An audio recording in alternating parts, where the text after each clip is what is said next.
The forest was dark now, with thickly woven trees standing together making the slowly setting sun practically invisible to its inhabitants. One of these inhabitants was a sobbing boy. He sat in a pile of leaves with tears pouring down his face, his arm bleeding and his face a mass of colored bruises. He was unnaturally thin and was covered in much to large tattered clothes. This boy was a 7-year-old Harry Potter.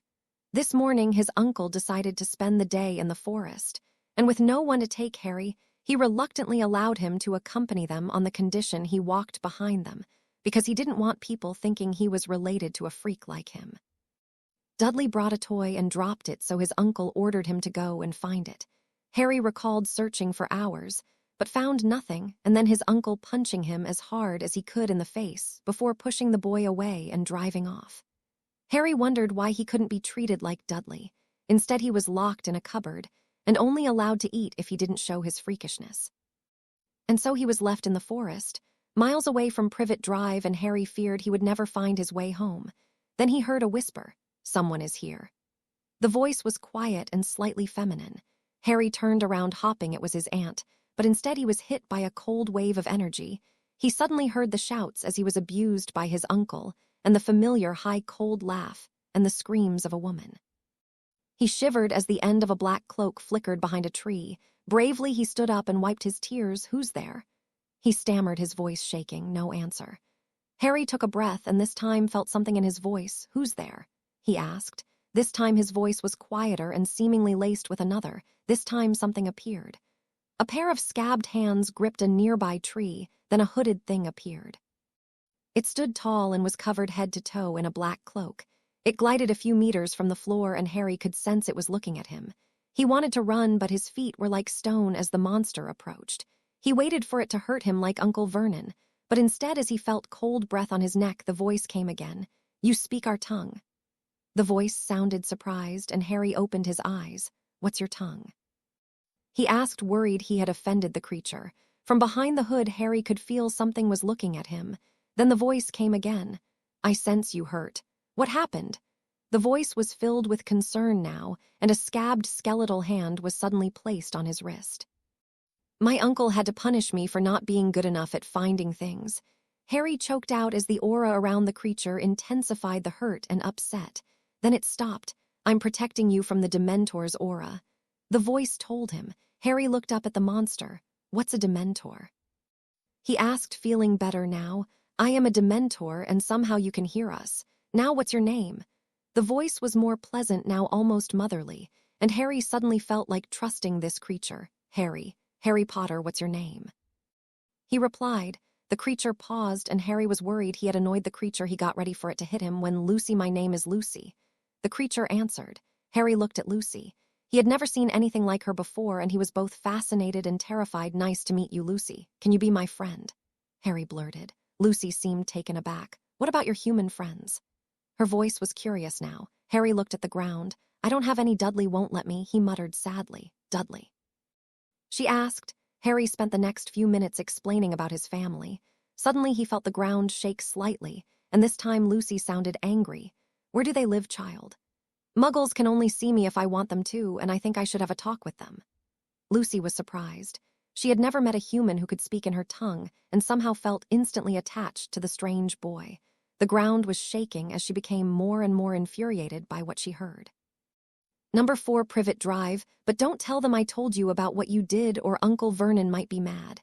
Harry told her, worried. The Dementor Lucy turned her face to him. "Trust me, Harry Potter, I will never allow them to harm you again," she promised. "Now take my hand, and take a breath. Shadow travel is not for the faint-hearted." Harry looked confused. "What's shadow travel?" he asked, taking her hand. Her hand felt rough and soft at the same time, and Harry was shocked to see how closely his hands resembled hers after the many stomping he had endured. Suddenly he felt as if he was melting. He gripped Lucy's hand much tighter as he fell towards the shadows. The second he touched, he felt like he was moving 100 miles an hour. His skin was rippling at the speed, and it felt like it wanted to come off. Harry wondered if this is what a roller coaster felt like. He had seen Dudley go on, but the Dursleys never let him join in the fun, but he enjoyed this ride a lot. Then he was pulled up by an unseen force and found himself in the living room of Privet Drive. Now you need some new clothes. Where is your room? I think humans keep clothes there, Lucy decided. Harry suddenly felt ashamed. He had seen Dudley and his friends go to his room and felt bad as he walked Lucy over to his cupboard. He opened it and immediately choked on the dust. Tell me this is not where you sleep, Harry. Azkaban cells are nicer than this, Lucy asked, hovering behind him. Well, my uncle and aunt need a room, and Dudley needs 2 for his toys, and Aunt Marge needs 1 for her visits. Harry explained sheepishly. Lucy's hand was now shaking at what Harry assumed was anger. Harry, you need a room. You need somewhere nicer than a cupboard to grow, Lucy told him, placing a hand on his shoulder. Suddenly the noise of a car pulling up came from outside. Is this them? Lucy asked bluntly. Harry nodded. Okay then, I'll turn off my anti-muggle charm, Lucy told him. Why is it so ruddy cold in here? Uncle Vernon grumbled, opening the door. He noticed Harry. What are you doing here, boy? He growled, clenching his fists. You can't even die in a forest right. Harry looked ashamed again when Vernon's eye fell on Lucy, who had taken her hood down. Underneath, she was skeletal and her mouth was in a single gaping hole, but other than that there were no visible features. What the hell is that? Aunt Petunia shrilled as she and Dudley entered the house. Dudley began cowering behind his mother as Vernon shook his fist. I'm warning you, he said shakily. If you don't leave, I will cause the police. Suddenly, Lucy pointed at them and spoke in their minds, you dare threaten me. Her voice was like a knife as it ripped into their thoughts, and the 3 cried in a mixture of shock and pain, you abuse this child, and you have the nerve to blame him. How dare you? Harry could hear her voice, and it hurt his ears, so he could only imagine what the Dursleys were feeling inside. He owes us. We took him in, Vernon roared as his head erupted in waves of pain. You are family. I understand little about humans, but I see that your hate for Harry is built in ignorance and fear, Lucy hissed, as the pain grew worse inside them.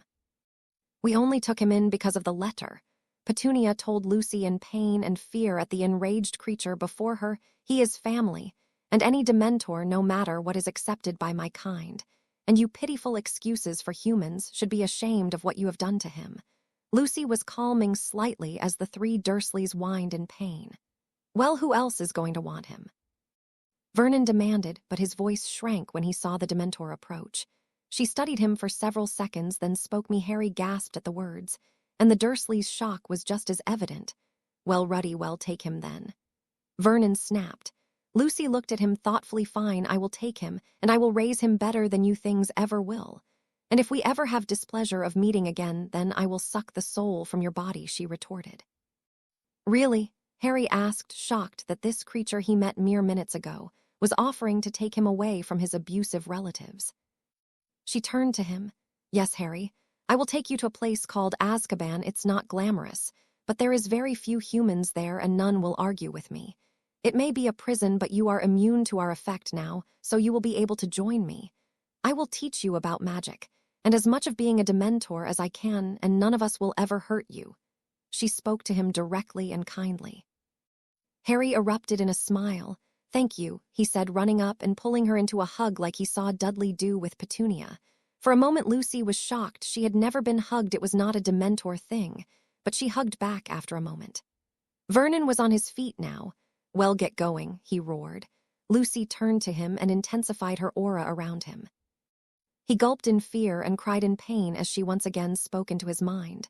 We will. He fell to the floor and his gut bounced off, giving the impression he was a large ball. Harry laughed, but Vernon glared at him.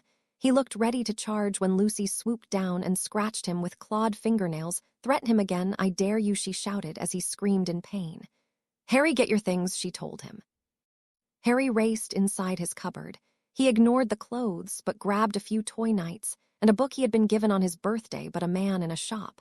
Lucy was even more annoyed at his lack of possessions. You will never see this boy again.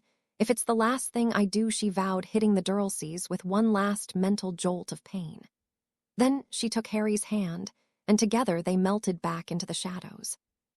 Harry awoke in a dark room. He sighed. He had a dream where he was rescued by a creature called a Dementor, and she took him away from the Dursleys. He sighed. He wanted to get away more than anything. Then he heard a mutter. He laying in a bed. It was thin but comfortable and much better than what he was used to. He looked around to see an open barred door and a black figure nearby. It wasn't a dream, Lucy. He called out, remembering her name. Harry, she called, gliding into his cell. It was real. He asked, fearful he would wake up. Lucy went down to his level. He could smell something on her breath, but he didn't mention it. Yes, it was real, Harry. This is Azkaban, your new home, she told him. Harry's face fell when he saw men and women huddling in rooms opposite him, and most of them didn't have a bed or anything. Now it's a prison, but the people in here were told sternly if they tried to bully or hurt you, they would see a lot more Dementors on this level. And this is maximum security, so that scared them. She assured him, placing her scabbed hand on her shoulder. Harry took a moment to view his room. It was dark and straw lined the carpet, but unlike the other cells, this one had a bed and a damaged-looking, but okay desk, and chair, a thin carpet beside the bed. It was bigger than his cupboard, and he saw a pile of books on the desk and his toy knights beside them. Now there are no humans here, so you need to be careful. You can play outside, but don't climb on the rocks. There are lots of Dementors who will all be nice to you, and if you want to talk to a prisoner, you can, but if they upset you, tell me and never help them get out. Lucy told Harry sternly, who smiled. I promise. He told her, hopping to please the creature who brought him here. Well, Harry, welcome to your new home. The corridors of Azkaban prison were a maze to Harry Potter, each floor a new color or new people. Some spoke to him, while others groaned and screamed as he approached. Harry shrugged. The last 2 weeks may have been the best of his life. He was saved from the Dursleys and had an entire tower to explore. Some people who talked to him weren't very nice, and the Dementors on the floor kept an eye on him. All were nice to him and welcoming. Some prisoners, however, were very nice, and he liked speaking to them. Some told him stories of their lives before they came here, and others spoke of a dark lord who they said would like Harry in his ranks. He was unsure what it meant, but another prisoner didn't like this, and said Harry would be with Dumbledore and an order. Lucy was always around. She was in charge of the prison, it seemed, and was always around to talk to Harry and a few times play with him, though she brought his dinner and breakfast, which was normally bread and meat. But it was more than Harry was used to, and thanked her every time. Though as he looked around, he wasn't sure which room he was in. He looked at a dust sign, which Lucy told him was only for the ministry when they inspected the prison. The words said top level. Shrugging, Harry looked around and saw there was a lot more Dementors on this floor. Most floated high in the air while others glided around the cells. Harry then noticed a man. He was calmer than the rest and laid back as if relaxing while the aura of the Dementors washed over him. Hello, Harry called to him. The man suddenly sat bolt upright. He slowly, as if scared, turned his head around James. He asked, breathing heavily. He shook as he said this. No, I'm Harry Potter, but my dad was called James, I think. Harry answered, wondering if this person knew his dad, Harry Potter. No, I'm seeing things. You're 7 and with your relatives. The man choked out, no, I live here now. Harry said brightly, briefly summarizing the events of the last 2 weeks. You're real, was the reply, as if hoping Harry would disappear from this place. Harry looked confused. I'm Sirius Black, the man said, shivering as a Dementor passed by the innocent. Harry questioned, remembering overhearing a conversation between Lucy and another Dementor. Sirius looked shocked. How do you know? He asked. He had been condemned by all, Remus, Dumbledore, the ministry, but this young boy could see through it. How Lucy and Dora, I think her name was, were saying how they knew you were innocent, though Dora said some didn't mind while others did.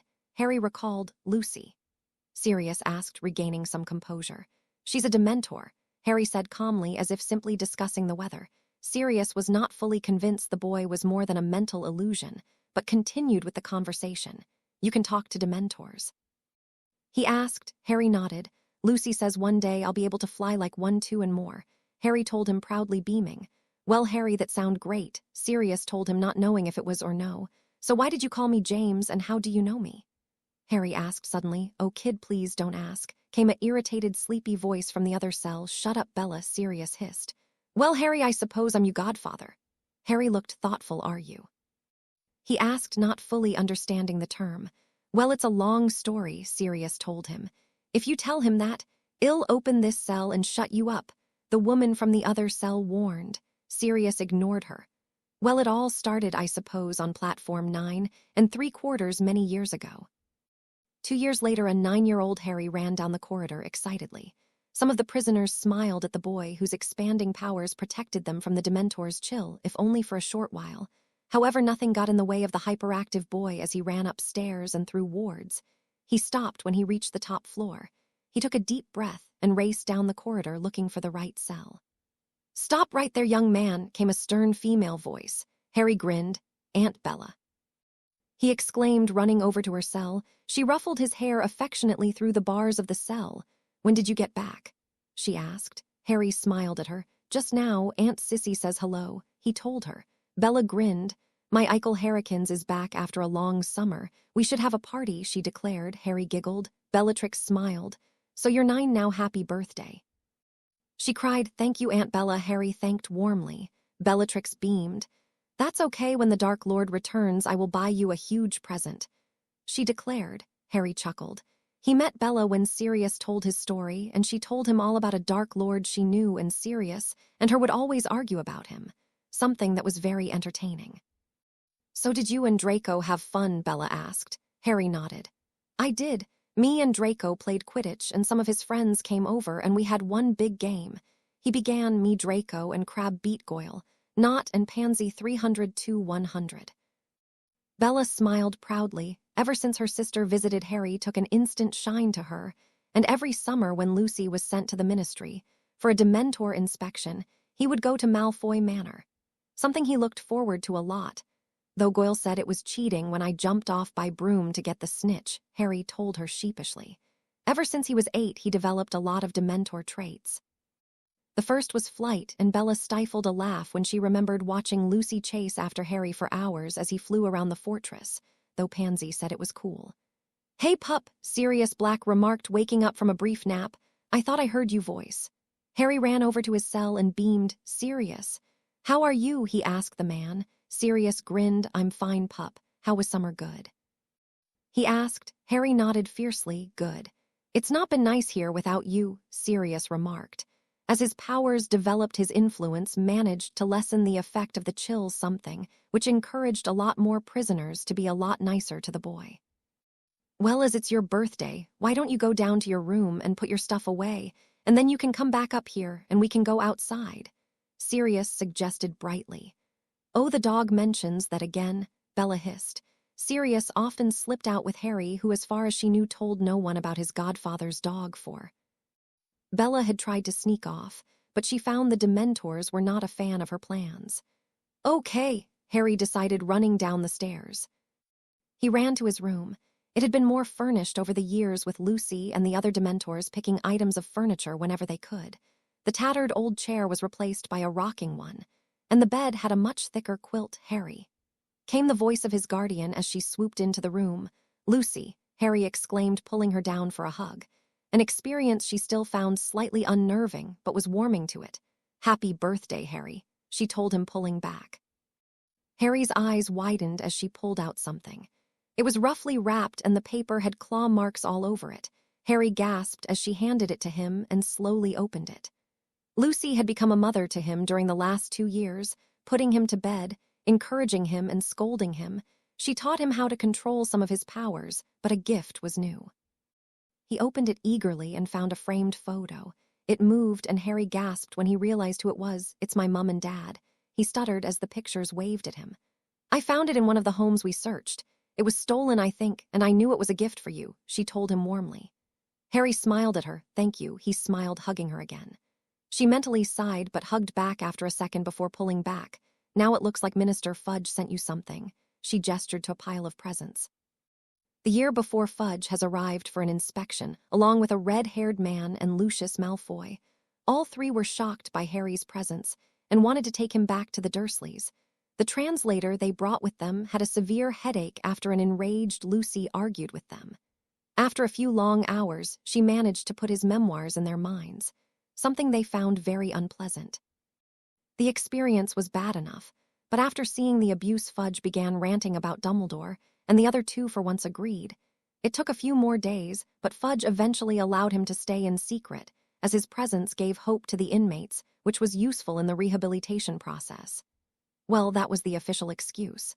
But a man came round every 2 weeks to make sure he was okay, and on Christmas, Fudge and some other people sent him gifts. Today, a small pile occupied a desk, and after placing Lucy's gift on the desk next to his knights, he began opening them. "Don't forget to read the cards," Lucy told him. Harry smiled, remembering when Bella told him to never read the cards as the presents were more interesting, something Sirius agreed with. Fudge sent him a box of Honeyjuke's chocolate, while the Malfoys gave him so magic books and toys. There were some other presents, but a big black dog distracted Harry halfway. Lucy sensed the boy she loved like a sun flying around outside. She let out a breath as she happily glided out the room. Ministry of Magic Cornelius Fudge was waiting patiently at his desk. In one hand he was drinking a tea, while in the other he was reading a file. The file was marked Harry Potter. It had been almost a year now since he decided Harry could stay at Azkaban. He still wondered if he did the right thing, but each report said the 9-year-old had a positive effect on the inmates and Dementors. The boy enjoyed his time and visited his good friends the Malfoys often. The Death Eaters treated him well, surprisingly. Ironic, Fudge thought. Dumbledore, leader of the Light, left the boy lad with monsters, while Dementors and Death Eaters actually raised the boy right. Of course, no one could know. He could be kicked out of office, but he decided to chance it tonight as a man with a long white beard and wrinkled face emerged from his fireplace. "Dumbledore," he greeted T. The old man shook his head. "Apologies, Cornelius, but I must make this meeting quick." Dumbledore told him, "Well then, I have some questions about Harry Potter." Fudge announced told him. A flicker of surprise traveled across Dumbledore's face. "What about him?" he asked. Fudge frowned. "Are you aware he has not lived in Privet Drive for 2 years?" he demanded. "What?" Dumbledore asked. Fudge glared at him. "Or he was removed after suffering abuse at the hands of the Muggles you said could shelter him." Fudge continued. "I must insist he return," the old man interrupted. Fudge glared out of the question. "The boy is safe now and you will not know of his location. I want to ask why you never checked on him ever." He hissed angrily. Dumbledore ignored him. "I must know where he is. What if a Death Eater finds him?" he demanded. "He is protected, Albus, and I will not leave the boy to you after all he has been through." Fudge told him. "Now you will send any Hogwarts mail to be, and I will give it to him. He is safe where he is, and I do not want you to be in contact with him when you send his letter year after next." Dumbledore looked surprised. "What?" he asked. "You heard me. Also, I want an official report on why you left him there without ministry supervision by the end of the week," Fudge demanded. Dumbledore spluttered something and left in a huff, and Fudge couldn't help feel some justice after what he had seen happen to Harry Potter. 2 years later, he's growing up. Lucy and a fellow Dementor flew side by side. The boy in question was tucked up asleep in bed while the Dementors patrolled. "I know," Lucy replied with what sounded like sadness. "But he's almost 11 and I expect an owl soon." The other Dementor stopped and looked inside his room. "I can't believe it's the same confused boy you brought here 4 years ago. And by the next year, despite all the influence from the Death Eaters." It said, "I still remember when I first met him, Dora, that poor boy in the forest, scared and confused." "I always wonder if I did the right thing," Lucy replied. The other Dementor stopped. "And what was the alternative? Grow up in fear and be someone so desperate for love they can be molded by anyone." "No, Lucy, no matter the problems with growing up in a prison. You made him stronger. He found out about the Dementor within. He can fly, manipulate emotions, sense minds, and read them at 11. Think of him in 10 years or 20. The Dementor named Dora told her sternly. "I suppose. But who would need to place him with abusers, and more importantly, why would they do it? He saved us all from Voldemort, including us. We only supported him because of the way we were regarded," Lucy questioned. Dora shook her head. "We will know soon. And anyway, today you and Harry need to get to Diagon Alley, as they call it, and buy him his school supplies. I can only imagine the reaction when they find out Harry Potter was raised by Dementors," she remarked. Lucy made a deep noise which could only be described as the Dementor equivalent to chuckling, "Oh, I can see Dumbledore now." She whispered. Suddenly the two sensed something. "What is that?" Dora questioned. Lucy looked around. "I sense low emotion and no thought. What is that?" She wondered briefly. Then came the squawk of an owl. The noise was far off, and it pecked furiously at the glass window of Harry's cell. An annoyed Lucy opened it with a wave of her hand. Useless things, it could have woken him. She complained angrily. "You sound more and more like a human mother every day," Dora remarked, reaching for the package it was carrying. Then she stopped. It was a Hogwarts crest with a note scribbled on top to Harry James Potter, cell room 35 enclosed, is 100 galleons for all school supplies, Cornelius Fudge. He really turned around after what we heard, Dora remarked. Lucy nodded. He saw Albus Dumbledore for what he is. Not someone to ask for advice, but someone to consider as both ally and enemy. She explained. She fumbled with the envelope. Outside, the sun was beginning to rise. Her scabbed hand eventually used a clawed finger to rip the letter from its envelope. "What's that?" asked Harry. The two Dementors glided back a few steps. "Morning, Harry," Lucy greeted, holding the letter. Harry's eyes widened. "Is that a Hogwarts letter?" he gasped. Then he became worried. What if they're telling me I can't go because I'm not at my uncle's, or I'm not really a wizard? Harry was worried. "Calm down, child," Dora soothed. "I'm sure they don't send rejection letters." Harry looked down. "What if I'm the first?" he asked, worried. Lucy looked at the letter. She sensed the words on the page, causing them to glow in her mind. "Dear Harry James Potter," she began. Harry shook as she read. "We are pleased to inform you that you have been accepted into Hogwarts School of Witchcraft and Wizardry." Harry absorbed this for a few seconds. "I'm in," he stated. Lucy nodded as the boy punched the air. "Yes, I'm going to be a wizard." During his jump, he seemed to forget to land, and he hovered a few feet above ground. "I'm going to tell Sirius and Aunt Bella," he declared, gliding over to Lucy and Dora and hugging them both.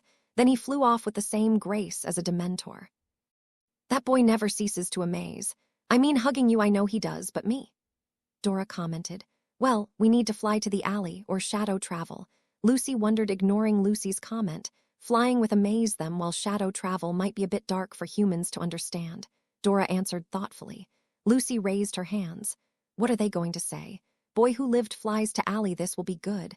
Oh, and I need to reduce my aura for a few hours," she sighed. "Well done, pup." Sirius grinned proudly as Harry showed him the letter. "Bella's Eichel Harry is going to Hogwarts." Bella sighed, dramatically smiling at him.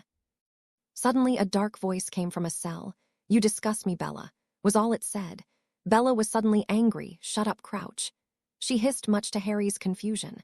Why was this man being nasty to his aunt, a person who had been kind to him, and even decided to be his new aunt after hearing about the last one? "You play and talk with the boy who killed our Lord," the man spat from his cell. "He was a baby, too young to know what he was doing."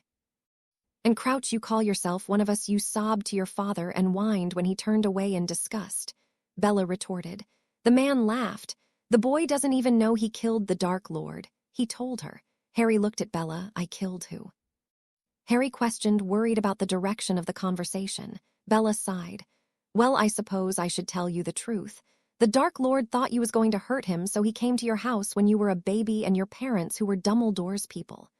She began. Sirius interrupted. "He killed them both," he announced to Harry's shock. Bella shook her head. "Anyway, he came to you and he cast the spell at you, but it didn't work. The spell killed him instead. No one knows how, but you are famous." Bella finished sadly. Harry looked shocked. "He killed my mum and dad." "I thought you said he was nice," he questioned. Sirius saw his distress. "Voldemort was not a nice person." "Well, to some he was, but he killed you parents." He told him. Bella looked abashed. "Harry, the Dark Lord was wrong about you, and I can see it now, and I'm sure he will apologize one day when we both meet him again," Bella soothed. Harry looked upset and confused. From what I've gathered about Dumbledore, I'm tempted to join up," Sirius growled. Bella glared at him. "Not a conversation for him," she protested. Suddenly she shivered, and the man called Crouch became silence. "Listen to me, prisoner.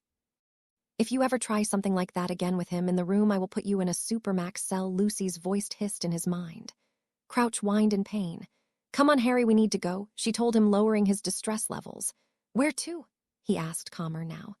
"A place called Diagon Alley. We need to get you school equipment," Lucy informed him. "How are we getting there?" "Shadow travel?" he asked eagerly. Lucy shook her head. "No, we flying. I hope you won't mind," she asked slyly, knowing his love for flying. Harry grinned. "Okay," he said enthusiastically. "Well, put on some clothes, not pajamas, and we can get going," she instructed. Harry shook his head and flew off down the hall to his room. Lucy addressed the room. "Death Eaters with nothing nice to say to him will remain silent," she spoke angrily in their minds before gliding off. Later, the skis were clouded with little light reaching the pair, who expertly glided through them. Harry Potter ducked and dived through the clouds as they zoomed through the skis. "How much longer?" Harry asked Lucy, who pulled close to him suddenly. "We're here, now rules. Some people may not appreciate my presence, so you are to avoid anyone who may try to cast that silver spell," she warned. Harry vaguely remembered a silver cat once driving Lucy away when they flew together once. "Now, second, you can explore the alley. I have the money, so if you see something and I'm not there, then find and tell me so I can get it," she finished. Harry nodded. Lucy took his hand and guided him down through the clouds. "Is that Harry Potter? Is he flying? Is a Dementor holding his hand?"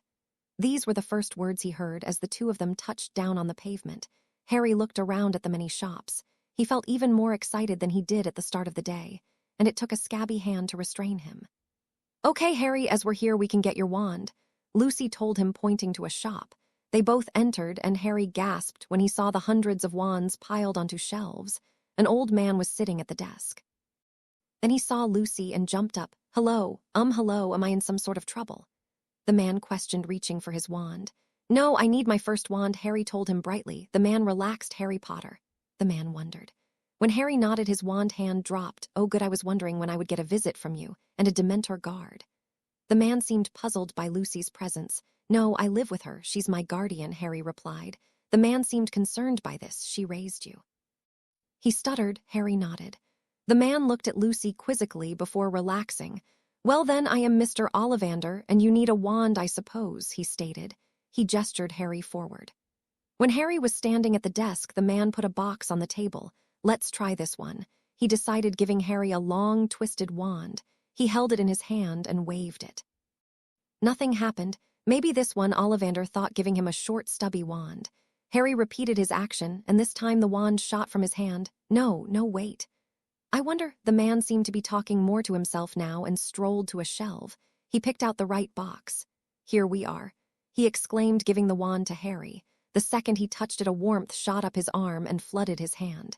He knew this was the wand for him. "Curious, how very curious," Ollivander muttered. Harry turned to him. "What's curious, sir?" he asked. Ollivander looked at him thoughtfully. "The wand chooses the wizard, Mr. Potter. And why this wand chose you is very curious, considering it has a brother who was sold many years ago, to a man you yourself defeated." He spoke wisely.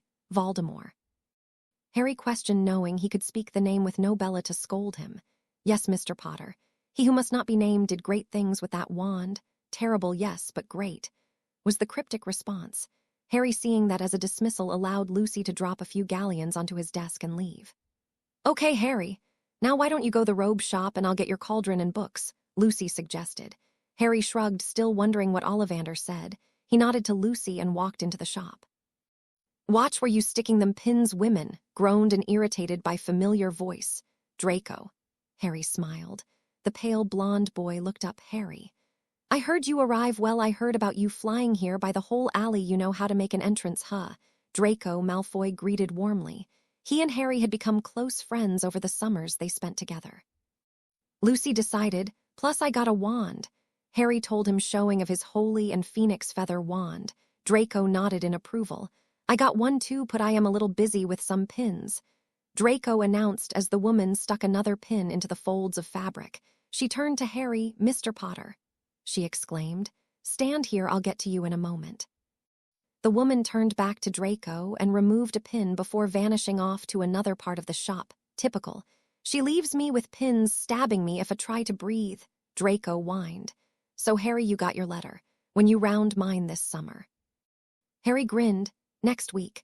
But I think Lucy is picking me up before to say goodbye to Bella, and she wants to see me off," Harry answered. Draco looked astonished. "She is a strange one. I mean, a boy talking to a Dementor is one thing, but she reminds me of my mother. Caring but not to smothering," he remarked. Harry smiled. "Well, she would be nicer if she could talk to everyone, but mine talk is apparently quite painful," he commented as the bell rang and a red-haired boy walked into the shop.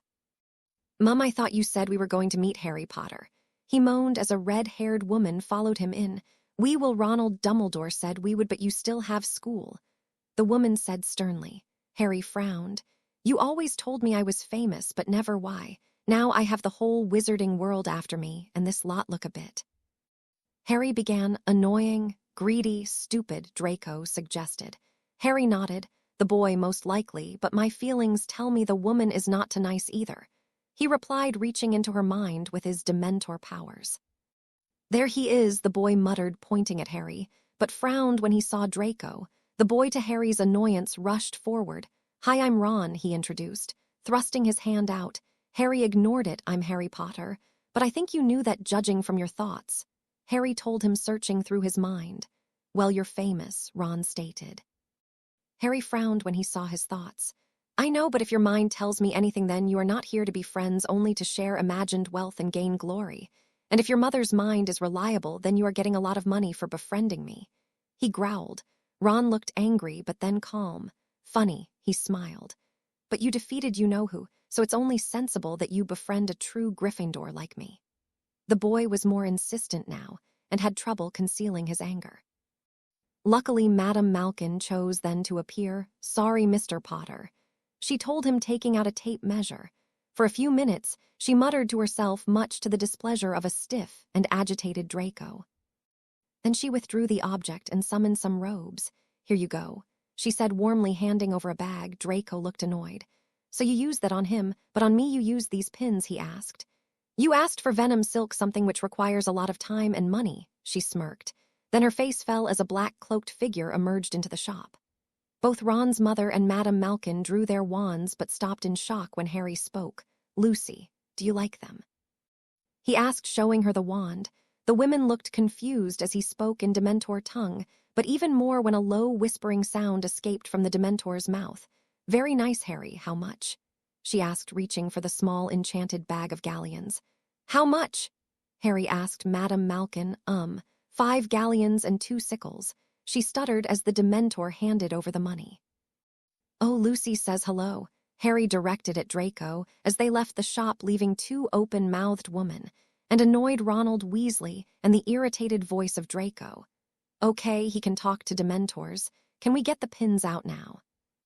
How is Draco? Lucy asked as she glided a few centimeters above the ground. He's fine, but there was something. Harry told her, explaining the events in the shop. Lucy sounded conflicted suddenly. Stay away from him, Harry. If what their mind said is true, then you need to be careful about who you trust at Hogwarts, Lucy warned. She had suspected Dumbledore of a lot of things recently, and had overheard many conversations between prisoners about him. Nevertheless, she didn't want her adopted child anywhere near him. I will, Lucy. I didn't like him much, and his mother was getting money for him to be friends with me, Harry explained. It's a good thing you already have friends then. Now the boy, at Hogwarts, he may follow you, and if he does, don't cause him any pain. Reading his thoughts, fine. Manipulating his mind, fine, but causing any pain through your powers except in self-defense is out of the question. She told him gently. Harry nodded. So what else do we need to get? He asked. Well, Harry, why don't you go to Flourish and Blots to get some books while I have a look for an owl? Lucy suggested. She had wanted to get him something for a while now, and with the money provided, she wouldn't have to suffer any of them annoying ministry owls. Yes, please, Harry exclaimed immediately. Lucy would have smiled if she had a real mouth as she gave him 3 gold coins. The bookshop was large, and Harry had never seen so many books. Some he had seen in Draco's, and others had been presents over the years. But with the money bulging in his pocket, he couldn't decide what book to get. Then he saw someone. She was about his age and had brown bushy hair and her front teeth that stuck out slightly. She seemed alone and was looking for something. Hello. Are you okay? He asked, concerned about her being alone. She turned to him with something of a confused expression. Yes, I'm fine. Do you know where this book is? She asked, handing him a sheet of paper. Harry looked at it. Defensive spells. Oh, it's there, he proclaimed, loudly pointing to a book on the high shelf. The girl's face fell slightly. How do I get up there? She wondered, should I ask someone? Harry shook his head. I can reach, he assured her. She looked ready to respond, but she was speechless as Harry glided up to the shelf, grabbed the book and handed it to her. Here you go, he told her, relieved he could help in some way. How did you do that? The girl asked, interested. Professor McGonagall said she could only fly with a broom, and you're my age. Harry smiled. The girl was very much like him, wanting to know everything she could about everything. Well, it's a long story, he began. Then an elderly witch materialized from behind them. Miss Granger, have you found the book? She asked. The girl held it up. Harry turned to greet the woman. Are you Professor McGonagall? He asked. The woman nodded, then noticed his scar, Harry Potter. She stammered, "But I thought Hagrid was taking you." She seemed to be talking to herself more than him, but Harry replied. "No, Lucy took me," he told her. Then he turned back to the girl. "I'm Harry, by the way," thinking it rude to not introduce himself. "Hermione Granger." The girl replied as a loud crack filled the room. "Harry," came an old voice. Harry turned to see a robed, elderly man with a long white beard. He instantly searched through the man's mind. "So you are Dumbledore," he realized. He was instantly suspicious. Sirius and Bella had told him to be cautious of the seemingly caring but manipulative man. "I've been looking for you for a while. Now where is the person escorting you? I need to ask them to return you to the Dursleys to ensure the wards do not fail." Harry felt a jolt of fear but ignored it. He decided he was out of his depth and sent a mental message to Lucy. He felt a dark power from her. "No." Harry told the man coldly. "Mr. Potter, please," addresses the headmaster with respect, McGonagall remarked. Harry ignored her. "But don't you miss your relatives?" Dumbledore asked. Harry suddenly remembered something. "You are breaking several ministry-mandated laws, and in a few moments someone will be along," he warned. Dumbledore seemed annoyed by this. "Who told you that?" he demanded, letting his grandfatherly persona slip. Hermione shrunk into the background slightly. Harry seemed calmer now, and he reached inside the two professors' minds. He quickly set up a shield, preventing them from thinking any thoughts that could produce the spell that could harm Lucy. He felt her anger as she approached. The old man seemed ready to draw his wand. Harry thought he might stun him and take him back to Privet Drive, so he quickly rose in the air. This provoked a gasp from McGonagall, and Dumbledore raised his eyebrows incuriously.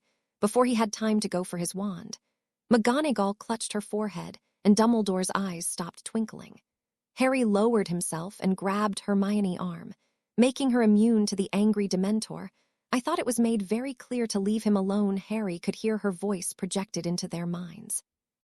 Hermione heard it too, as she clutched onto Harry's arm as the black-cloaked monster approached. "Surely Fudge did not send a Dementor to watch the boy," Dumbledore demanded.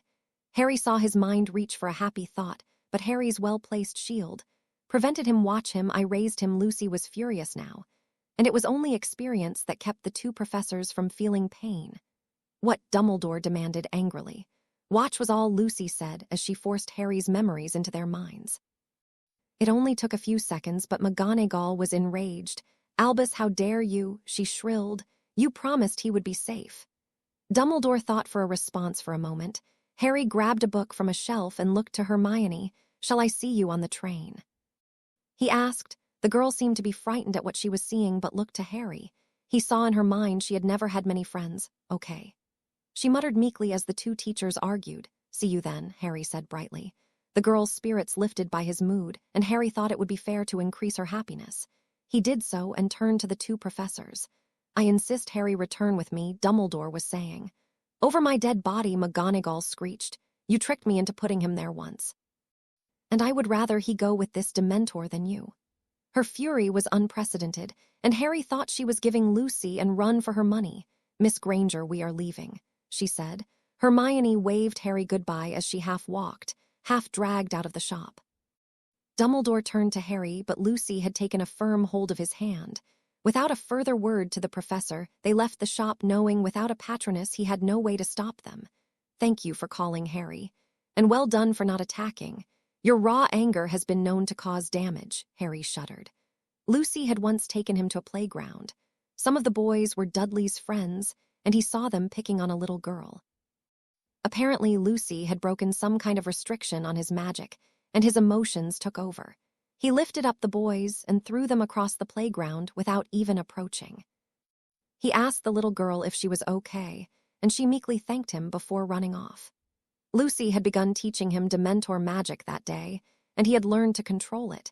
He had used much magic, but he had a much more powerful version of Dementor telekinesis and mind control, something Lucy and him had kept well hidden in fear he would be studied by the ministry. Then a white owl flew onto his arm. "Oh, sorry, Harry. This is your owl. She seemed to be eager to leave, and she seemed like something you'd like." Lucy informed him as the owl affectionately nestled into his shoulder. "Hedwig," he decided. The owl seemed to approve of the name. He looked at her fondly. "Mr. Potter," came McGonagall's voice. Lucy was instantly on the defensive and stared at her warningly. Harry turned to her. The bushy-haired was nowhere to be seen. I would like to apologize. If I knew anything about how you were treated, I would have raised you myself. She proclaimed, I am so sorry I never checked on you. Harry saw the woman's agitation and guilt. It's not your fault, Professor, he told her. You tried to stop me going there, and they chose to treat me like that. McGonagall seemed amazed. How did you know? She asked. I saw your memories, he told her, removing the mind shield from earlier. How? She asked, still confused. Harry tapped his head. I can, Dementor magic, I think, he told her. He left out the part of him lifting things up with his mind and controlling minds. She seemed more confused. But I have to go now, but I will see you at school. Goodbye, he said brightly. Lucy took his hand. Now put all your things into this bag. She instructed, opening a small enchanted bag. Harry complied. Good, let's go, she told him. He waved to McGonagall and enjoyed her astonished face as he once again rose in the air, and with Lucy by his side and Hedwig following behind flew off into the sky. The boy who lived flies. It seems the boy who lived finally makes an appearance in Wizarding Society, with him performing a miracle in the world of magic. Eyewitness reports depict him flying to and from Diagon Alley with a Dementor from Azkaban. Is this where Dumbledore sent Harry Potter, to the Dementors? And how did he breach one of the laws of magic? There must be something extraordinary about the boy who lived. Front page every day for 2 weeks, Draco remarked. The two boys were flying on the family Quidditch pitch with Draco on a broom and Harry hovering next to him. You really think they'd have better things to do? Harry muttered. Draco laughed. Yeah, Rita Skeeter wants to report on normal people. When a half-Dementor swoops in, he commented. And apparently you were seen with a Muggle-born student, whom I quote you showed a lot of interest in. Draco was laughing now. I'm a bit young for romance, Harry muttered. Besides, she was very nice. Don't let Father hear you say that, Draco whispered. He still thinks we hate them. Harry and Draco spent many weeks discussing the purity of blood. Both came to the conclusion they vowed never to share that apart from wealth. Blood had no matter. Harry sometimes wondered what Draco would be like if they had never met. Would he have the same views on Muggle-borns or his father's? Don't worry, Harry, that blonde witch will have better things to talk about soon. I mean, everyone thinks Dumbledore sent you to Azkaban as a child. Fudge won't comment either way. Well, his job is a risk if he does, and he's fine with Dumbledore getting grief for leaving a child with monsters, which is partly right. Draco had limited knowledge of Harry's time with the Dursleys, and Harry refused to discuss it in depth. All Draco knew was they were barbaric. Lucius had discussed it with him when he first met Harry in Azkaban, and Harry found he got on well with the man. So Hogwarts only a few more days, Draco remarked longingly. Harry shared his feelings. You better be a seeker for Slytherin, I mean you can fly. You could get that snitch in a second, Draco moaned. Harry loved Quidditch, but he wasn't sure about flying in front of the whole school. It's not against the rules. You can't fly on anything but a broomstick, and you don't need that, Draco reasoned. You'd make a good chaser. Harry complimented, remembering his friend's superb goals when they played well. After flying lessons, I wouldn't be surprised if you get an instant promotion to Seeker, and I want to see the teacher's face when you complete the course with no broom, Draco snickered. Anyway, when you leaving? Tomorrow. Hopefully Aunt Bella will have calmed down about me having the Voldemort's wand's twin, Harry told him.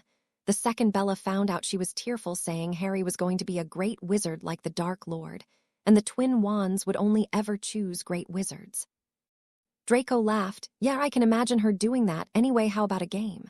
Harry nodded, and the two flew off towards the goalposts. 5 days later, have you got all your books? Lucy asked. Harry nodded as they walked through the train station. He didn't speak much as Muggles couldn't see her, and it looked like he was talking to himself. And your clothes? She asked again, worry evident in her voice. He nodded again. Hedwig's food. Wand. Money. Harry nodded to all three as they descended down a flight of stairs. A few people he could identify as wizards were staring at them. Okay. But if you need anything, tell me and I'll owl it, Lucy informed him as Harry pushed his trolley. Platform 9 3/4, so I'm assuming this wall. She continued. Sirius told him he had to run through an invisible wall, so he would be best to get that wall right or he might hurt himself. Harry saw the red-haired boy running towards the same wall. He vanished. Yep, that would be it, he said aloud. Lucy glided towards it. Okay, take a bit of a run up. She called over to him. Harry saw the wall and began to run. At first he went slowly but got faster and faster. He momentarily wondered if he had the wrong wall when he found himself facing a vibrant red steam train. Lucy appeared behind him. "Okay." "Well, I suppose this is it," she began. "Will you write and send mind messages?" "Of course I will. I'll miss you too much if I don't, and I'll come home for Christmas," Harry promised as he pulled his trunk into one of the luggage compartments. Lucy stared at him. "You are so grown up. I remember when we first met," she told him. "So do I. That was the first day anyone was really kind to me." He comforted her. Suddenly her skeletal hands were wrapped around him. Harry was shocked for a moment, as was every person on the platform, as they saw a Dementor hug the boy who lived, and then after it wore of hugged it back. Harry was amazed. He had hugged Lucy before, but he had always initiated it. When she spoke, she sounded want could only be described as tearful. "I'll miss you," she choked out. "I will," to Harry comforted her. Then she regained herself. "Anyway, if you go, enjoy yourself," she told him. Harry waved at her as he boarded the first steps of the train. "Goodbye, Mum," he whispered to himself. But Lucy heard. She stood up straight, and Harry could feel both shock and pride as he waved at her. "Goodbye, son," she whispered, waving back as Harry boarded the train. He leaned out the window and waved, and as the train began to move, Lucy watched as her son vanished from view. Harry briskly walked through the train. Each compartment was full of students, and he had no wish to be started at or interrogated about his defeat of Voldemort. "Harry!" called a voice. Harry spun around Draco. "I was looking for you," he exclaimed happily. Crabbe and Goyle nodded at him as he entered their compartment. "So is it true?" Goyle asked immediately. Harry frowned. "What?" he asked. Draco laughed. "A Dementor hugged you," he explained. "Yeah," Harry confirmed. The two boys looked shocked. "Why?" Crabbe asked. Harry looked thoughtful. "Why does your mum hug you?" he asked. Crabbe and Goyle had limited knowledge on his upbringing and only saw him at Draco's. "Your mum's a Dementor," Crabbe spluttered. Harry nodded. "How did that not get in the Daily Prophet?" Draco remarked. Harry smiled. "Everyone thinks Dumbledore hid me in Azkaban and Fudge is saying nothing. He told them, I know the governors are not happy." Draco laughed, as did Crabbe and Goyle, when a small squeak caused them to turn to the door. "Can I sit here?" Hermione asked. "Of course," Harry said. The girls sheepishly sat next to him. Draco gave her a smile while Crabbe and Goyle remained indifferent. "I'm Draco," the pale boy introduced. Hermione shook his extended hands, and the two other boys gave her a nod. Then the door slid open again. Harry sighed. It was the red-haired boy from the shop with two friends. "Hello, Harry," the boy greeted. Harry frowned. "Yes." He asked, annoyed. "Well, we found a compartment so you don't have to sit next to those Slytherins."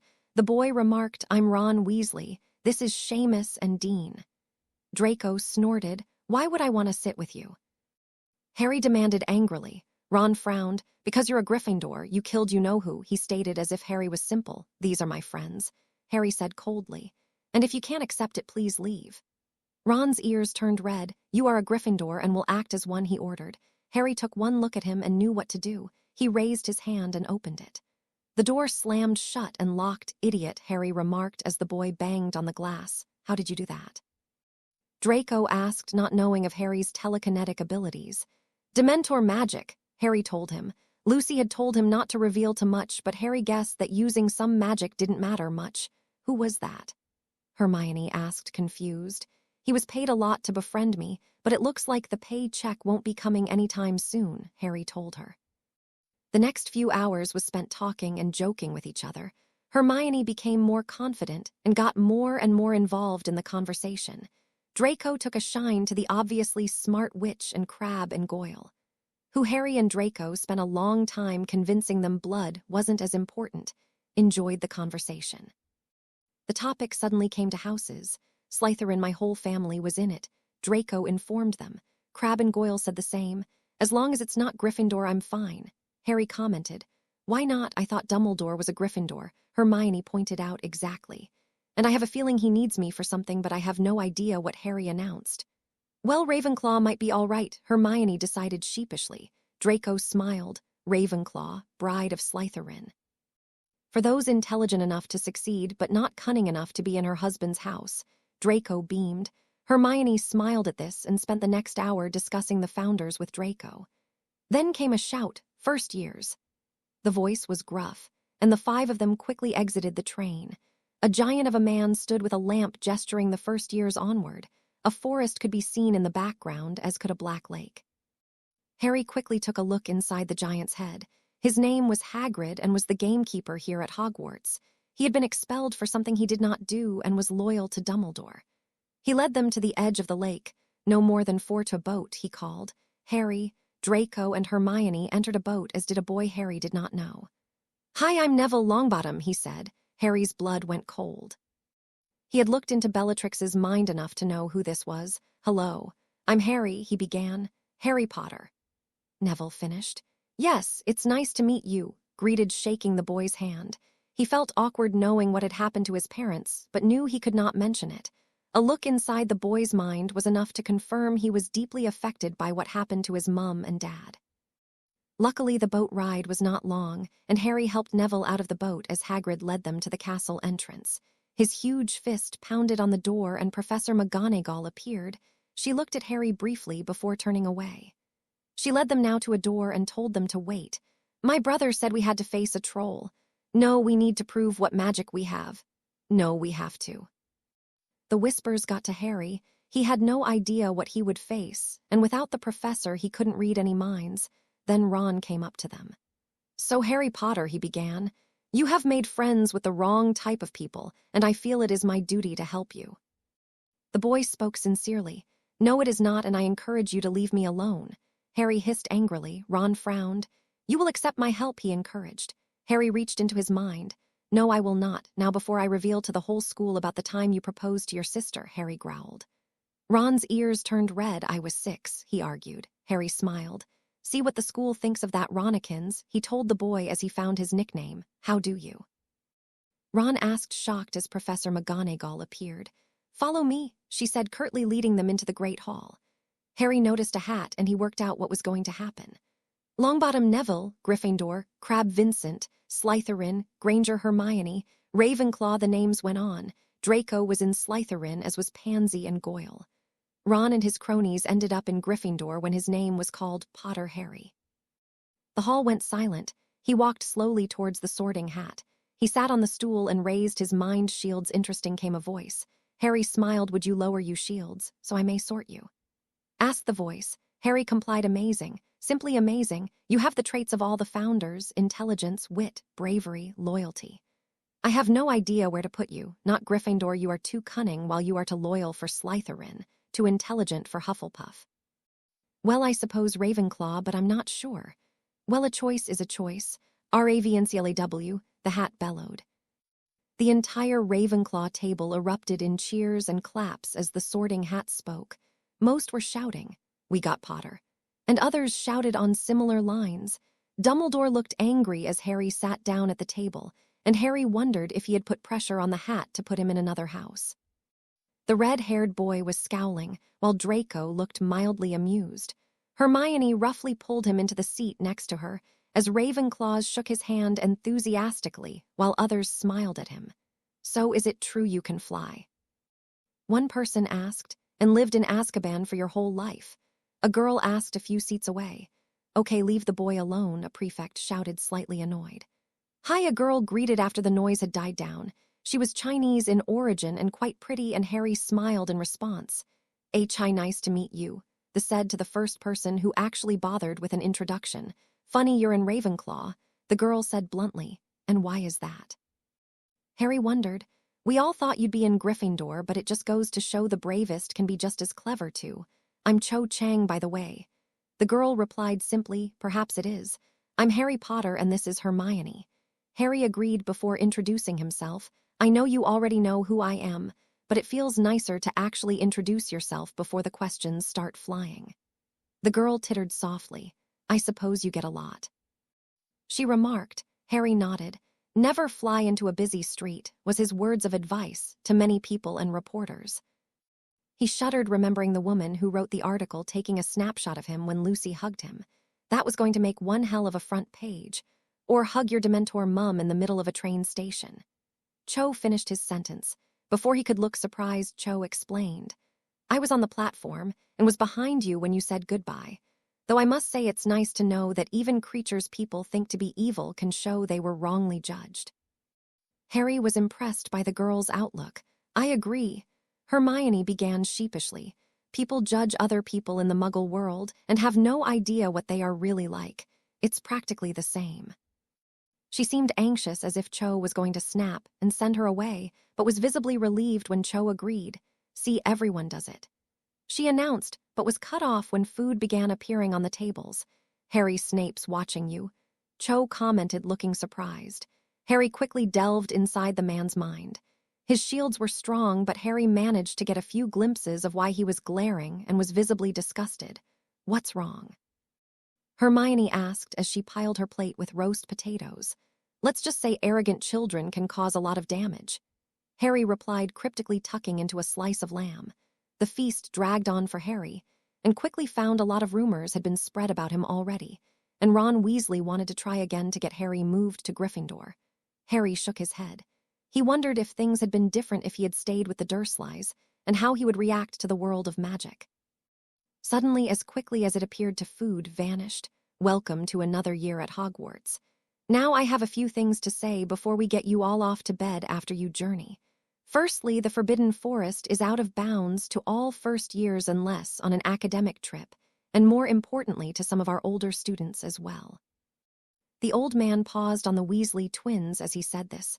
Also, I would like to announce the third-floor corridor is out of bounds to all those who do not wish to die in painful death.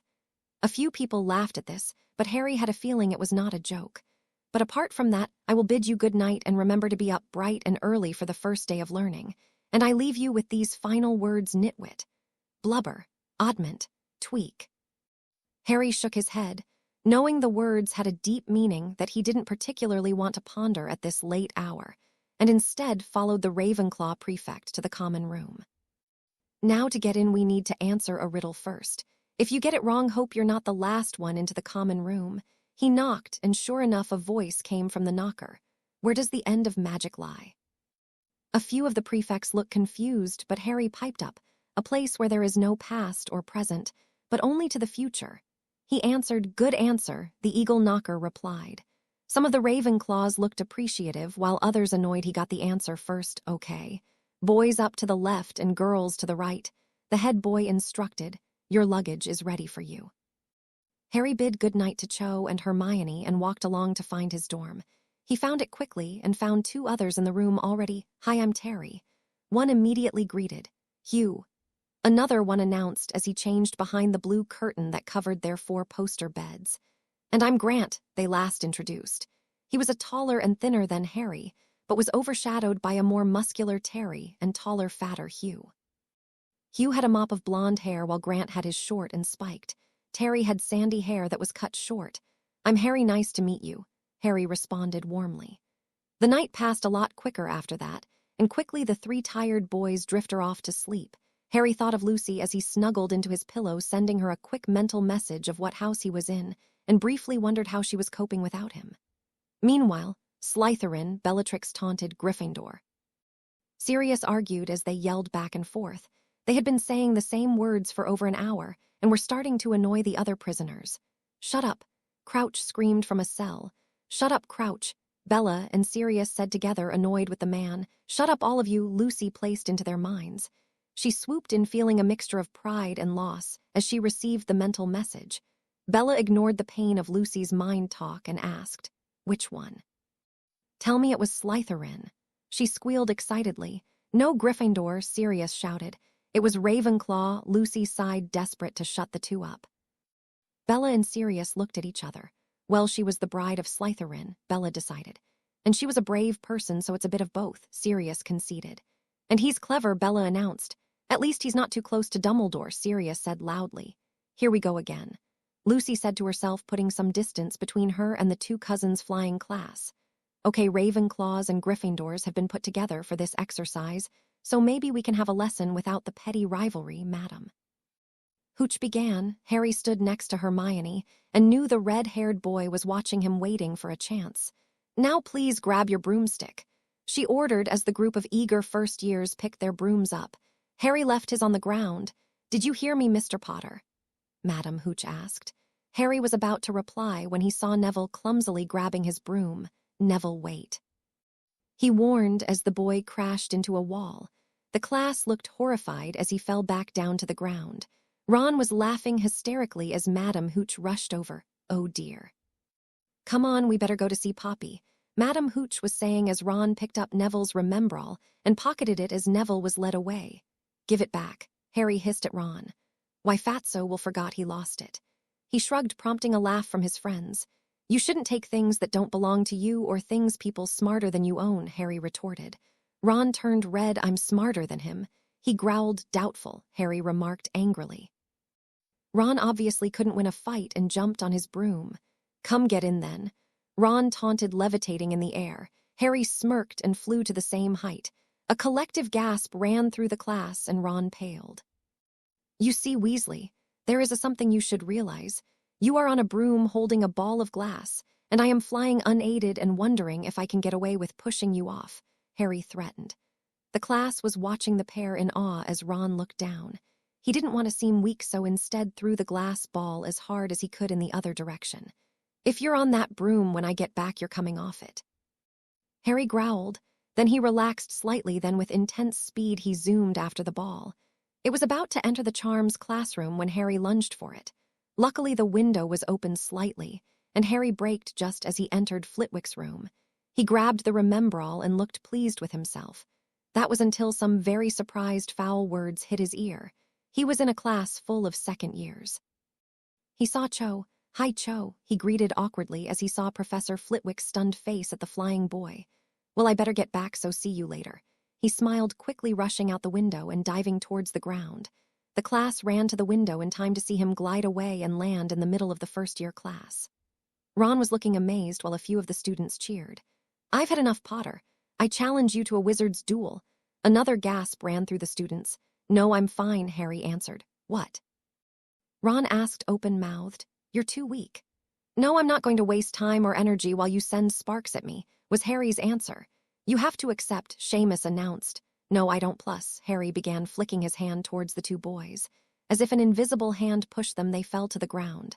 I can call that a win, Harry coolly replied as two teachers emerged from the castle. Phyllis, what do you mean flew? He maneuvered a broom through your window. Madame Hooch was asking, shocked. No, Rolanda, he flew no broom, no charm. He flew into my class, grabbed a glass ball and left. The half-goblins squeaked excitedly as they walked over. Madame Hooch looked a lot sterner when she approached the class. Harry flew, Ron shouted suddenly. Before Harry could protest, a floor of students began defending him. Miss Weasley threw Neville's.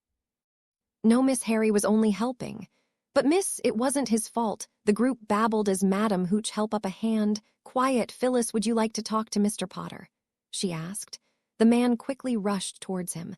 Hello, Mr. Potter, I'm head of Ravenclaw now. Was it you who just flew into my classroom? He squeaked. Harry nodded nervously. How? Flitwick asked, amazed. Harry shrugged and rose himself a few meters off the ground. Madame Hooch looked amazed while Flitwick smiled in pride and astonishment. Can you come with me, Mr. Potter? He asked when Harry landed. I have a captain that you might want to meet. Oh, I better ask the headmaster about bending a rule and also if you can fly without a broom in Quidditch. This year might be the year of the Ravenclaw, Flitwick spoke to himself as he looked at Harry. Okay, Professor. Harry agreed, hoping he wasn't in trouble. Then Flitwick grabbed him by the arm and Harry half walked, was half pulled in the direction of the castle. Harry walked into the potions classroom barely on time. Flitwick had dragged halfway around the school to meet the Quidditch captain. He looked at Harry skeptically and told him to be on the Quidditch pitch after lessons for a test.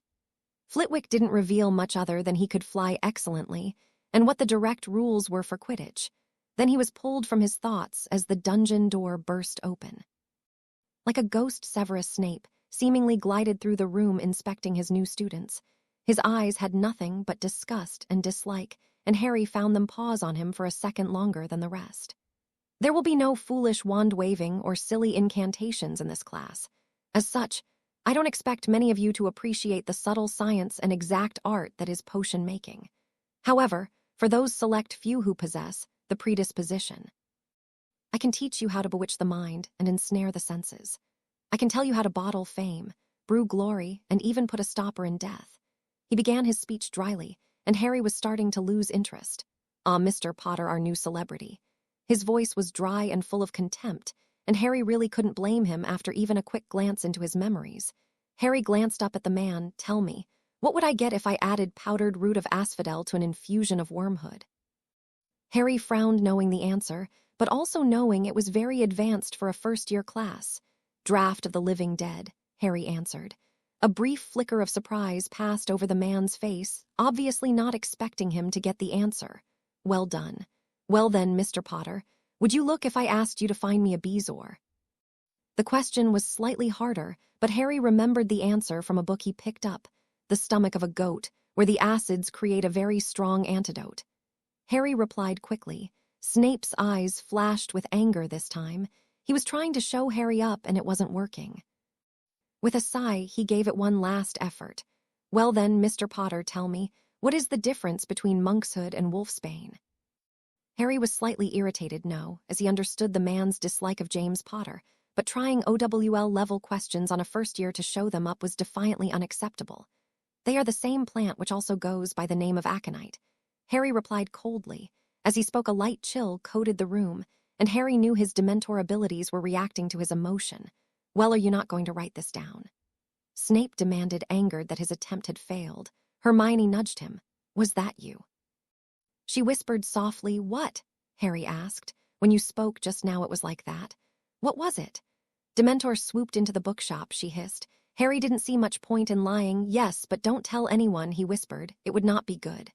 His last words were spoken more to himself than Hermione, remembering Lucy's warnings about not revealing the true extent of his powers. Meanwhile, I'm sorry. Lucy replied, seemingly surprised, as 3 Dementors glided over to her. She was on patrol outside the prison borders when 3 of her sisters approached her. You heard correctly. It seems that a great deal of money has been removed from Harry's primary account. A goblin sent the report to Dumbledore, but Ragnarok intercepted it. He found out that in wizarding terms almost 20 were taken over the years without consent, one informed her. Lucy made a deep growling noise, and he sent it to Fudge, who is Harry's contact. She growled deeply, precisely. He issued a statement to us, and the corrupt goblin in charge of the funds has been in Muggle terms eliminated. Another continued. So who has the money been going to? Lucy inquired, already dreading the answer. Albus Dumbledore and Molly Weasley. The third replied angrily. What? Lucy exclaimed. How dare he take Harry's money after all he did to him? Her clawed, scabby hands were shaking in rage as the Dementor Dora piped up. I'm sorry, Lucy. But that is not all. It seems Dumbledore is in the process of drafting a legally binding marriage contract to Harry and a third party. Lucy froze. He was trying to do a lot more than control Harry. He was trying to ensure he had complete power over his life. And this contract, she realized. And he dared to make a contract about my son. The second the words left her mouth, the group of Dementor let out a burst of air. I knew it. Dora nodded, tilting her head slightly.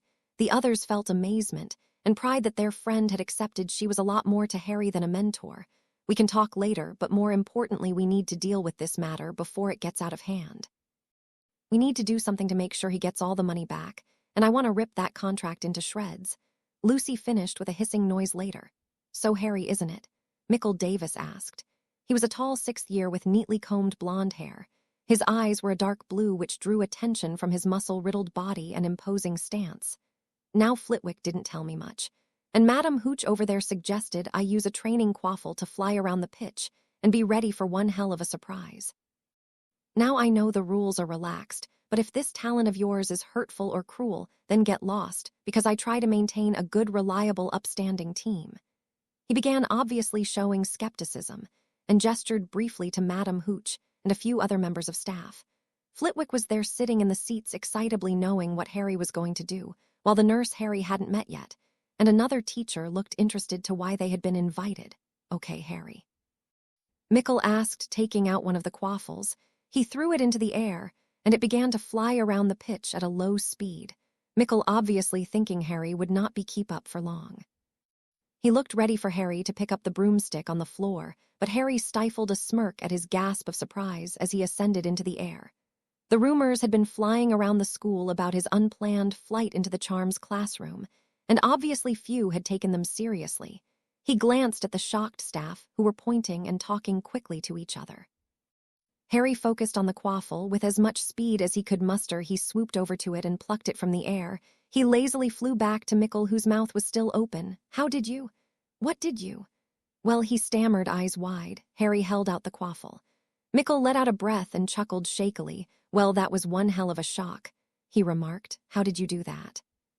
Harry smiled knowingly but gave nothing away. Screw it, I don't care. Whatever you just did was amazing. Oh my God, I want to see the look on Wood's face when a first year literally glides off the floor. You're in, he stammered, grinning. Then his face fell serious. Okay, kid. Let's see how you do when the quaffle is moving a lot faster. Say from broom to broom. He ordered, throwing it back into the air. Once again, Harry zoomed of ready to play the game that he loved. Slytherin common room. Oh, why couldn't he be in Slytherin? Pansy whined, sulking as she leaned against the green sofa. Draco was chuckling as she muttered how much she wanted Harry to be in their house. He's in Ravenclaw, bride of Slytherin and all that stuff. He remarked, shaking his head. But he's cool. Not nerdy or annoying like the other Ravenclaws, and he can play Quidditch, she moaned. Just 'cause you think he's cute. Someone yelled out, shut it, Greengrass. Pansy retailed as a blush came to her cheeks. Draco was laughing hysterically at this, and it took being pelted with several cushions to shut him up. You got your work cut out for you then. He's already got Hermione, the Chang girl, the Ravenclaw Patel twin, and half a dozen Gryffindors. Draco snorted with a cackle. I do not. Pansy hissed. I mean like him. Well, I like him as a friend, but... She trailed off. Besides, since he's in Ravenclaw, doesn't that mean you can boss him around, seeing as he's in Slytherin's wife's house? Blaise Zabini asked curiously. Pansy's face lit up at the suggestion. He could fly me to class, she responded thoughtfully. This was too much for Draco and most of Slytherin House, who burst out laughing. Shut up, Pansy hissed, pelting Draco with another round of cushions. Just 'cause the girl has a crush. Daphne Greengrass commented. Shut up, Pansy practically screeched. But I agree he can play Quidditch. I was going to tell our captain about the Legolas issue, but he is so arrogant around first years I think we can leave it. That might just wipe the smirk of his face, Draco answered with a sly smile. He spoke softly, and Pansy, Crabbe, and Goyle smirked, knowing their captain's dislike of first years. So we're going to lose the Quidditch Cup. What's new? Pansy asked, bored of the Quidditch conversation. Draco snorted. I don't care who wins as long as it's not the Gryffindors. They are just too smug, Draco commented, annoyed. Tell me about it. Pansy muttered, glad to have her embarrassment discarded in a new conversation. Gringotts the day was slowly winding down now, and only a few goblins were left on duty. Some were tapping away at different machines, while others were writing furiously on parchment. Then the door opened, and a small man walked in with a toad-like woman wearing a luminous pink cardigan. A few goblins looked up in surprise as the Minister of Magic himself walked up to a desk. I'm here to see Mr. Ragnarok. He squeaked nervously. Of course, Minster. May I ask under what premise? It asked sharply. Harry Potter, Fudge replied. As the goblin walked off to alert the bank director, Dollars Umbridge looked up. May I ask what you know of Mr. Potter's case? I mean, the press have made some guesses about the boy that are less pleasant than one would like. She inquired. I see you are learning the game of politics, Dollars. Hide your questions in worry and concern. Fudge remarked with a smile. The goblin suddenly emerged. Accompanying him was an elderly goblin who seemed surprised the minister asked to see him. I believed the guardian of Mr. Potter would be joining me, so why are you here, Minister? You are listed as his contact, not his guardian. The director began dryly. Apologies, she cannot be here due to a security issue, and has sent myself as a proxy. Madam Umbridge is taking notes on the meeting, Fudge greeted, gesturing to the woman, as he handed the goblin a signed document. Understandable, Director Ragnarok decided formally. Now what is it you wish to discuss? Put simply, the guardian of Harry James Potter has requested that all the money be returned to him. The marriage contract dissolved, and any other goblins found to be involved in the conspiracy be dealt with harshly. Fudge explained as Umbridge scribbled furiously on her clipboard. Interesting. The director remarked cryptically. What is? Fudge asked, oblivious. When you first became minister, we believed you to be a very weak, incompetent man who relied on advice from another wizard, or as we call him, the puppet master. But something has changed. You seem to be more confident and less suspicious of the goblin people. I wonder what has caused such a change, Ragnock revealed. Fudge seemed unsure of what to say to this backhanded compliment. But your demands are acceptable, however, if his guardian had no inclination of the funds. It was theft plain and simple. And we will be launching a full investigation into these thefts, and any goblins who are involved, I promise you, will be dealt with in the harshest manner possible. The director assured Fudge darkly, who broke into a smile. Thank you very much. She will be delighted to hear it. Fudge replied, Thank you for your time. As he turned to leave, a voice interrupted him. However, it comes at a price, the goblin remarked. Fudge turned round. I have gold.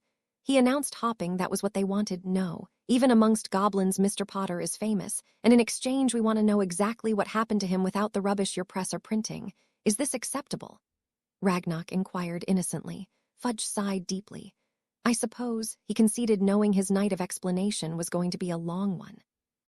Headmaster's office. The sealed letter arrived like another on this crisp October morning, and Albus Dumbledore was sucking on a lemon sweet while reading his mail. Then he froze as he unraveled the parchment and saw what was inside. What? He roared in anger. His hands were shaking and his eyes were white with rage.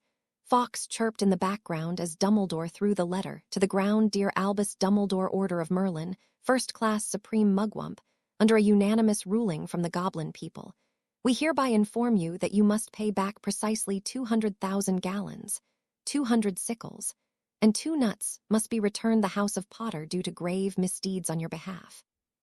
Until such a time, your assets have been frozen, and the vault sealed due to its lack of funds. You and Mrs. Molly Weasley must appear in front of a panel of goblin officials for your theft. Failure to do will result in your funds being seized and used to pay back your debt, but also will mark an end to the relationship you have with the goblins. Director Ragnock Gringotts Wizard Bank. How dare they? Dumbledore roared. They can't do this to me. I, the greatest wizard of all time. His fury was radiating around the room, and even the Phoenix song could not calm the man down. Shut up, you blithering bird, the old man snapped. No, he could do something about this. He could take his position and Supreme Mugwump and put an end to those foul creatures meddling. No, he would not be pushed around by anyone. Then another letter arrived. It was a ministry owl, and Dumbledore smiled. It looked like it was from the minister. He knew the idiotic man couldn't go too long without begging for advice. Well, let's just see what he wants. Then his face fell as he read the letter. Dear Albus Dumbledore, Order of Merlin, First Class Supreme Mugwump, it has come to our attention that during your time as Supreme Mugwump, you have ignored the basic principles and ideals for the role. Firstly, after a panel of ministry departments were briefed on the still developing Harry Potter case, they have all decided that a full-scale investigation must be launched, and during the time you are placed under suspension until a conclusion can be reached. Secondly, you, Mrs. Molly Weasley, must also appear in front of the Wisengamot to shed light on a number of loyalty and love potions found on her property which are addressed to you. Furthermore, in accordance with the trial of Vernon and Petunia Dursley for crimes of abuse, you will also appear in order to justify, good luck, placing him in their care. Cornelius Fudge, Minister of Magic Dumbledore, was astonished. He couldn't believe the nerve of the man to order him of all people to appear in front of Wisengamot, and then to comment on his reasons for placing Harry in his relative's care and Molly. The foolish woman should have known better than to address potions to him. No, and her son's failure would mean there would be no paycheck this month. Meanwhile, you seem excited, Dor remarked, plainly gliding next to Lucy. In front of them was a house that Lucy knew all too well.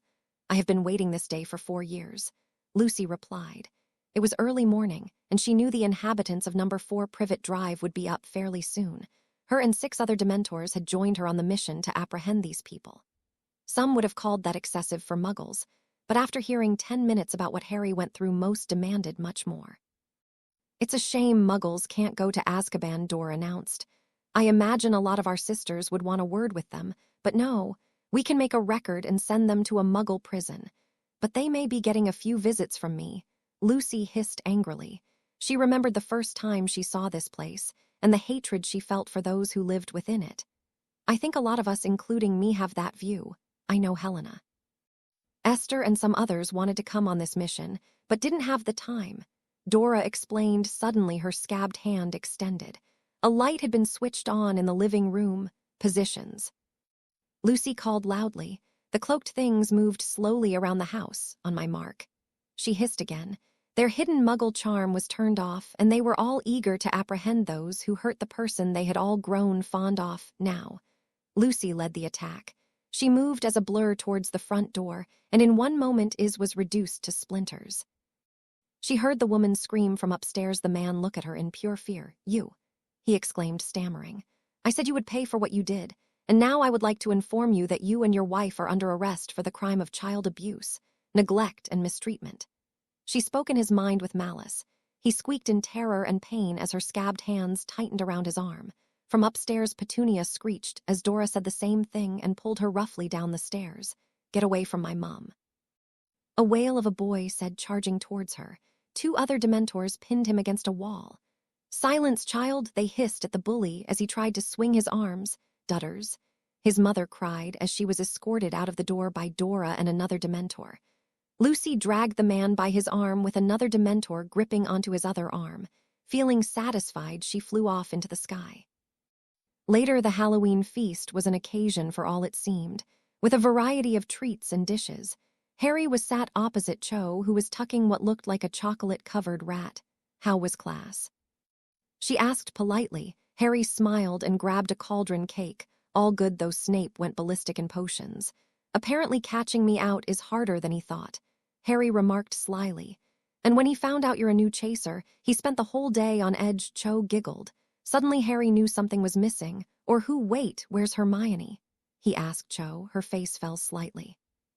Hermione had spent most of the day helping Neville with his charms work after they were paired up. Harry and Hermione were the only ones to actually complete the spell. Well, after class, apparently, the Weasley boy came up to her. Cho crinkled her face in disgust. And the mere mention of Ron anyway, he was annoyed because she was a Muggle born, and she shouldn't be so good, and she should leave because no one likes her. Cho continued glaring at the mop of red hair over at the Gryffindor table. Anyway, he said some nasty things, and she ran off. She's in the girls' toilets and won't come out. I tried to comfort her, but she was hysterical, Cho sighed. Harry was now angry and stood up. His eyes were slightly foggy as he made a big show of walking to the Gryffindor table, wand drawn. All eyes were on him as he calmly made his way to where Ron was sitting. "So, you decided to join us at last," the boy remarked, grinning. His grin didn't last long. Before he could blink, a wand was positioned between his eyes, and a very angry Harry glared at the boy. "If I ever hear of you bullying one of my friends again, I will pick you up and throw you off the astronomy tower." Harry barked, his eyes much darker. Ron was petrified, understood. Harry growled menacingly. Ron nodded. Harry gave him one last cold glare and walked back over to his seat. Ron was being glared at by seemingly all the Gryffindor who knew of the incident, most of the Ravenclaws and Hufflepuffs. Draco had just heard of what happened and looked ready to march over and beat Ron to a pulp. "That worked," Harry directed at Cho, but said loudly enough for all to hear. Then he felt someone behind him. "Mr. Potter," came the stern voice of Professor McGonagall. "While Mr. Weasley's actions were in poor taste, I do not think your actions are appropriate." Harry turned to her. "If I had informed you like some others have about his bullying behavior, then there is a high chance that he would do it again before you had a chance to reach him. It seems there is no harm done, other to his pride." Harry responded calmly. Then the doors smashed open. Harry saw Quirrell burst into the room in a fit of panic, not unusual, and scream, "Troll! There's a troll in the dungeon!" Then he fainted. The entire hall burst into panic and cries. Shouts and sobs could be heard in all directions. It took several loud firecrackers from Dumbledore's wand to silence the students. "Prefects, lead your students to the dormitories. Teachers, follow me to the dungeons," he spoke calmly. Harry got in line when he was nudged by Cho. "Harry, Hermione. She doesn't know about the troll," she told him, worried. Harry was suddenly alert. "You're right. We need to get her. Let's think. Quick, follow me," he instructed, leading the girl into the Slytherin line. Then he saw Draco. "Draco," he whispered, causing the blonde boy to turn around. "Harry?" he questioned, surprised. "Hermione. She doesn't know about the troll," Harry indicated. It took a moment for his words to sink in. "Crab Goyle," he called, grabbing his henchman. They 5 quickly sidestepped into a corridor. "First floor. Bathroom," Cho responded. Immediately, Harry took the lead and they rushed through the halls towards their destination. Okay, so what's the plan? Draco inquired as they ran up a flight of stairs. Haven't worked that part out yet. Harry confessed, making a sharp left. How are we going to fight a troll? Draco asked. No clue. Cho's in second year, so she might know some more advanced magic, Harry admitted.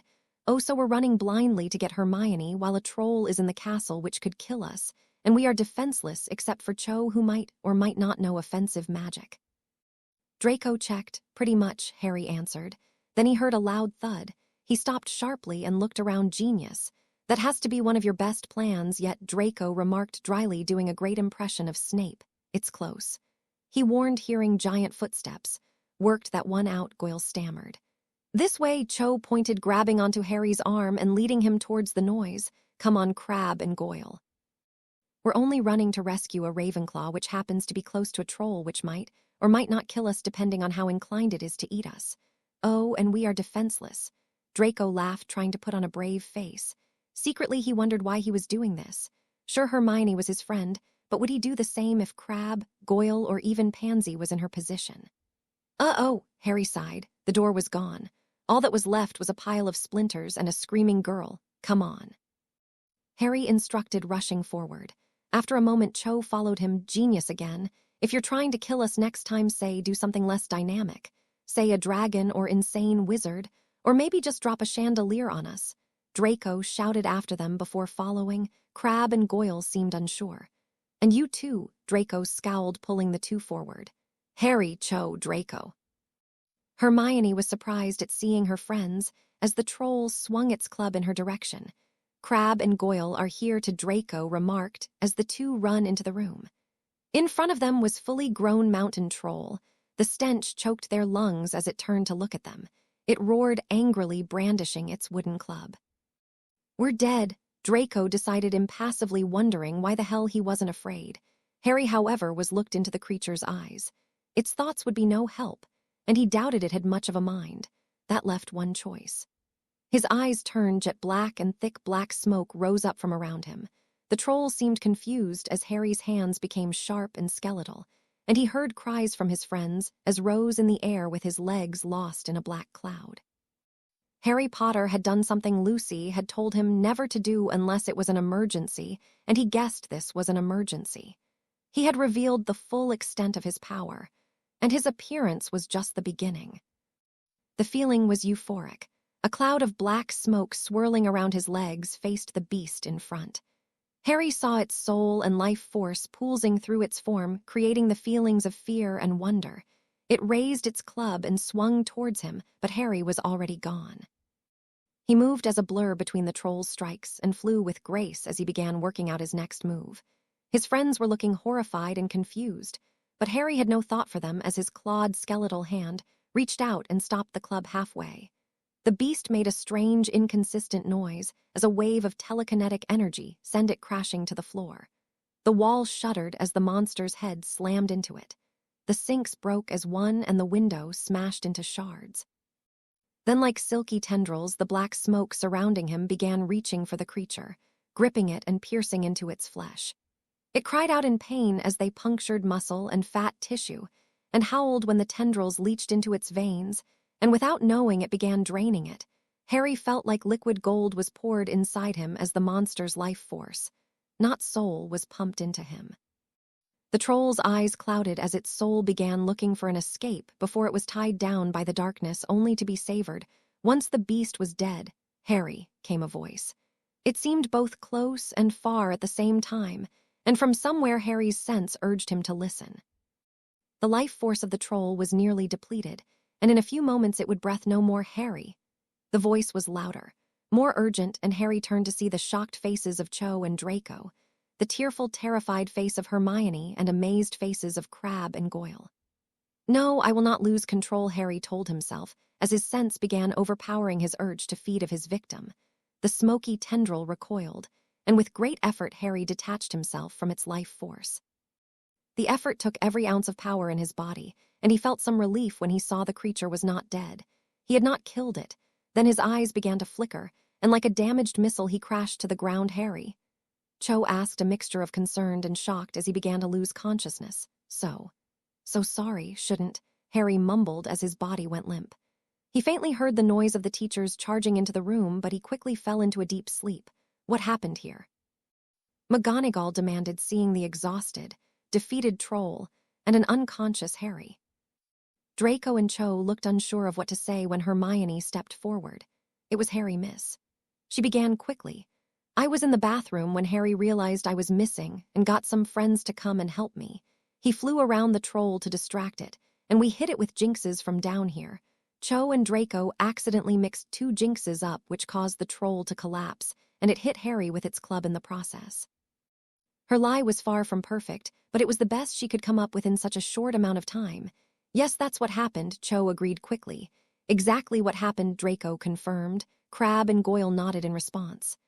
McGonagall looked skeptical. Why were you in here, Miss Granger? Dumbledore asked. Cho stepped forward and summarized the day's events to the teachers. Flitwick suddenly piped up. Why was I not informed? He asked, annoyed. If a Gryffindor attempts to bully one of my students, then I need to deal with it. Minerva, I am disappointed you did not tell me this. Minerva muttered something in response and looked slightly abashed. Well done, you lot. You managed to save a student and take down a mountain troll. And for that I think we should give 60 points to Ravenclaw and Slytherin for their equal part in this rescue. He beamed at his students. Dumbledore was glaring at them, trying to dig into their minds, but for some reason was repelled. No student of this age could learn occlumency, so something much different happened here. But without proof, he had to let them go. Well, you 5 need to return to your dormitories, while we will escort Mr. Potter to the hospital wing. He sighed, feeling defeated. The next day, Harry's eyes flickered open. He felt drained both physically and mentally, which was accompanied by a painful headache. He had no idea where he was, but he was lying on soft sheets and was feeling rather comfortable. Ah, you're awake. A woman noticed walking over to him. You Potters can never do things simply, can you? A direct hit from a troll should have knocked you out for a week, but it took you less than 24 hours.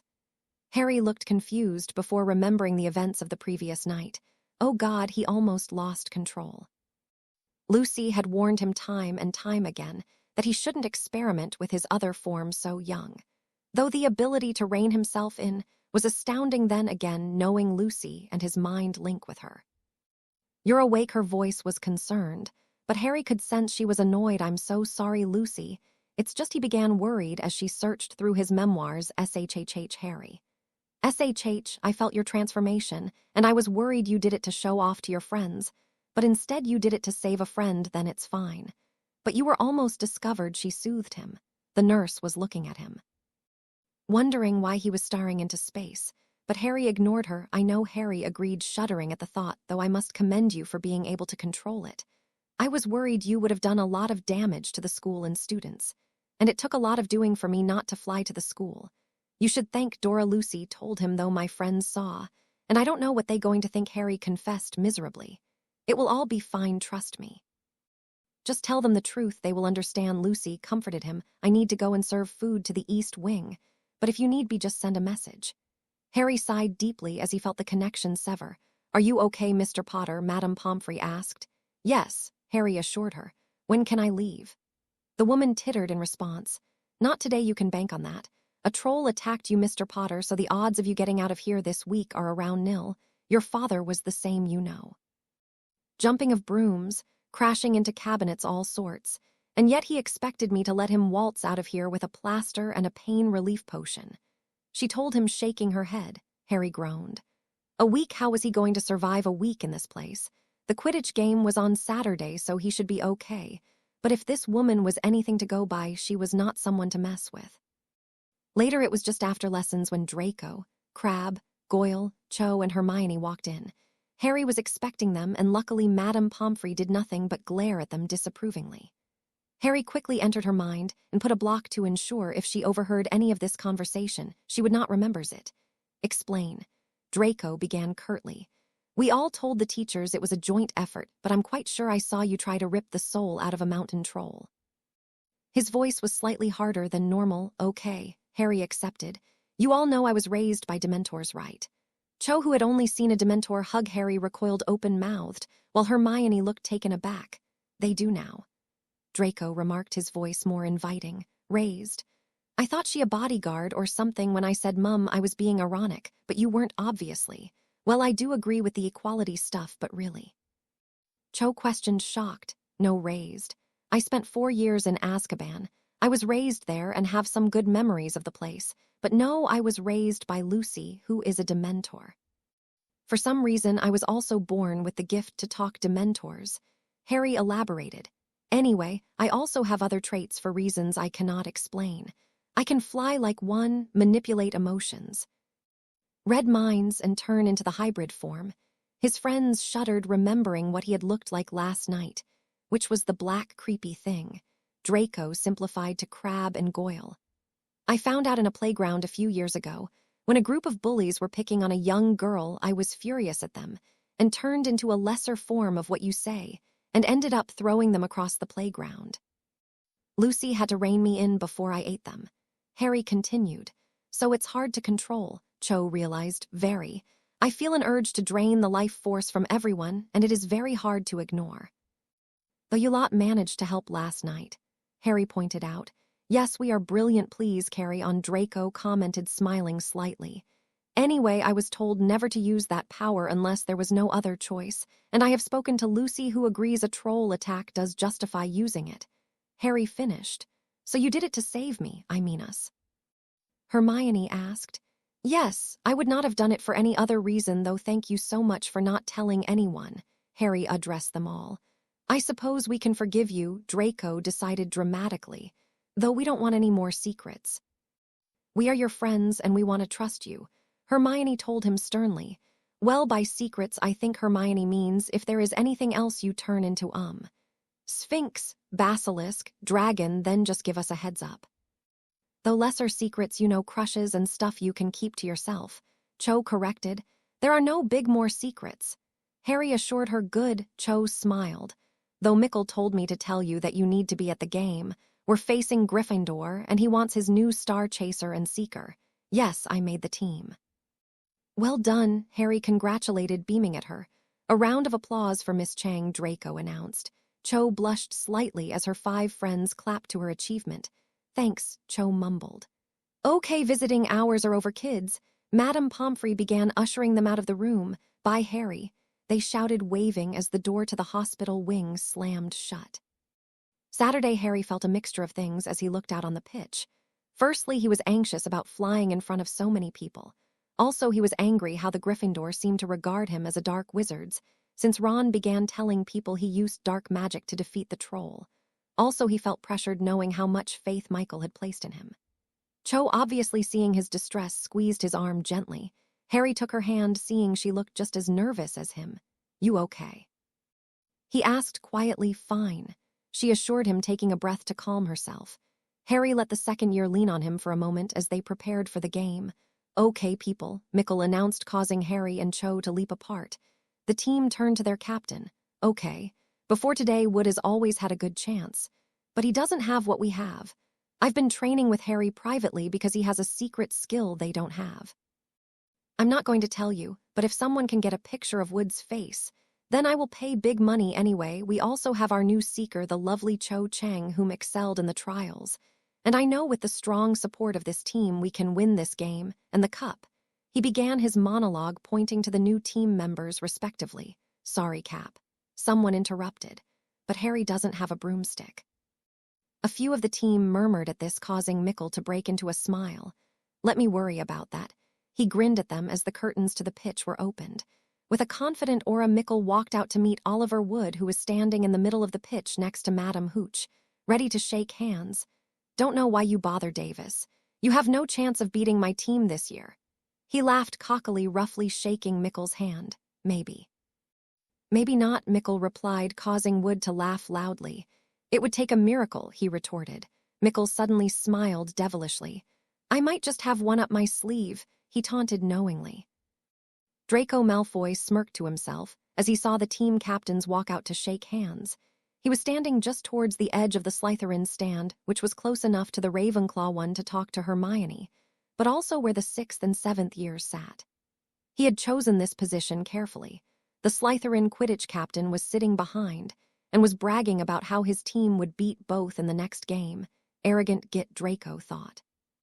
After Harry's incident at flying class, the first years tried to tell people about what happened, but older students dismissed the idea, saying that it was impossible and denying the very idea that any first year could know such magic. Draco knew better than them all, it seemed, and he had sat here just so he could see the older boy's face. Excited, Hermione stated from the other side. "Let's just say I have been waiting for some time to see this." Draco answered smugly as the players began walking onto the pitch. Crabbe and Goyle were stood behind him, and Draco's eyes widened slightly as he saw Harry. A slight murmur went through the crowd as they saw he did not have a broom. Dumb kid. Probably forgot his broom. This is why you don't let first years play. The Slytherin captain remarked, causing his idiot friends to laugh. Then, as each of the player ascended into the air, Draco's anticipation built. The Seeker and Keeper went up first, followed by the Beaters. Knowing his Harry would go last, Draco turned to see the face of his captain turn from arrogance to shock. Harry was lazily rising in the air, and Draco took a lot of delight in seeing the arrogant older kids look at his friend in amazement and shock. "What the hell?" the captain announced loudly. Draco sighed lazily as a collective gasp went through the students, as they realized they should have listened to the first years who witnessed him fly the first time. "Wow, he can fly. Who'd known?" he proclaimed, making Hermione giggle softly. Draco saw even some of the teachers were shocked, and saw the normally sneering face of Severus Snape frozen in amazement. Flitwick, having seen this all before, was chuckling at his colleagues' reactions as Harry soared into the air. "Ladies and gentlemen, Harry Potter flying with no broom. What will the Gryffindor team make of this?" Lee Jordan was roaring over the crowd. Oliver Wood was looking like he had been hit by several dung bombs and been punched in the face for good measure. His usual cool demeanor went out the window, and all of his team looked nervous. Let the game begin. 20 minutes later, Harry was having a great time. He was soaring and flying like never before, and now knew what it was like to take part in a real Quidditch match. He saw the quaffle in the air being thrown towards Katie Bell and launched himself up, and literally took it out of her hands. "Thank you," he smiled, nodding to her, as he dove down towards the hoops. And Harry Potter makes another amazing move this time. He has snatched the quaffle quite literally from a chaser's hands. "How he is doing all this we don't know, but I think," Lee Jordan commented as Harry launched the ball towards the goal. It bypassed Oliver Wood with ease, and while Lee Jordan was still ranting his theories, he heard McGonagall snatch the voice piece. 700 to 100. She barked as Lee muttered something in apology. A lone bludger was propelled towards him, and with great effort he caught it in his hands and threw it towards a Gryffindor, who dodged in time for another Ravenclaw chaser to grab the quaffle. Then he heard a cry. He froze and looked around to see Cho trying to grasp her broom tighter as if she was struggling. She looked fine, but Harry couldn't help but feel as if something was deeply wrong. Then it hit him. His lie about the troll had included all his friends overpowering it. He cursed himself. Someone had let the troll in for some reason, and he didn't think about it at all. Only a staff member could smuggle a troll in, and the idea they would allow the students to get away with foiling their plans. Know something was wrong, but he had no clue as to what. Meanwhile, Draco, Hermione whispered. The blonde boy was paying close attention to the game, and she leaned over and shook his arm. "Oh, sorry, what is it?" he stammered, turning to her. "And another 10 points to Ravenclaw as Harry Potter scores again," Lee Jordan announced. "Look at Cho. She seems like she's having trouble with her broom." Hermione pointed out, seeing the girl once again clutch her broom tightly as it moved sharply in the other direction. "Nerves." Draco suggested, wanting to refocus on the game. Hermione shook her head. "No, you see." "Look," she shouted, pointing to Cho, whose broom had suddenly began shaking with intensity. "Now that is not nerves," Draco stated, seeing she was in real trouble. He quickly scanned his memory for something his father had once said. "It's a verbal curse," he announced. "It requires eye contact with the target at all times, and I doubt any student would know it." He trailed off, wondering who the perpetrator would be. A nudge on his shoulder pulled him away from his thoughts. "What?" he asked to Goyle, who was looking towards the staff box. "Look at Professor Stutter," the boy murmured, using his pet name for Quirrell. Both Draco and Hermione looked to see the turbaned man muttering fiercely while looking at Cho. "Well, come on then," Draco urged, helping Hermione over the low wall that separated the stands. Why do we always end up going to save the girls? Crabbe wondered as he followed his friends behind the stands on the pitch. Harry was now very worried. Not about the game, no, he had scored a lot of points, and they were in the lead, but he could tell someone was cursing Cho. He would have swooped over and grabbed the scared girl who was taking deep breaths as she struggled to hold on. But if he did, he might get hit by the curse, and if he fell, so would Cho. No, he was hovering around her, while the uncaring Gryffindors played around him, trying to claim as many possible points. He was here in case the broom managed to kick her off. Knowing if she fell, he would grab her, but he risked doing damage to himself and her. Plus, if he did fall, then the injury might call upon his Dementor side to heal, and that would be very bad. Then he saw Draco, Hermione, Crabbe, and Goyle climbing under the teacher's viewing area. Obviously, they knew who was behind the curse, and he hoped they acted soon. The stands, okay, what do we do? Draco questioned as they reached their destination. They were underneath they stand, and could see the snarling face of Quirrell as he muttered above, "What kind of curse is it?"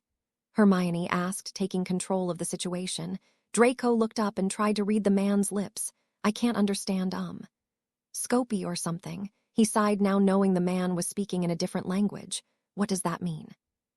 Hermione asked, desperately, completely bewildered. I know," Goyle piped up. Surprised, the group turned on him. "Scopy is Latin for broom. Remember your dad gave us lessons," he pointed out. Draco did not. His father had many ideas on what a true pureblood should know, and after a while just tuned them out. Broom. That means Harry could help her. Hermione worked out. Draco, taking the hint, leaned out of the stands and waved his arms to catch Harry's attention. Hermione, however, took a much different approach and was trying to aim a spell between the defense professor's legs. The pitch, what the? Harry was even more confused now. Not only was someone trying to curse his friend, Draco seemed to be doing a very good chicken impersonation from the stands. His mouth was moving, and Harry could not work out what he was saying. "Room," he queried, "no broom." Working out that Draco was trying to tell him the curse only affected brooms, he took action. He launched himself at Cho, whose broom was trying to buck her off, and grabbed her by the waist. "Strange tactic, grabbing your seeker around the waist," Lee Jordan pointed out loudly. Cho made a noise of protest, but Harry lifted her off the broom. "What are you?" She began frantically before seeing the broom dive-bomb towards the ground. Some kind of commotion was going on around the teachers, but she was a bit preoccupied. "I guess the curse stopped," Harry sighed. Cho didn't know how to feel. Relieved she wasn't on the broom, thankful that Harry had saved her, on terrified that she was being held 50 foot in the air. Before she could say anything, she could see a glint of gold. The snitch, she realized, pointing, is now really the time. Harry demanded, amazed. Quidditch was still on the girl's mind. "Yes, now forward," Cho ordered demandingly. Harry, seeing no reason to argue, propelled the girl forward as the Gryffindor seeker soared towards them as he too saw the snitch. Cho suddenly outstretched her hand and pushed Harry's chest, aiming him upwards. "I'm not a broom," Harry protested at being forced around in this way. Ignoring him, Cho outstretched her hand and reached for the tiny, fluttering golden ball. Cho grabbed it and leaned to the left, causing Harry to veer, of course. And Harry Potter stroke. Cho Chang just caught the snitch. Ravenclaw win 950 to 400. Lee Jordan announced, stunned, as Harry landed the two on the ground. "You're a lot easier than a broom," Cho decided, grinning innocently with the snitch in hand. And despite everything, Harry laughed with her as the rest of the team swooped down to congratulate them. Later, so in summary, our Hermione hit Professor Quirrell between the legs with a simple incendio. "Remind me never to annoy you," Harry remarked as Hermione blushed. They were all walking in the grounds of Hogwarts discussing the match, and in particular the member of staff that had tried this, after we saved her from a troll using. "You know what, and to repay you, she saved you from a teacher by setting his balls on fire," Draco summarized, causing the girls to laugh, and the Harry, Crabbe, and Goyle to groan in imagined pain. "But yes, in all seriousness, Quirrell is up to something," Harry told them quietly, making sure they weren't being followed. "I think we worked that one out," Draco pointed out dryly. "But what?" Hermione wondered. "And why take it out on us?" "Because we stopped the troll. He must have been using it to cause a distraction, and we put a stop to that. I think it might have something to do with whatever's on the third-floor corridor," Harry explained. "Probably," Crabbe agreed. "But what is it? a weapon or something.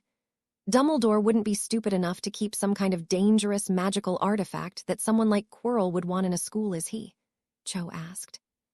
Harry had explained he knew something was wrong with the old man, and Hermione recounted her experience in Flourish and Blots, which convinced all of them Albus Dumbledore was not a man to be trusted. Maybe, Harry sighed. I think we should take a look tonight. What is it with the possibility of death that excites you?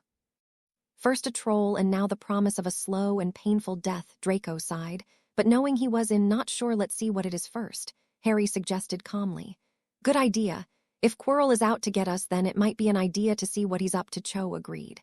I suppose, Hermione sighed, not too happy about breaking the rules. Do we ever get a say in these things? Goyle asked, No, Draco responded warmly. All rise, Amelia Bones boomed. The courtroom was set up slightly different today, with only half a dozen witches and wizards to play the role of the jury during this trial. Among them were Cornelius Fudge, Dolores Umbridge, and Lucius Malfoy. All were looking expectant at the two people who were sat quite calmly in the center of the room. Looking a mixture of horrified and repulsed, Vernon and Petunia Dursley refused to stand. Rise. Amelia Bones growled. From behind, Lucius drew his wand aside, which terrified the couple into standing up. Satisfied, Amelia continued, Today's Wisengamot is made up of only a fraction of the amount needed for this trial in the matters of security. Does the defense have any protest at this? Vernon suddenly piped up. Yes, I don't want to be tried by a bunch of freaks, he roared angrily. Silence, Fudge bellowed. There will be no racial or intolerant language in this courtroom regarding anyone's magical ability. Do I make myself clear? His eye paused on the Petunia and Vernon, who nodded eventually. Good, he muttered, sitting down at his desk. The courtroom was imposing, as it should be, and he took some delight in watching the abusers tremble, knowing they were around so many magic users. Fudge picked up a paper. The trial of Petunia and Vernon Dursley for the crimes of child abuse, neglect, and failure to fulfill duty as guardian will begin. Upon request, the charges of assault and battery against Harry James Potter are to be put on this list, and in light of the overwhelming evidence, a number of secondary witnesses may also be tried. He began dryly, vaguely referring to Dumbledore. This is not fair.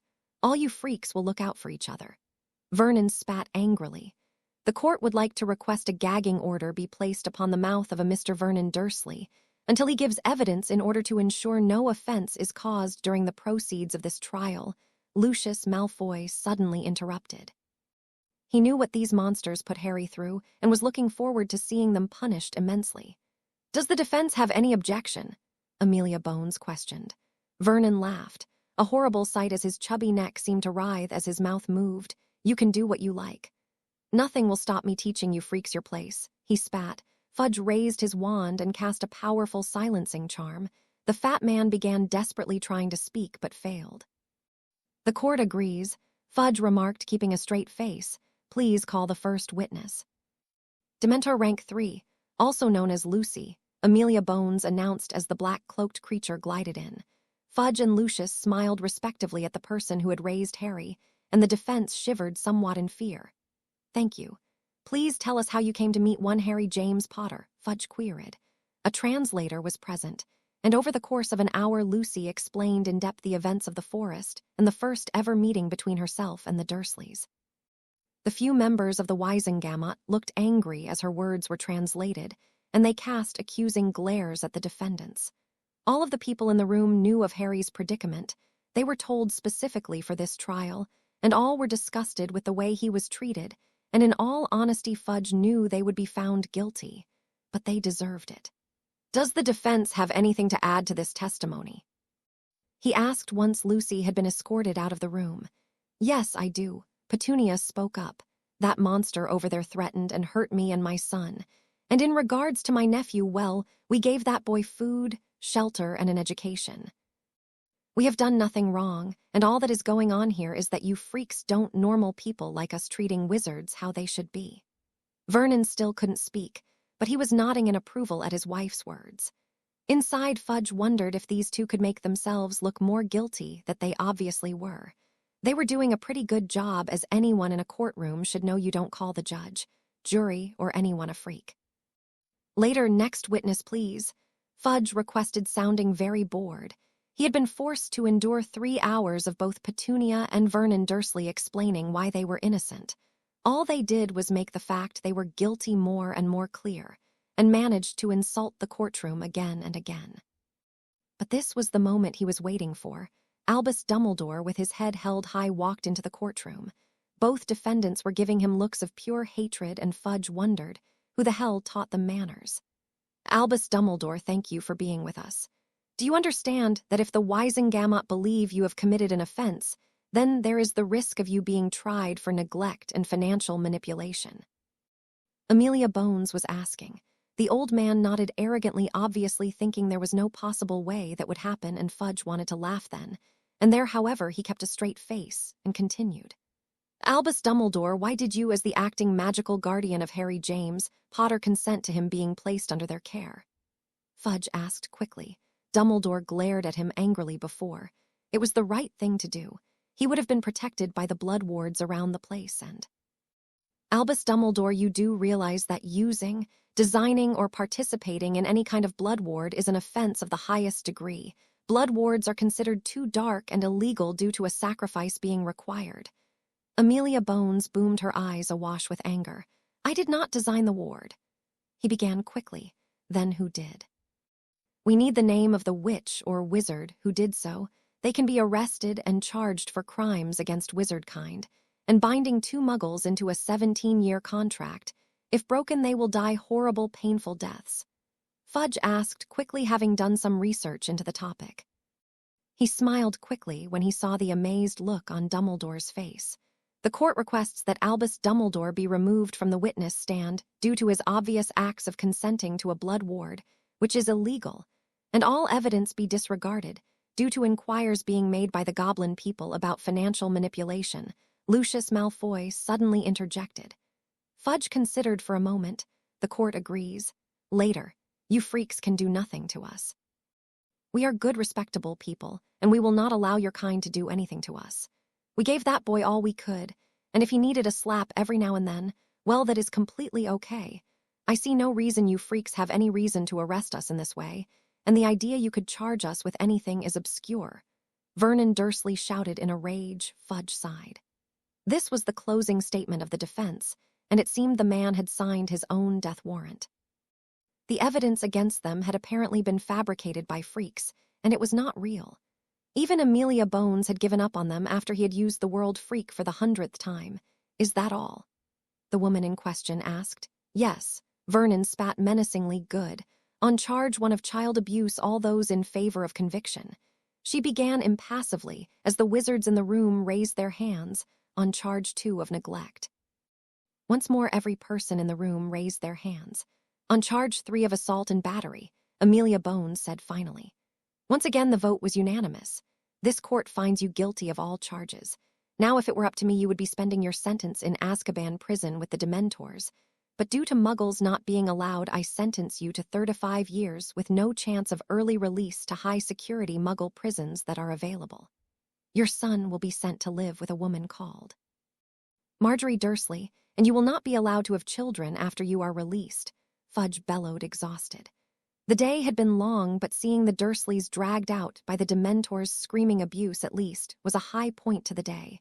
Though the 3rd defendant walked in, he had a look of contempt in his eyes as Fudge nodded to Amelia Bones. On charge 1 of financial manipulation, all those in favor of conviction. This vote would be harder to win as a few would always support the old man. Luckily, it was a 7-6 vote. On charge 2 of misusing position of magical guardian, Amelia Bones spoke again.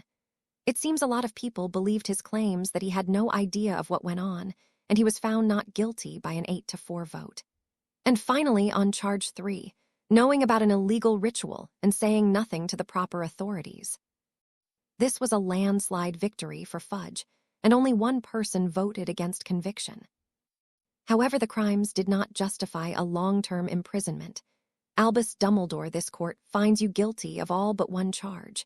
And for charge 1, a fine of 20,000 galleons will be imposed along with the repayments made to Harry James Potter. Also, we sentence you to 12 months suspended sentence in light of your long-standing contribution to Wizard Society. We also dissolve all marriage contracts made during your time as guardian for Harry Potter, and a full-scale investigation will be launched against you to ensure you have committed no other crimes."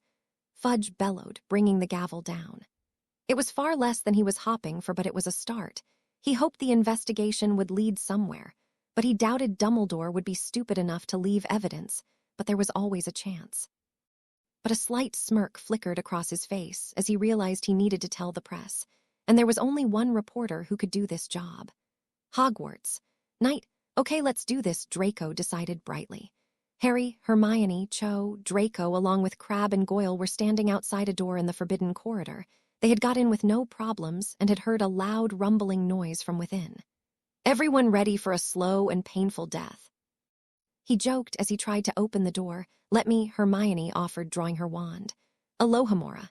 And sure enough, the door unlocked. "Ladies first," Draco offered as Hermione walked in.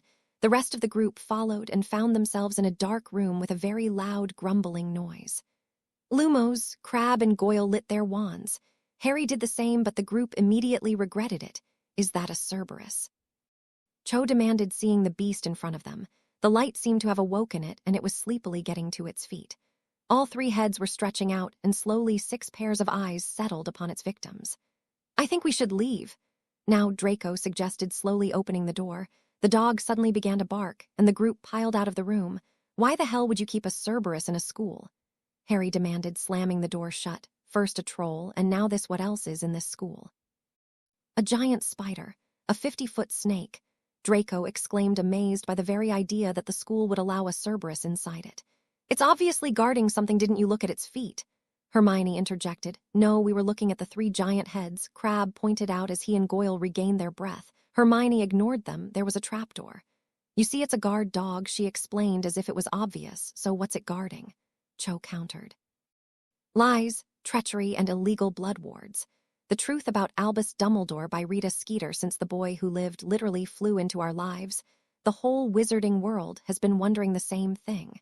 What happened to him after his legendary defeat of you-know-who? We assumed he was living safely with a good, caring home, but it looks like we were wrong. As of today, the Wisengamot have charged Vernon and Petunia Dursley with crimes relating to child abuse and assault. Are these the people Dumbledore entrusted our savior with? And more importantly, later it emerged that Albus Dumbledore himself was set a hefty fine and a suspended sentence for finical manipulation and taking part in an illegal blood wards, which is a form of dark magic. Is this the man we look up to? The man we entrust with our children? Well, this reporter, for one, certainly disagrees with allowing him to keep his Hogwarts position, or who knows what he could do. He could try making more blood wards, or do much worse to our children. Well, I for one want to see him explain these illegal actions, and am requesting he agree to an interview to ensure us all of the safety involving every single Hogwarts child. For more information on Harry Potter. Page 2, Blood Wards and Dark Magic. Page 5, for the Wisengamot proceedings. Page 7, okay, what we know is. A giant 3-headed dog occupies the 3rd floor corridor. Professor Quirrell wants whatever it's guarding, and that's it. Either we need to brush up on our detective skills, or we have just won the world's worst investigator award for this year, Draco announced, smiling. The group was in the library, and with a helpful nudge in her mind, Madame Pince left them alone. The topic of this meeting was to work out what the hell was going in their school. Funny, Hermione remarked sarcastically, shaking her head slightly. The group had become accustomed to Draco's dry, witty, and very only occasionally funny remarks. "I aim to please." The blonde-haired boy smiled with equal sarcasm. "So the question is why? Why is a Cerberus here? Why is Quirrell doing this? And why is Dumbledore allowing this to happen? He must know something. I mean, a man let a troll into the castle, and no one noticed." Harry interrupted before the two could continue their sarcasm-filled banter. "Good question. Maybe their minds." Hermione suggested, refereeing to Harry's Dementor powers. "No, I tried. Every time I reach out, I can feel 2 different things. One is dark and my inner Dementor tires to unleash itself to protect me, and the other is blank, like someone is using Quirrell's mind or attached to it." Harry answered, recalling the strange feeling that emerged every time he tried to approach Quirrell's mind. "We're idiots," Cho suddenly announced, jumping up. She was flustered and was rubbing her forehead. "Well, you might be, but the rest of us," Draco began. Cho shook her head before he could finish the comment. "Think about it. When that troll Quirrell fainted, and obviously legged it to the third-floor corridor, but why didn't he finish the job? He couldn't have done it because he's still here and looked pretty angry about us defeating the troll. So why didn't he get past the three-headed dog? The man can control a troll. I think a Cerberus would be like taking candy from a baby. Someone must have stopped him." Cho explained, packing up and down in front of the group as she racked her brain. "She's right." Harry agreed, also connecting the dots. But who? "Well, Crabbe began awkwardly. The whole group turned to face him. "Well, Snape's been walking with a limp this week," he pointed out. Draco's face lit up. "Look at these two. First, Goyle works out Professor Quirrell is the one cursing, and translates a Latin phrase that makes no sense to anyone else in the world. And now Crabbe is solving one of the major mysteries of this case. See, we have two smart ones, one powerful one genius, witty cool one, and two problem solvers. I think this is going to work out just fine," Draco remarked, beaming at his two friends who sheepishly looked away. "So Snape's involved. What do we do?" Hermione interrupted suddenly. Draco tutted loudly. "It's obvious, isn't it? We confront him and see what he knows." He smirked, sending a jolt of fear through the group's spines as they envisioned confronting the man. "Or we spend the entire year shyly hiding in the shadows, following him, and accidentally giving Quirrell a chance to steal this thing." Draco offered up, knowing which option made reasonable sense. Potions. Harry wanted to do this alone. Snape had been going out of his way too much lately to show Harry up, and it was becoming ridiculous. Harry understood the man's original dislike of him, but to bully a dead man's son in some bizarre effort to get some poetic justice was pathetic.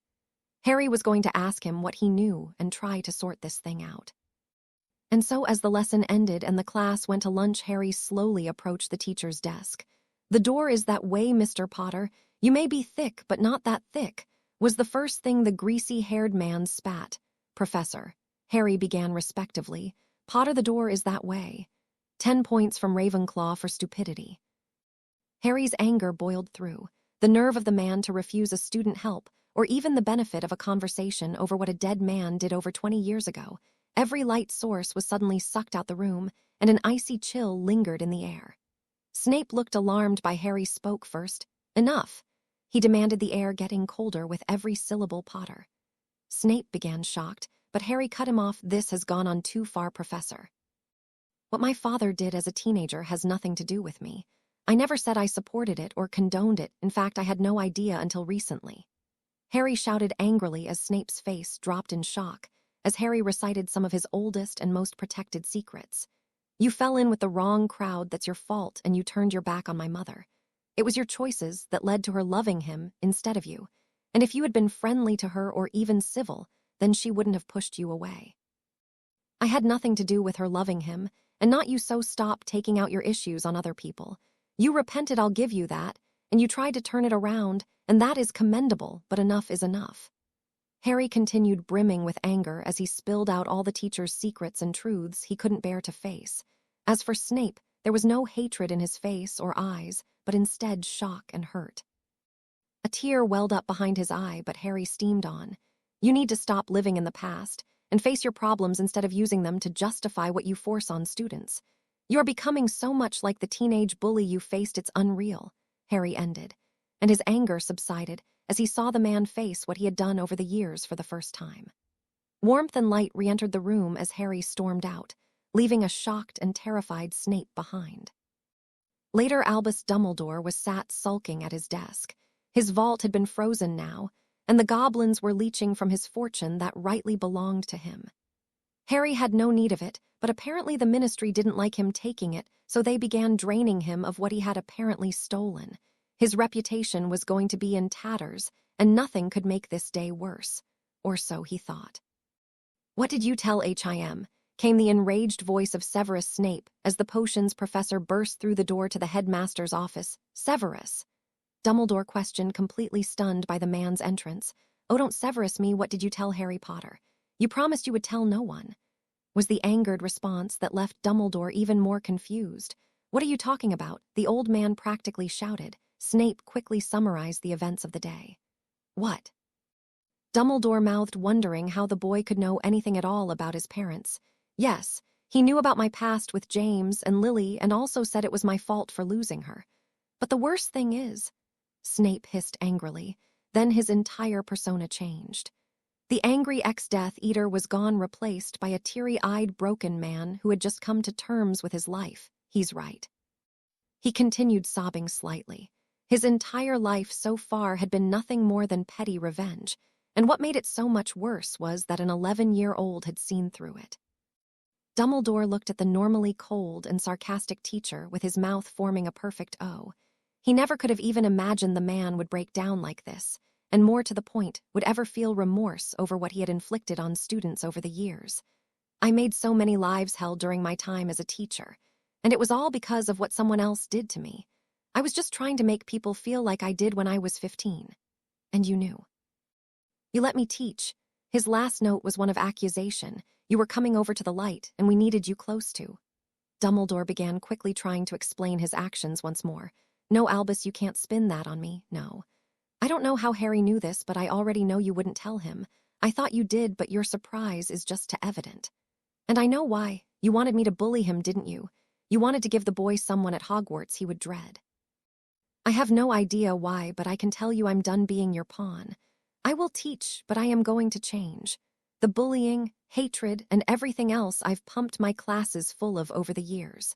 No, and if you want to ever regain my trust, if you want to explain why you allowed me to teach knowing I would bully, then it might help. But I know if you do that, then it will lead me straight to whatever you've been plotting over the years concerning Harry Potter. And I have no idea what that is, and to be honest, just so can look you in the eye, I never want to. Snape proclaimed, glaring coldly at the man he had entrusted so much with. And with that he stormed out of the room. Library of Philosopher's Stone. Cho was gobsmacked as Harry explained what he had seen in Snape's mind. Yes, Harry answered gravely. Sorry, are they trying to kill us? What is Dumbledore thinking?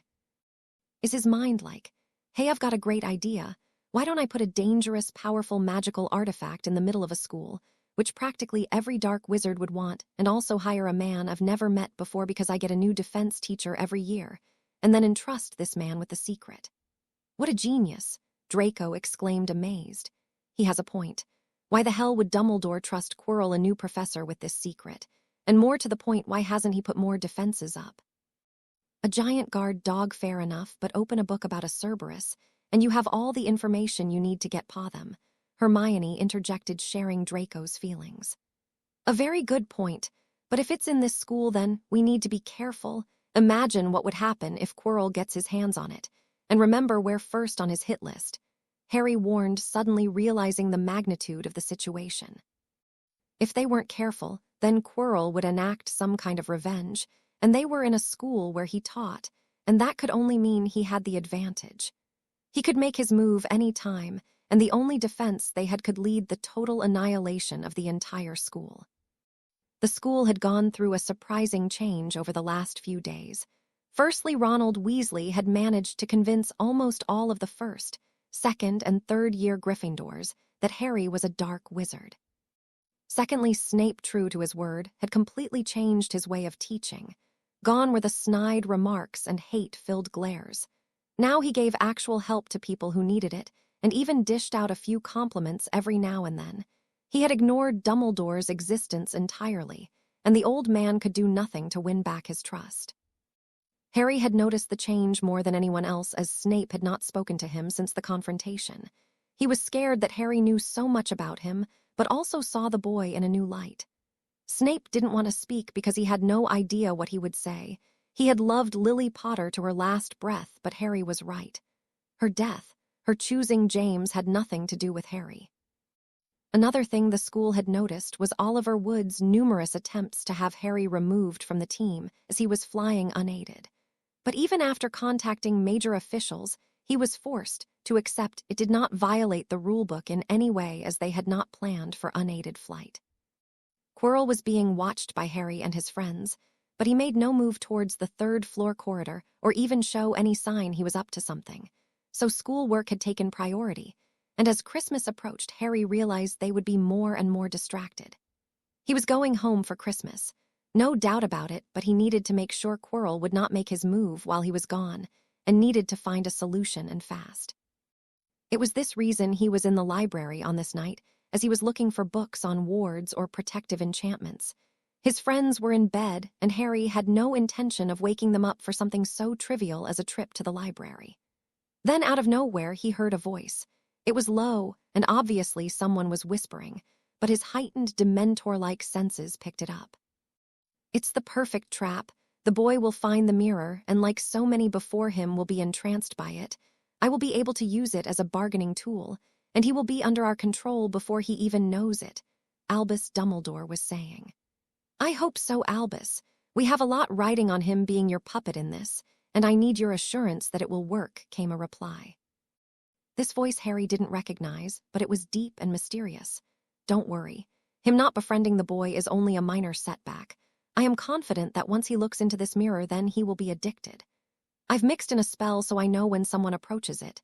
Dumbledore bragged with arrogance flooding into his voice.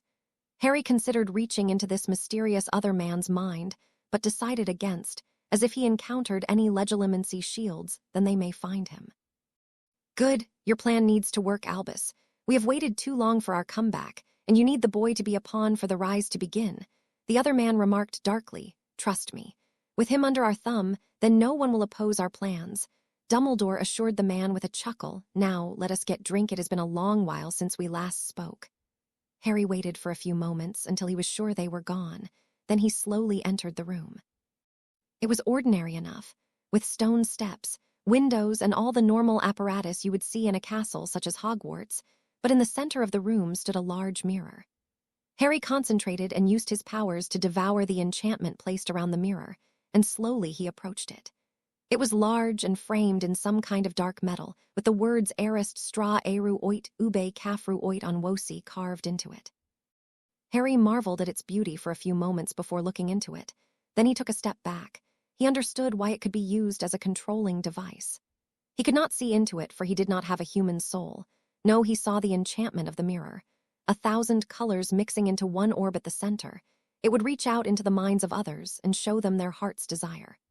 Disgusting, Harry thought, an object designed for beauty to be used for oppression, and he had no doubt he was the target. You're quite easy to follow, came a voice. Harry spun round to see the pale face of Draco Malfoy behind him. How did you know I was here? Harry asked suspiciously. Easy, I know you, and the moment you realized the stone might be at risk, then you would have gone to the one place in this school that could give you some tips on how to protect it, and Draco began. Then his eyes fell upon the mirror.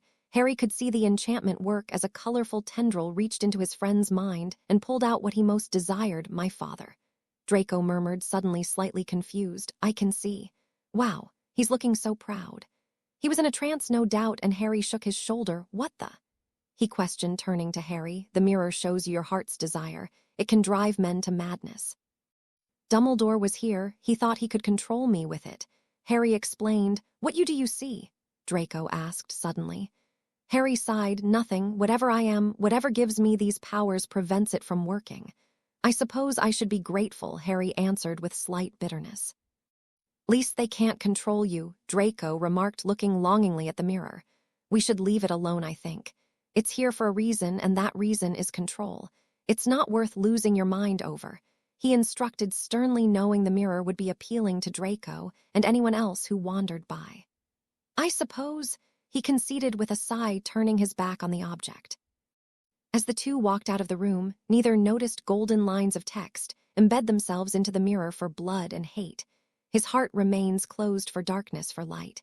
Evil never grows for the end to be met. The truth must unveil with terrible loss and terrible betrayal. The darkness falls and recoils, and in that one moment the currents of time were forever inscribed with the next great prophecy. Next day it came to Harry in the very early hours of the morning. The solution to his problem had been staring him in the face the whole time, and he had not even realized. The stone needed protection, obviously, and Harry knew only one man who could do the job. Snape.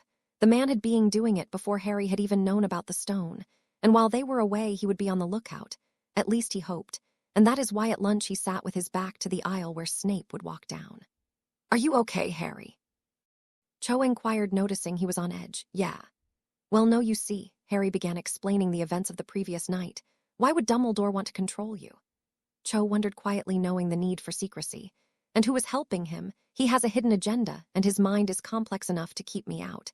He has a vast knowledge, and his mind is a maze of information." Harry sighed, realizing there was a lot more going on around this school than me, the eye, and worse of all, it seemed to center on him. Why, he didn't know, but he knew he needed to be careful, or he might end up falling into their hands. But then again, it wasn't his biggest concern now. "So, Cho, any plans for Christmas?" he asked, changing the subject.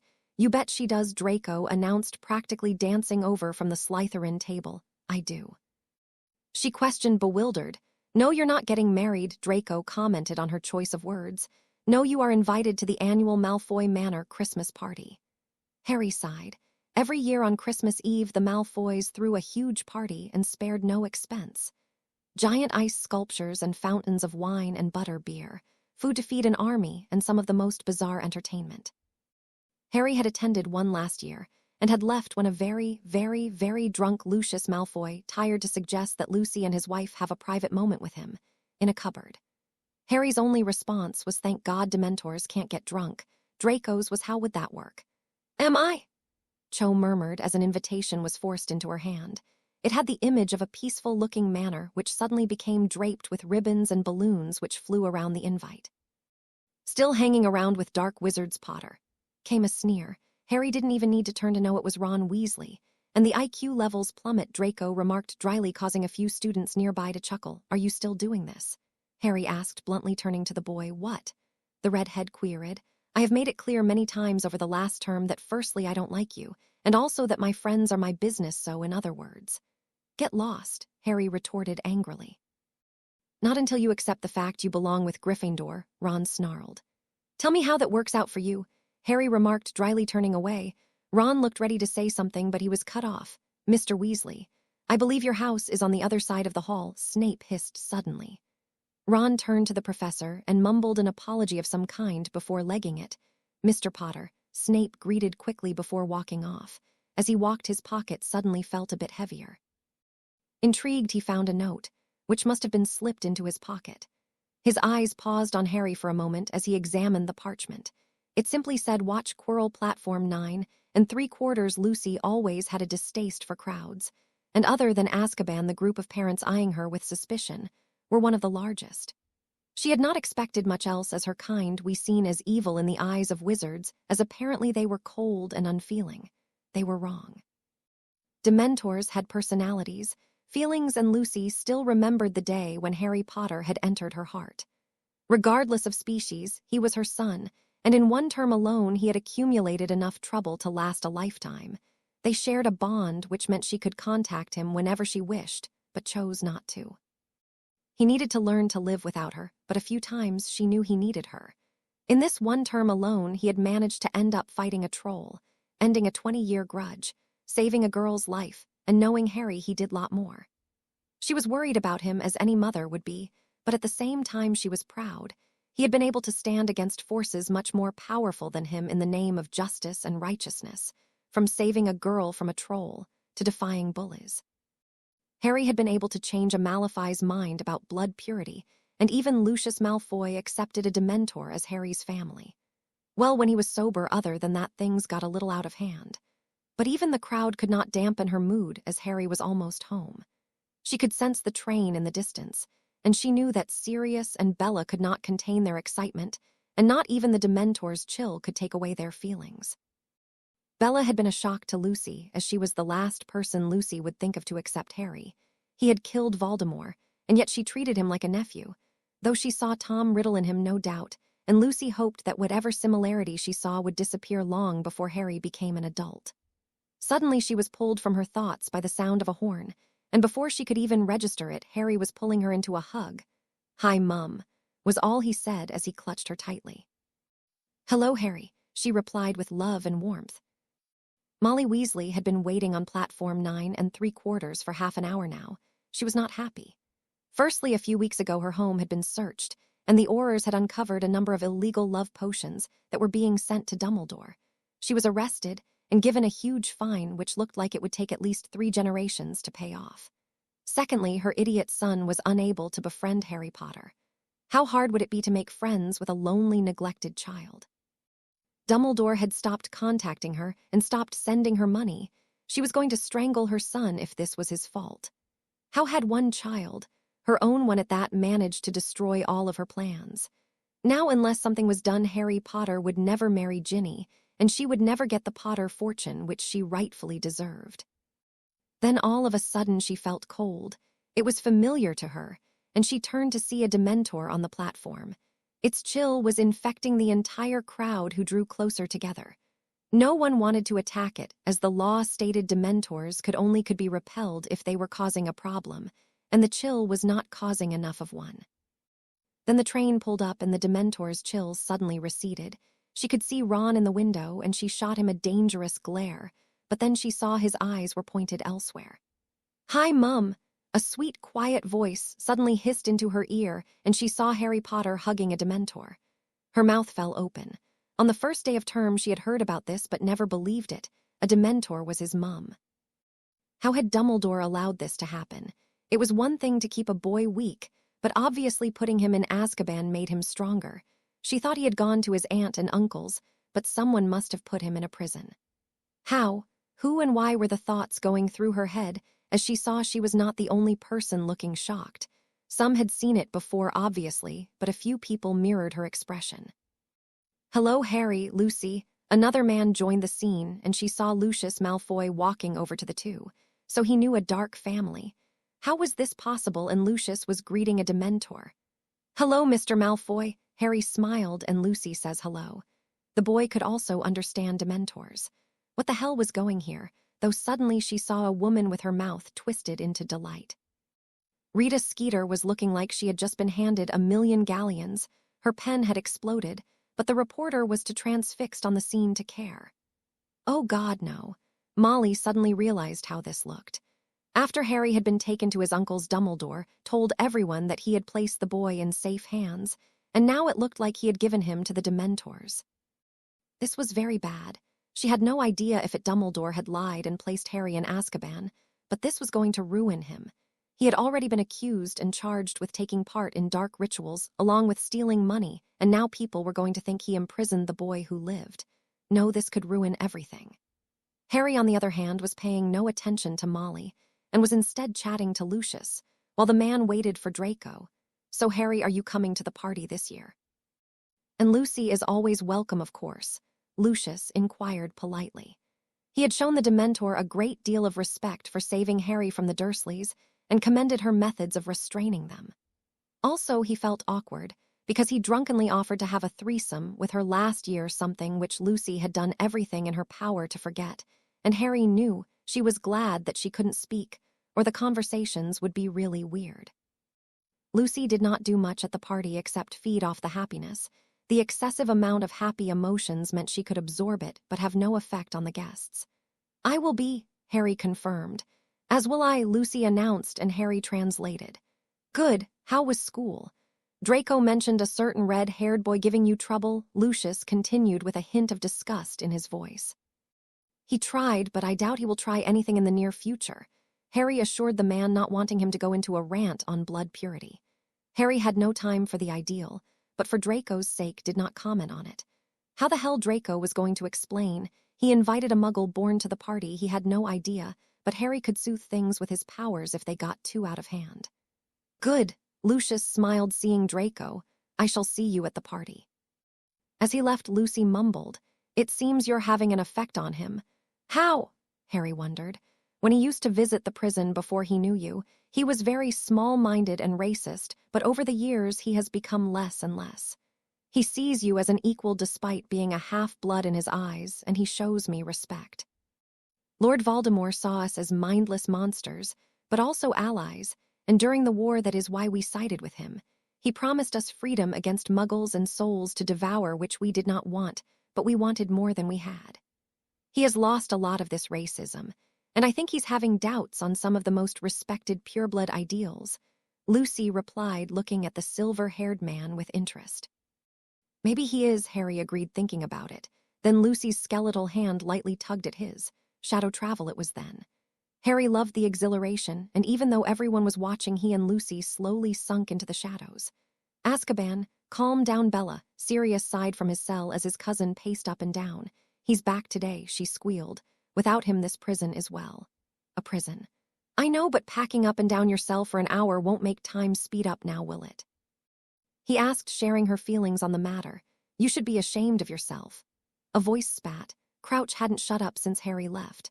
Always going on about how Bella was betraying the Dark Lord. And you should shut the hell up, Crouch. He's a boy and had no idea what he was doing when he killed the Dark Lord. You can see how powerful he is. Dementor magic or whatever he has. Well, in a few years he could take on the entire ministry and win. Just because you cried in front of your father because you were caught makes you no better than me. I left that courtroom with respect while you cried and wailed as your own father sentenced you to life, and now you sit in a cell bitterly like a fool, she retorted furiously. How dare you, Crouch begun. Shut it, Crouch, Sirius interjected. However, the man did fall silent, as in that moment a Dementor swooped in and pointed a finger at him. It was a warning and a clear one, as in the next moment Harry entered the room. Harry, Bella and Sirius exclaimed together as the boy approached. He beamed at them and Sirius saw Crouch retreat back into his cell. How are you, Sirius? And you, Bella? Harry asked warmly, happy to be reunited with the pair. He shook Sirius's hands, while Bella, who refused to be obstructed by the bars of her cell, forced her hands through them and pulled him into a hug, which involved him being pressed into cold metal. Oh, we're fine, Bella informed him, waving her hand. What we want to know is how you're doing at school. Sirius opened his mouth to protest, but seeing as he also wanted to know about his godson's time at school, he did not answer Harry's first question.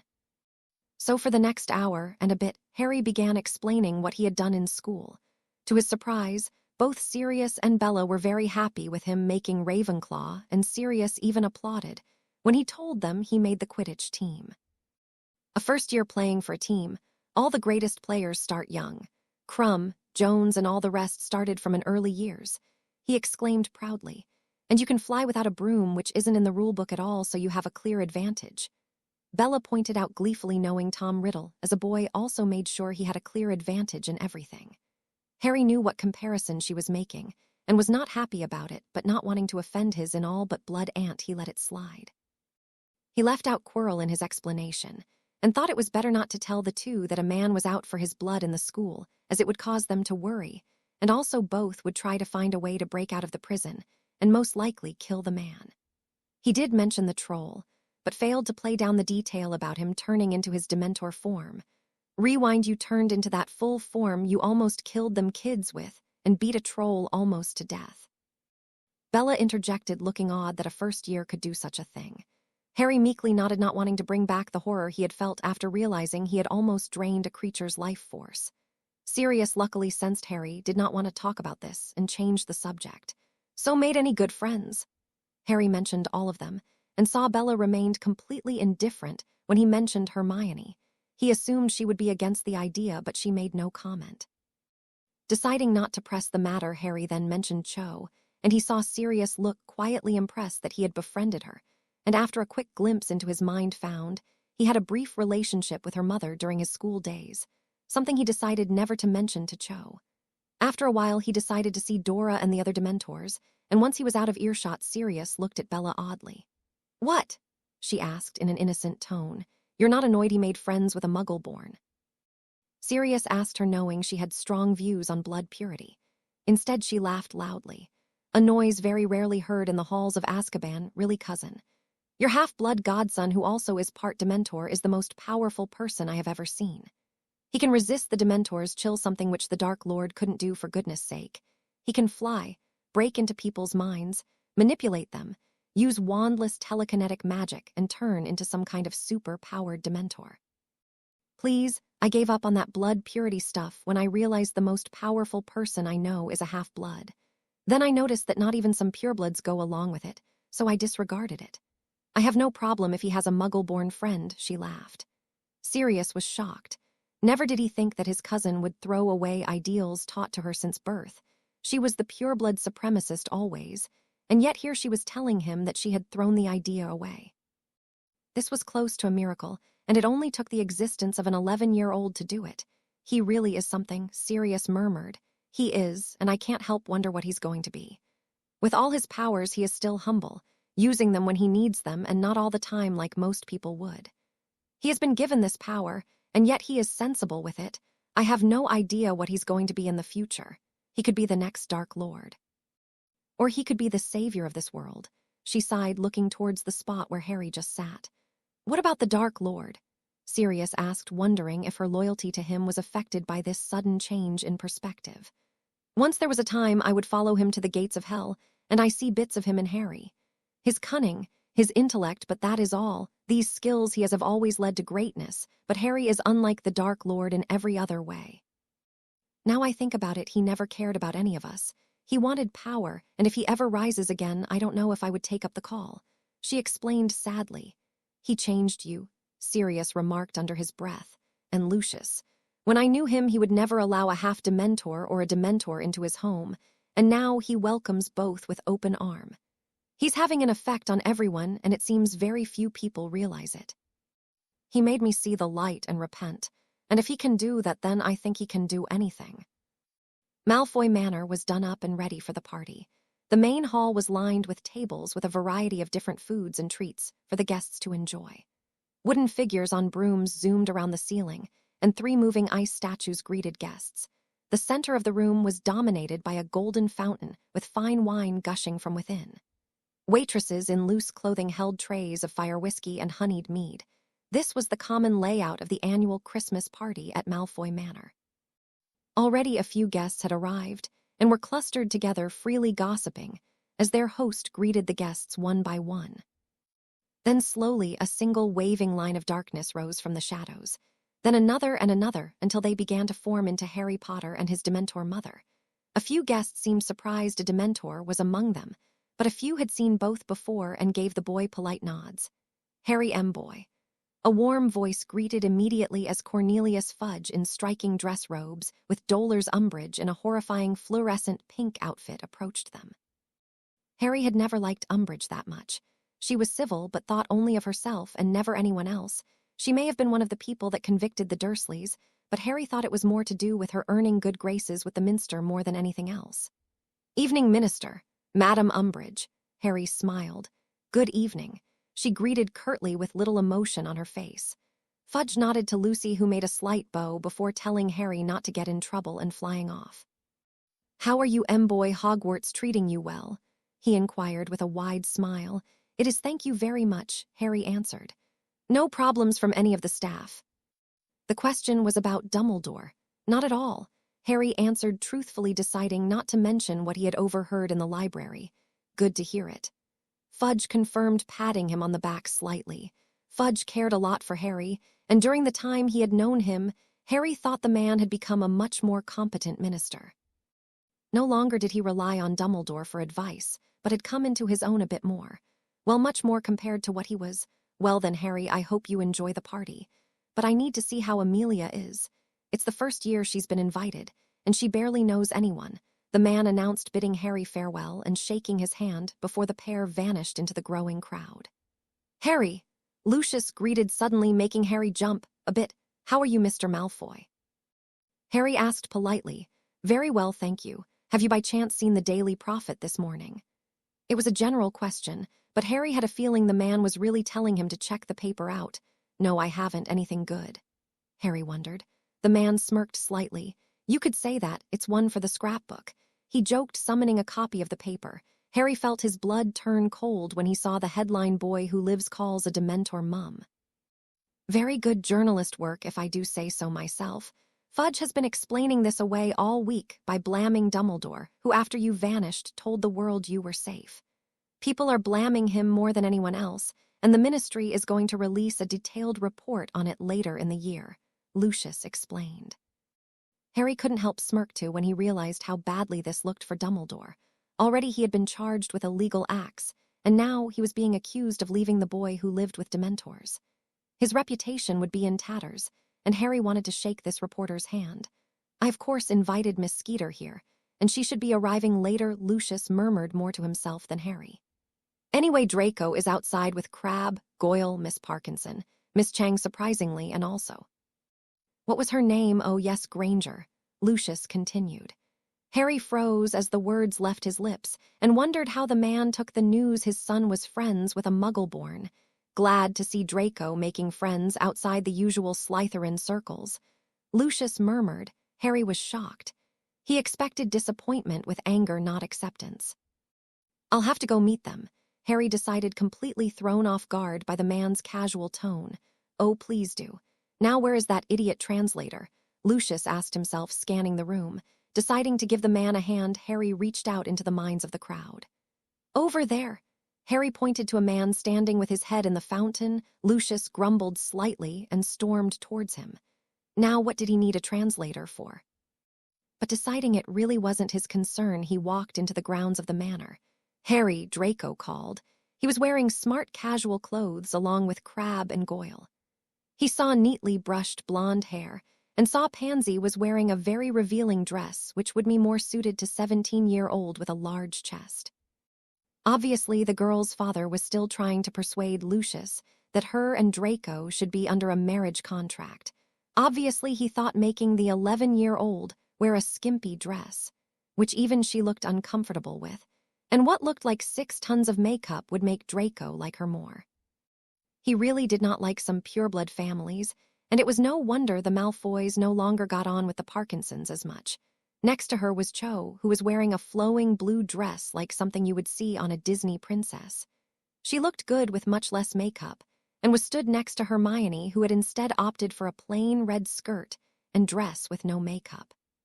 She seemed comfortable in the group, and was ignoring the curious stares of pureblood men and women who did not recognize her.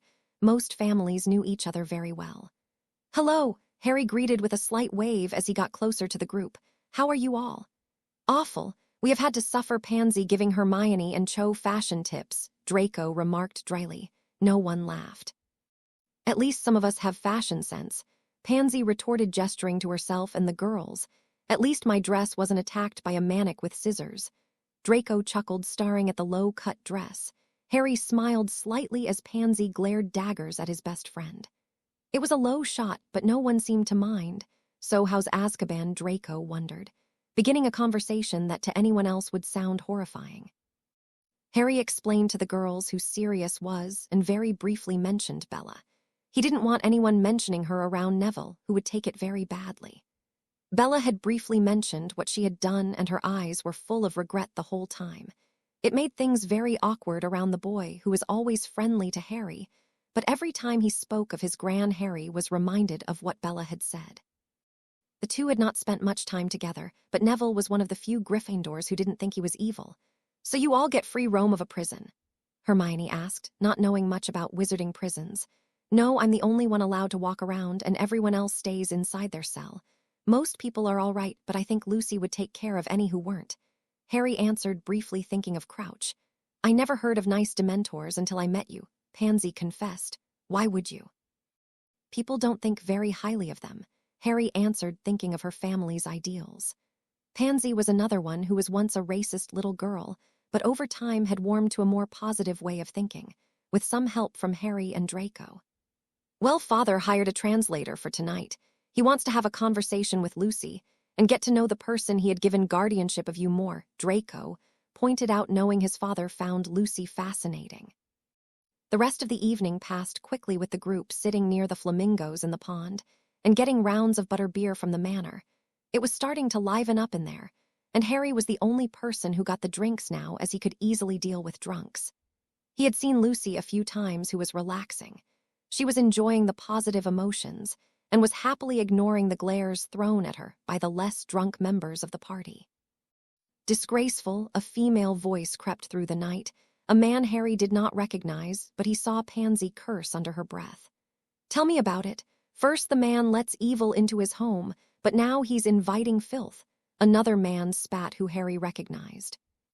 This was Pansy's father, and he realized why she was staying quiet. Then he started talking to that Dementor with that idiot translating. Well, seeing him in pain made my day. Probably a filthy half-blood. The woman cackled, and Harry assumed she was Pansy's mother, like that Harry Potter. I know Lucius invited him, and I was wondering where he is. Probably with that Draco. I swear the sooner we marry Pansy off to the boy, the better. The Malfoy fortune is one to rival, the man spat angrily. They were getting closer, and Harry could feel the anger radiating off the group. And that other girl we saw, Chinese or something. What is the man thinking? The Chinese have strange blood purity ideas, and she could be a mudblood for all we know. He continued, forget her. I saw a real mudblood with Crabbe and Goyle's idiot children, Pansy's mother announced disgustedly. Harry was a patient person, but the use of the word mudblood made his blood boil.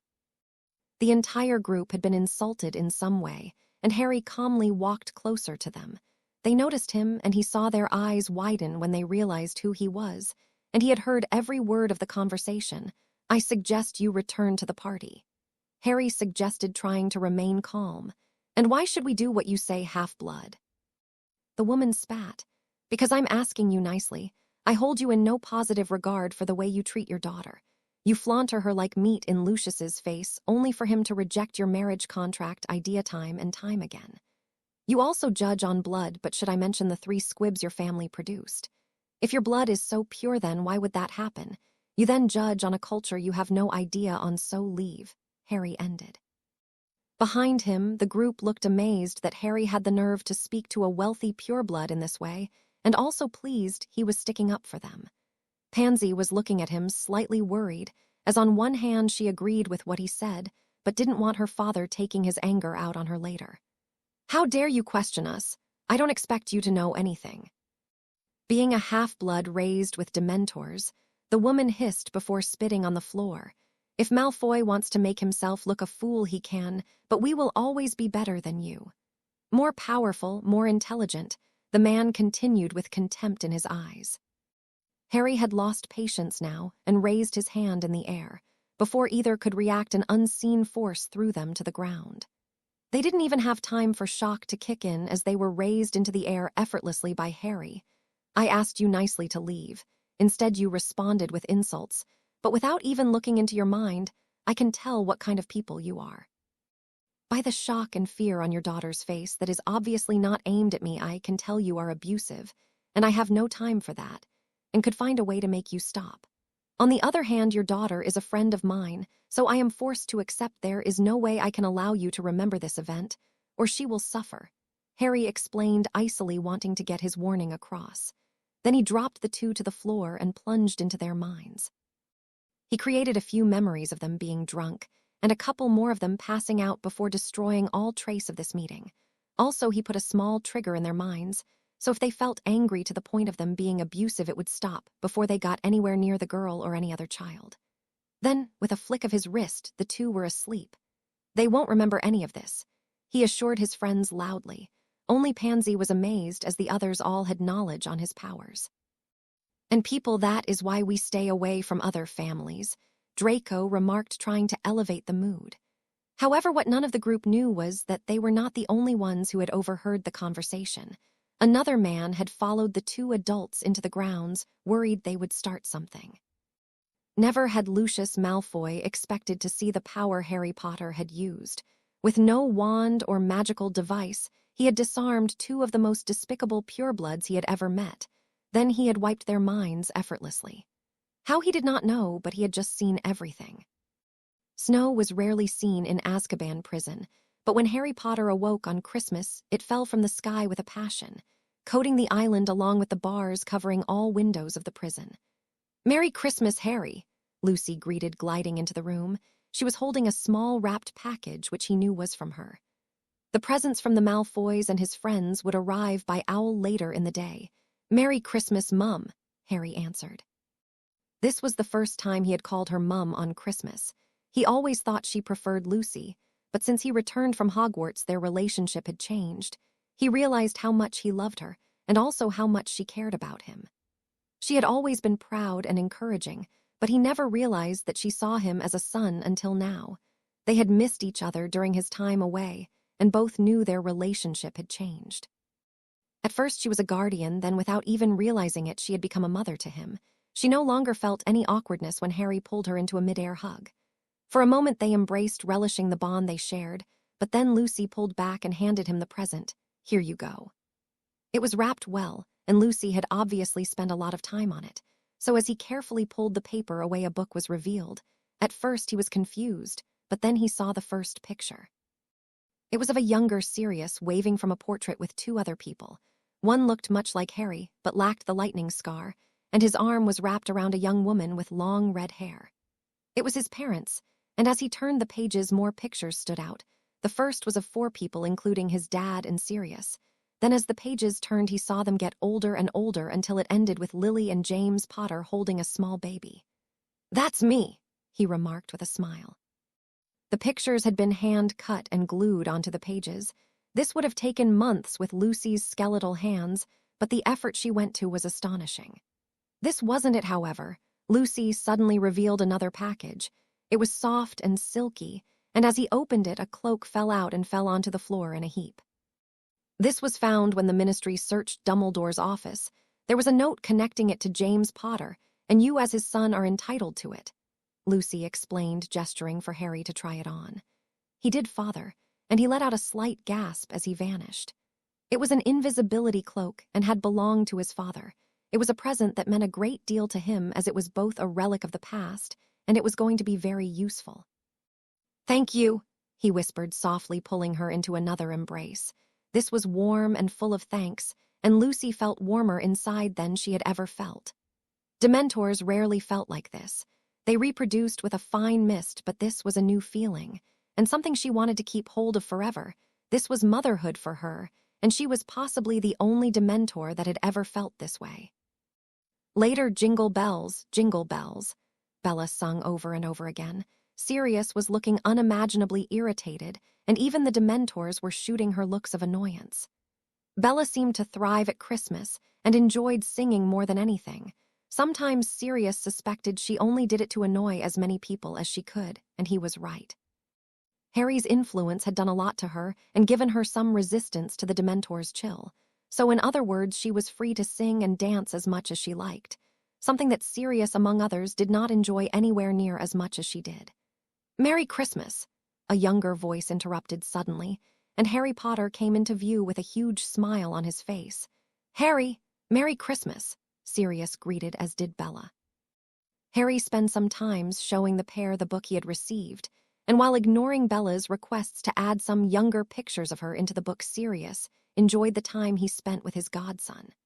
Though this was not the only present he received, as a few minutes later a number of owls entered the room. It was almost a swarm, with packages practically raining down on them. The Dementors looked around confused, as they could not sense animals that well, something Sirius used a lot when playing with Harry. Parcels lined the floor, and Bella eagerly picked one up. It was wrapped in silver and green paper, and there was no mistaking who it was from. Harry nodded at Bella, who opened the present on his behalf. Inside was a book detailing the history of various families in the wizarding world. To Harry, the book was interesting for a number of reasons. Firstly, he had always been fascinated by wizarding history, and was perhaps the only person able to stay awake during the lectures of Professor Binns, other than Hermione. Also because it gave him a chance to find dirt on real-life families. This was how he knew the Parkinsons had produced a number of squibs. Such things were shameful to pureblood families, and these tidbits of information could prove invaluable in both winding people up and also gaining their help. Fudge sent him a box of Honeyjuke's chocolate, which Harry devoured immediately, sharing some with Bella and Sirius. Umbridge sent him another book which detailed the most basics in defensive magic, and had only sent it to remain in the Minster's favor. Hermione had sent him some sugar-free sweets, which he kept for himself. Cho had sent him another book detailing wizarding cultures around the world. Crabbe and Goyle sent him books on Quidditch, with one giving a history of the game, and the other giving him tips on how to play. Most of these were advanced tips that would be much less difficult for him, seeing as he could fly, and Harry was determined to try some out whenever he could. Draco had sent him a book on how to become an animagus, and Harry had no idea where he found that. It was very advanced magic and required a lot of dedication, though decided to make use of it as soon as he could. A number of other presents involved sweets, but his eye suddenly fell on a badly wrapped Gryffindor red-colored package. Then he took a breath, and using his second vision saw what was embedded in the wrapping. A compulsion charm. If he opened it without knowing, then he would have complied with the instruction given. With ease, he destroyed the enchantment, and already had a feeling who sent it. Excusing himself, he hid the package out of sight, and once Bella and Sirius were out of view, he opened it. Inside was a vibrant red jumper with the letter H sewn inside. A note was pinned to it, and his suspicions were confirmed when he read it. Harry, how about we start over? You're a true Gryffindor at heart, and we both know it, Ron. Harry snorted as he read the note. It was the least subtle attempt at begging he had ever seen, but on the other hand, he had to hand it to Molly Weasley. She made a jumper that burnt very well when he practiced Incendio on it. He knew Ron had only written this because he was being made to, but the question remained why. Molly Weasley's mind revealed she would be getting paid for it, but is a paycheck really worth this much effort? This much desperation? Well, at least their desperate effort kept him warm for a few seconds. Later, Harry and a black dog played in the snow. Currently, Harry was throwing snowballs at the dog, who moved too quickly to be hit. Lucy sensed this from high above the prison, and she knew who the dog was. Her sisters had almost no idea, but she knew Sirius Black was an animagus. Dementors knew the innocent were sent to this place, but they had no way of making the Ministry believe them or explain how they knew. Their chill was a natural part of them, and they could not reduce it for long periods of time. So even the innocent were forced to endure the effects of a Dementor's presence. The guilty, however, were a much different case. Dementors would have to see everything the guilty had done. Images of violence, murder, and worse flooded their minds, and in most cases the punishment of the chill was justified. Lucy herself was one of the more resistant Dementors, and was one of the few who could stand being in the maximum security area and not see the twisted memories that existed in the minds of the guilty. Dementors were all female and were sisters in a way. That is how their society worked, but ones like Lucy were respected for being willing to do what others could not. This was how she was able to bring Harry into their midst. At first, her sisters were not happy, but over time they grew accustomed to the boy. He was polite and could talk to them, which many found fascinating. Eventually, he was accepted as a Dementor in all but appearance. His gender and blood were irrelevant, and many had tried to discover the source of his power. Lucy would stop any experiment she felt could harm Harry, but she was also very interested in how he came about these powers. She hadn't found out yet, but she had some theories that she had no yet shared. I thought I would find you here. A voice pulled her from her thoughts, and she turned to see Dora behind her. The two were high above the prison and masked by the snow. Lucy had chosen this location so she could keep an eye on Harry, but also so she could collect her thoughts. This was the place she always went to think, and it was her worry that got the better of her on this day. "What's bothering you?" Dora inquired, seeing her friend was troubled. Harry. When the troll attacked, he switched into his true form. This can only be activated by him, and he has only ever done it twice. The first was not his decision to make. Recently, he risked everything to save his friends. He could have lost control at any moment, and the entire school would now be empty. That form doesn't feed on souls, Dora. It feeds on life force. That hunger clouds his mind, and it takes a lot of effort to pull away. He risked the lives of many to save a few, and while that is commendable, I worry that he will do anything to save a friend. It was a friend who stopped him killing the troll, and without her interference, I worry that he could have gone a lot further. Too far. He is a good person, but there is a power inside him. The power is dangerous, and he is wise to rarely use it, but not using it is not a long-term solution. Also, I know something is going on at that school, but I have no idea what. Every day I fear that he will use his inner power with good intent, but there will be no one to hold him back, no one to stop him going too far, Lucy confessed. A skeletal hand was placed on her shoulder. You worry too much, sister. He may have this power, but you must see that he never uses it unless he needs to. If he did not use it, then he and his friends may have died on that night. He knows what is at stake, and your worry, while justified, is misplaced. You should not worry about what he might do, but instead worry about what others are trying to make him do, Dora soothed gently. The air was cold, and the snow clung to their robes as they began to glide. What do you mean? Lucy asked after a while. Dora looked around to make sure no one was in earshot before answering. Think about it. Given to abusive relatives, isolated from the wizarding world, money being taken from Gringotts, a marriage contract with the Weasley girl. These are not random acts. These are parts of a much bigger plan. Dumbledore could not have managed them alone. Others are helping him, and I sense something has changed in the very fabric of the world. Someone or something wants Harry under their control, and Dumbledore is only one piece of this puzzle. Why, I don't know, but I do know that it will not bode well for Harry, Dora explained. Lucy cursed herself. Dora was right, she had been so preoccupied by the present and worry for the future she did not see the bigger picture. These acts were motivated by control. A marriage contract would assure loyalty, finical dependency would make him willing to work for someone. Isolation and abuse would make him desperate for companionship, which would fling him right into the arms of Dumbledore or anyone else who offered it. Now she understood why Ronald Weasley was so desperate to befriend Harry. Ron was a pawn, but a pawn that had the power to change the entire game. A game that these unknown people were currently losing. But how would they react to what had happened over the last few months? Dumbledore being discredited was a major blow to them, and it would not go unpunished. They would react soon, and Lucy couldn't help realize that if she hadn't found Harry Potter in the woods on that fateful day, then everything would be different, and there was a chance that he would have fallen right into their trap. The holidays were slowly drawing to an end. The snow had melted, and the year had ended and begun again. Harry's return to Hogwarts was imminent, but he had something to do first. He realized the stone was in danger, but also worked out Dumbledore was keeping it in the open. It was too obvious. Firstly, if you have a powerful magical artifact in your school, you don't tell every possible person about it. Quirrell was a new teacher and was given inside knowledge on the school, and the stone, which could only mean either Dumbledore was an idiot, or Dumbledore was doing it purposely.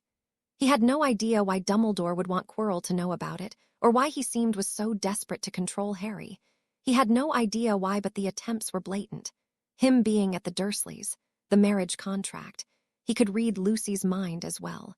The finical manipulation and the mirror. The mirror was a sick, desperate controlling method, but Harry had to admit it was effective. He had seen the lost, hungry eyes of Draco, and how the mirror reached out for him. If he wasn't immune to its effects, then he would have fallen right under Dumbledore's spell. He needed to know why, and that was why late in the night he rose from his bed and walked out of his room, towards the maximum security wing. It took him a bit longer to get there. He had to ensure that Lucy or any other Dementor didn't sense him. Luckily, most of them seemed preoccupied and didn't notice him slip into the maximum security ward. "Sirius," Harry whispered lowly. It took a few moments, but eventually his godfather woke up. "Harry?" he queried, slightly confused. "Sorry to wake you, but I needed to ask you something," Harry murmured softly. He waited until Sirius was fully awake before asking. "A while ago you said after what you heard of Dumbledore, Voldemort would be the better option." "I want to know why," Harry explained. It had occurred to him over the night. Lucy's mind was incredibly difficult to break into. If Dumbledore's was a maze, then Lucy's was a bank vault. Getting in was almost impossible, and she, like most Dementors, could sense when her mind was being invaded. However, he had learned a useful trick. The connection the two of them had opened a tiny little window into her mind. He couldn't get through it, but instead could hear what she was thinking if he concentrated very hard. He had found out about the marriage contract in this way, and the other things Dumbledore had done. She was worried about him like any good mother would be and had a lot on her mind. "Why?" Sirius inquired, not wanting to burden Harry with what he knew. "We both know why I want to know. You know what he did to me in the past, and I'm betting that you will know at least some of the truth," Harry responded coolly. Sirius nodded. "Dumbledore put me in here, Harry, you see."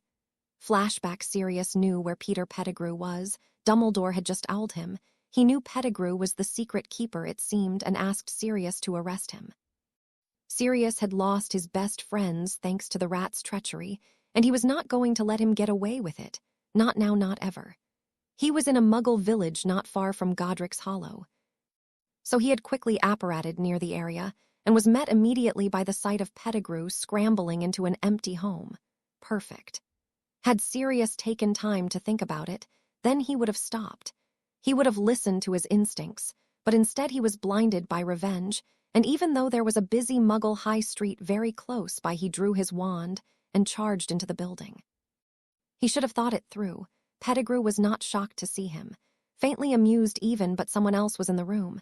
"You killed Lily and James. You betrayed them."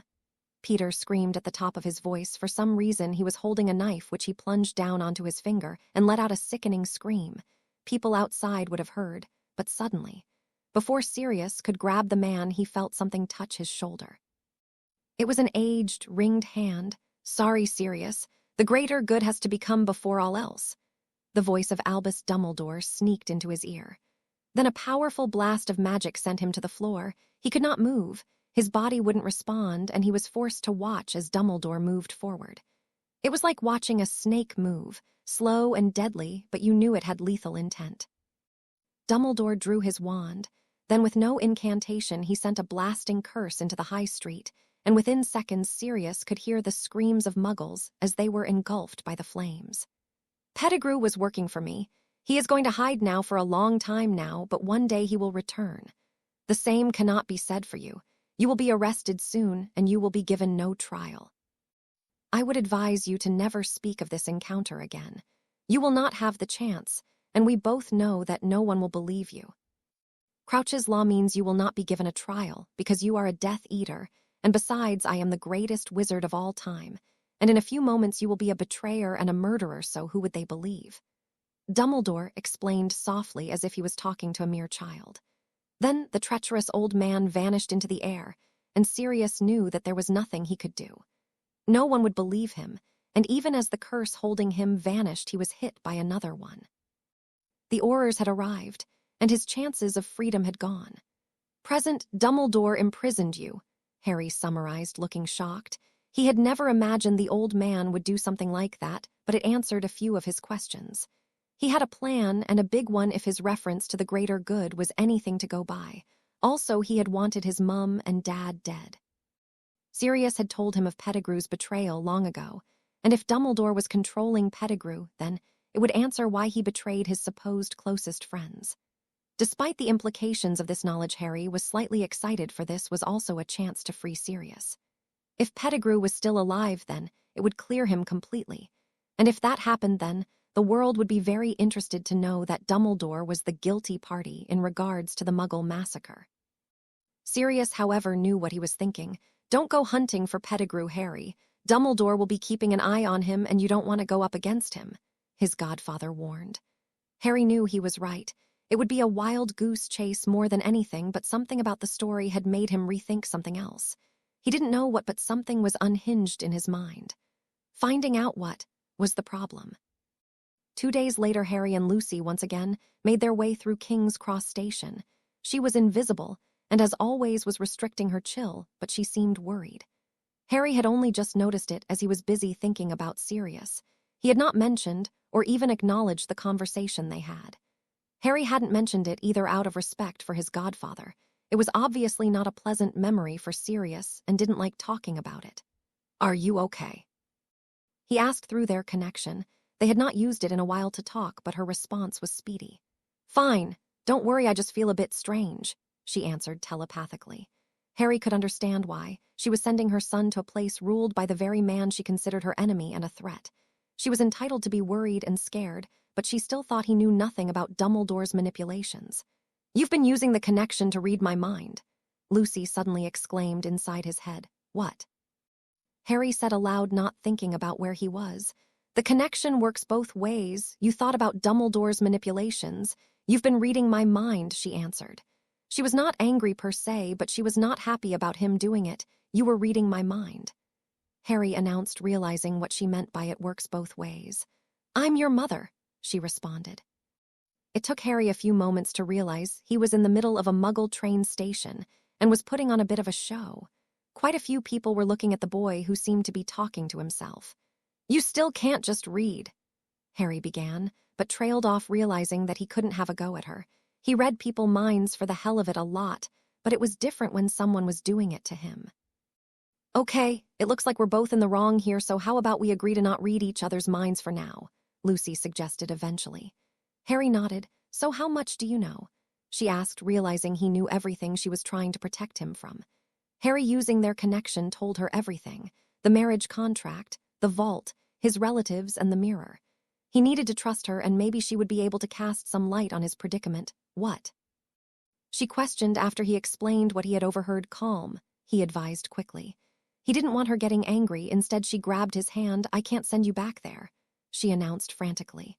Harry pulled her into a nearby janitor's closet. "Lucy, you have to calm down. I'm fine. Dumbledore can't hurt me. The mirror wouldn't have worked," he soothed. "It doesn't matter," she protested. "It does. Think about it. What will be worse?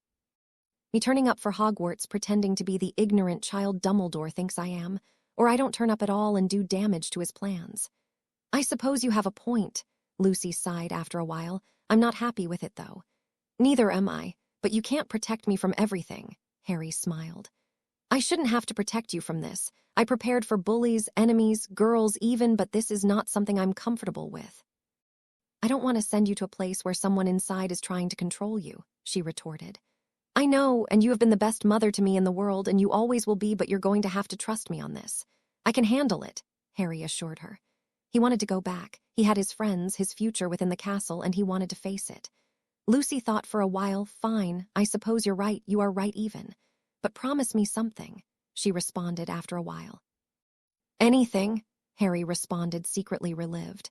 Lucy's skeletal arms suddenly wrapped around him, and she pulled him into a hug. Be safe, my son, please be safe," she whispered into his ear. Harry nodded. He was right to tell her about what he had heard, and if anyone could find out who the masked figure was, then it was her, but at the same time he felt bad. He had dragged her into a conspiracy he knew very little about, and also he was still lying to her. He had not told her of the stone or Quirrell, because if he had, then he knew there was no way she would let him return. She was his mother, but Harry wanted to protect her as much as she protected him. But if he didn't return, then Quirrell would have his revenge on his friends, and it would be his fault.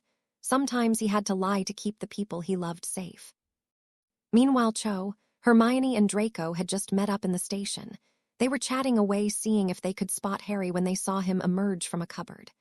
Lucy, his Dementor mum, also left, and the three wondered what he had been doing. Draco began to formulate a witty response. "Draco, you make a single sick comment about them being alone in a cupboard, and I will kill you," Cho warned, knowing Draco all too well.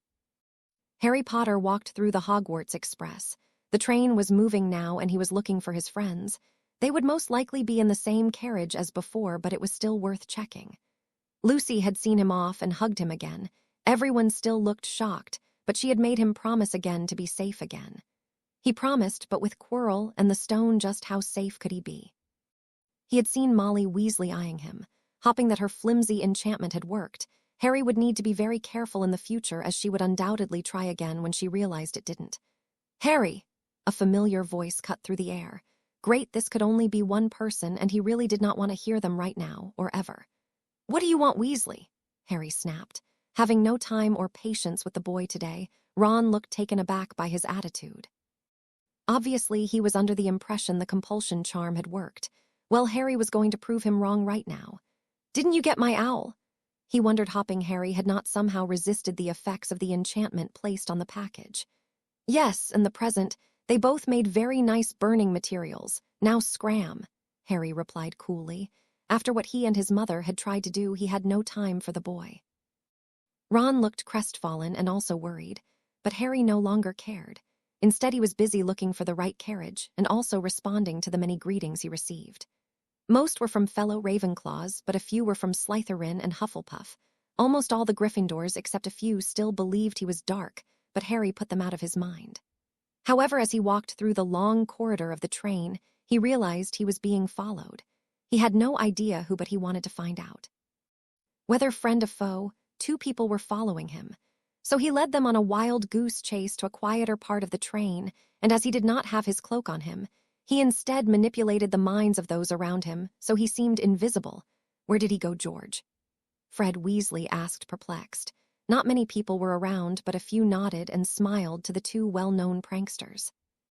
However, Harry reached into the minds of the people surrounding, and they suddenly were struck by the strange desire to walk back up the train or go inside a compartment. Once the last sliding door was shut, and all but Fred and George Weasley had gone, he heard, "That's a good question, Fred," George replied, also slightly confused. Harry thought for a moment. On one hand, he didn't have the greatest relationship with the Weasley family, but on the other hand, he didn't know these two, and for all he knew, they could be nice people. If he judged on family, then he would be no better than the Parkinsons. "Here," he answered, suddenly appearing in front of the two.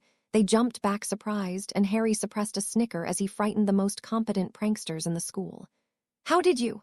Fred begun, but before he could finish, his twin began to laugh. "You got us," George exclaimed happily as Fred slowly began to chuckle. "Looks like we might have a little prankster in our midst." Fred smiled after a while. The initial shock had worn off. For a moment, the two chuckled away, until suddenly their tone changed from fun to businesslike. Obviously, they wanted to talk to him, and Harry got the impression they wanted him for something else as well. "Anyway, we the cool kids of Gryffindor, the pranking princes of Hogwarts, charmers and geniuses in our field, would like to apologize on the behalf of most of our idiot house and also our idiot brother who is and always will be a prat," the two said simultaneously. Harry was slightly taken aback by how fluently they spoke together. Must be a twin thing. "Thanks, it's nice to know not all Gryffindors think I'm a dark wizard," Harry replied with a smile. He quickly delved into their minds and found they had no idea what their mother was up to. "Not at all, in face most of don't. In fact, a few think you're normal, which we all know is wrong, but we know you're not dark," the twins joked, and Harry tutted at the backhanded compliment. "Anyway, Harry, we were wondering if you could give us a hand with something. We've got, say, a prank of some form coming up, but we would be most grateful if, say, someone who could fly would be involved," Fred explained suddenly, his tone once more businesslike. "Depends who and what are we talking about?" Harry wondered. He was tempted, obviously, but needed to know what they were actually planning first. "Well, we have pranked a lot of the teachers over the years, but we haven't got around to Dumbledore yet. I mean, we've done everyone else, but we had an idea, you see, Harry, we thought." George began whispering in Harry's ear. As the explanation went on, Harry felt like this would be something he would like to do very much indeed. "Later, Harry," Hermione greeted happily. They had been waiting for him for almost half an hour, and they were beginning to wonder if they should send someone to look for him. Luckily, he had just walked into the compartment, and she saw the Weasley twins walk past. Hermione cast a look at Cho, who had seen it too. They gave one another a look that said this isn't going to end well, but decided not to mention it, at least not yet. If he wanted to get involved in a Weasley twin plot, then it would give them all a few seconds of humor, before it went wrong. "Hello, everyone. How are you doing?" Harry exclaimed, happy to see his friends again. He had last seen them at the Christmas party, and the end of that was spent explaining the ludicrous ideas on blood purity to Hermione, who had not understood the mudblood insult. After it had been explained to her, then she was even more grateful to Harry for sticking up for her. Cho had known about the small-mindedness of wizards. It had been explained to her before, but she didn't blink at the suggestion she was a mudblood. Firstly, she wasn't, and the insults of the Parkinsons really did not bother her, and secondly, she was too busy thanking Harry for helping her to care. "We're all good. Now we were wondering what you and your—" Draco began slyly, obviously wanting to make a comment. Cho, however, was sat opposite him, and she leaned forward so she could punch him in the shoulder. "No," she warned, shaking her head. Draco looked like he was going to protest, but Cho's threatening gaze made him think twice. Harry, for his part, decided he didn't want to know what Draco was going to say, and instead took the seat next to Hermione. Ignoring Draco, who won't be living much longer if he makes the comment I told him not to make, "How are you, Harry?" Cho asked sweetly, giving Draco another glare. The blonde-haired boy shrank back into his seat, but Harry decided to ignore him. Perhaps it was better if he didn't know what they were talking about.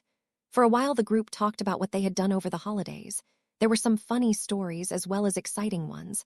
Luckily, it seemed like everyone had enjoyed themselves. However, slowly the conversation turned to Hogwarts and in particular Quirrell. "So what are we going to do? Should we tell a teacher?" Hermione wondered aloud. "No," Draco declared. "We have no evidence, and if Dumbledore wants Quirrell to steal the stone, then he's not going to help us at all. This makes no sense. Why go to the trouble of protecting the stone if you want someone to steal it?" Cho wondered. She had a point, and Harry had been pondering that very question. Maybe he doesn't want him to steal it. Maybe he just wants someone to have a go at taking it, Crabbe suggested. Harry looked up. That made sense. If he wanted Quirrell to try and steal the stone, it would explain a few things. It made more sense than any of the answers he had come up with. Good idea. But why Dumbledore would want that to happen is another question, Harry countered. "I say we keep an eye on him. All we need to do is set up one of those detector wards around the door, and we will know if someone goes in, Draco announced. Not a bad idea, but can anyone do a ward that will last a long time? Cho asked. All of us, we could all cast part of the spell, and that would make it last a long time and also alert us all when Quirrell goes in. Harry nodded, thinking it through. Okay, we have a plan now. What are we going to do about the whole Quirrell trying to kill us thing? Draco wondered aloud. That's simple. Me and Cho worked it out already, Hermione answered reasonably. What did you come up with? Harry wondered. Don't die, Cho responded grimly. The next day it was night, and the halls of Hogwarts were dark and empty.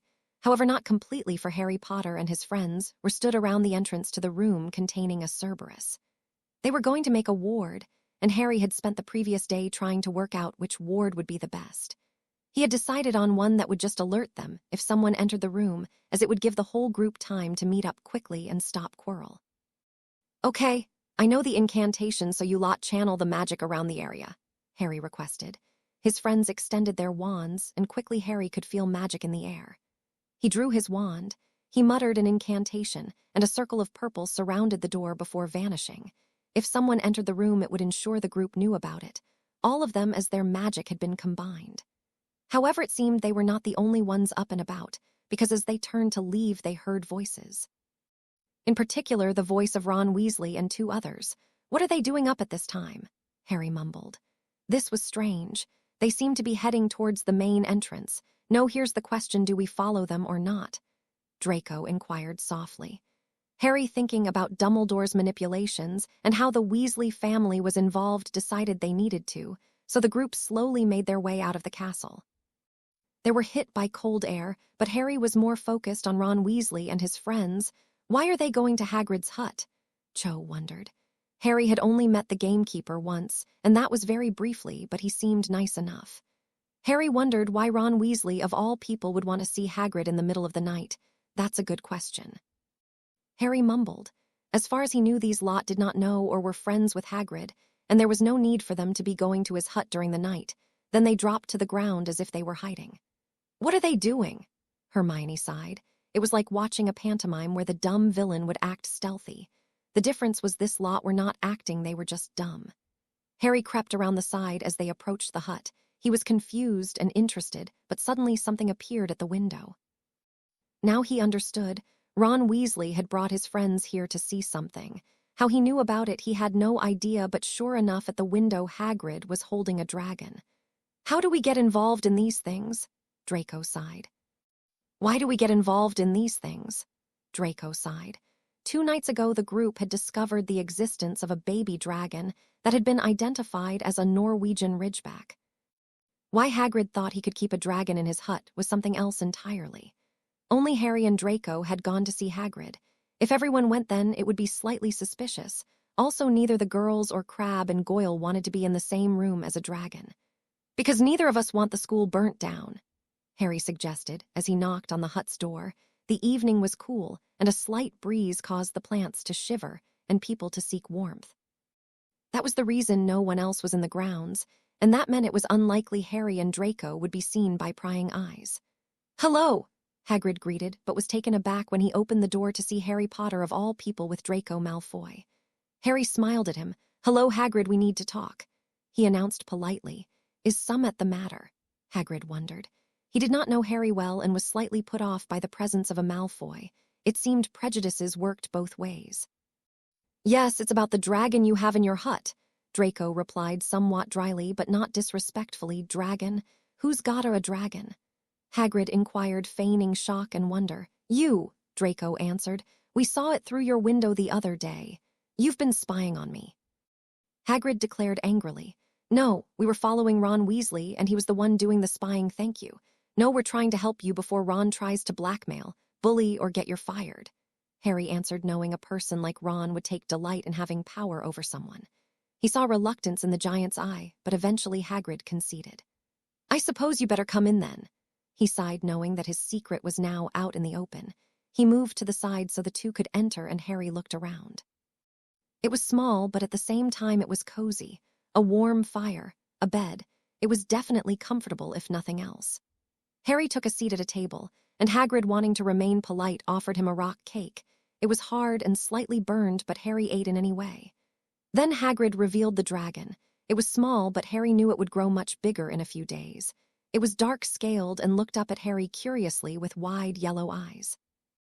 Obviously, it knew that what it was looking at was not entirely human. I've decided to call him Norbert. He knows me really well now. Look, Norbert, Norbert, where's Mummy? Hagrid called, wanted to show how friendly and peaceful the dragon was, a man who enjoys being a mother to a dragon. Harry, I think we've entered a maniac's home, Draco muttered under his breath. Harry did not laugh, but knew his friend didn't really mean it. However, what Hagrid was doing was very strange. Harry watched as the giant continued to play with his oversized pet before asking, "Where did you get him?" It was a good question. The breeding of dragons and the trading of dragon eggs was illegal. Looks like that book on Ministry Law Fudge sent him his birthday actually had some uses. I won him off a man in the Hog's Head, Hagrid answered truthfully. We were playing cards, and he was asking about animals. I mentioned Fluffy and how music puts him right to sleep, and then I said how I always wanted a dragon. So he wagered a dragon egg he got, and I won. Then we spent the rest of the night talking. He was really interested in Fluffy.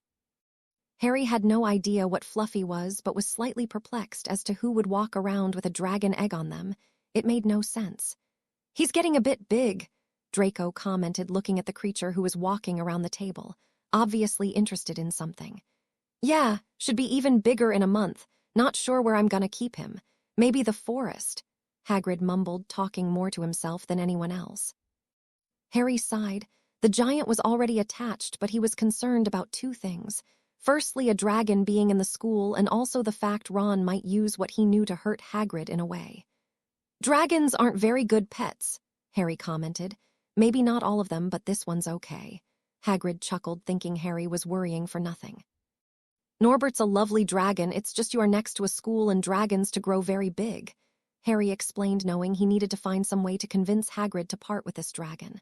It wasn't safe, and dragons didn't belong in captivity. Yeah, but he's got nowhere to go, Hagrid pointed out, knowing what Harry was getting at. There is somewhere, Draco pointed out. He and Harry had spent the entire night researching it. Where? Hagrid wondered. He didn't want to part with Norbert, but he knew the dragon was getting a little big and couldn't stay hidden forever. There is a place, a sanctuary per se, why lots of dragons are kept. Norbert would have lots of company, food, and also people to help her. It's run by Charlie Weasley, Harry explained. The name had been inside Ron's mind, which Harry was reading from time to time, just to check up on things, but Harry had found out his brother worked with dragons. He had already contacted the man, and it seemed Fred and George weren't the only Weasleys exempt from their mother's plans. No, instead, when Harry had mentioned a dragon, might be near the school, he had offered to come and collect it. However, before he could organize the dragon leaving the school, he needed to persuade Hagrid to part with it. I liked Charlie, liked him a lot, great with animal, Hagrid commented. Then Harry heard something. Well, felt something would be the better phrase. He had felt nothing like it before, and more importantly, it was not a human feeling. His inner Dementor was pulsing as if it was growing in strength. Are you okay? Hagrid asked, seeing Harry had zoned out of reality. Fine, Harry began. Then the dragon hissed, and in a blur rocketed out the window, and a loud yelp sounded. Hagrid was alarmed and grabbed his crossbow, obviously hopping to protect his dragon, but Harry somehow already knew who it was. Ron Weasley. The name had come to his mind naturally, and Harry had no idea why or how. What he did know was that this type of dragon was venomous. Get off. Ron was screaming as the baby dragon sunk its fangs into the boy time and time again. Harry conjured a wave of energy and blasted it to the side. Hagrid ran to the dragon and began comforting it while completely ignoring Ron. That thing bit me, Ron exclaimed as he cradled his injured hand. You were spying on us, Harry pointed out, ignoring how ironic the situation was. They had been spying on him not 48 hours ago, and Harry was lecturing people about doing it. It bit me, Ron roared, ignoring Harry completely. It's poisonous, Draco remarked simply, as if he was talking about the weather. Ron, for his part, then began rolling around on the ground, howling like a madman. Harry sighed, a very low-level venom that can be treated by Madame Pomfrey. It took another 5 minutes before Ron finally calmed down. Harry gave him no sympathy, but saw him run back the castle. Obviously, he wasn't stupid enough to not get his hand checked out. Hagrid was still cradling his baby dragon. but looked slightly less sure he could handle it all on his own. Later, it had taken 3 weeks to finally get Hagrid to decide parting with his dragon was for the best. Harry had taken the baby dragon tonight, and after the giant tearfully bidding Norbert goodbye and giving him his favorite teddy bear, Harry was off. Charlie Weasley was supposed to meet him at the top of the astronomy tower, but Harry still had to get past prefects, teachers, and Filch. This was why he had chosen not to bring anyone else along. He could remain hidden with more expertise on his own and manipulate minds of use his invisibility cloak to sneak past anyone around. However, deep down he thought something was off, but he was more focused on getting a now 2-foot dragon out of the school. He had put it to sleep after a while. It was squirming and hissing, so Harry decided to save himself the trouble of calming it down. There was no time, so here he was. The tower was inches away when he heard something. The cloak was already around him, but he moved himself to the side as a McGonagall appeared. She was pulling someone else along by the arm as well. But Miss, Harry Potter is here and he has a dragon, Ron was saying. Harry should have known he'd try something like this. He must have found out somehow, or more likely he had been watching the dragon and saw Hagrid was getting ready for it to leave. How Ron knew was not his problem, and he waited until the two were far enough away before continuing. In all my years, I have never heard a story as ridiculous as this. You should be ashamed of yourself, Mr. Weasley. Now 50 points from Gryffindor, and if you get out of bed again on any night, then you will have a month's detention as well. McGonagall fumed, her voice echoing around the empty corridors. Harry snickered slightly. It was slightly funny watching someone trying to outsmart him. Meanwhile, Draco was sat in the common room. He had given up trying to sleep. He was worried about Harry, the dragon, and also was in deep thought. Something was nagging at him, but he couldn't place what. Harry was smart, but Draco had a feeling only he could work this out. Something someone had said. What was it? Draco! Goyle greeted, looking slightly confused as to why one of his friends was up so late in the night. He knew about the whole dragon business and had been part of the team trying to convince Hagrid to give it up over the last 3 weeks. Hey, Goyle, Draco greeted. He wasn't really in the mood to talk, but there was no point in turning down company. What's wrong? Goyle wondered after a while.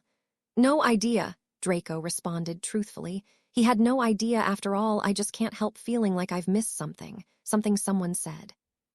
Goyle looked thoughtful for a few moments. I can't think of anything, he announced. Draco was about to make a comment, but he decided against it. He was tired and Goyle was only trying to help. Then his mind began to flicker. He remembered something else he had said over the day. Oh yeah, that harp on the 6th floor was gone. Now who in their right mind would steal that old thing? It only plays one tune. Hang on, Draco murmured. The harp was gone. That must have something to do with it. So had anyone said something about music to him? Oh yeah, 3 weeks ago. I mentioned Fluffy and how music puts him right to sleep. Draco repeated, wondering why that was relevant. Fluffy, isn't that a dog's name? Goyle murmured, not really knowing what Draco was talking about. Yes, it is.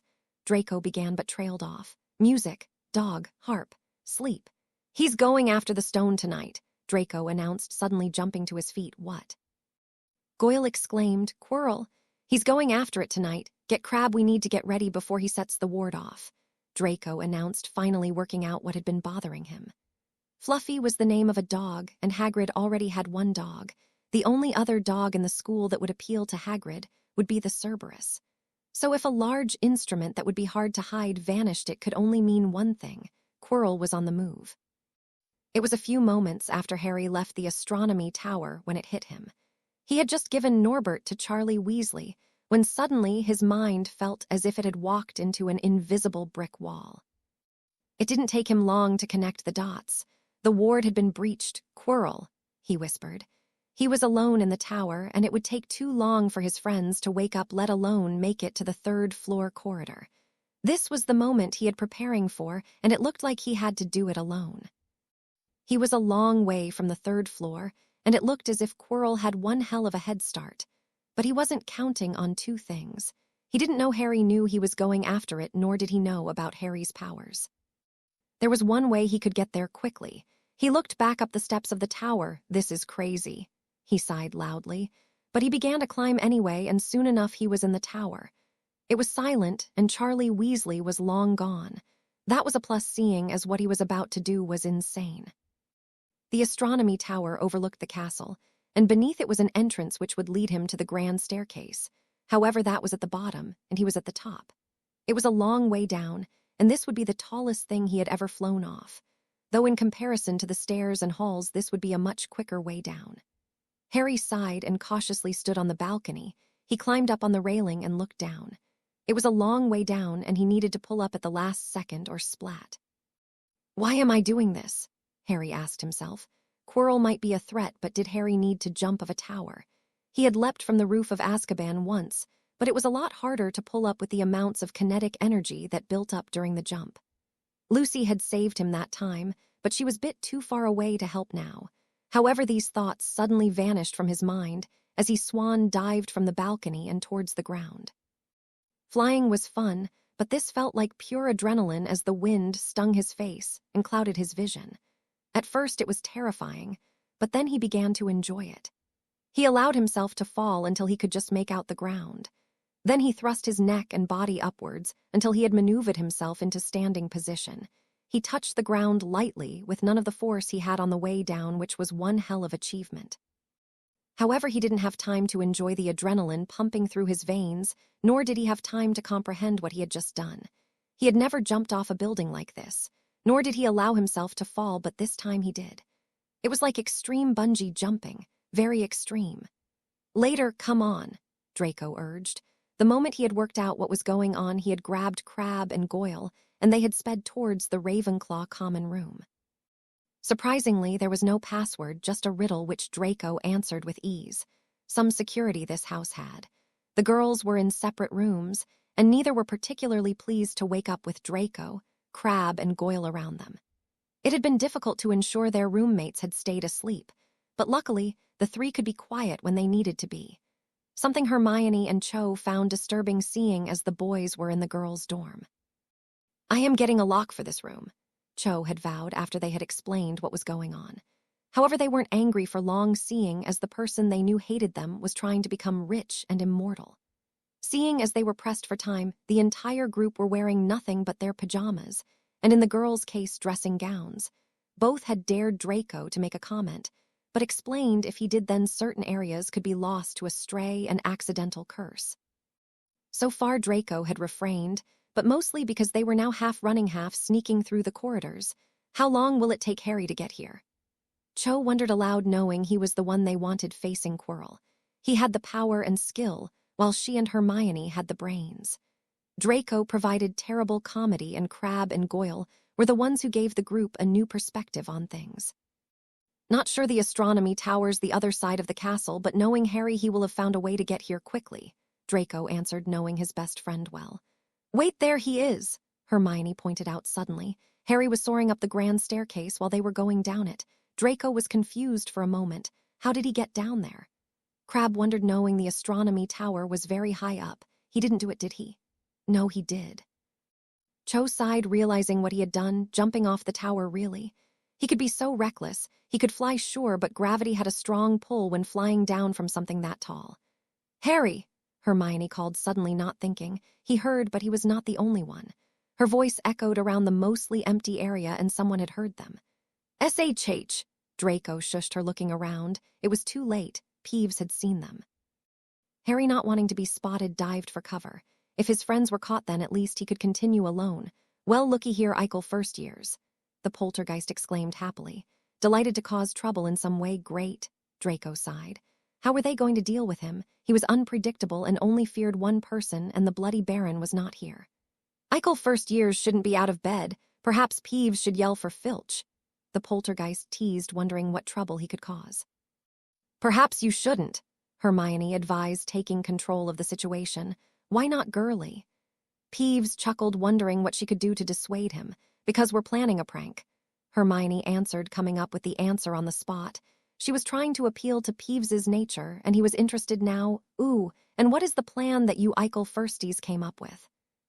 He asked, realizing he might be able to cause more trouble by helping them rather than telling on them. To wash Snape's hair. Hermione quickly replied again, coming up with the answer on the spot. It worked, and Peeves was suddenly looking very interested indeed. Yeah.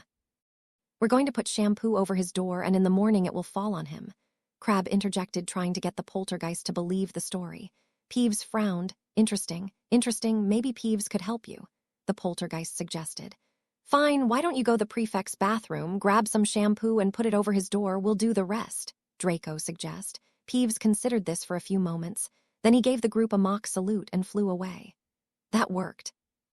Cho stated, surprised. Yes, it did. Draco nodded. They had tricked a trickster. What do we do when Peeves blames us? Because he got the idea from us. Cho wondered aloud. Let's cross that bridge later. Draco suggested, not wanting to think about what Snape would do in the morning. He may be nicer now, but Draco doubted he would take the prank well. Come on, Hermione urged, realizing they were wasting time. Harry emerged from under one of the staircases and arrived at the entrance to the corridor. He waited a few moments for everyone to arrive. How did you get here so fast? He wondered. Draco worked the whole thing out, Crabbe explained, patting the blonde-haired boy on the back. And then they snuck into the common room and woke us up. Cho finished. Yes, it was terrifying, Hermione commented. Shuddering at the memory. Don't worry, in a few years you'll both be used to waking up with 3 boys over you, Draco teased. It had taken him a while to come up with the perfect comment, and that was the one. I'm going to kill you, Cho vowed darkly. For a moment Harry didn't think she was joking, neither did she. While you lot are talking, there's a guy trying to steal the stone, Goyle suddenly interrupted. Fine, I'll kill you later, Cho conceded. Harry chuckled slightly and opened the door. He could hear a harp playing in the distance, and the group walked slowly towards the door where they knew Fluffy was being kept. Slowly, very slowly, they pushed the door open and found the giant dog passed out over the trap door. The harp was magically playing itself, and the dog was fast asleep. I really didn't want to come back here, Draco grumbled. No one did, Crabbe remarked. I'm the one who has the last word in this group, Draco warned his friend. Would you two shut up, Hermione advised. The moment the words left her lips, the harp stopped playing.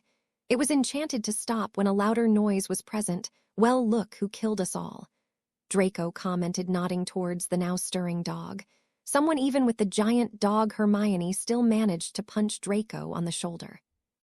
Harry studied the dog. Its mind was basic, and while it would be easy to manipulate it, it would be much harder to keep a creature that acted on instinct subdued mentally for long. However, it was just waking up which gave them a slight advantage. Come on, Harry called to his friends. He pushed its paw off the trapdoor, and Harry flung it open. The dog growled deeply as it began to register what was going on. The trapdoor opened up to a hole which seemed to go quite a way down. However, at the moment, the drop was looking more favorable than the giant dog. Come on, Harry called again. Cho moved first and dived down with ease. Hermione rushed forward, next followed by Crabbe and Goyle. The Cerberus's attention was now on Harry. Oh, goody, a dark hole, Draco mumbled sarcastically before he too jumped down. Fluffy moved forward, ready to give Harry the killing bite, but it was too late. Harry had already dropped, and the dog had no way of getting down. It barked loudly, but there was nothing it could do as Harry descended into the darkness and hit something soft. It took a few moments before his eyes could adjust to the darkness. At least we got a soft landing, Crabbe murmured. Harry frowned. The room seemed to be filled with a giant plant with tentacles and tendrils. Something was wrong here, oh no, Hermione mouthed from the other side of the room. Harry was confused for a moment, but suddenly he saw why. It was alive and moving. Suddenly, one of the tentacles slid around his leg, and he scrambled up to shake it off, but instead it only tightened its grip before wrapping around his arms and chest. What the? Draco yelled as the same thing happened to him. It's Devil's Snare, Cho shouted as one of the tentacles wrapped round her arm. What do we do? Harry shouted.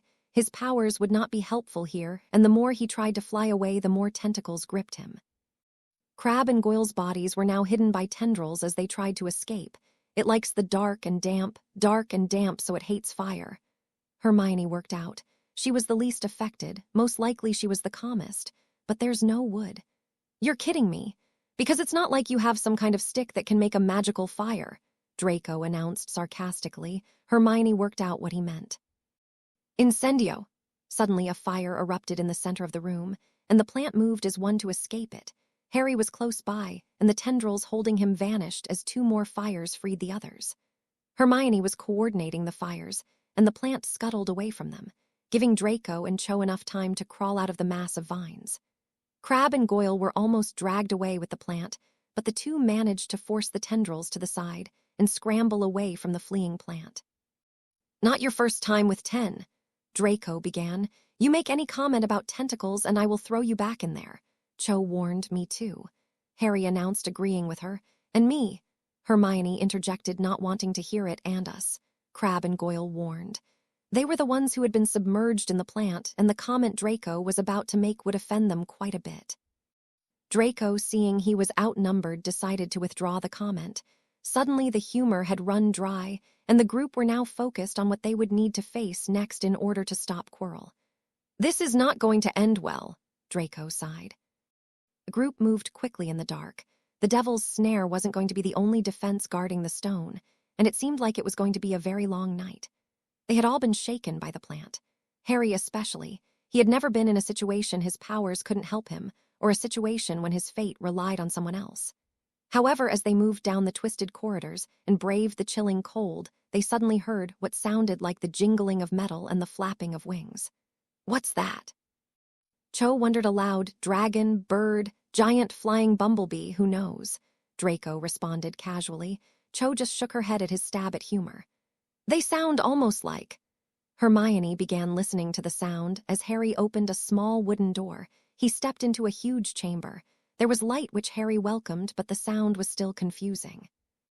At one end there was a door with a large lock, but as far as he could tell there was no key. Next to it was two broomsticks.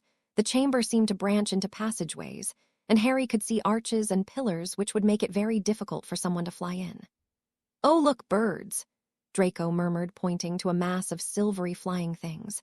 It was a strange place to keep birds, but if this was another obstacle, then it was obviously going to have some meaning. "They're not birds, they're keys," Harry realized, looking closely at them. They were flying keys, could be worse. Draco supposed, nodding in agreement as he observed the flock. They were flying around the room, seemingly uncaring about the new arrivals. "Alohomora!" Hermione had drawn her wand and tried the unlocking charm on the door. It didn't work, and Harry didn't expect it to. Obviously, the keys were what was important. However, there was a lot of them, and it didn't take long for someone to voice what he was thinking. "So which one opens the door?" Hermione wondered. They all studied the flock for a moment. They couldn't try every single one, could they? It would take far too long, and it would Quirrell more than enough time to get the stone. "That one," Crabbe pointed it out. Harry and the group looked to where he was pointing, and they could see a large, old-fashioned silver key with bright blue wings standing out from the rest of them. It was surrounded by the others and flew much quicker. "How are we going to get up there?" Cho asked. "No, because it's not like we have some magical flying boy who could zoom up there," Draco announced dryly. Cho glared at him, looking exasperated. "I mean, how are we going to get the one we need?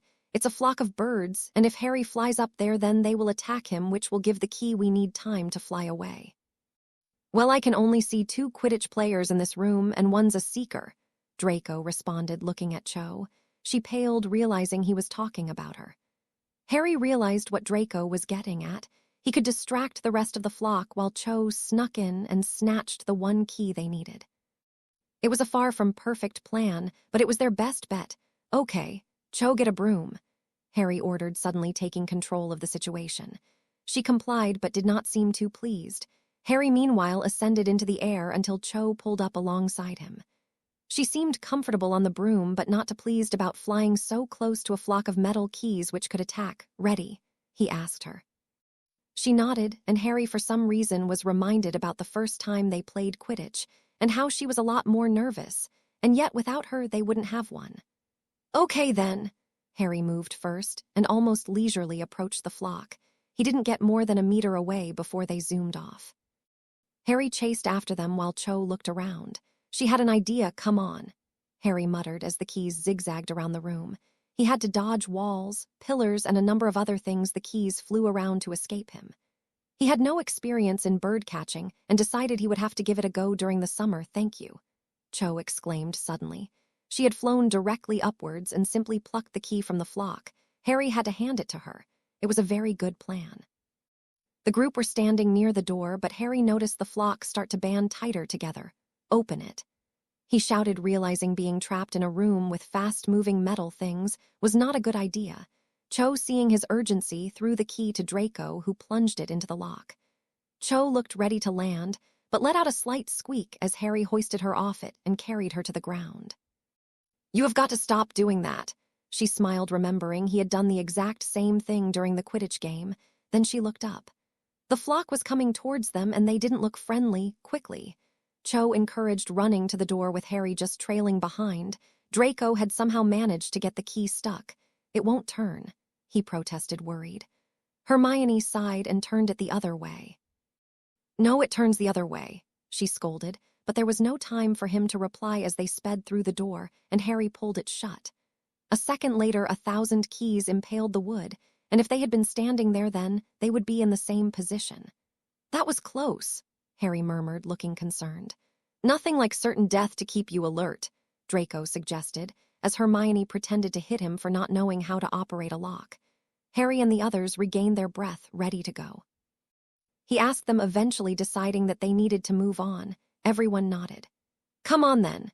It didn't take long to reach the next chamber, but it was not alight as the key one, though not as dark as the Devil's Snare room. This chamber resembled a huge graveyard with a checkered surface. A number of strange statues dotted it, and it took a few moments for Harry to realize what was going on. It was a huge chess board, and the pieces on the other side were the enemy and would not let them pass. His theory proved right when they banded together to stop Draco moving forward. "It's a chess game," Harry announced. Draco looked at him oddly. "A chess game, you say?" Harry nodded. The moment the words left his lips, the entire room exploded in light. Torches based around the board formed a wall of fire to stop anyone leaving. "A chess game with us as the pieces," Harry finished, realizing what this challenge actually was. "Well then, let me introduce you to Vincent Crabbe and Gregory Goyle, both experts in their field of chess," Draco beamed, pointing to the two who had already begun studying the board. "You play chess?"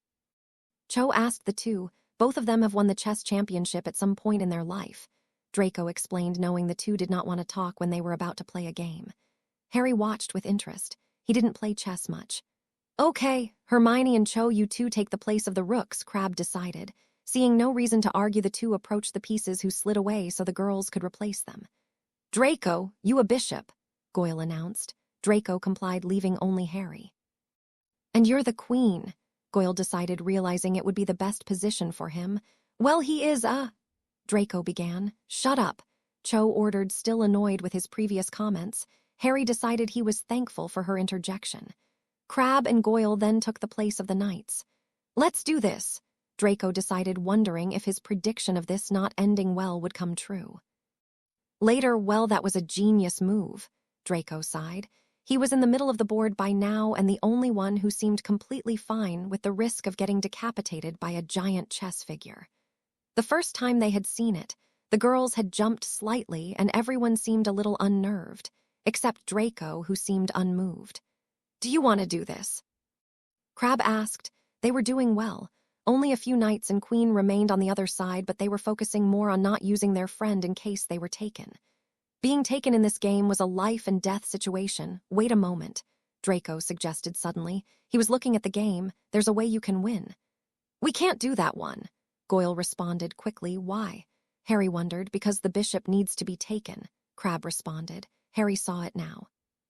If Draco moved a few paces to the right, diagonally, then the queen on the other side could take him. He could then take the queen, which would put the king in checkmate. Draco's mind was already alert. "Well, it's my move," Draco sighed suddenly. "Don't do it," Harry ordered, unwilling to allow his friend to be hurt. "Harry, the stone we need to protect, like you said. Everyone has played their part in this. Except you, but you know you're the one going to beat the hell out of Quirrell. But if we delay any longer, he's gonna get it." Draco responded calmly. "No," Harry protested, but it was too late. Draco moved several steps diagonally until he was on the same row as the queen. Before anyone could say anything, she moved quickly to his spot. "Can you get on with it?"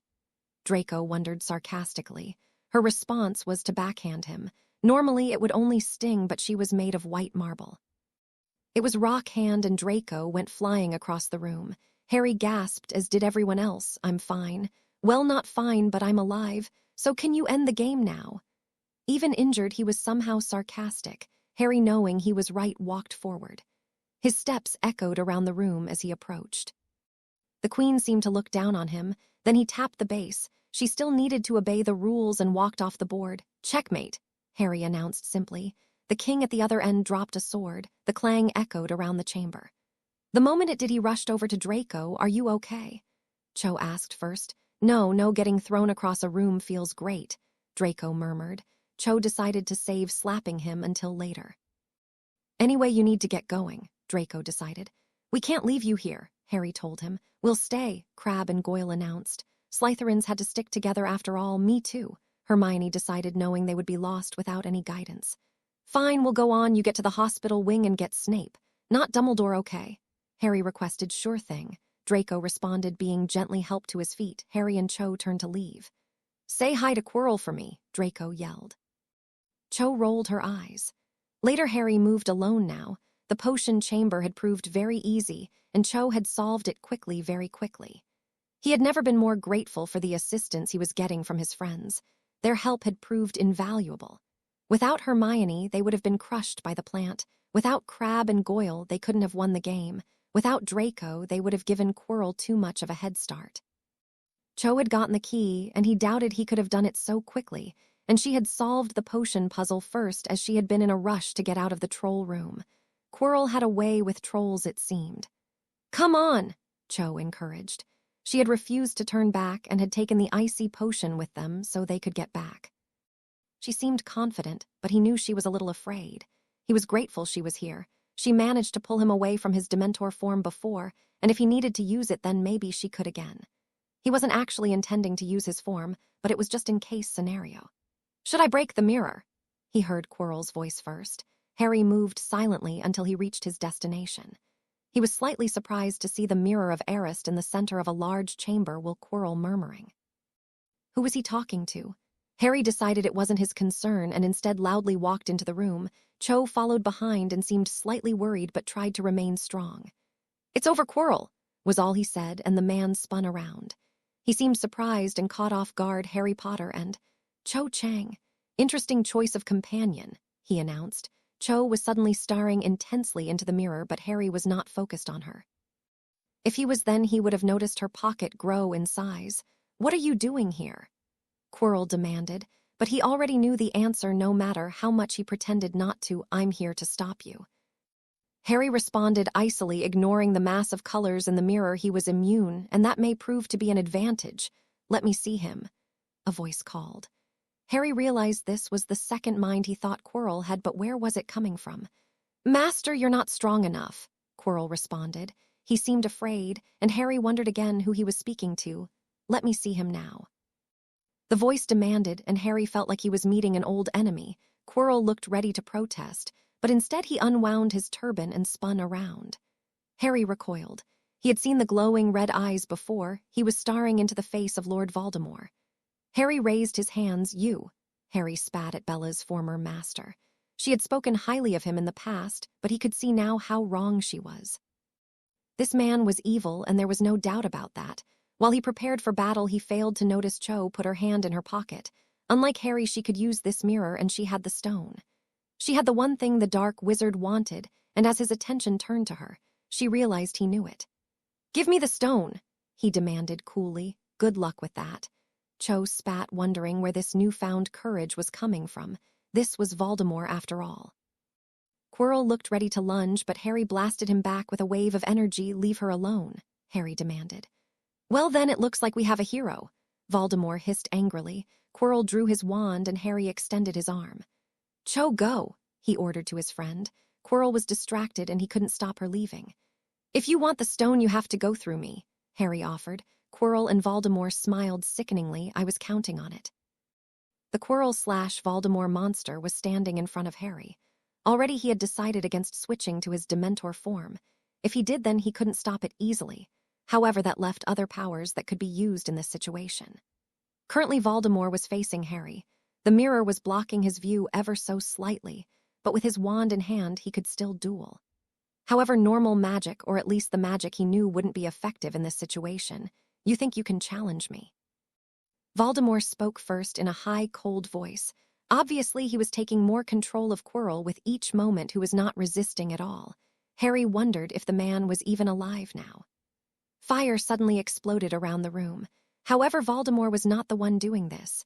Harry had willed it to be, and the dark energy emitted from Voldemort's soul was giving him power. It was ironic in a way.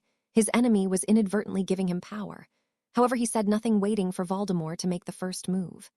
Interesting, you have power, boy. And yet it is not magic I have seen before. Perhaps the boy who lived has a darker secret than I thought. Voldemort chuckled, but his eyes were wider after Harry's display of power. Harry just glared at him. He was buying Cho time and she had the stone.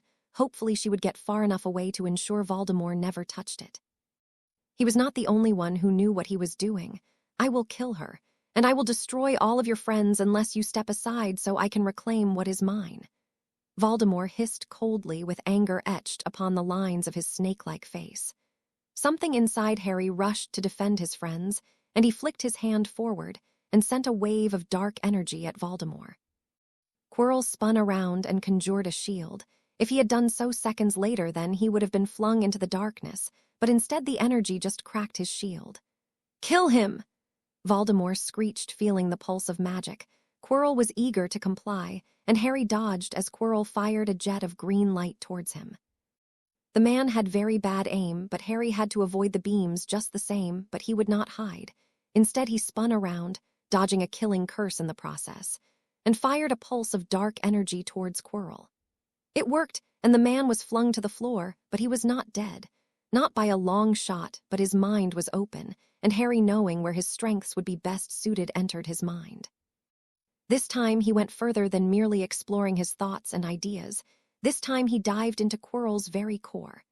A dark landscape was all he could see. For miles and miles around there was nothing but a barren land with dark veins inscribed onto the surface. The sky was burning with rage, while the ground hummed in surprise. Harry knew where he was. This was the very mind of Quirrell, and this was the full extent of his mind invasion power. Minds were like labyrinths when looking for information, but Dementors drained memories from every corner of the mind. They became a part of the mind in a way, and entering a mind was almost too easy. Harry did not use this power often. It exposed him to true nature of people, and he was a destructive force. Every step he took would corrupt a man's thoughts, twist and distort them until they shattered. This would drive a man to madness, but Harry, unlike Dementor, could do it directly and quickly. "Potter." Quirrell's voice screamed from the distance, then a silkier, colder voice stepped in. "How are you here?" was all it said. Voldemort had no knowledge of his powers, but Harry was going to tear him from this mind. The dark veins that existed under the surface of Quirrell's mind was how Voldemort was latching on. This is why he could never enter Quirrell's mind in class or ever. There was another mind which was protecting it, Voldemort's. A wind like no other suddenly picked up around Harry. He almost smiled. Quirrell had worked out sooner than most that he was in control of the landscape. He had sent a wind to try to throw him out, but there was no way that would work. Harry took a step and the wind stopped. "So Harry Potter, I was right. There is a lot more to you than this fool thought. He thought you were nothing more than a student who would never amount to anything, but instead I find you to be a master of legilimency, but not in the way I would expect." Voldemort's voice rang out. Harry was distorting Quirrell's mind, but it was giving Voldemort more power. "I know you're here," Harry called out, knowing the pulsing black veins under the surface of the dark land would lead him to Voldemort. "Indeed you do, but how? How have you done this? And why do you not reveal this power that you have? You could be great." His voice was almost seductive, but Harry would never listen to darkness, not in mind or body. "You made a mistake," Harry announced. "And what is that?" Voldemort demanded coolly. Already he was taking more control of Quirrell, and Harry reached out into the very fabric of what made up this mind. Voldemort was within, and his darkened soul nourished him with energy. "You gave me the power to destroy you." Then Harry unleashed a blast of dark energy within Quirrell so powerful that he was thrown into the air. The ground began to break, and the black veins broke, but it wasn't enough, and Harry was repelled from this mind that no longer belonged to Quirrell. Harry took a deep breath as he returned to reality. The world seemed almost unreal to him after what he had just done. However, he had no time to ponder his existence or any philosophy behind it, because the body of Quirrell was changing. The same black veins now lined his face, and the cold red eyes of Voldemort replaced those of Quirrell's. Harry had accidentally allowed Voldemort to take more control, total control. Harry did not wait around to fight. Voldemort in a body was more threatening than Quirrell. Luckily, he had an advantage. Voldemort could not live in Quirrell's mind and body forever. It was resisting him, and soon his dark energy would cause Quirrell to crumble. Harry ran. "Potter!" Voldemort cried, breaking into a similar sprint. Quirrell's body was already suffering, and cracks were appearing along his skin. He needed to get to the stone and fast. Harry had an advantage, and quickly his feet left the ground. He was faster when flying, and the potion had not yet worn off. He swooped through the flames. "Cho was in the room, Harry," she exclaimed. Harry looked startled. She was waiting for him because she knew the potion to get them back. "Quickly," he ordered, knowing Quirrell was not far behind. The potion had already worn off for him, but it wouldn't stop Voldemort, whom he doubted could feel pain. Cho quickly took a swig of the potion, as did he. Voldemort appeared. The flame melted his flesh and set his clothes alight, but he still moved forward. "Really?" Cho sighed, knowing what Harry was about to do. He picked her up and dragged her through the air as they rushed to escape the monstrosity chasing them. "Have you got a plan?" she demanded, watching Voldemort with evident worry. "No," Harry replied, honestly, entering the troll room. He ignored the stench as it was mixing with that of Voldemort's burning flesh and left the room very quickly. "Give me the stone." Voldemort screeched through black lips. His tongue was shriveling into ash and his fingers were falling apart. His eyes had yellowed and his teeth were rotted. "Faster," Cho urged as they entered the chess room. The board had reassembled, and the pieces were just waiting for someone else to take up the game. Harry saw the far door was blocked, and he could not fly over without one of the pieces stabbing up at him or hitting Cho. He landed at turned as Voldemort charged into the room. Cho looked queasy at the sight of his decaying form, but Harry was busy looking for a way out. Voldemort sensed he had beaten the two. "Give me the stone," he rasped in a voice that was hoarse and angry. He would not be able to speak for much longer.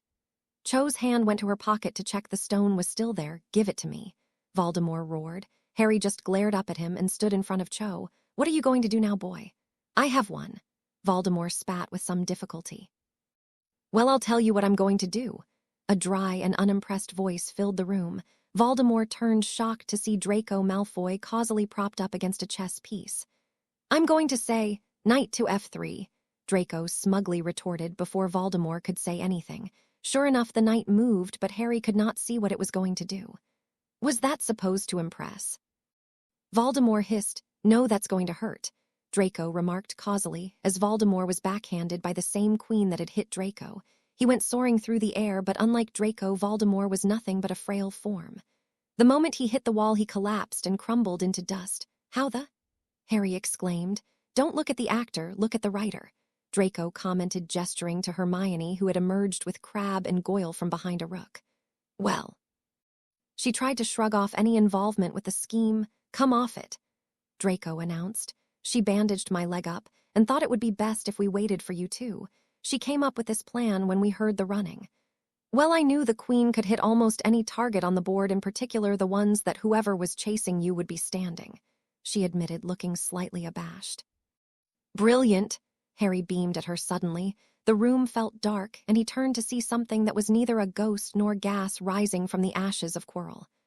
"Uh-oh," Draco announced as it screamed and lunged at Harry. Then it screamed in terror as his inner Dementor reached out for it, eager to absorb its evil. No, Harry gritted his teeth. He was not going to let evil into him, and not this thing, whatever it was, or he might end up like Quirrell. The pain of resistance was stunning, but he would not let it in. "Harry," Cho called, followed by Hermione and Draco. Crabbe and Goyle were beside him and were keeping him standing. It was a good thing, too. "Focus on them," he told himself as his inner self battled with his personality. The pain just grew, and Harry gritted his teeth. "Focus," he ordered, and suddenly he fell back, exhausted but empty of that evil. "Harry," Draco called, worried, as Crabbe and Goyle struggled to keep Harry awake. However, he did not focus on anyone at that moment, because in a flash he was locked in a deep sleep. His last thought was of the mirror, for in that very moment in the other room it began to glow for blood and hate. His heart remains closed blood was his inner self, the Dementor inside him, and he had not allowed it to take control. Hate was Voldemort and the dark energy he would have absorbed, but he had rejected both. This was the first part of a prophecy inscribed within the very bones of time. Harry awoke to what tasted like melted gold running down his throat. The last thing he remembered was the disgruntled spirit of Voldemort attacked him. He already knew Voldemort would be injured and quite heavily. In some way, Harry saved his enemy. If he had allowed Voldemort to enter him, then the man would have destroyed, and Harry would have become something much different. Something he did not want to think about Harry. He heard Cho's voice first and a hand on his shoulder. His vision was blurry, but slowly he was refocusing. Told you it would work. He heard Hermione grumble. Draco normally would have made some kind of comment by now, but instead he helped Harry to his feet. Quirrell, Harry checked, hoping the man was dead. He's stuttering with Satan now, Draco confirmed, feeling no sympathy for either of the men who tried to kill them. Voldemort. Harry continued, noticing that not a single person in the group flinched at the name. Long gone, Draco answered. The group had seen the spirit fly away from Harry, screeching with pain as it was almost devoured. They were still in the chess room, and no one had arrived to help them. The ash pile that was once Quirrell/Voldemort was in one corner, and the spirit was long gone.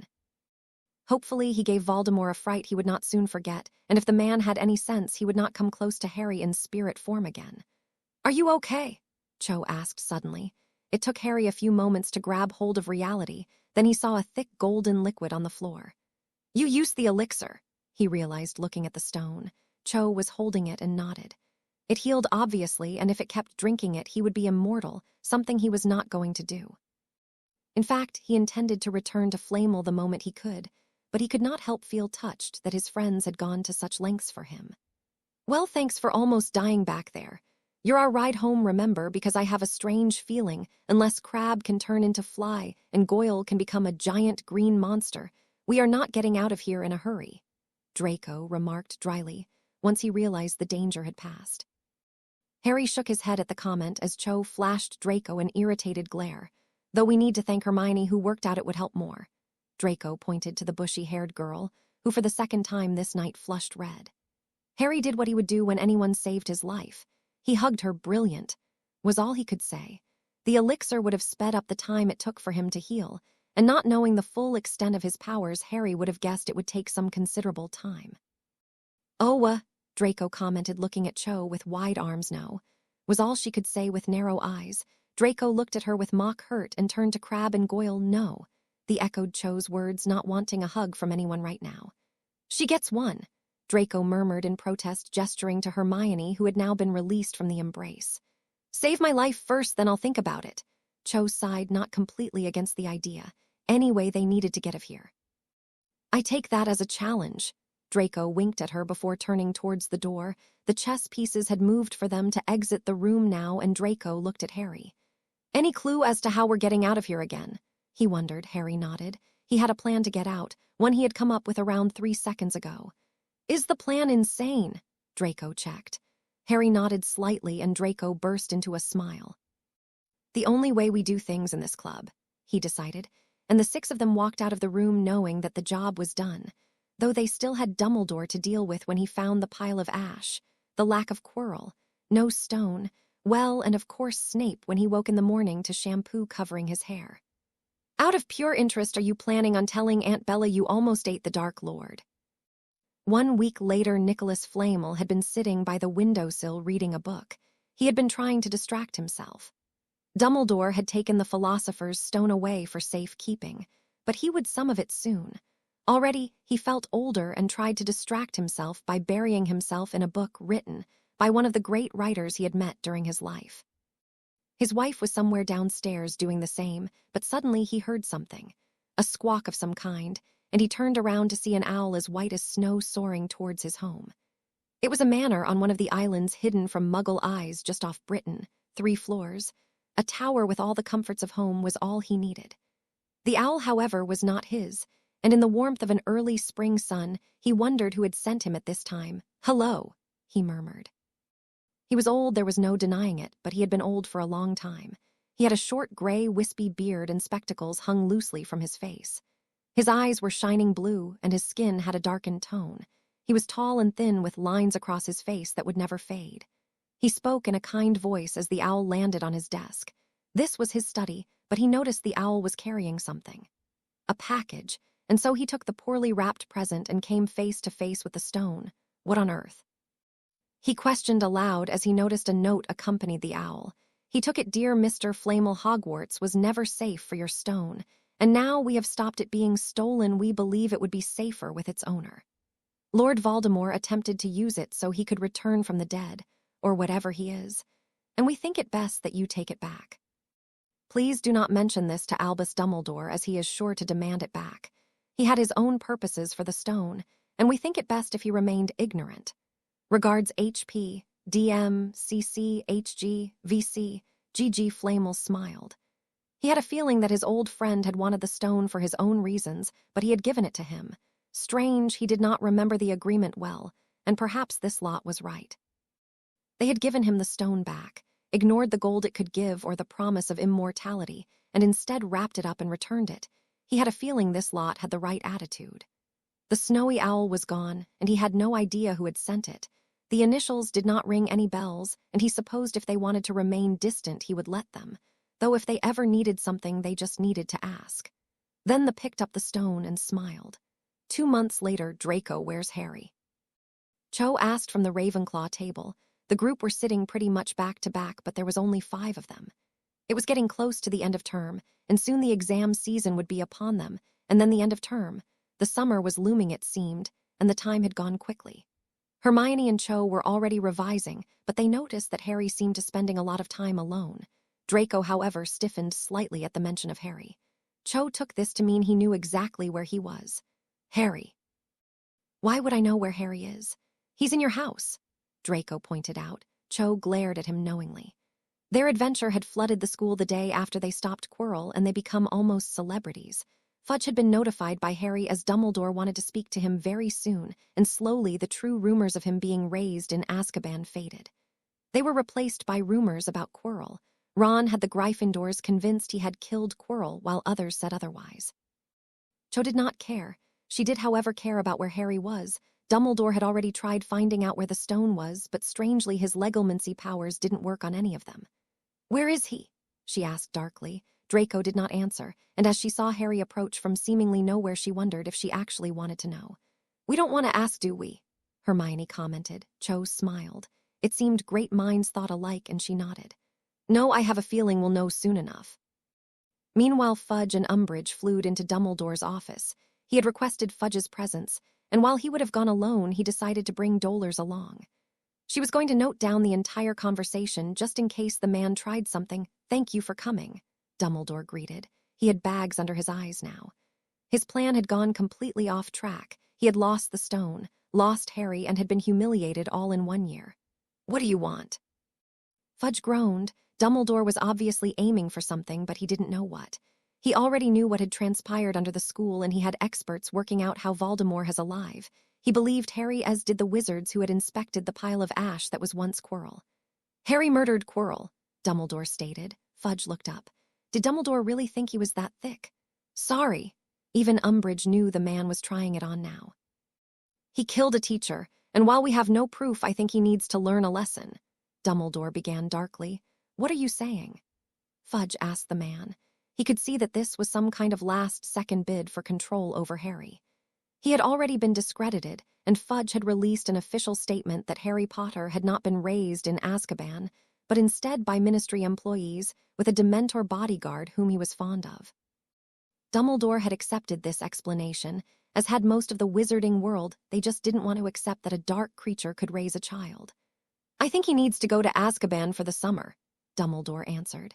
His intention was to break Harry in a more direct way, and this would ensure he would be back under his control. However, the reaction he was expecting was shock and horror, which he would use against them.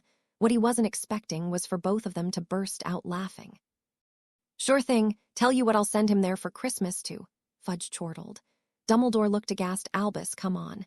He called a Dementor mum in a public place. I mean, do you really think that was some kind of—" "For goodness sake, think about it, man," Fudge continued. "And if this information leaves this room, then the world will know who tried to send their savior to a prison," Umbridge added sternly. Dumbledore shrank back in his chair, realizing the minister had outwitted him. The last night of term, on the whole a good year for Ravenclaw. They had won the House Cup without much effort at all. Literally, Cho had proved to be a much better seeker than she thought, and Harry was just Harry. They had been named the Lightning Duo. They worked together, and often if you tried to stop when the other would interfere. Wood had ended up in tears after he had lost for the 9th time in a row, and Ronald Weasley had turned the color of a tomato. The whole group had passed their exams with flying colors, as did Ron Weasley, much to their annoyance. Currently, Gryffindor were in the lead with points, as Dumbledore had proved to be much less fair when he realized his pawn was lost. Ravenclaw were 100 points behind, and Slytherin almost 200.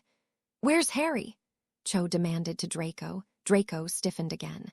"No idea," he stammered very quickly. Cho had tried to find out a lot, but for some reason she couldn't get Draco to talk. She wanted to know now. It was the feast, and in the morning they would be off. They would meet in the summer, obviously, but for some reason Cho felt something was off. She just didn't know what Cho, Hermione urged suddenly. Cho turned to see the Weasley twins giggling in the corner. Oh no. She sighed, realized whatever he had been planning on the train had spilled into his time at Hogwarts. Now it was coming to fruition, and she was not too happy. Draco. She hissed, realizing he had known he was planning some kind of prank all along. Draco just beamed at her as Dumbledore stood up to make his speech. "This isn't going to end well," Cho sighed. Snape had been searching for whoever had pulled the shampoo joke for a while, and it looked like his search was coming to an end. For in that moment, a torrent of foam exploded from the ceiling. Dumbledore had no time to react, as he was suddenly covered from head to toe in a pink foam. Cho, Draco, the rest of the hall and some teachers burst out laughing as Harry appeared next to them. He had dropped into his seat next to Cho. "What's going on?" he asked innocently. Cho hit him with the glare she usually reserved for Draco as Dumbledore cleaned himself off. It took a few minutes, and Snape was already looking at Harry, who he had seen drop into his seat. Dumbledore shook the whole thing off with a chuckle before beginning his speech. Then he mentioned the house cup. "Before we begin, Headmaster, may I make an announcement?" Snape asked suddenly. Dumbledore was caught off guard. He had never had this happen before, but he nodded. Snape turned to the hall. He knew what transpired with Quirrell and had become a listener to the group. However, Harry had not been expecting him to interrupt a speech. "An interesting year," he began to the silent hall, "and I have realized a number of things this year, among others. Firstly, I think I owe a few people some points." The crowd began to stir. This was unusual, and suddenly the Gryffindors looked nervous. "Firstly, to my own house. For keeping the lessons alive with wit, I give 10 points to Draco Malfoy," he announced. Dumbledore was looking wary, but this was not against the rules. "For the best game of wizard chess I've seen played in a long time. I give Vincent Crabbe and Gregory Goyle 50 points. The hall stirred again, but they knew this total could not compete with that of Lyons. Dumbledore looked relived, but Snape wasn't finished. No one cheered yet, as no one had yet beaten the Lions. "To Ravenclaw, for surprising the most deadly enemy with a simple tactic, I award Hermione Granger 30 points. The Ravenclaw table now waited with held breath. "For showing courage, determination, I give the Harry Potter and Cho Chang 30 points each," Snape continued. Only 10 more points was needed now. "And for standing up for one another, I give Harry Potter, Cho Chang, Draco Malfoy, Hermione Granger. Vincent Crabbe and Gregory Goyle 2 points each." McGonagall interrupted, startling the hall yet again, as Dumbledore looked angered. His staff were going against him, and even the head of the house that was about to win knew he had been unfair. "Ravenclaw only needed 3 more points, and for showing the best Quidditch I've ever seen, I give the Lightning Duo 1 point each," Phyllis finished. 1 point below what they needed to be even. "But on a more negative note, for bullying, spreading rumors, and harassment, I take 3 points from Ron Weasley." Sprout ended. All the heads of houses had come together. The Ravenclaw table exploded into cheers and claps, and Dumbledore stood to attention. He had not planned for this. Not by a long shot. "So it seems with 699 points Ravenclaw win the House Cup this year," Dumbledore sighed. The cheering did not stop for a while, and all of the group clanged their goblets together. "To us," Draco announced loudly. They echoed his words. They had been through a lot, and it was time to celebrate. "And may nothing bad happen next year," he finished. They all started to laugh. What could be worse than what they had faced this year, after all? Why do I have a feeling I'm going to regret those words? Goyle, it was a large room that was kept out of sight during the parties his parents had. Currently, he was sat on a shining green cushion which was resting on the sofa. He was toying with his wand. He was bored already, and it had only been a week since he had arrived home. Harry wasn't due for a week yet, but Crabbe and Goyle were with him today. The train ride back had been eventful. Ron Weasley thought he could enact some kind of revenge against Harry in particular for losing the cup. He decided to target Draco and Cho, who had gone to get something from the trolley. Well, Ron should have chosen a better place to spring his attack than outside the compartment with the entire Ravenclaw Quidditch team. One black eye later, he had run off. Can Dobby get Master Draco and his friends something? The house elf suddenly appeared in the room, causing Draco to jump on the black leather sofa. The house elf gave him a nervous smile as he wondered if Draco was going to be angry because he had made him jump. Luckily, it was Draco, and not Lucius, he had disturbed. No thanks. Draco smiled slightly. Since he and Harry had become friends, he had found himself taking a less superior view on others. Dobby was more of a butler than a slave to him. The rest of his family, not so much, but they were improving. The house elf gave a slight bow before vanishing into the air. House elf magic was interesting. It could bypass all the wards on the house, and Draco not for the first time wondered how such a power was ignored. Dumbledore couldn't bypass the wards, but a simple house elf could. Well, if the wizarding world wanted to be stupid, that wasn't his problem. He suddenly heard a tweak and looked up. Above him, as normal, was one of the huge chandeliers that filled the manor. He could see Dobby at the top. "Is that your house elf?" Crabbe wondered, suddenly looking up. "Dobby, what are you doing up there?" he asked aloud. The house elf looked down slightly nervously. "Master Lucius said I needed to stop the chandelier swinging," Dobby answered, as he practically swung from the huge glass thing. Both Crabbe and Goyle jumped up, not wanting to be on the receiving end if Dobby accidentally dropped the chandelier. "Tell you what, boys, let's go outside," Draco decided, wanting to give his new broom a try. He was going to try out next year after all. The two did, but Draco decided to wait a moment. "Okay, next time you're trying to kill me, be more obvious," Draco commented, jumping up just in case.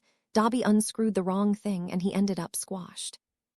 "Okay, Master Draco," Dobby replied, innocently causing Draco to look up with wide, slightly concerned-eyed. Sighing, he was about to walk out of the room when he saw something in the corner of his eye. A black book had been left next to the largest armchair opposite the fireplace. This was strange. His father was a very careful man and quite attentive when it came to things being out of place, overly attentive almost. However, Draco felt the sudden urge to observe this strange entity and found himself staring at a black book. It was too small to be a school book, so he assumed it must be some kind of diary. "So what are you?" he commented, reaching for the book. Then he heard something from behind. A few months ago, he wouldn't have cared, but he was the only person other than Dobby in the house today. His mother was out and his father was at work. So someone was sneaking around. He worked it out pretty quickly. Great, another one of Arthur Weasley's raids. He sighed, knowing any moment the doorbell would ring, and when he opened the door, a team of wizards would search the place. Well, it might liven up his day. Meanwhile, Harry also found summer tedious. The first few days had been fun with him catching up with everyone. Sirius, Bella, and Lucy were the main ones, but he was currently bored. It was midday, and Lucy was on her patrolling duty. Sometimes he went with her, while other times he did not, and this was one of them. He would be staying with the Malfoys in a week or so, but he currently had a bit of a problem, and that problem involved explaining to Lucy what happened between him and Quirrell. He had told Sirius, and Bella had overheard, and neither were angry or upset he had not told them, but both had given him advice on the matter. "She is going to kill you," they had both laughed. Hermione had written to him to let him know that she had told her parents part of the truth, but not all of it. So Voldemort, any near-death situation had been left out except the troll. Cho had done the same, but Draco decided not to mention it. He had no idea how his father would react if he was told that his son had managed to have his former master crushed into a wall. So he had a choice. Tell Lucy or not. "Can't not tell her," Harry sighed. He trusted her and she needed to know. It was just her reaction which worried him. How would any mother react to finding out her son had been attacked by Lord Voldemort? "What?" a voice in his mind demanded. Harry was shocked for all but a moment, but quickly regained himself. "Hey, I thought we agreed not to use the mental connection to listen to each other's thoughts," he accused suddenly. "Don't try getting out of this like that. What do you mean Voldemort attacked you?" She demanded within his mind. Harry thought for a moment.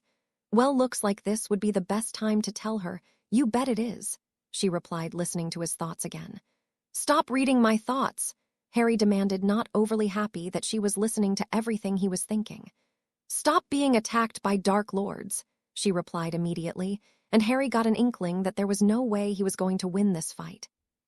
So using the connection, he explained what had happened over the course of the year, not mentioning Fudge knew, and what had transpired after they had followed Quirrell. What school did I send you to? She wondered in her own mind, and in Harry's. You know, Draco asked the same thing. Harry almost chuckled, but decided not to show any humor. She was not too happy today, well, not anymore. Meanwhile, Cho lived in a moderately large home in the middle of a wizarding village just outside of London. Thanks to her mum working at the ministry, they were relatively rich, and a 5-bedroom home was just right for them. She had 2 younger sisters who would go to Hogwarts in 3 of 4 years, but today was an interesting day. Her mum was at work thanks to Umbridge demanding she do extra work. Harry had spoken of the woman once, and for some reason, she got the impression he didn't really like her. He felt that she was only out for herself and would please Fudge however she could, so in a few years, she would have a chance of taking over. The inner workings of Britain's magical government were a mystery to her. Despite what they thought, the entire Chinese Communist Party had been aware of magic since they took over. They had taken over the magical government as well, and their rules were far more relaxed. Cho, what's that? Hermione asked. Cho had invited her round after finding out they didn't live far apart. It was only a car journey away, and seeing as Cho was a half-blood with a magical parent, both girls could use magic outside of school. Hermione was currently pointed to a small stone on the end of her bed. The room was large. A double bed rested on a Ravenclaw blue carpet. A small bedside table had a few books and a Muggle alarm clock, while the rest of the room was covered in shelves and wardrobes. Some had pictures, others had clothes and more, but Hermione was drawn to Cho's impressive book collection. They were both Ravenclaws, so they did enjoy a good read. It's supposed to predict your future, Cho answered. It had been a gift from her father, who was currently downstairs talking to Dan and Emma Granger. He was a Muggle-born wizard and had married a pure blood. Not that Cho cared. Blood purity was unheard of in China and the rest of the world except Britain as far as she knew. Hermione was toying with the blue stone, and suddenly it exploded into a vibrant green. She looked towards Cho for an answer. It means you're going to be healthy, I think, she answered after a moment, looking at the stone in more depth, though the moment she touched it, it turned black with a slight tinge of red. What does that mean? Hermione wondered. No idea, Cho answered. She didn't know. Luckily, the conversation did not continue this way for long, as both girls were more interested in discussing magic, gossiping, testing spells, and more than trying to work out strange omens. Though this one was strange, black meant darkness and red meant joy after all, and these two did not often go hand in hand. Cho, you and Draco, Hermione began after a while, not too sure on how to start her next sentence. Cho already knew what she meant and laughed. You mean is it with me and him? Hermione nodded. He's funny at times, but someone has to keep comedy in its place. Before you know, he starts with the creepy comments, so to restore the balance of the universe, I threat to kill him. Hermione giggled at this, but Cho had a feeling this was not the question Hermione was really asking. The real question she was not going to answer, at least not yet. Later, Crabbe and Goyle were gone now. They had left after the raid, and luckily Narcissa had arrived home before the raid could actually commence. They found nothing, and Draco knew they wouldn't. Anything giving even the slightest indication of his father's past was locked away in the secret chamber. Not that Arthur Weasley or anyone else could find it. They had spent hours looking through the place and left. Lucius would not be happy and would most likely file a complaint or go directly to Fudge. They men had a frosty relationship, and what Harry didn't know was that Arthur had at the last moment had fought against Harry staying in Azkaban. The man's memory had been altered accordingly, as Fudge had already worked out where Dumbledore wanted him to go and was not going to allow it. Harry had pretty much forgotten about him anyway, and Draco had only heard it when he was eavesdropping on a conversation. Though as Draco stepped back into the living room, it had been put back the exact way it should be after the intruders were done. He noticed something. The black book was gone. For a moment he was confused. Why would they take that? But then again, someone could have just put it back on the shelf, though he was not the only person that noticed. Dobby had watched the entire thing, and he knew that Arthur Weasley had taken the diary. He knew what that could mean, and already a plan was forming in his mind. Harry managed to calm Lucy down eventually. It had taken 3 days of conversation, groveling and further explanations before she forgave him. In her own way, she was still really annoyed and was expressing her feelings as she glided alongside Dora. Her main focus was no longer being annoyed at Harry, but instead Dumbledore, Hogwarts, and pretty much everyone she could be annoyed at. Her chill was double the capacity it normally was, and the prisoners in the lower level of the prison were shuddering as she cut through them. A heavy Dementor presence was unusual in this part of the prison. It was different. The cells were the same, and straw was used as a carpet for the corridor and the cells. It was dark and damp, but these prisoners would only stay in here a few months or a year. The ones higher up would stay much longer. "What kind of school did I send him to?" she asked her closest sister as they glided through the low security wing. Why they had levels of security she had no idea, but there had to be some system of separating the foolish from the evil. Dora was gliding next to her, and suddenly put a scabbed hand on her sister's shoulder. It was comforting, but Lucy was still angry. Calm Lucy. "I understand you're upset more than anything, but think about it, he's fine." "Everyone is fine. If anything, you should be proud," Dora soothed, coming to a halt at the far end of the corridor. People were groaning behind her, but the 2 Dementors ignored them. "Of course I'm proud of him. He took on Voldemort and won, they all did. I'm very proud, but he still was put in that situation," Lucy replied quickly. If Dora had proper lips, she would smile. "Calm down then. We knew Dumbledore would try something, but it blew up in his face. Harry won easily, and the foolish man tried to have him imprisoned here," Dora informed Lucy. "The entire family had loved that. Fudge sent him to Azkaban every holiday, and to be honest, all Dumbledore was actually trying to do was send him on his summer break." "I know, the nerve of the fool. The old Fudge would have done so," Lucy began angrily. She had not found the thing amusing. If she had never have met Harry then, he might have been condemned here without being able to talk to them. The manipulative fool. "Calm. The old Fudge is not here, and that is what counts. What Harry did was what we were trying to do. He proved that he would not be easily beaten, and that has set Dumbledore back a few steps. His plans have been disrupted heavily this year, and Harry was just the icing on the cake." Dora interrupted, firmly not wanting her sister to get upset about this. Lucy took a few moments to compose herself. "I suppose you are right. You are right, but this coming year will prove challenging." Lucy sighed. "Dumbledore would try even harder this time round." "I don't doubt it, but I have a strange feeling Harry will know what to do. He has protected his friends and himself all year round, and if he can do once, then he can do it again," Dora assured her. "The next day, so did she kill you?" Draco wondered as Harry appeared with Lucy from the shadows. He gave him a really look, and Lucy looked at Harry. Obviously, she was saying something. Every summer she had to go on a ministry-mandated course of some kind, and Harry would stay with the Malfoys. "She says not yet," Harry translated, looking slightly nervous. Draco laughed as Lucius moved forward to greet Lucy and Harry. Narcissa was out, but she would be back later. "Good to see you both," Lucius announced warmly, but Draco noticed a flicker of something in his eye, suspicion. No, something else. It was as if he was trying to read Harry in some way. His eyes twinkled, but nothing came of it, and Draco supposed his father was just being his father. "Bye, Mum." Harry turned to the Dementor, who said the same back. Draco couldn't understand them, but he could tell it was a goodbye of some kind, seeing as the 2 embraced for a moment. Then Lucy nodded to Lucius and vanished. Shadow travel looked fun. Harry couldn't go very far yet, but had managed to move himself across Malfoy Manor with ease. "Ah, good times. How you doing, mate?" Draco wondered as Dobby apparated in and took his luggage. The elf had been considerably quiet these last few days, but no one really noticed. Draco shook his friend's hands and they walked into the manor. Later, Harry flew through the air. Draco had invited Crabbe, Goyle, and Pansy over today. Cho and Hermione were busy, but they would visit in a few days. Draco had taken initiative and divided the teams up fairly.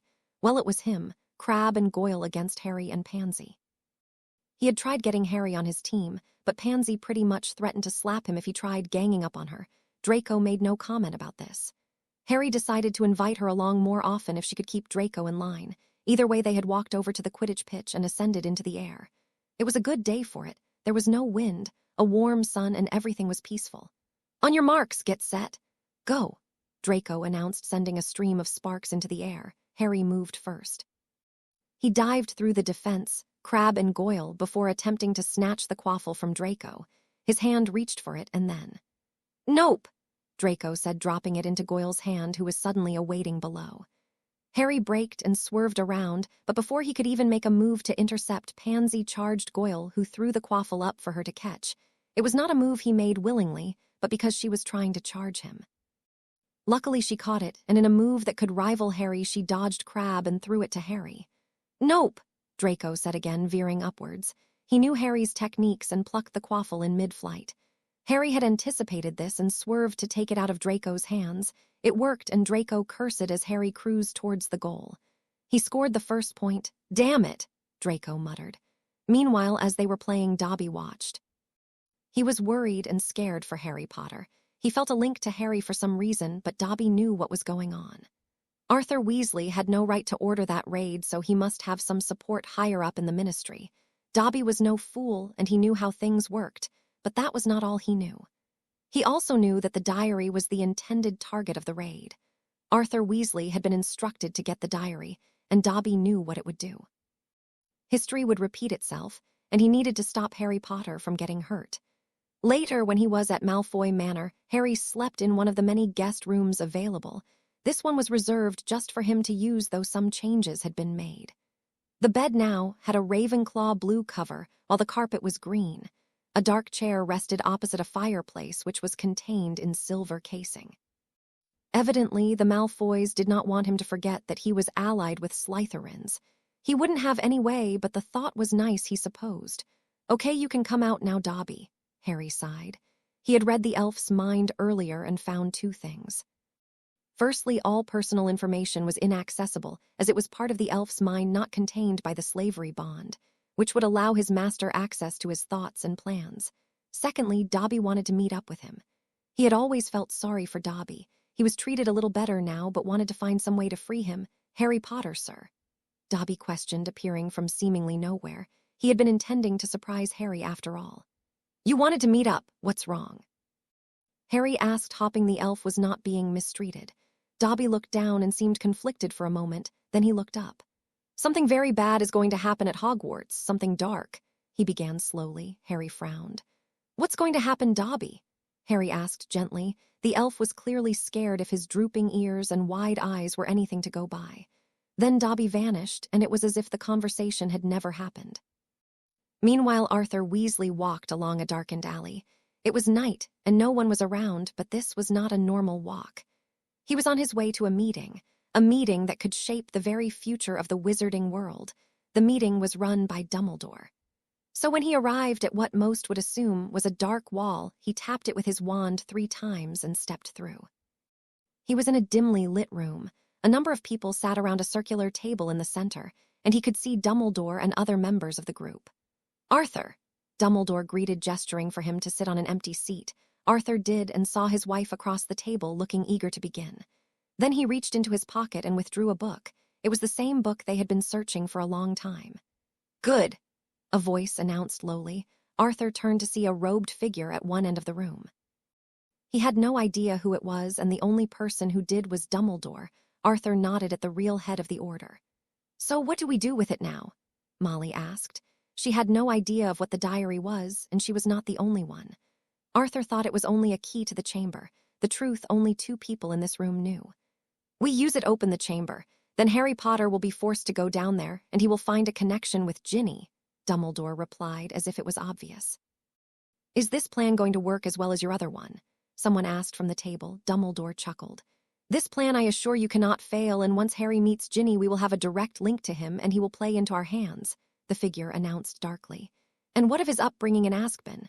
Someone else inquired with concern in their voice. The news had been disturbing to them all. "What about it?" Dumbledore asked. The person spoke in an irritated voice. "How will it affect us?" "He has played out of your hands this year. Ron Weasley did not make contact," they explained. Dumbledore smiled and raised a hand. That was an oversight, one that cannot happen again. Dumbledore assured them all in a grandfatherly tone. Then he looked at Molly. The figure then spoke. And if this plan does not then, as it was your idea, Molly, to have him rescue Ginny and get the sword of Gryffindor, then your life will be the forfeit," the figure announced calmly. Molly Weasley shuddered slightly as the threat washed over her. "Don't worry, he will be friends with Ginny before the year is out, and then we can work on their eventual marriage," Molly announced faithfully after taking a moment to regain herself. The threat was real, and she knew it. "He better," the figure replied darkly. Harry and Lucy walked down Diagon Alley. It was that time of year when the two of them would go out and get Harry's school supplies for the new school year. Lucy was still technically on some kind of ministry-mandated training program, but she was given this one day off in order to care for Harry. It was on Fudge's orders, and now the whole world thought he had a Dementor bodyguard. There was no need for secrecy. A few people nodded in his direction, but most just scuttled away when they saw Lucy. Dementors were still considered dark creatures by a lot of people, but at least a few people were changing their views. "Are you okay, Harry?" Lucy asked suddenly. Harry had been dwelling on Dobby. Neither party had acknowledged the brief conversation in his room, but whatever Dobby was scared of or worried about troubled Harry. House elf magic was more in tune with the natural world, and if they were scared of something, then there was a good reason behind it. "Yeah, I'm fine, thanks," Harry replied warmly. "Who is Gilderoy Lockhart?" Lucy asked, suddenly staring at Harry's list of books for the new year. His name was on most of them, and most of them looked like gossip or fan-made material. It was about this man winning awards, fighting monsters, and a load of other stuff that Lucy found ungrounded. She, unlike human mothers, were not immediately gushing for the man's autograph or fainting when he smiled. "No idea, though I think Draco's mum likes him," Harry responded, thoughtfully remembering Narcissa had a number of books on the man. Most of them were on his school list, and according to Draco, who had picked up one by mistake, once there was more flirting in that book than information. "Harry." A voice startled Harry, and as he turned around, he was engulfed in a crushing hug by Hermione, who had appeared out of nowhere. Hermione. Harry greeted, completely caught off guard, as the bushy-haired girl embraced him. Lucy nodded to Hermione, who greeted her after releasing Harry. "Harry!" He was hit by another hug as Cho appeared. Obviously, she and Hermione had arrived together, and once again he was wrapped in an embrace. "You must be Lucy," Cho greeted, smiling at the Dementor. Lucy nodded again, and Harry told the two that she said hello. "I'm terrified Draco's going to hug me next," Harry joked. "No, I'm fine," Draco announced, dryly walking up to them. Crabbe and Goyle were with him, and it looked like they were all here together. "Why don't you go and get your new books while I go to the potions shop?" Lucy suggested warmly, seeing her son was preoccupied with his friends. Harry smiled and thanked her before she flew away. "So how is everyone?" Harry wondered aloud as the six of them walked towards Flourish and Blots. "Fine. I've got some guy living in my house for some reason," Draco joked before he was hit by an irritated glare from 5 people. "Sorry for speaking. Anyone else had anything interesting happen to them?" he asked. The next few minutes was spent talking about how summer had gone for them all. Cho and Hermione lived near each other, so were spending a lot of time together. Hermione impressed them with a display of sparks which she and Cho had learnt on one of their study sessions. Crabbe and Goyle, as Harry knew, were mostly hanging around Draco's, but they had been around the ministry a few times when their dads tried to get them interested in politics. On the whole, it didn't work. "Anyone else feel like something bad is going to happen the moment we walk inside this shop?" Draco wondered, pushing the door open. "You're paranoid," Cho remarked, following him into the shop. "What's this, some kind of book signing?" Hermione asked, seeing a long queue at one end of the shop. Draco squinted and looked up into the shop. He could see a lot of the queue was made up of women who were clutching. "Uh-oh," Draco sighed as a loud voice filled the shop. It was booming, and suddenly a man appeared. He walked with a swagger, and his flamboyant blue and purple robes were almost blinding. He had long, wavy blonde hair, and a face that seemed forever morphed into a smile. "Harry Potter." He spoke each syllable loudly, and these 2 words alone took enough time. Then Harry found himself pulled into a handshake. The man had an iron grip, and his friends didn't know whether to stand back or draw their wands. "Gilderoy Lockhart," Draco muttered to Harry, who, as far as he was concerned, was being either kidnapped or attacked by some random nutter. "Possibly the only wizard in this room is equally famous as me. Tell me, Harry, my boy, what brings you here today?" He asked the room rather than Harry, who answered. "Just getting my school books." Lockhart let out a huge, booming laugh and grinned to one member of the crowd who had a camera. The blinding flash left Harry visionless for a few seconds. Ah, the joys of being a student. Well, I suppose there is no better time to announce this than now, but I will be personally taking up the position of defense against the dark arts professor in Hogwarts School of Witchcraft and Wizardry. He may have spoken the words charismatically, but Harry's blood went cold. He did not like the man at all, and if his mind was anything to go by, he was going to be the worst. Second worst teacher Harry had ever had. Draco and his Cho were looking at each other with confusion and dread, while Hermione looked almost hopeful as Lockhart turned his attention towards them. Ah, the infamous 6. Come on, you lot, any friend of Harry's is a friend of mine, he announced. Hermione rushed up, and everything she had read about Lockhart was obviously going to her head. Draco and Cho, however, would have probably stayed where they were if not for the crowd pushing them forward. Crabbe and Goyle were also presented not a few seconds later. Ah, so good so see such prospective, intelligent-looking students. Well, I think you deserve a treat for coming on up here. So here you all go. My complete work's all signed by me and will be worth quite a great deal in the future, he announced as a pile of books was forced into Harry and his friend's hands. Then Lockhart announced something to the crowd, and the book signing continued. What the hell just happened? Cho spoke what they were all thinking, and the honest answer was none of them knew. Can I just say my earlier concerns were justified? Draco asked her. She fixed him with an icy glare and said nothing. Can I agree with Draco on this one? Hermione announced. No, Cho answered for her. Lockhart was now talking to the women and making remarks that made Draco look like a world-class comedian. Please, for the love of God, can Anvil fall on his head? Draco begged, looking up. I just can't take an entire year of that. Maybe he'll be okay, Hermione suggested meekly. Yeah, and maybe we'll end up fighting an 80-foot spider at some point this year, Draco countered dryly. He now had 2 people glaring at him. Though the prize for being glared at was taken by another source as the icy voice of Ron Weasley filled their ears. Can't even go into a bookshop without showing off, he spat. In that one moment 6 pairs of eyes were focused on him, and Crabbe and Goyle took a step forward. Boys, don't fight with him. Please, the effort it would take to wipe the floor with him is not worth your time, Draco announced, causing Ron to turn on him with vibrant red ears. Sorry, that's not normal. Have you been checked by a healer because glowing ears is not a common trait? Cho asked him, looking slightly repelled. She has got a point, Hermione agreed, looking at his brightly colored ears with distaste.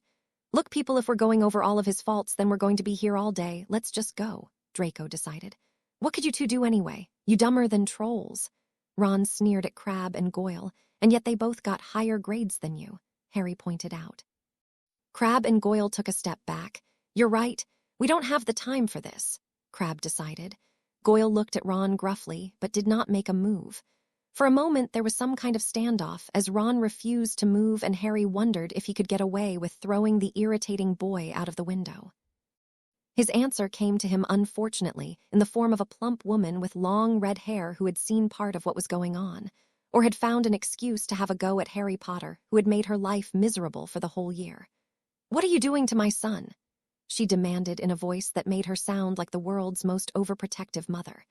In many ways she was, but Harry did not care.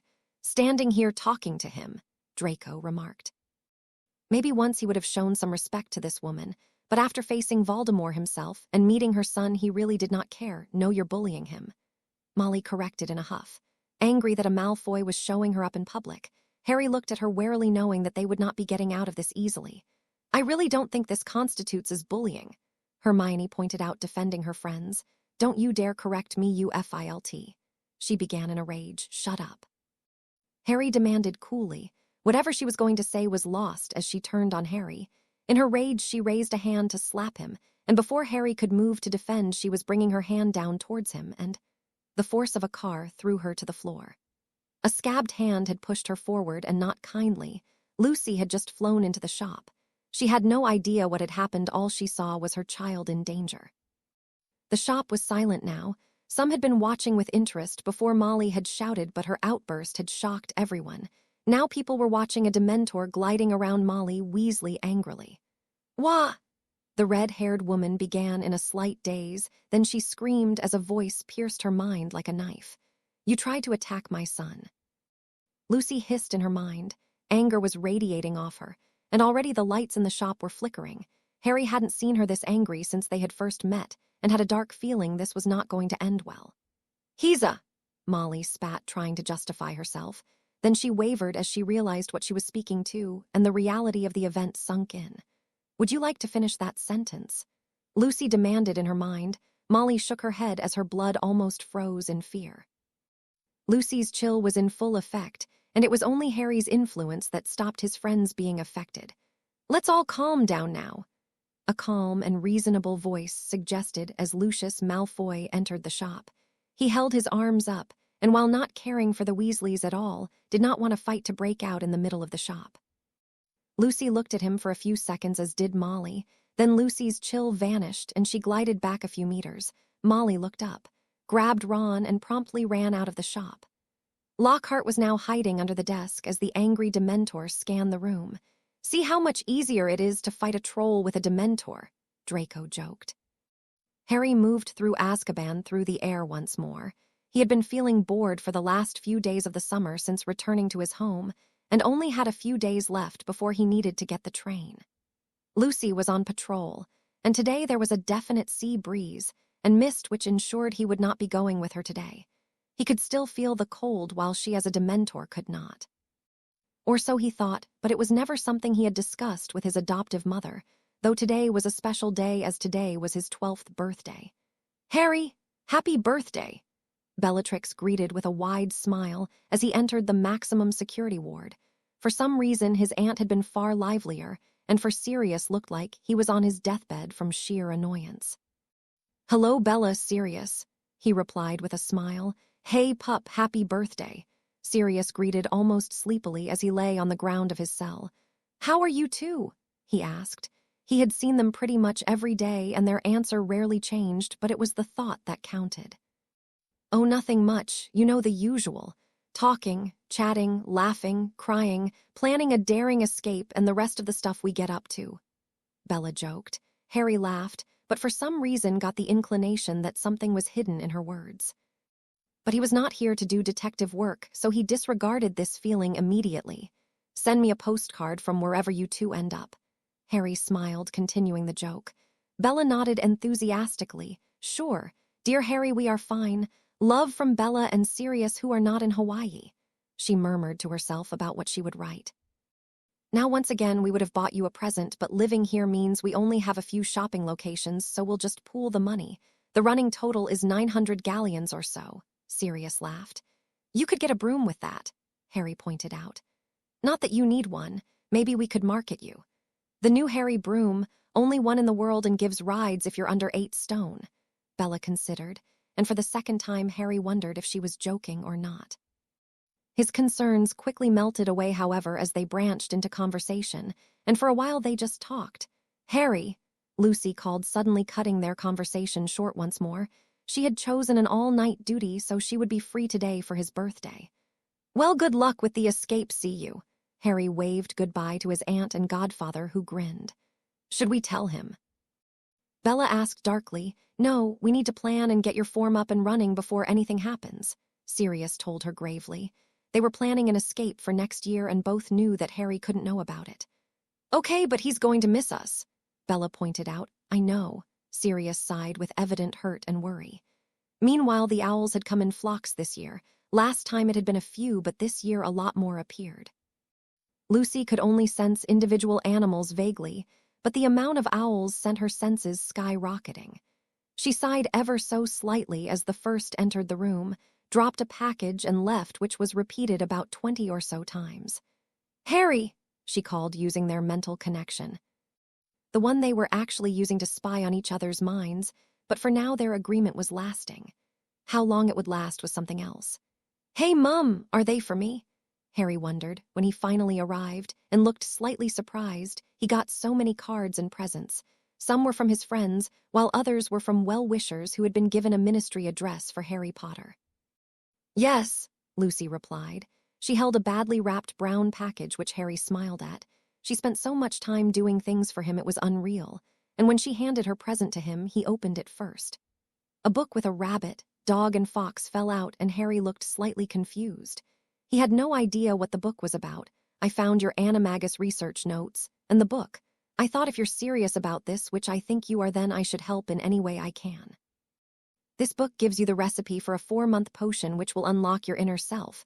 It also has a tips on what each animal says about you, she explained, and Harry had to smile. He pulled her into an embrace which she returned, a sign of their solid relationship as mother and son. Thank you, he whispered. The present was amazing enough, but her help was invaluable. Her approval meant a lot to Harry, and her helping him unlock his animal form showed she approved. Anyway, let's see what else you've got, she suggested suddenly, and Harry turned to the pile of presents. The first was a piece of parchment from Draco, but there was something very different about it. The words suddenly appeared onto the page, and Harry jumped back slightly. Oh yeah, I should have mentioned it's enchanted. Whatever you write on this I can read, and vice versa, Draco explained via the enchantment. Harry looked and grabbed for a quill. Very clever, he wrote back. I know I am, was Draco's response. Hermione sent him a diary which, as he found out, quickly shouted at him if he missed or forget a date. A strangely appropriate present, which Harry decided would help him not forget. Cho had sent him a Quidditch guide and underlined one of the rules that said a player cannot fly on anything other than a broom. She had also included annotations on what she thought they should do in the next game. Crabbe and Goyle had sent a wizard chess set with cartoon paintings of all 6 of them on the black pieces, which Harry thought was quite witty considering everything that had happened. Hagrid sent him a plate of rock cakes. Neville had sent him a herbology guide, which was the only subject Harry found hard. Not the theory itself, but the fact plants seemed to die when he was around them. Lucius and Narcissa had bought him a book titled How to Act Like a Pureblood, which was surprising considering Harry himself was no pureblood. Pansy had sent him a book on how to pick up girls, which Harry decided to put down until he was 16 after looking at the 3rd page. Fudge had sent him another book called Politics in Magical Britain, and Harry was pleased to discover the Weasleys had not sent him anything. September 1st, the funniest moment of the day was seeing Molly Weasley's face when Lucy swooped in with Harry. They had both decided to use shadow travel, and after the exhilaration of speeding through the underworld had worn off, he saw Molly take a few steps back. I'm going to miss you even more this year, Lucy sighed as they approached the train. There was still half an hour to go, so after they had loaded Hedwig and his trunk into the train, they were left with nothing much to do. I'm going to miss you too, Harry confessed. If Lucy had lips, she would smile, but instead pulled Harry into a deep embrace. Then halfway through, Harry found a 3rd person had joined them.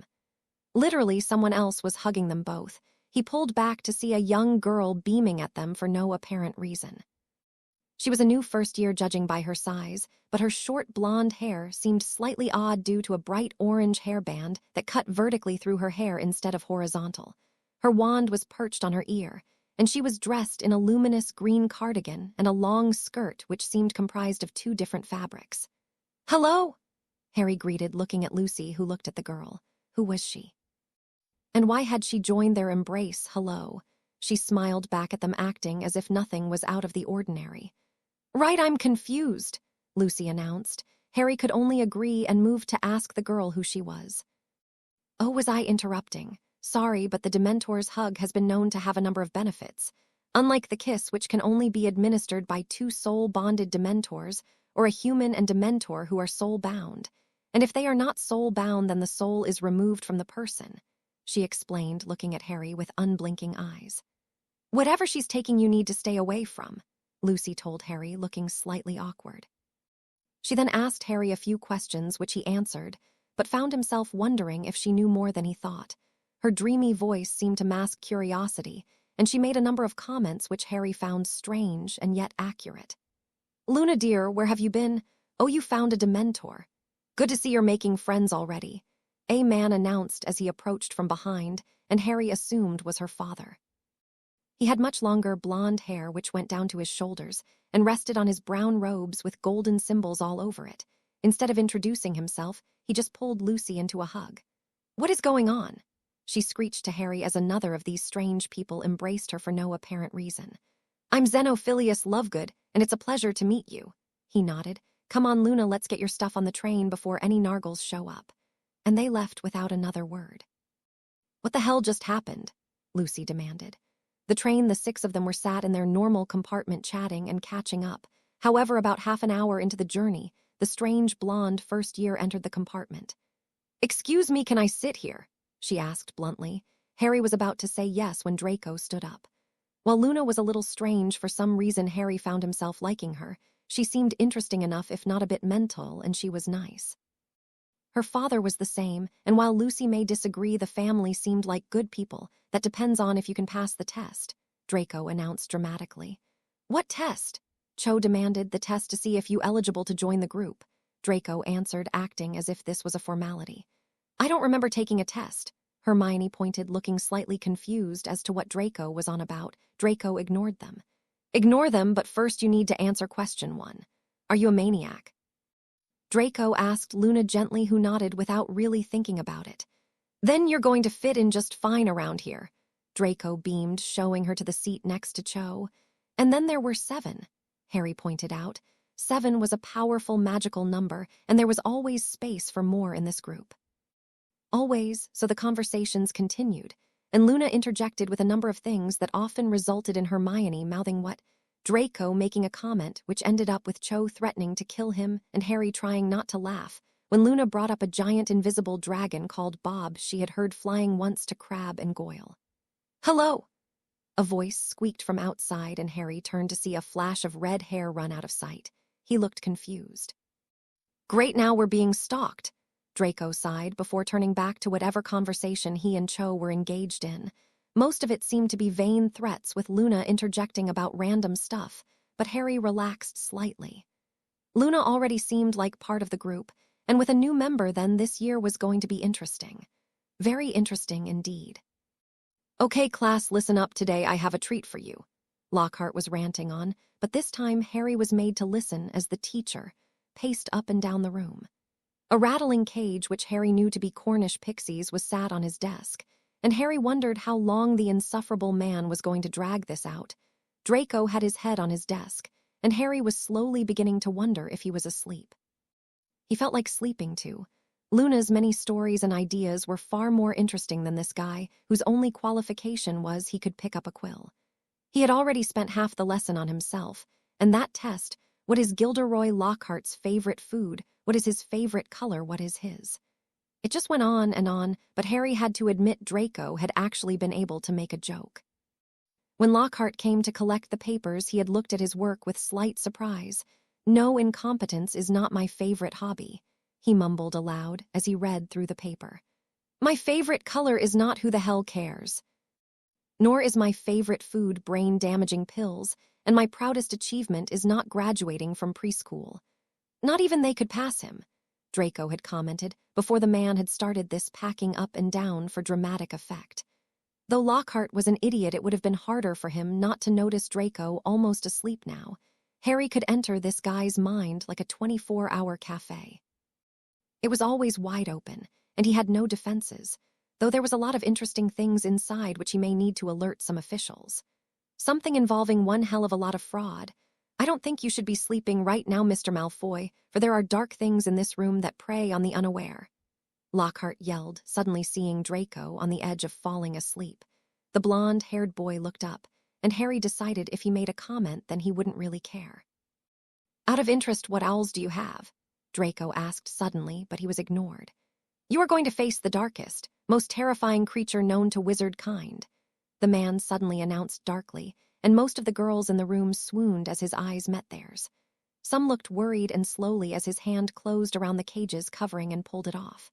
For some unknown reason, a slight scream went through the room, and then silence as the blue pixies chewed on the bars of the cage. "Does Gilderoy Lockhart have a brain damage, B mental issues, or C is a coup?" Draco trailed off as Hermione stamped on his foot before he could swear. She looked tired, and she had the right to be. Apparently her and Luna had been up most of the night arguing about the existence of heffalumps and their honey-stealing ways, so she wasn't really in the mood for Draco today. Though she did laugh at his first comments, Cornish pixies. Someone questioned suddenly, and the man nodded. "Sure, they might seem harmless, but let's see how much trouble they'll be. Now," he yelled, flinging the cage open and releasing hundreds of the little things into the class. "Dive!" Draco ordered to Harry and Hermione, who just dodged the oncoming swarm with seconds to spare by hiding under their desks. "What do we do?" Draco wondered aloud, not wanting to say he had no idea. They're pixies. We just need to get them back in the cage, Hermione explained, rolling her eyes at him. I'll leave that to you two then, and hey look, it's Crabbe and Goyle. Draco pointed to the two who were now in the air as the pixies lifted them higher and higher. Good to see they're making friends anyway. I'll leave the whole saving us thing to you. Draco nodded, suddenly looking to turn away. Hermione, however, grabbed him and pulled him back. I just knew that wouldn't work, he sighed as Hermione glared at him. She looked thoughtful for a moment, then looked at Harry and back at Draco. I could immobilize them, but one of those pixies grabbed my wand, she confessed, pointed to one of the many creatures zooming around. Draco looked at the wand and at Harry. Well, only one of us can fly, he began, but he'll need a distraction. Hermione decided, darkly pushing Draco towards Harry, who grabbed him but the back. Okay, the plan is, I'll throw you at them while I grab the wand. Any issues? Harry wondered, knowing that he was mainly doing this for his own amusement, but pixies weren't dangerous enough to not be funny right now. Yes, I have a few.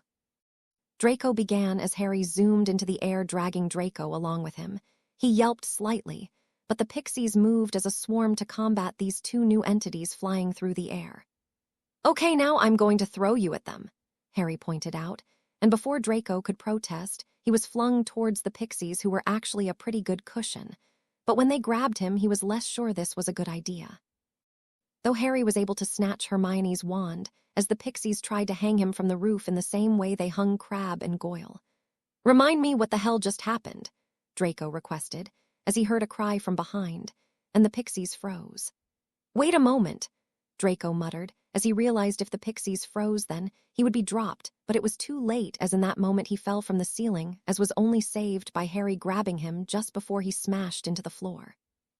Lockhart was now studying his destroyed classroom and smiled. See, with my help you can take on anything, he announced, trying to take credit for their work.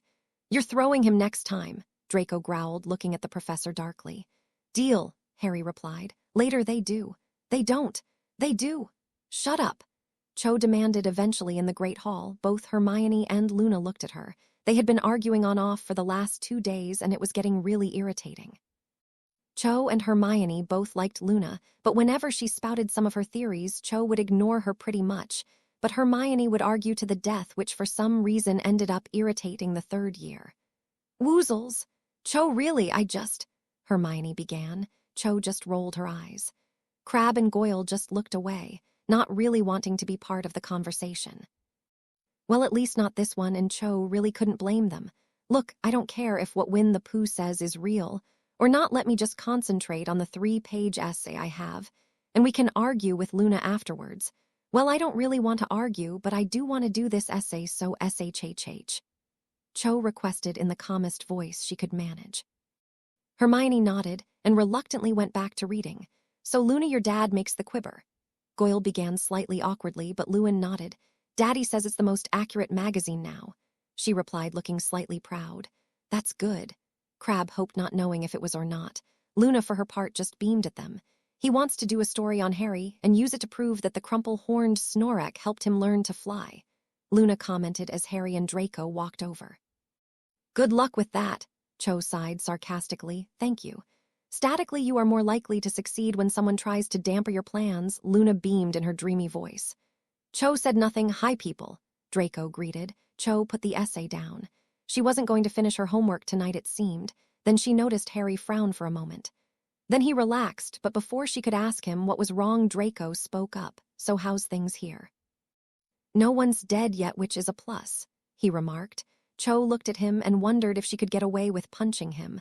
Unfortunately, McGonagall was nearby, so the answer was no. Can you hear something? Harry suddenly asked out of the blue. Cho looked around but could hear nothing except the other students' chatter and just general noises. I think someone's lost it, Draco whispered as Harry looked around again. It was like they were being watched or something, but Harry was acting as if someone was talking to him. So what are you 3 doing? Goyle asked, trying to diffuse the tension around Harry, who was acting slightly strange. Oh, I think Hermione was hit by a Mindather, Luna confessed, looking at the bushy-haired girl warily. Hermione rolled her eyes and turned to Luna.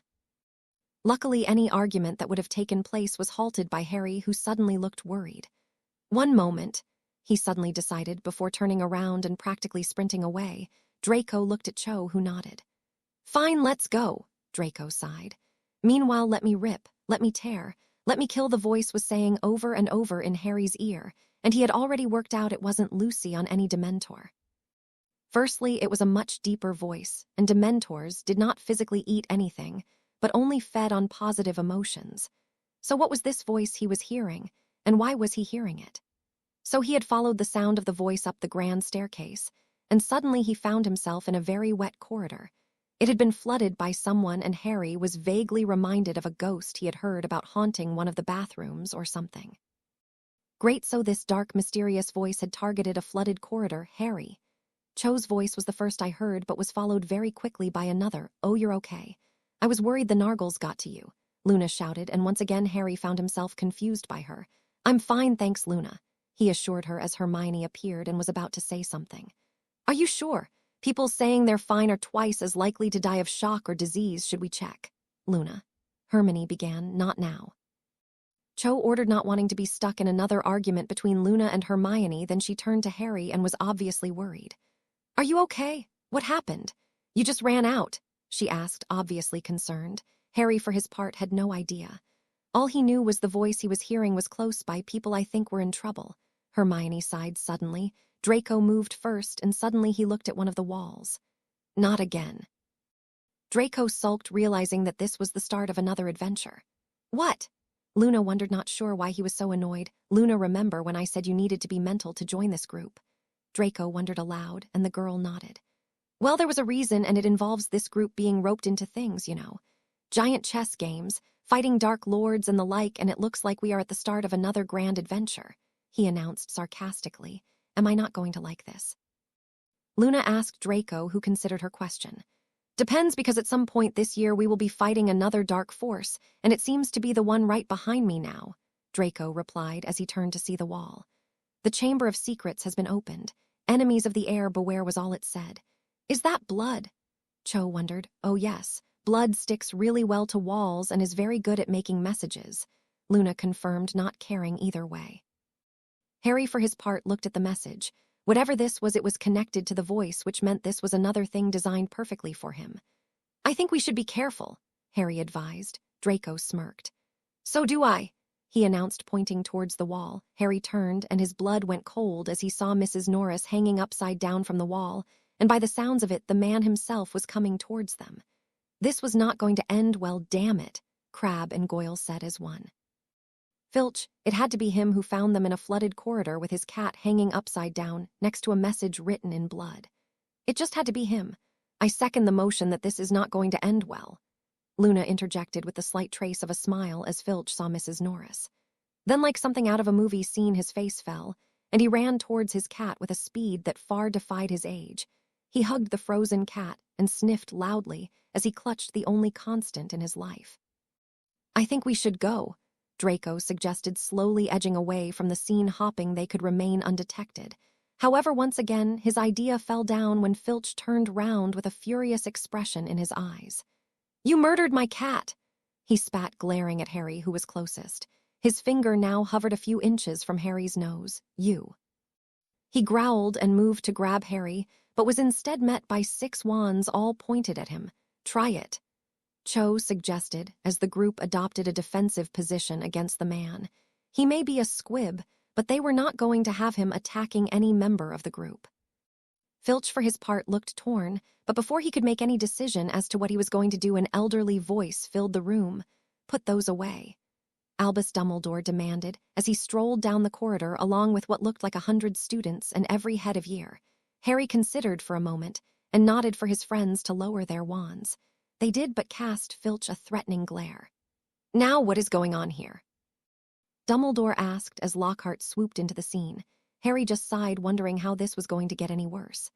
The man pranced over the water and scowled in distaste as his designer shoes touched the water. However, he managed to cast aside whatever he was feeling and instead turned to Mrs. Norris. Ah yes, the Transmogrifian torture curse. A shame I wasn't here earlier. I know just the counter curse which could have saved her, he announced, mournfully shaking his head before turning to Filch, who paled. The students behind, including Ron Weasley, were suddenly fixated on the group. He did it. He's the murderer, Ron accused, suddenly seeing a chance to further his claims that Harry was dark. She's not dead, Luna interjected suddenly, and all eyes were on her. Mrs. Lovegood, of course she is. Look at... Lockhart announced, flamboyantly hopping to impress the crowd with a show of intelligence. Luna, for her part, ignored him and walked over to the cat. Luna instead put her hand on Mrs. Norris. Filch moved to say something but decided against it. Did no one check for a heartbeat? She's petrified and breathing. Did no one think of that, really? I mean, no offense, you really can't live without your heart beating, she asked aloud. Lockhart suddenly looked awkward, and Harry smiled at Luna, who didn't think anything of what she had done. Yes, I agree with Miss Lovegood. She is petrified, not dead. Dumbledore confirmed, and Harry avoided his gaze. The man was obviously up to something, and once again it seemed Harry needed to find out what does it matter.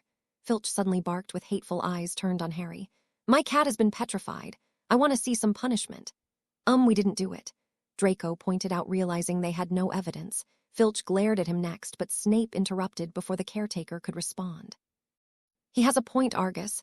We don't know what happened here, and unless you some evidence, it would be advisable to voice your ideas somewhere else, he hissed, coolly moving through the air like a bat as he rushed to soothe the scene.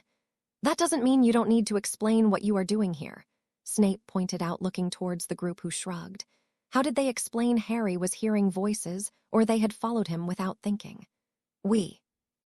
Harry began, decided to take a detour. We wanted to show Luna more of the castle, and we found this. Hermione finished coming up with the answer on the spot. Harry nodded in agreement. Snape frowned for a moment, not believing them, but his instincts were telling him these 7 were not responsible, so instead he turned back to Dumbledore, who looked slightly irritated.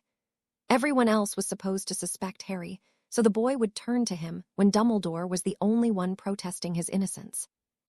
There is a cure, Sprout suddenly announced, stepping forward. There is a potion made from mandrake roots, and we already have a number of baby mandrakes. All we need to do is wait until they are fully grown, and then we can cure her. Of course, I was just about to suggest the same thing, Lockhart beamed. He didn't notice the scowl Sprout gave him, of course. Filch looked from left to right and realized he had no supporters. Fine, but I want to know who did this, he sulked before storming off. Well, if you don't mind, we need to be going, Draco suddenly announced, tugging Harry's sleeve slightly with a look that said we need to talk now. Yes, we have homework and stuff, Harry confirmed. Yes, stuff. Crabbe and Goyle nodded, seeing Draco wanted to talk, but not knowing what else to say. Dumbledore studied them for a moment. I see no reason to keep you here, but I warn you, be cautious. We should all be cautious this year, he told them sternly, and with that he was gone. He knows way more than he's letting on, Cho worked out. Well done. This year's Nobel Prize goes to Cho Chang for statting what we're all thinking, Draco remarked. Cho punched him quite quickly after that. Oh, he murmured, suddenly leading them down the corridor and back towards the grand staircase, but instead of entering the actual staircase, he took a left and ducked behind a tapestry. It was one of the passages the group would us, so what is it?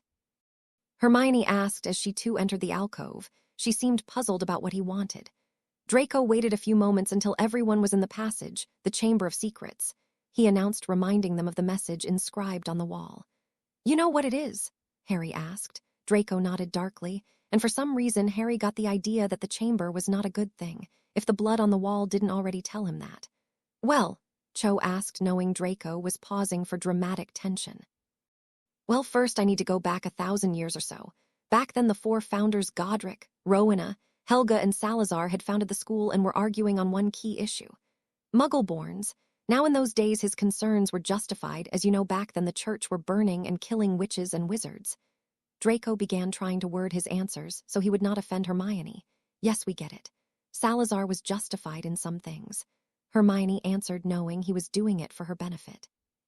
Draco nodded.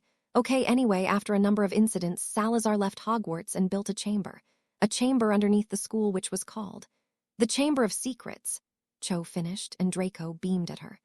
He moved to clap sarcastically, but her ice-cold glare made him decide to move on with the story.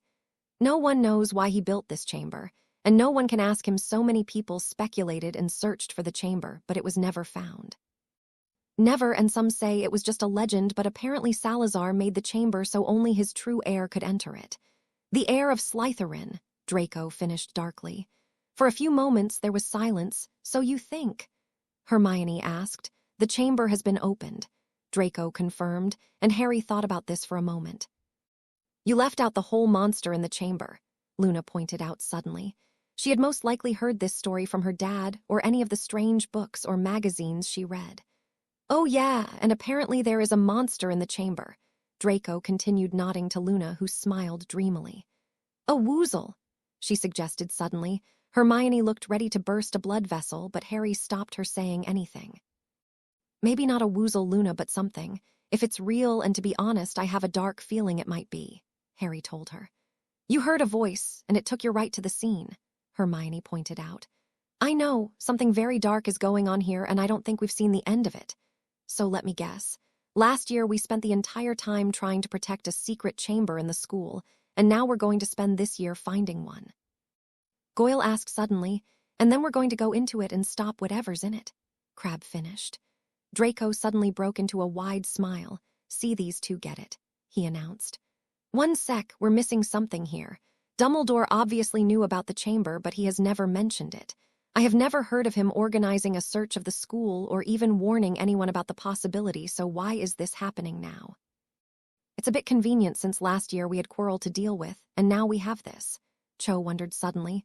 What a school newsletter that would be. Dear parents, as a note, there may be a giant monster in our school that could kill your children. Draco laughed. She's got a point, Harry nodded. Surely if a monster had been living in the castle this whole time it would have been noticed, or at the very least steps should have been taken just in case it attacked. Maybe he's behind it, Luna suggested suddenly. Harry shook his head. No, I don't think he's opened it or attacked anyone, but he is involved in something that I have feeling revolves around us, Harry sighed. Maybe not us, Harry, but you. All these things were in because of you. Without you, none of us would have gotten involved last year, would we? Cho pointed out. Maybe not, but let's for now focus on something else. This could have just been a prank or some kind. Maybe we're overreacting. Only time will tell, Harry decided. Or we could try a more direct approach, Luna suddenly suggested. The group turned on her suddenly with no idea what she was on about. Well, option 1 is to wait until someone else is attacked, but option 2 is something a bit more risky, something that could get us expelled, she continued. Luna, what are you getting at? Harry wondered, slightly confused. Well, in the Muggle world, when the police suspect someone, they search their house, and if we think Dumbledore's involved them. Luna trailed off, knowing the rest of them would work it out soon enough. You think we should burgle his office? Cho summarized, and Luna nodded. We can find out what he knows. I mean, he's got to keep files and things, hasn't he? Luna pointed out. Or he catches us and we're thrown out of here so quickly our asses don't touch the floor. Draco warned, knowing this was a risky train of thought. Maybe it's not such a bad idea, Harry murmured. He knew Dumbledore had been up to something from the very beginning, and perhaps this could provide some answers, not just about what was going on, but what had always been going on. Something dark had always been going on around him, and Dumbledore was the center of the web. Oh, why not? At least if we get caught, we won't get eaten by a monster, Draco decided aloud, and with those words, they all knew that their next adventure had just begun. You realize the chances of this plan actually working are about 1,000,000 to 1, and that's with some generous rounding. Draco wondered as he and Harry stood a few feet away from the huge, imposing eagle that would lead the way up to Dumbledore's office. It was night now, and in the darkness of the corridors, no one was around to see Draco or Harry. They had been planning to break into his office for 2 weeks and had finally worked out a plan. Luna poured her blood, sweat, and tears into this plan to make it work. So everything is going to be just fine, Harry decided. This is the same girl who believes in a giant spaghetti monster. Draco wondered aloud, and Harry looked at him with his eyes raised. Draco, for his part, sighed and shook his head. Well, might as well start the impending disaster now, so let's pretend I'm a random guy who has no idea why we're doing this or how we're doing this. So we're going to do what? Walk in. Don't teachers sleep in their offices? He asked casually. Remember I said I had a distraction planned? Well, it should be starting any second. Now, meanwhile, ready Fred. Ready George. The twins were masked, and on their broomsticks on the 7th floor of the grand staircase with wide grins on their face. Harry had come up with this idea, and they were proud of the fact he had trusted them to do this while he burgled Dumbledore's office. Yes, the two nodded with wide grins, and suddenly, like a switch had been pulled in their minds, they took off. The plan was simple, but they had decided to take creative license. Both of them now held a bucket of paint. one that had been enchanted to never run out, and all the portraits were suddenly watching with interest as the two zoomed up. A few ran off to get the professors, but the rest were suddenly hit by a wave of orange paint which hit the walls in a splash. This was followed by a red splash, and after a moment the wall was a stripy orange mess. The twins high-fived each other in midair, but they still had the rest of the room to do, and only a short amount of time to do it in. Dumbledore's office. Dumbledore came running out of his office a few moments, obviously having been told what was going on by the many portraits in his office, who, as Harry suspected, would be worried. Portraits moved through each other often, which also meant they had formed attachments to paintings and other things, which meant they would be running there now to see what had already been damaged and hopefully save whatever they wanted. The others would just go to see what was going on. It was not every day two people threw paint over the walls of the grand staircase. "Let's go," Harry whispered, knowing their two main issues were gone, Dumbledore himself and the portraits. That actually worked, Draco remarked, actually sounding surprised, and Harry clicked his tongue. But he had to admit even he was worried Dumbledore wouldn't bite the bait. Yes, now, while standing here, and remarking how well the distraction work is productive, is it helping us break into his office at all? Draco asked dryly. "Sometimes Cho really does have a point when she mentions killing you," Harry muttered darkly as the two moved from their hiding place behind the pillar and moved towards the eagle. Harry grabbed Draco by the shoulders and quickly lifted them both up. Draco reached for the door, little bit forward, little more. He suggested, reaching for it. Harry complied and made as if he was about to drop him. Draco opened the door pretty quickly into the dark, dimly lit room. "Wait, did we consider wards?" Draco asked suddenly as he caught his breath. "Yes, his office is protected from anything that can't fly, so why would he need them?" Harry announced as they began looking through the many books and papers Dumbledore kept on his desk. "So we're looking for anything to do with the chamber, us, Quirrell, or any of the weird stuff going on around this school?" Draco checked, and Harry nodded in confirmation. He had no idea what he was looking for, but luckily that question was going to be answered for him. "If you're looking for something interesting, then I'd try looking in that trunk." A voice snaked through the air, and both Harry and Draco turned to see the Sorting Hat looking down on them from high up. "I must say, well done. You're the first students ever to break into the headmaster's office and distract every portrait at once. Thank you so much for giving me a moment of peace. But if you are looking for something interesting, then that trunk under his desk would a good place to start," the Hat stated silkily. "Why would you help us?" Draco asked as Harry looked under the desk. Sure enough, there was a trunk there, but it was locked and tightly. "The headmaster is many things, and what you perceive him to be is wrong. They say he is the most powerful wizard, and that it is true, but there is more power." Suddenly, the Hat trailed off. Draco frowned, and as Harry searched for the key, he looked up wanting to hear more. "I must not talk any more. Listen to me, both of you. It was a mistake coming here tonight, and you will not find what you are looking for. This night of all nights was more dangerous than you could possibly imagine, but you have a chance to flee. The key to that trunk is on his desk. Luckily for you, he was just looking at it. Now open it, take out the contents, and go. Answers are in it, but you will need to decode it. You will have more luck, but you must go now," that Hat urged in a wary and almost frightened voice. "Is it something to do with the chamber?" Harry asked, picking up the key. The Hat looked at him for a few long seconds as if considering his answer. "Possibly, I do not know, but what I do know is that it is important, very important to both of them. Take the book and the key. Dumbledore is not supposed to be looking through it, and he cannot look for the key without confessing his crime," the Hat announced solemnly as Harry opened the trunk. The moment the shining gold gleam hit his eye, he gasped. It was a book with a gold square on the front with a name sticking out, and it was that name which had stunned him. The name and words which read, "This is the Journal of Lily Potter. Go now," the Hat ordered, and Harry could hear the scraping of stone outside, which indicated the staircase was moving once more. They had spent too long here talking, and now they were in trouble. "Leave the window," the Hat ordered, and Harry wondered how it knew about his abilities. Dumbledore must talk to him, or it overheard a lot more than Dumbledore thought. "Thank you," Harry smiled at the Hat, who nodded deeply. "Unlike you two, I know what could happen, but I cannot tell you. It would be too dangerous, but to ensure you have a chance of fighting it, I will do everything I can to stop them. And right now, there is only one thing I can give." The Hat nodded, and Harry looked confused. "What's going to happen?" Draco asked first. I wish I could tell you. Both of you but Dumbledore, and the other is a master of the mind, and a secret spreads like a disease. If I told you, then you would tell your friends, and while Dumbledore cannot get into your mind, he would either break your friends or worse. There is a way to stop, and the answer lies in your hands, Mr. Potter, the Hat replied, looking at the book. Harry looked at it, obviously still confused, but there was no longer time to question. Dumbledore was coming. He slipped the key into his pocket and held the book tight.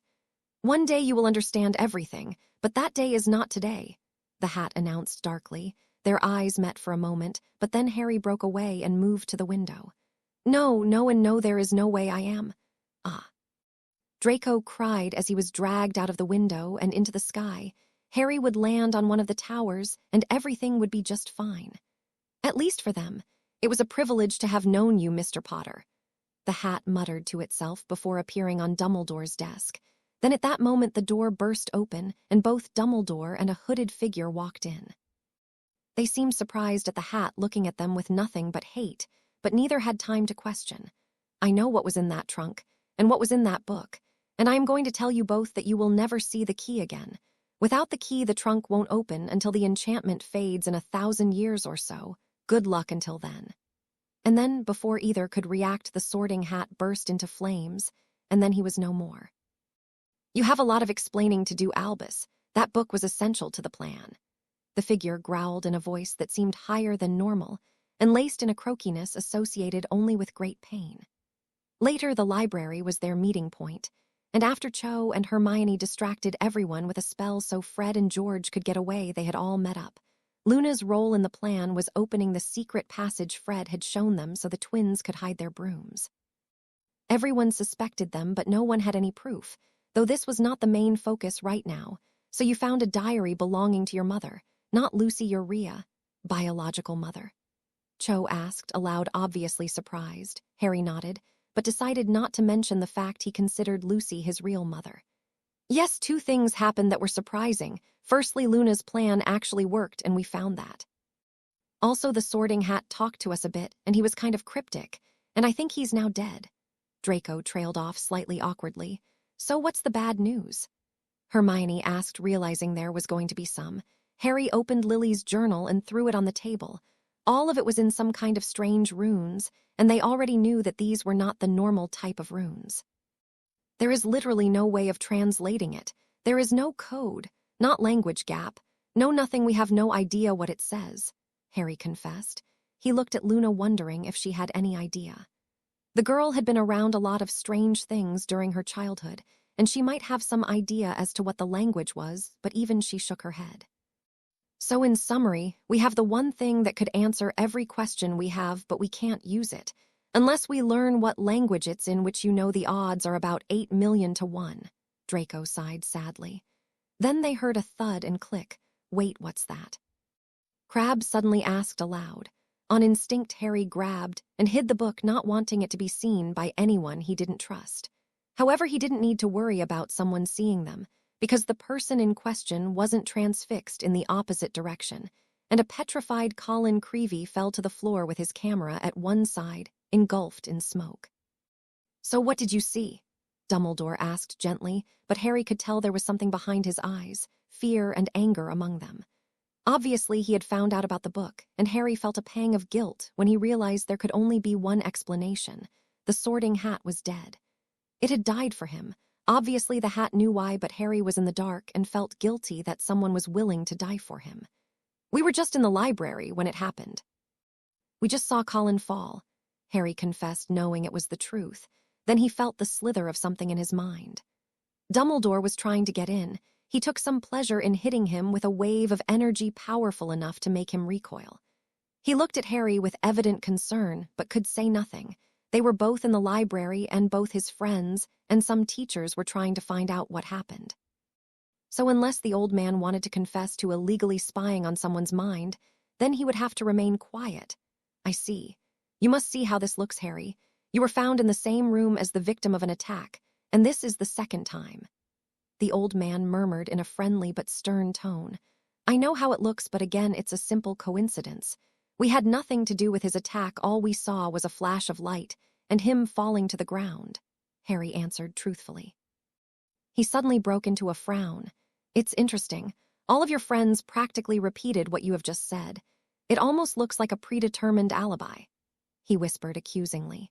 If you're accusing me, then be sure to contact both Minister Fudge and Lucy, who I'm sure would discuss it with you further.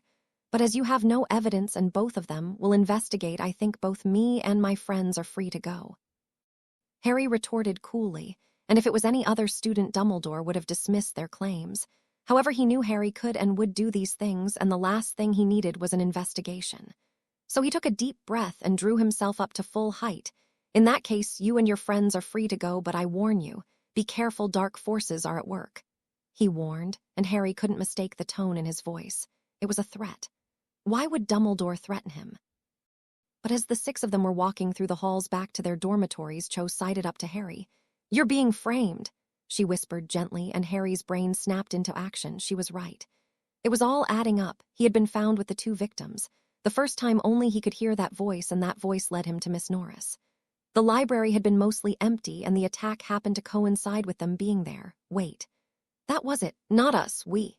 Harry realized. The group was being set up. Someone wanted everyone to believe they were responsible for the attacks, and with them at the scene of every crime, it was going to work sooner or later. Ron Weasley had already started the rumors, and slowly people would believe them. Someone wanted this group isolated, but the same question came back to Harry again and again. Why? 2 days later, okay, there's a lot of things in this school I don't get. Dumbledore, herbology, Luna, runes, Luna again, history, and more. But the main thing right now is why we are in a bathroom, Draco pointed out. The group was stood in the bathroom on the same floor where Miss Norris had been attacked. 2 reasons. Firstly, no one comes in here ever, and secondly, because we need somewhere to talk which isn't open to all students, Cho answered simply. Harry's predication had proven correct. Most of Hufflepuff and Gryffindor were now right behind the idea Harry was the heir of Slytherin, and even those who were once undecided had made a choice. However, being in a group of 6 meant Harry was not the only suspect. A few Ravenclaws accused Draco of being the heir because he came from a pureblood family.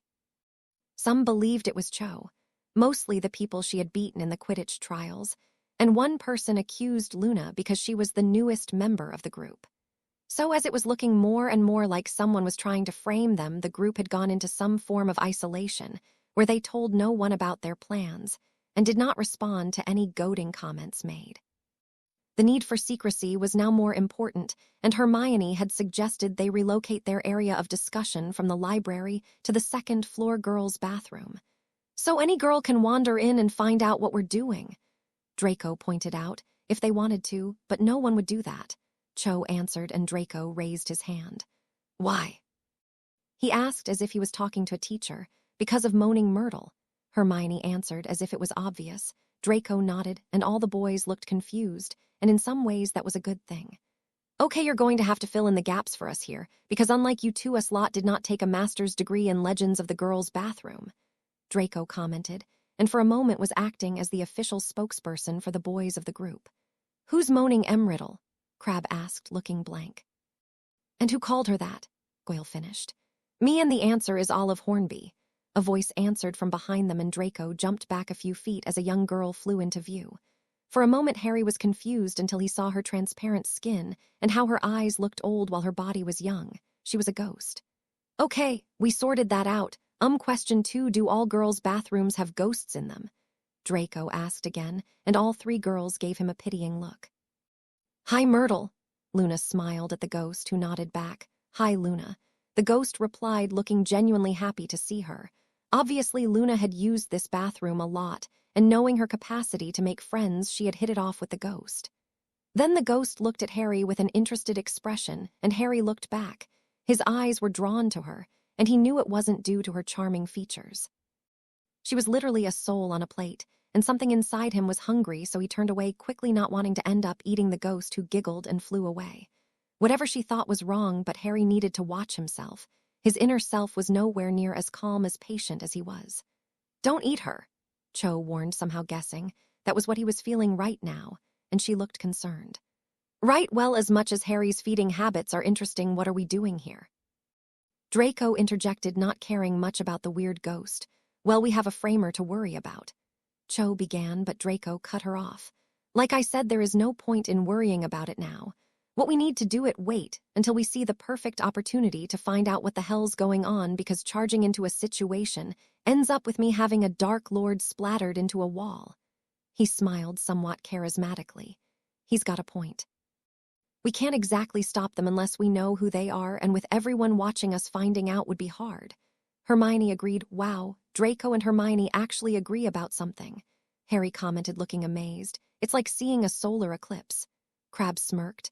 A once-in-a-lifetime opportunity. Luna announced dreamily with a smile. And we were planning to become animagi. Cho finally finished her sentence, and Harry handed her the book. It gave the detailed recipe on how to make the potion, and that explained the cauldron and numerous ingredients they had lying about the place. That would explain a lot, Draco commented suddenly, and Cho gave him a glare. To Harry, she had 3 common faces. Happy, neutral, and the Draco face, which involved a lot of scowling and could freeze ice potentially. If it could freeze blood, then Draco would have died the first day she used it. Which was a few minutes after they met. Well done. Now are we going to get this started or not? Cho asked. Sorry, we have all the ingredients. Harry asked, knowing the recipe was very complex and took at least 3 months. No, we need to personalize the potion with something from us. Then we need to filter it and add the other ingredients while it ferments, Cho explained. Personalize. Goyle wondered. We need to add a bodily fluid. Luna supplied the answer, causing most of the room to look a bit queasy. Blood.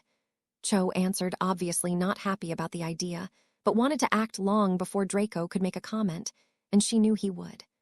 Harry knew this too, and if the boys' disappointed look was anything to go by, then Cho had saved them from a comment which would have ended with him being thrown out of the window. Oh, and that makes everything so much better, Hermione muttered. Look, if you want to be an animagus, then you need to drink something with you inside it, something that the potion can latch onto and adjust to before you drink it. That lets you transform at will, because the potion has fermented with your blood and is attached to it, Harry told her, remembering the answer from the book. Cho nodded to confirm it. So why do we need to drink something with all our blood in it? Draco asked, and for once there was no trace of a joke in his voice. It's called bonding. Basically, our animal forms will be able to tell if one of us needs help or something like this, and also where they are.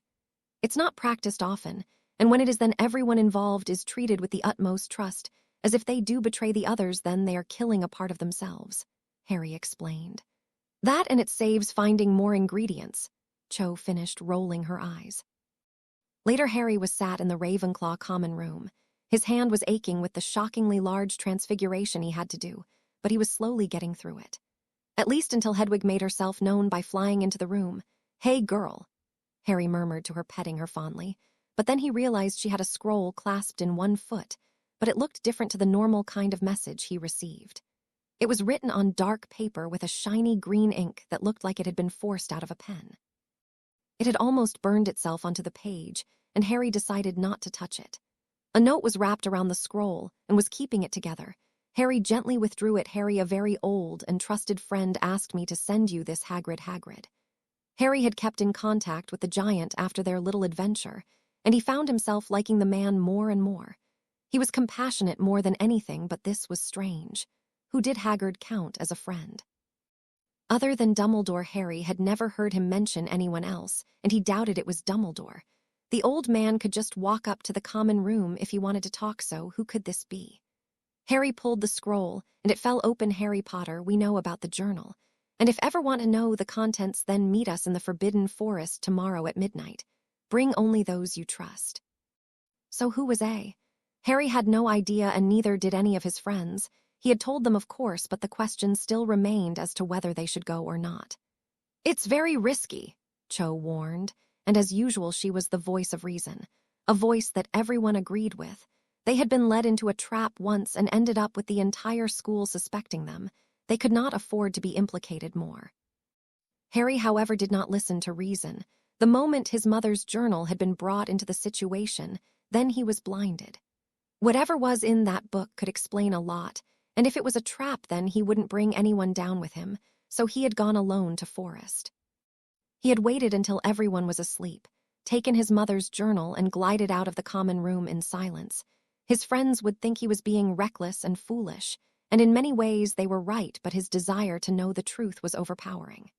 So here he was. In the silence of the dark night, he moved to the very border of the forest. It was 5 to 12, and soon whoever contacted him would appear. He was ready to fly away at a moment's notice, just in case someone tried to attack him. But nothing had moved yet, and if they were going to attack, they could have acted when he arrived a few moments ago, so maybe he was safe. Then he heard a click. It was a short, brief sound, but his inner self turned his attention to the disturbance. Then the click came again, but further away. It was a breadcrumb trail, and one only he could follow. So for the first time in a while, he walked blind into unknown territory without the comfort of his friends. Click. This time the noise was further away, and Harry had to move quickly through the branches and plants to keep up with the noise. Harry, you have no idea what this is. Cho's voice appeared in his mind, and for a moment it was as if she was next to him. Harry was more conflicted about this than he knew. In some ways it could be considered betrayal, but he could not focus on that right now. I know, Harry whispered to the open air, but she wasn't here. His mind had repeated her words from earlier as his inner self drove him forwards, while reason and logic tried to hold him back. He had no idea what was making the noise, and it was obvious he had put his faith in a noise and a note. This could be a trap designed by anyone, but Harry was not listening to the voice of reason. He was listening to the click, which would bring him further and further into the forest, and suddenly he realized the trees were growing a lot closer, as if something between them was pulling them towards each other, and if he had looked even closer then he would have seen a twinkle of light moving behind him. He would have heard the snapping of twigs, and if he had not been entirely focused on the noise, then he would have sensed that he was no longer alone. Then the noise came again. This time it was leading him into a small alcove with a slither of light at the other end, and Harry took a breath. Don't do it, mate, Draco warned in his mind. You'll be trapped. For a moment Harry considered listening, but his inner self decided for him, and before he knew it he was inside the darkness of the tunnel. The air was damp, and a dark shadow fell over him. The moment he emerged from the other side, he saw what he had missed. The trees had been drawn together by a giant web that was now surrounding him in a twisted diamond structure, and on the webs were spiders, some the size of ants, others the size of cars, and all had their twinkling black eyes focused on him. Harry moved to turn around, but the tunnel was already blocked. He was trapped. All he could think about is how his friends were right all along, and now he was trapped with thousands of monsters ready to spring on him, and he had only one defense, and without anyone else here it could destroy him. So you got me, he shouted aloud, wondering how he could have been this foolish, this reckless, and he waited for one of the creatures to attack. Nothing happened. Then he heard a louder click, and looked up to see the largest spider possibly in the world emerged from the far end of the clearing they had built their webs. It was the size of a house, and Harry was surprised. It moved with such grace. Surely the ground should break under its mighty leg, but if there was any disturbance, there was no sign of it. Then all of its many twinkling eyes were transfixed upon him, glazed with the shine of moonlight. Harry had no idea if he could fight this thing. If he could, he would have to unleash his inner Dementor, but there was thousands on them, and if he did kill them all, he could not change back. Either way, the secrets of his mother's journal would never leave this place. "Welcome, Harry Potter," a low, gruff voice announced in a tone that was almost welcoming, but it was underlined with something else, something Harry couldn't quite place. A few of the smaller spiders began to move, but they were not moving towards him. They were moving away from him. "So you lured me here? What now?" Harry demanded in a loud, booming voice. He saw the huge fangs of the spider dripping with venom and worked out what the ink was in that letter. How had he written it? Had someone helped him? "I am Aragog, leader of this clan and father to many of our kin you see on these webs." The spider answered in a respectable, plain voice with a slight click to his speech. Harry focused on one word and laughed. "Kin? No offense, we're not related," he retorted, but the spider did not speak back in anger. "Oh, we are Harry Potter, in ways that even we do not understand," it told him gently. Harry did not speak back and decided to allow Aragog to explain himself. "A few ago we were approached by a figure in a hood. A human we thought had wandered into our midst aimlessly, but we were wrong. The figure spoke to us about events that occurred exactly 20 years ago, 8 years before you were born." It began darkly, and Harry froze. He already had a suspicion about this figure, for he remembered a hooded figure speaking to Dumbledore almost exactly a year ago. But before he could query, the spider continued. You may wonder why I am telling you this. The answer is simple: because you need to know the truth. And while we know only part of it, we know enough to tell you that the legacy of Lily Potter must be preserved. The journal, Harry queried, and the beast nodded. The first few pages is written in our language, the language we use when talking to one another and not humans. Only one human has ever mastered it, and we believe that journal contains information relating to you. You knew my mother. Harry asked, wondering what business Lily Potter would have had with a giant spider. Yes, you see, 20 years ago Lily Potter came to us. Our colony was large enough to feed on her, but we didn't because she spoke to us in our own tongue. She had learnt a language we thought humans would never learn, and for some reason I was intrigued. I conversed with her, and you see that journal is evidence. She told us that she had been chosen to be something she could not be. Apparently somehow our blood had been mixed with hers at birth. A man had been involved with the Evans family for years, slowly changing them until they had taken on the abilities of magical creatures.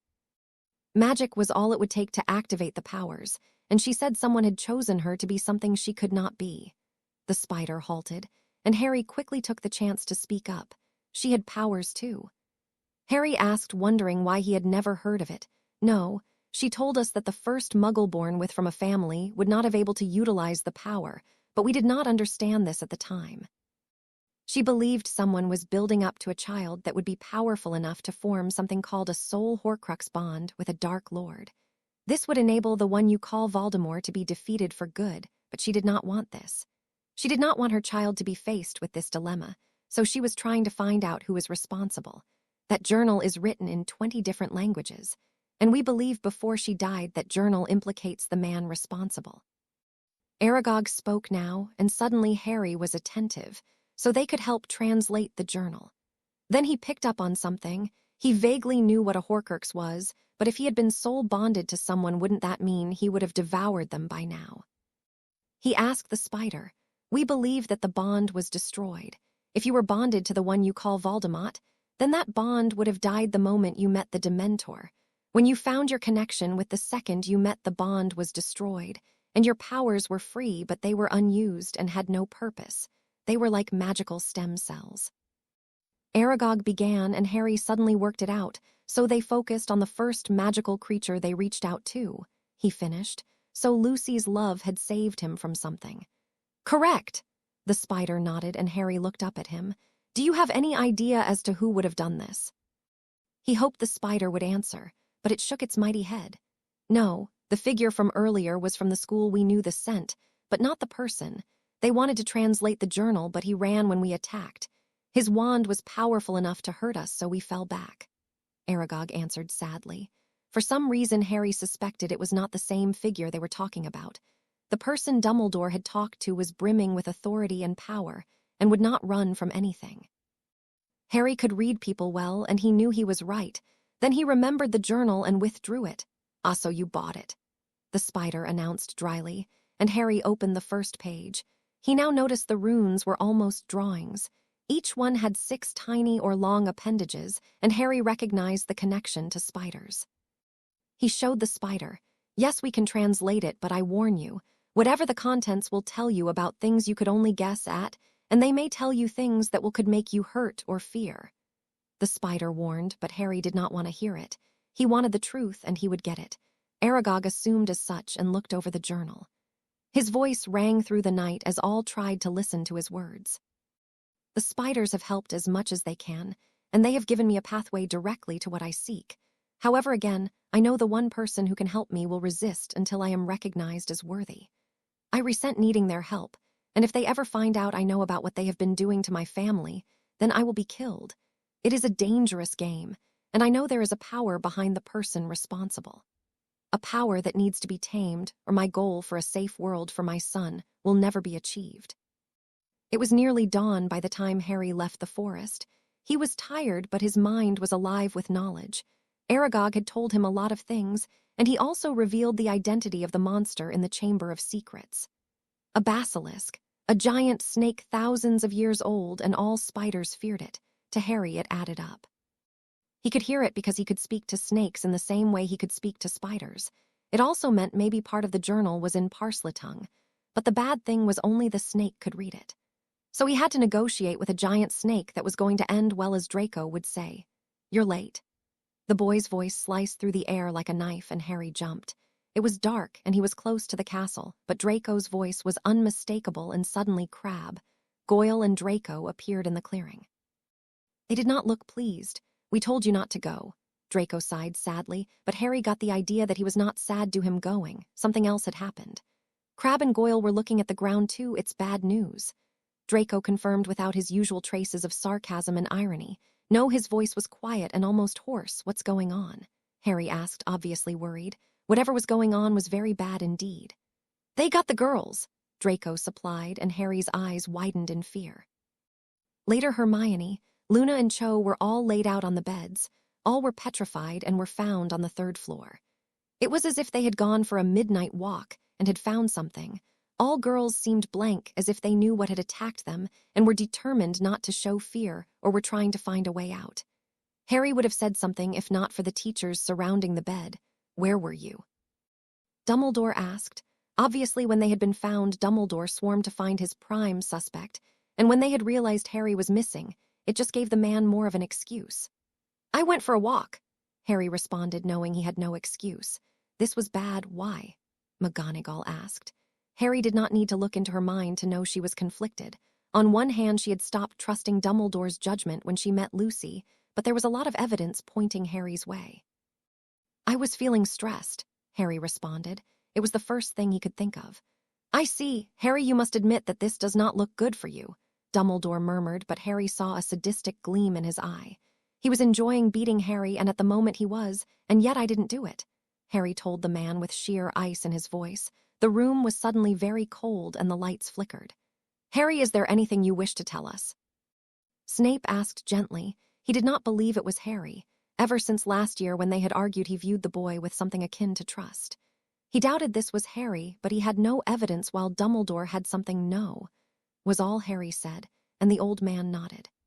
"I see. You 4 are excused from morning classes, and you may visit Miss Lovegood, Chang, and Granger, but I will be looking over this matter very carefully." Dumbledore informed them, wanting to seem grandfatherly, but also so Harry would detect the threat in his voice. Then the teachers left the room, and Harry glared at Dumbledore's back. "They found out," Harry realized when he saw the mirror. Judging from the glittery metal, it was Cho's, but it was cracked and separated into 3 pieces. They had been using the piece, because when they found out about the basilisk, they became targets.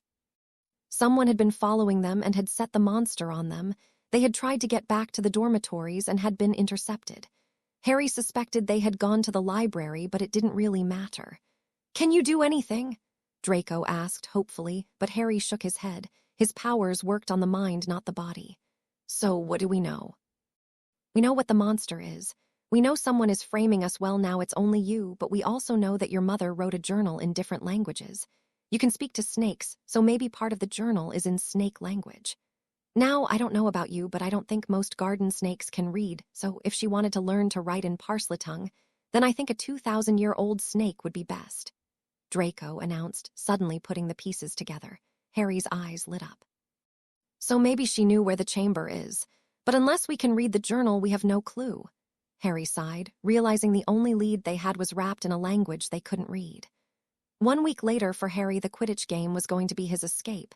He had been questioned all week by various people, and had ignored them all. He, Draco, Crabbe, and Goyle had been poring through books looking for anything connected to the chamber. They had found nothing, and so the game today was going to be his escape. Okay, people were going to do this, and were going to do this well. Michael announced strictly. The Quidditch captain had not even mentioned the chamber to him, and had left one of his star players alone.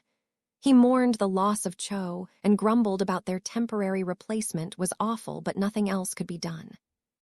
The game against Gryffindor had to go well, and Harry had some person incentive.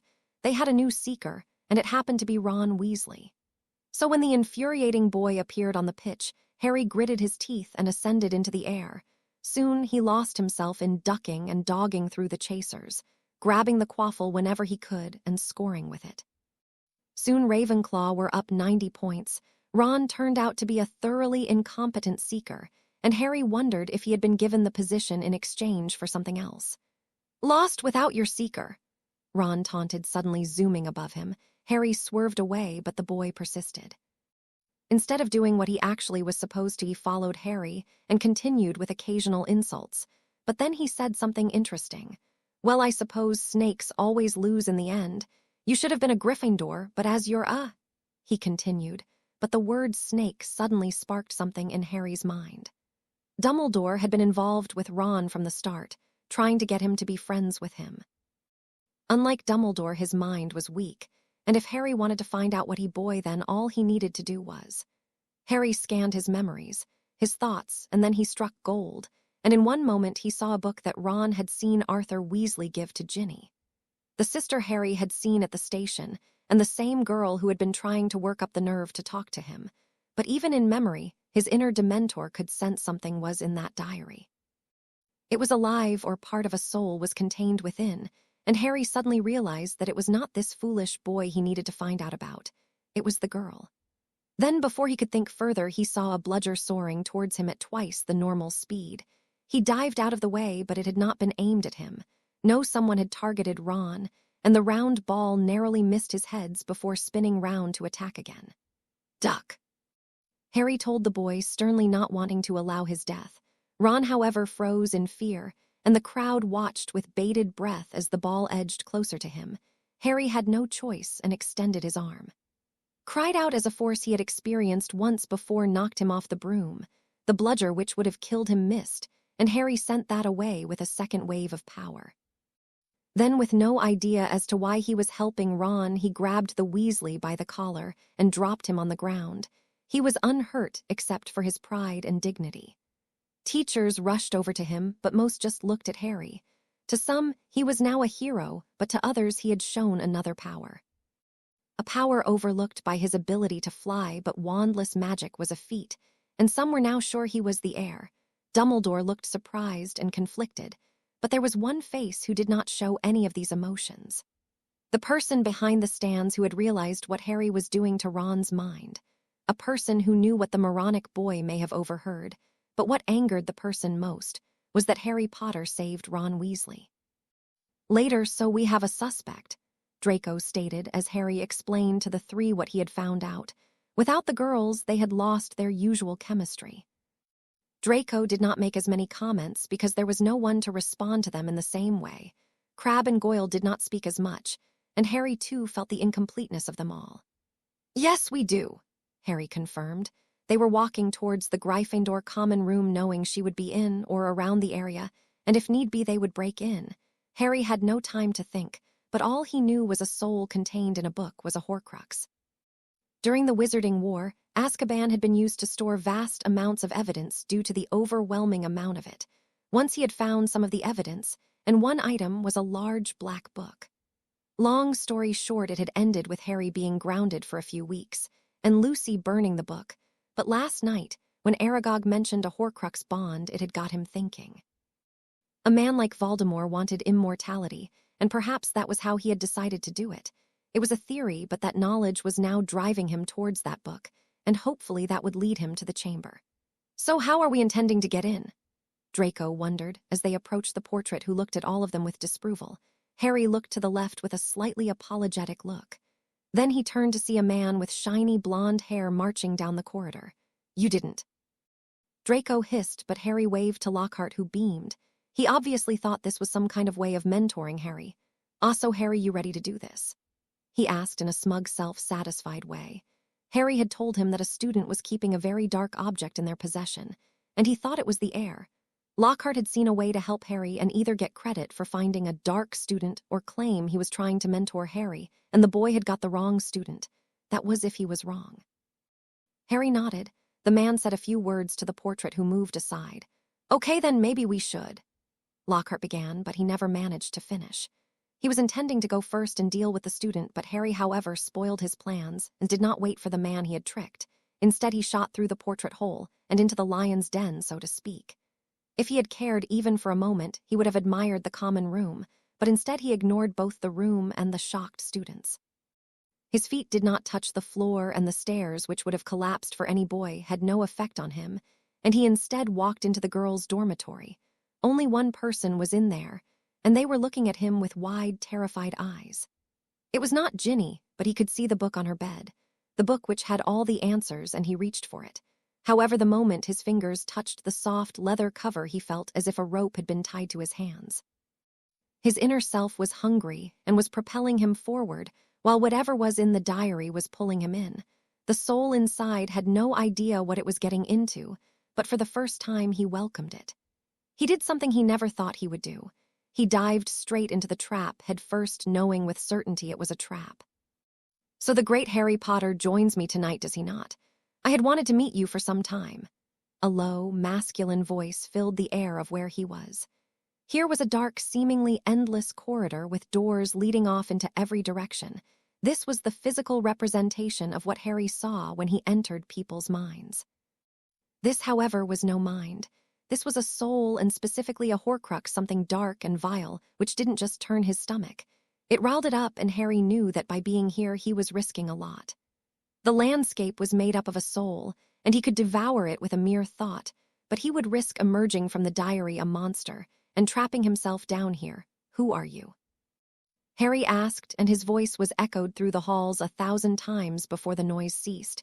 It was a mind game whatever soul fragment in this place was playing, and Harry was determined to win. So he took a step forward, and the force of 1,000 winds threw him back. The twisting corridor grew longer, and the doors became uncountable as he flew. He wondered if he would float here forever, but even this mere thought was enough to pull him back to his feet. So thoughts controlled this place. "I have been hopping to meet you for some time. The girl was most useful in finding out about you, and it seems you have a number of qualities a man of my position would find interesting." The silky, smooth voice rang out again, and Harry wondered what Ginny Weasley knew. She was obviously being tricked by this thing, but she didn't know everything about him, meaning he had a slight advantage over his enemy, but it was not a major one. "Who are you?" Harry demanded, aloud, knowing the voice could hear. The voice existed through this entire realm after all. "You already know, a man who you have fought twice, and yet each time you have come out on top. You know who I am, and you don't even need to ask." The voice sounded almost angry. "Voldemort," Harry confirmed to himself. It made sense, the heir of Slytherin. Voldemort was the person most into the pureblood crap in this world, and he was obviously petrified of death. But to reduce yourself to Horcruxes was something else entirely. Is that arrogance I detected there? Harry asked suddenly. "I am not arrogant. I am the greatest wizard of all time, and I will not stoop to your petty levels. You are a child, and I am the heir of Salazar Slytherin," the voice rebuffed, and Harry smiled to himself. Now he knew how to get this guy really wound up. "Oh, really? Because to be it seemed like Ginny Weasley was doing all the work. Can anyone get into your chamber?" he asked suddenly. Then the endless corridor began to shake through Voldemort's rage. "She was in my possession. She was nothing but a host." The voice cried with outrage echoing through the air. Harry say a golden opportunity. "So you went willingly into the body of a Weasley. Does that mean you have some blood traitor in you?" Harry demanded, and the landscape really did explode them. The halls broke up, and the door exploded into splinters. Harry was suddenly being hit from all directions, and then he was falling, downwards, and the endless corridor was gone. It had never even existed, but now there was only light. "You thought you could beat me with words. You abilities are obviously meaningless, and you the weak-minded child you will always be." The voice spat nastily as Harry fell. Then he was hit by a mental jolt of pain, and suddenly Harry felt himself falling in a much different sense. "There is nothing for you now. You will exist in here with me for an eternity," the voice taunted gently, but then a ripple of surprise went through the air. Something strange was happening to Harry. His eyes were now gently glowing with black, and then he was gone. His body was gone. What? The voice began, obviously confused, but then a much darker voice filled the air, and it made the voice of Tom Riddle seem friendly. "You underestimated me. A mistake I think you will regret for the rest of your miserable existence." Meanwhile, Draco, Crabbe, and Goyle piled into the room once Lockhart worked out how to disarm the security around the girls' dormitory. They had found Harry gone and one girl gaping at a book lying on the bed. "What happened?" Draco asked, and for once there was no anti-Slytherin remarks from the girl, but instead she turned to him. He fell into that book. She gave a senseless answer, but then Draco felt a familiar cold course through him. It had been over a year, but he recognized it. "Boys out!"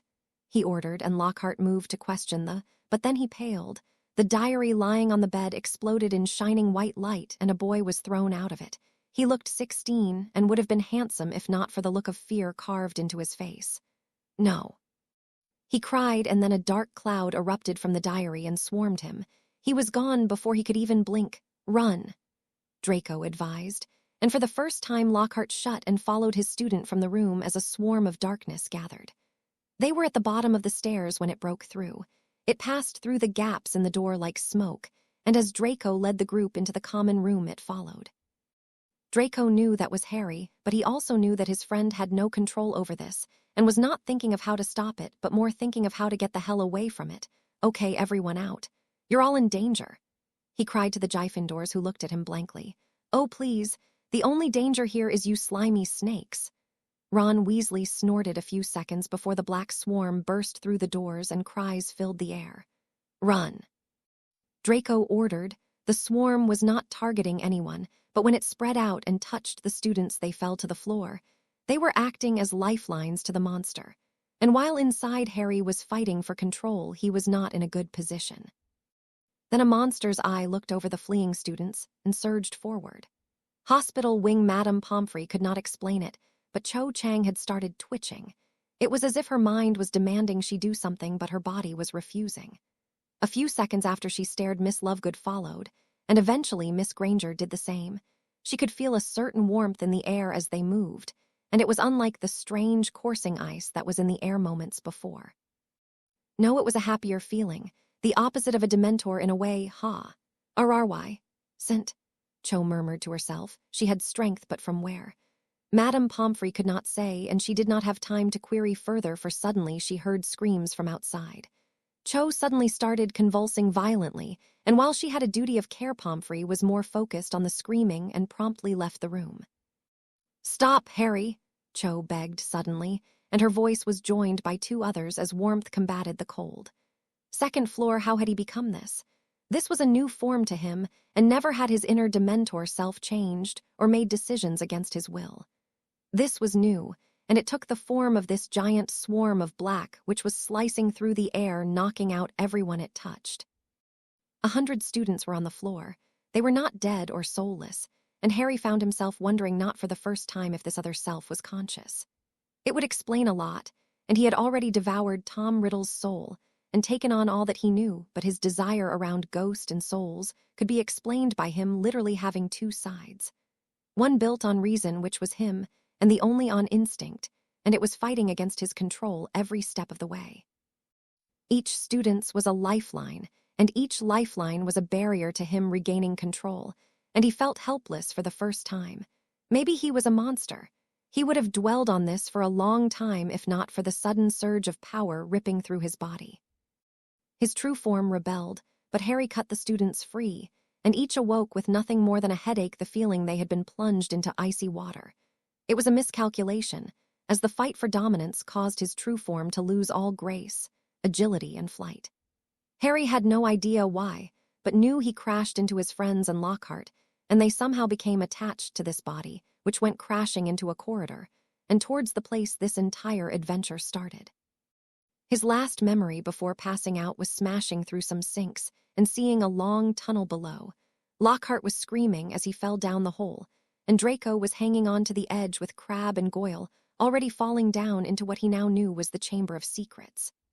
Later, Harry had no idea when he awoke, but Draco was gone, and the bathroom was exactly the same other than his friends being gone, and it was unlikely they would search for him.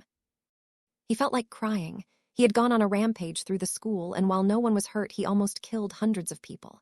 "You can't give up." A voice appeared in his mind, and at first he thought it was Lucy, who must have felt him change. "You can't, Harry." It was not her voice, but he knew the voice. Cho. Harry questioned, wondering if this was an illusion of the mind. Luna answered his question, "Anzus, but we are currently nowhere, to be honest," and somehow she even rambled while in a coma. "Harry, we know. It wasn't your fault. No one can blame you, and no one saw you. No one saw you change, and people will think that it is the monster of the chamber, but we both know that the real monster is down there with Draco, Crabbe, and Goyle. Only you can do this, Harry, Hermione told him gently, and he felt somewhat reassured. You can do it. I know how you must feel, but you have to. I believe in you. Luna and Hermione believe in you, and currently Draco, Crabbe, and Goyle believe in you. Go on. Cho told him, and Harry took a breath. They were right, this was no time for regret, he had to save them, and maybe there was something else. The basilisk knew Parsleytongue, and maybe if it was down there, then maybe it could be reasoned with. It was a chance, and the odds were stacked firmly against them, but sometimes in life you don't have much of a choice. I believe in you, another voice gently whispered, and he knew who it was. Lucy was with him every step of the way, and at the moment there was nothing else she could do but support him, and then he looked down at the hole.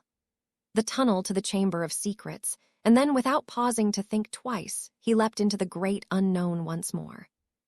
The tunnel stretched down for miles, and by the time Harry's eyes adjusted to the darkness, he had stopped moving, and his feet were now resting on what felt like 1,000 skeletons compressed into a landing. He looked down and found quickly he was not far from the truth. Centuries of decay had created a corpse of a welcome mat for the monster. Draco, Crabbe, Goyle. Harry whispered aloud, and the echo carried all around the chamber. He waited a few moments, but there was no answer, until he turned and was faced by a pale face with the color seemingly bleached out of it. He had seen something terrifying, all right, something that had destroyed his usual charisma and ego, at least for now. Harry. Lockhart realized suddenly, looking at the boy who jumped back in fright. He had been cowering in a corner all this time, waiting for someone to come down and rescue him. Professor, Harry greeted slightly coolly. There was no point in acting as if he liked him down here. The truth was he did not like the man, but at the moment he was his only lead. You came for me. You can fly us out of here, he announced triumphantly, as if that had been his idea all along. What happened to Draco and... Harry questioned, and the blonde man looked nervous. His eyes were once more alive with fear. When I woke up, someone was dragging them out of the room. Someone hooded, and they radiated black. I hid away so I could escape and bring this person to justice. He tried to replace his fear with charisma, and in the darkness of the chamber, Harry lost his patience. The air was colder, and Lockhart started to shake as Harry's person chill dug into his bones. Enough. He hissed, I know you're a fraud. I know you were scared, and I also understand, but this crap about you trying to help people has to stop. Now I'm going after my friends, and you can either stay here and cower away until I come back, or you can come with me and actually live up to your books. You can show the world that you are a brave man, and the next time you write it will be true. Harry faced the man off for a few seconds, and as he expected, the man shrank away, unmoving. I can't, okay. You're right, I'm not a hero, I'm a man who can write. I want to go home. I want to write and be anywhere else than this chamber, but here I am, and you're the only person who can help me. Lockhart whimpered in something reminiscent of a sob. I'm not like Dumbledore. I'm not like any of the heroes, and I'm not like you. I'm scared of what's out there, and I'm scared what's going to happen to me if I go after that hooded nightmare. I just can't. He broke off, and Harry felt a stab of pity for the man. If he wasn't a liar and a fraud, he would have helped him, but Harry had bigger problems. Everyone's scared of something. You think I want to go into this chamber? Do you think I enjoy it? I'm going to save my friend, and because I couldn't live with myself if I let him die, now I'm going after them. Feel free to join me. Harry sighed, turning away, knowing the man would be of no help today. The man did nothing, and Harry turned away for the last time. He had wondered for a second if he had gotten through to Lockhart, but there were limits to even his powers. It would have been nice to have company in this place. Please don't leave, Lockhart cried. Harry ignored him. If you were half the man you say you are, then you would follow me, he sighed. If you go after them, then you'll die too. Lockhart warned, trying one last time, but Harry found himself not listening. Lockhart had shown who he really was, and Harry wanted no part of it. So he progressed through the chamber, and only when he came to one chamber with a giant snakeskin laying on the floor did he stop. So the monster was a basilisk, and that meant he was in trouble. He had eyes, and if he looked directly at the monster, what he did. He had no idea, and it was something he wished to try. Not now or ever, but then he saw Draco's face. As he was chased by a black swarm through the castle, he knew he had to go onward. Draco, Crabbe, and Goyle had stood by him all year, and he would not let them rot down here. Don't worry, we'd get eaten by the basilisk long before we rotted. He could hear Draco's witty remark in his mind's eye, and despite everything he smiled. Then he saw the opening to the chamber. Parslatongue, he deduced by looking at the snakes on the wall, and then he reached inside himself. Aragog had said the power was within him, and he hoped the old spider was right. He needed the old spider to be right. The soul of Tom Riddle was in him, and he knew everything that it knew, so maybe he had picked up something else along the way. Something that unlocked his inner abilities, perhaps. "Open!" he ordered, and he heard a slight hiss in his voice, something that echoed in the air, and sure enough, the snake guarding the door moved. It slid around the small covering and unlocked it. Then it swung open, and Harry walked inside. Snake statues overlooked a pathway leading to a giant bust of Slytherin himself. Its giant vacant eyes looked strange, but Harry's eye was drawn to the 3 altars before the bust. 3 bodies being offered to the statue, but the 3 bodies took the form of Draco, Crabbe, and Goyle. He knew it was a trap, but despite himself he moved forward. And then he was knocked back by a great force unlike anything else he had ever felt. So this was it was like to be on the receiving end of one of these things. "Sloppy," a voice crooned from afar. It was slightly high-pitched and yet underlined with something else, something that reminded Harry of pain, a croakiness.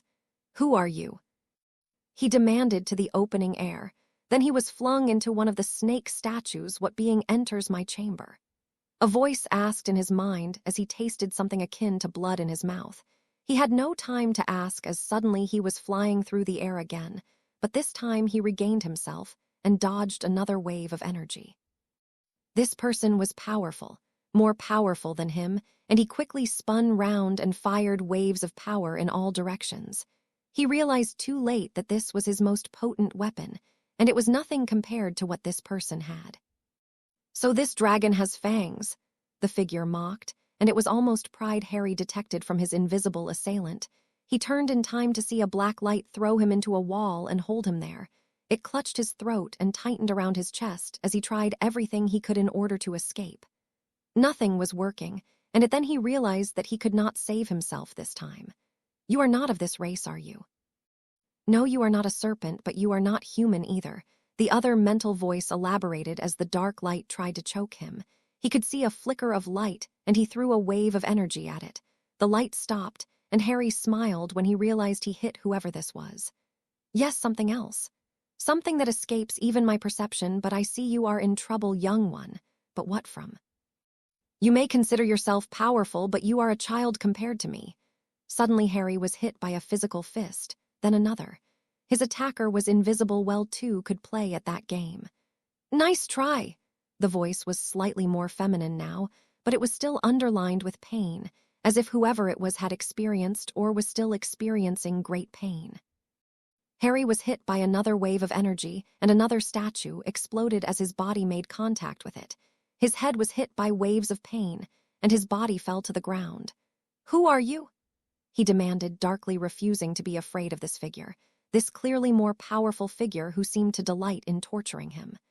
There was no response, only laughter. "Yes, the Dark One foreseen in the end of times exists here. That can only mean." Harry suddenly was hit by a jet of black lighting, which made him feel like white-hot knives were ripping him apart.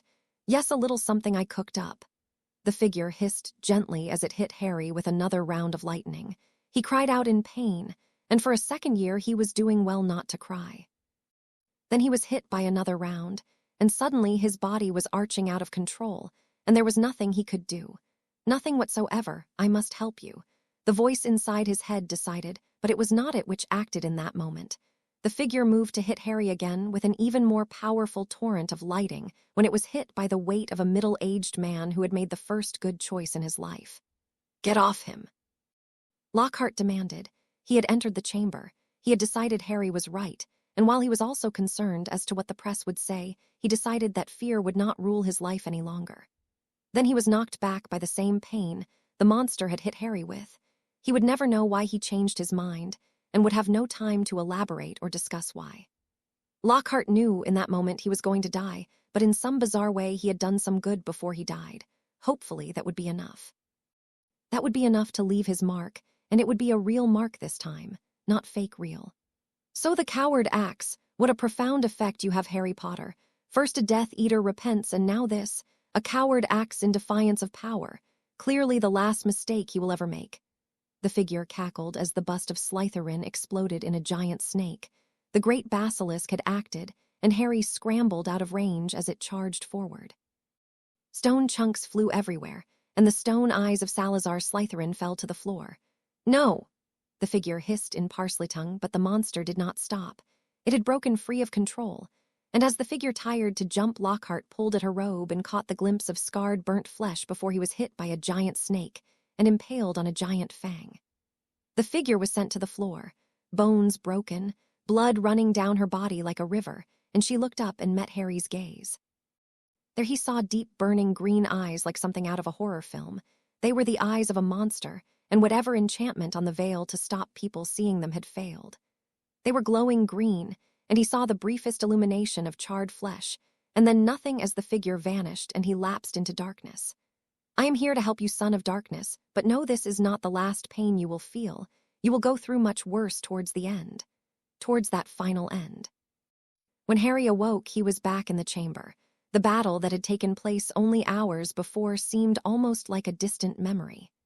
The pain had gone as soon as it had appeared, and the figure attacking him was gone. However, something stirred, and the moment he picked himself up off the cold chamber floor, it spoke. "Hello, Harry Potter," it greeted in a soft, feminine voice. Harry looked around and saw the basilisk by the now destroyed bust of Slytherin. It did not want to face him, as one look into its eyes would most likely kill Harry Potter. The great snake did not want that. "You saved me," Harry stated, remembering the snake exploding from its sanctuary, killing Lockhart, who had proved somewhat brave during his final moments. Harry doubted the man had intended to help him. He probably came hoping Harry would save him, but he ended up doing something much different, and even though Harry knew he was a fraud, he felt some kind of respect for the man. I sensed you pain, and that was something else behind your human aroma, something that I have never seen before. So, Harry Potter, what are you?" The basilisk asked gently, and Harry, feeling gratitude to the thing that saved his life, answered, "I'm part Dementor."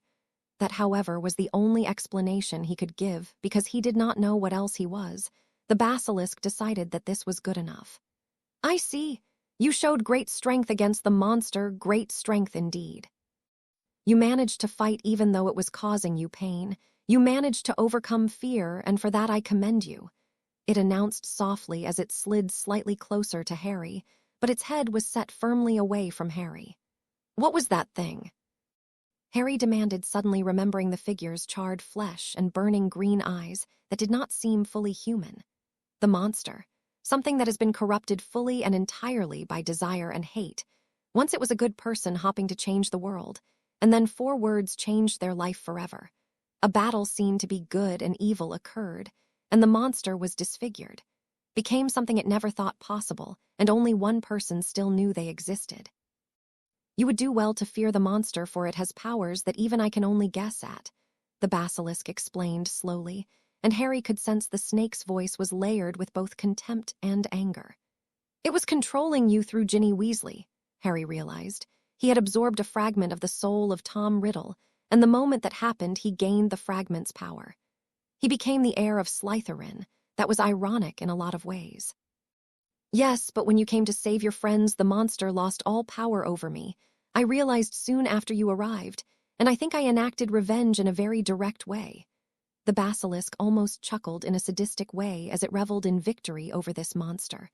"What happened to my friends?" Harry asked, suddenly remembering Draco, Crabbe, and Goyle laid out as offerings. He did not see them now.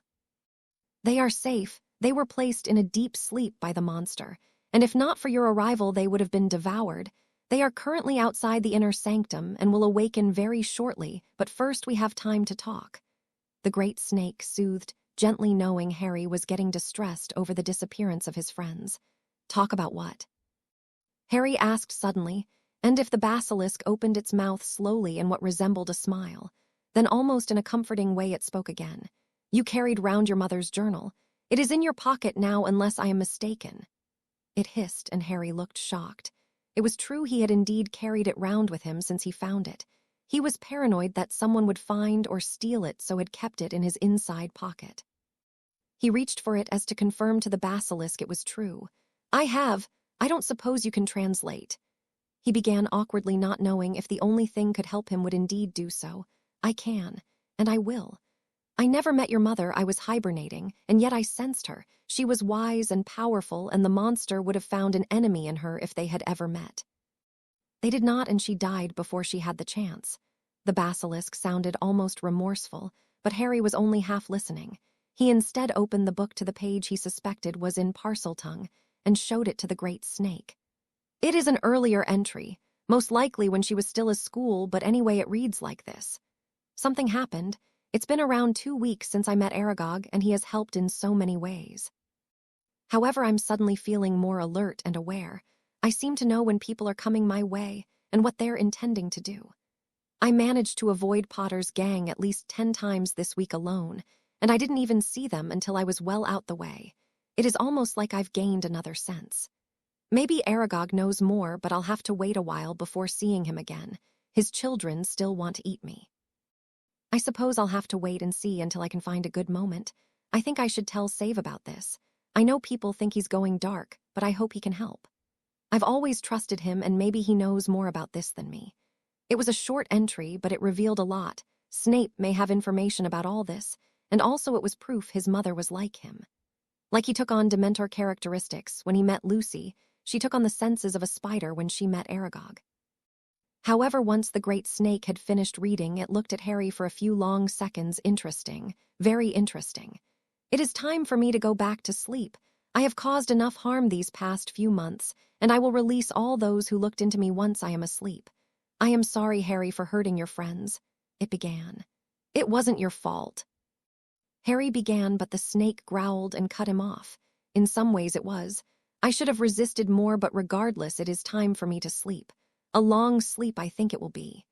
It was a pleasure meeting you, Harry Potter, and I hope our paths cross again. It told him, and before Harry could protest, it slithered away, and the giant bust of Slytherin pulled itself back together in an instant. It was like it had never been damaged at all. 1 week later, so you destroyed most of the castle, attacked a few hundred students, went into the chamber, fought a monster that isn't the monster of the chamber, and then woke up before speaking to a giant snake. You had one hell of a day, Cho commented, as Harry finished explaining the events the girls missed. They had just been released from the hospital wing, and all were once again in the second-floor bathroom, and surprisingly their potion had remained intact when Harry had smashed into the bathroom and torn the chamber entrance open. You were asleep through it all, Draco commented dryly. The moment the basilisk went back to sleep, the victims had woken up. The explanation, as Harry understood it, was when a person saw the reflection of the basilisk's eyes, they were connected to it. So when it let go, they had woken up, but when someone looked into its eyes directly, they were killed, so didn't wake up. This was mostly guesswork, but Harry was in no hurry to speak to it again. He had only just managed to escape being a suspect. The teachers thought the giant swarm thing was the monster in the chamber, and had been preparing to go after it when Harry flew up with his friends and a very dead Lockhart. He told them he had killed it, and for some reason they accepted this without question and hadn't bothered to check. Instead, they rebuilt the entrance and gave him an award for services to the school. So were you, Luna pointed out, and Draco suddenly went a bit quiet. However, they were not here to argue. They were here to finally take the Animagi potion. We are sure that's not poison, right? Draco asked suddenly. R1, no, your potion, yes. Cho remarked, annoyed that he was back to making comments, while he was happy she was there to respond to his usual comments.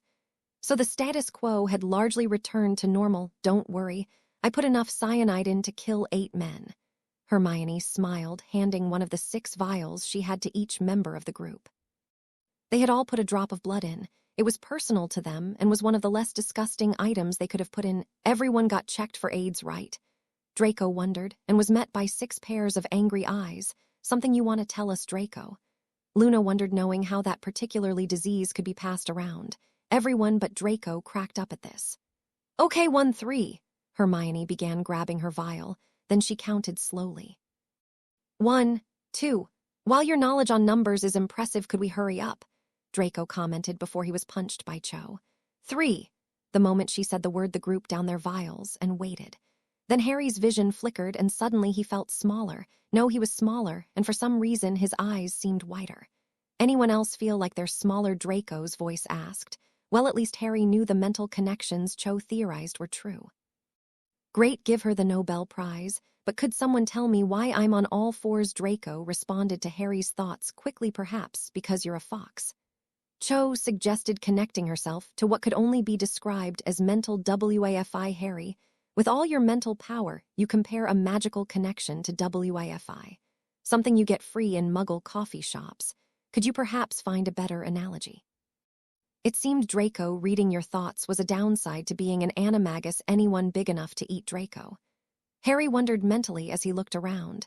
Then he saw Crabbe and Goyle. Crabbe had become a black bear and Goyle was a brown one. We'll give it a shot. Crabbe confirmed, nodding at Goyle with his snout. Remember, use your front canine teeth to really get the flesh off. Luna interrupted. She had become a snow wolf. Cho flapped into view as a swan and did give Luna a worried look. She was a bird, and Luna was a bigger and hopefully not hungry predator. Harry examined himself. He was a raven, it seemed, and he was relieved the bird commanded some respect, though he was smaller than the two bears which he hoped would not get hungry. I see how much trust you have in us. Goyle announced with mock hurt. You just threatened to eat me. Draco pointed out but received no answer. Instead, a hare hopped around the room. Hermione. Cho inquired. No, some hare just wandered into a bathroom which happened to be involved in animal transformations, Draco commented before Hermione even had a chance to answer.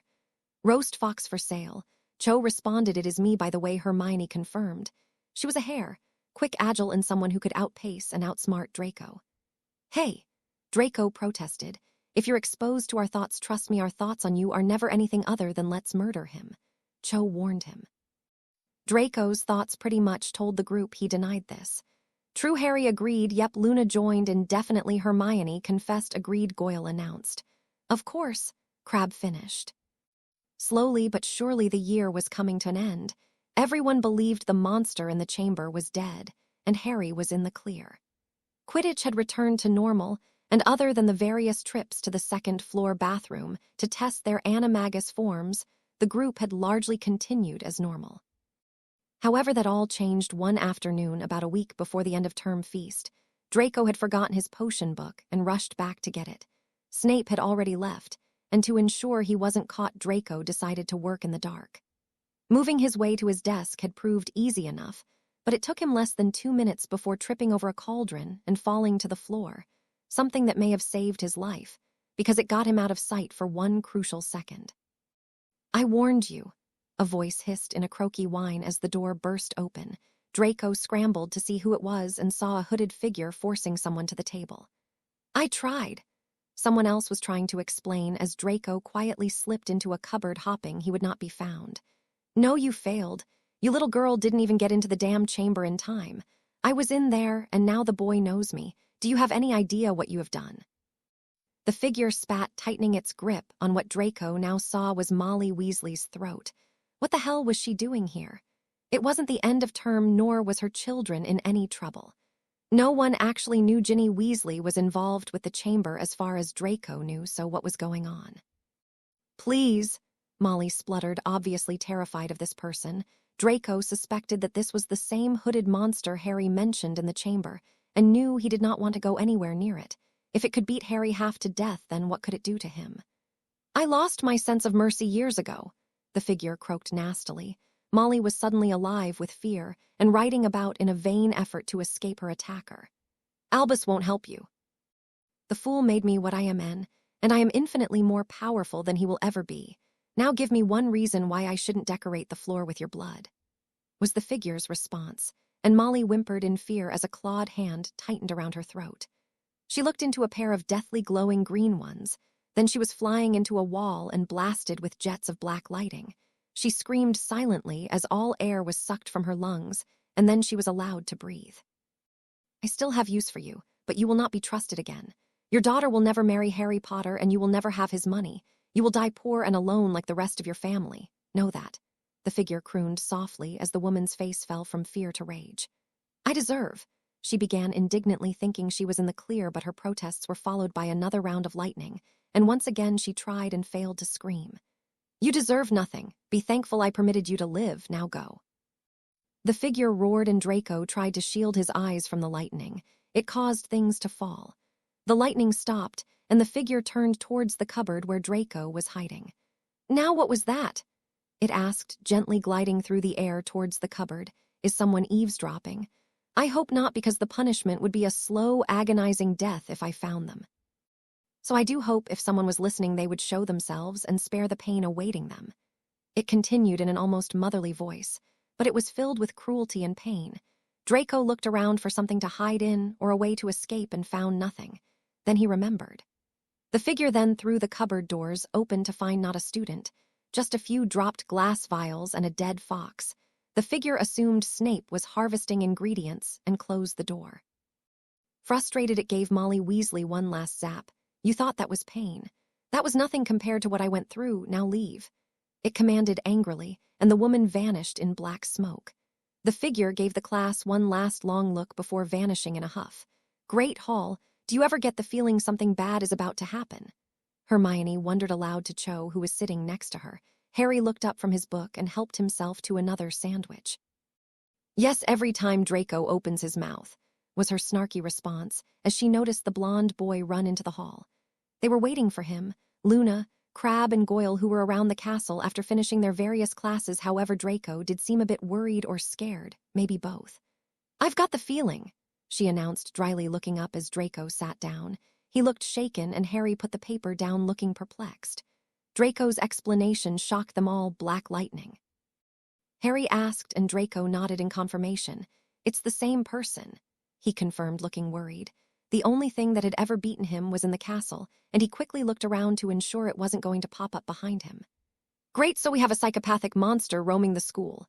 Cho sighed, looking almost annoyed more than scared. "Another one." Hermione smiled. "We can deal with it next year. I mean, last year it was Quirrell, and this year it was a giant snake. Only one problem a year." "Why don't you deal with this one? I mean, you were asleep through the whole basilisk thing, so you can deal with the creepy guy," Draco suggested, feeling more himself, now the shock had worn off. "No," Cho responded, blandly picking at her food. "Besides, this guy thing, whatever, has been around all year, so let's just live and let live until next year." "Do we have one crazy adventure a year?" Harry inquired aloud. "Yes, how about next year we do something more simple?" "I mean, this year we were finding a hidden chamber and chatting to giant spiders. How about we do something more simple? Find a dog maybe, or some kind of weak human being?" Draco asked aloud. "Draco, knowing our luck, the dog would be 50 feet tall and the weak person would be Voldemort in disguise." "Wait, no, we've done that already," Hermione announced, and Draco smirked. "How many things have you done?" was his innocent comeback. "Cho, slap him," Harry requested, and she complied very quickly. A loud crack filled the hall for a moment. It wasn't hard, but it probably stung a bit. "Owa," he proclaimed indignantly, rubbing his cheek while Cho admired her hand. "I really need to do that more often," she announced. "Crack Owa," Draco proclaimed again as Hermione had a go. "What was that for?" "Are you really expecting me to answer that?" Hermione asked, looking exasperated. "No," Draco decided, seeing as it was his best chance of not being slapped again. "Luna, you having a go?" Harry offered to the girl, who shook her head. "I've got something else planned," she grinned, evilly looking at Draco. Azkaban prison Lucy was feeling confused. As normal, she had been gliding alone the maximum security wing, handing out food when she felt something different. It was in the corner of her mind, and it was only later she didn't sense Bellatrix or Sirius. However, the moment she went back to investigate, they were there, both of them. Now she knew Sirius had been out a few times, but she still had no idea how. He did come back, so she never really pressed the matter, knowing he and Harry shared a bond. However, she hadn't sensed that at all, and when she remembered them, they were there. Either she was going mad or something was going on, or both. Harry would be back in a few weeks, so maybe Bella was hopping to get out of her cell to see Harry, but the whole thing still made no sense. She was a Dementor, and people always had emotions, so why were they not there? "Are you okay?" Dora inquired, gliding up alongside her. "Fine. I'm fine, just thinking," Lucy explained, not wanting to alert any other Dementors to this. It would end up with the prison going on high alert, and the chance of Harry entering the prison quickly during high alert was 0. It was a series of potions to ensure you were who you said you were. tests to make sure you hadn't been imperious, and once some poor guy had a secrecy sensor placed somewhere delicate due to him walking funny. No, she would deal with this herself. Dangerous, that. Dora pointed out jokingly, but she could tell Lucy was concerned. However, that had been a constant during the year. She was a mother, and she was worried about her child. Also, Harry had explained about the chamber, obviously leaving something out, but he gave the facts. It would enough to send any human mother running to the school in a frenzy, but Dora knew Lucy was more patient, more understanding. A quality that had set her apart from many other of their sisters, but one that ensured her mothering ability was the best it could be, so Dora decided to leave the matter for now. Not knowing that behind them a raven was perched on the windowsill, looking at them both with familiar eyes. 1 week later, what a year we've had. Harry smiled, holding a glass of pumpkin juice. Cho's glass hit his and Hermione did the same. Luna joined in with what looked like tomato juice, and Harry hoped it was sincerely. Not really a year, just 10 months of insanity. Hermione pointed out as Draco, Crabbe, and Goyle did the same on the other table. Maybe next year we could meet some woozles, Luna suggested, and Hermione gritted her teeth in an effort to hold her tongue. Or crumple-horned. Luna continued, we can meet a lot of things next year, but let's focus on getting to the end of this one. Cho interrupted, not wanting Hermione to explode. Harry watched Dumbledore stand with very little interest. Ravenclaw had won second place in the Quidditch Cup due to the amount of time Cho spent petrified. During the last few games, however, they had risen quickly, and they had only been beaten by Slytherin by 50 points. Harry's wasn't banking on the House Cup that much either. The teachers who had suspected him of being the heir had awarded him many points, and it had applied to a lot of Ravenclaws. However, he was at least sure Gryffindor was not going to win, because Ron Weasley had tried to trash the trophy room, because in a childish attempt to destroy Harry's award for closing the chamber. Gryffindor had lost 100 points for each broken cabinet, so about 2,000 points had been lost. It has been a long year, a year full of fear and regret. We have lost a member of staff who died saving a student. We almost lost a lot of good students this year, and we were saved by one of us who showed great courage in the chamber, and for that I award his house the cup, Dumbledore announced slowly, and Harry looked dumbfounded for a moment. So he stopped the whole Harry is evil thing, and right back to Harry is a hero then. Hermione sighed, working out what he was doing already. Hermione, have you ever heard the saying, don't look a gift horse in the mouth? Cho whispered. She nodded. This gift may be a bribe in a bad disguise, but here we are.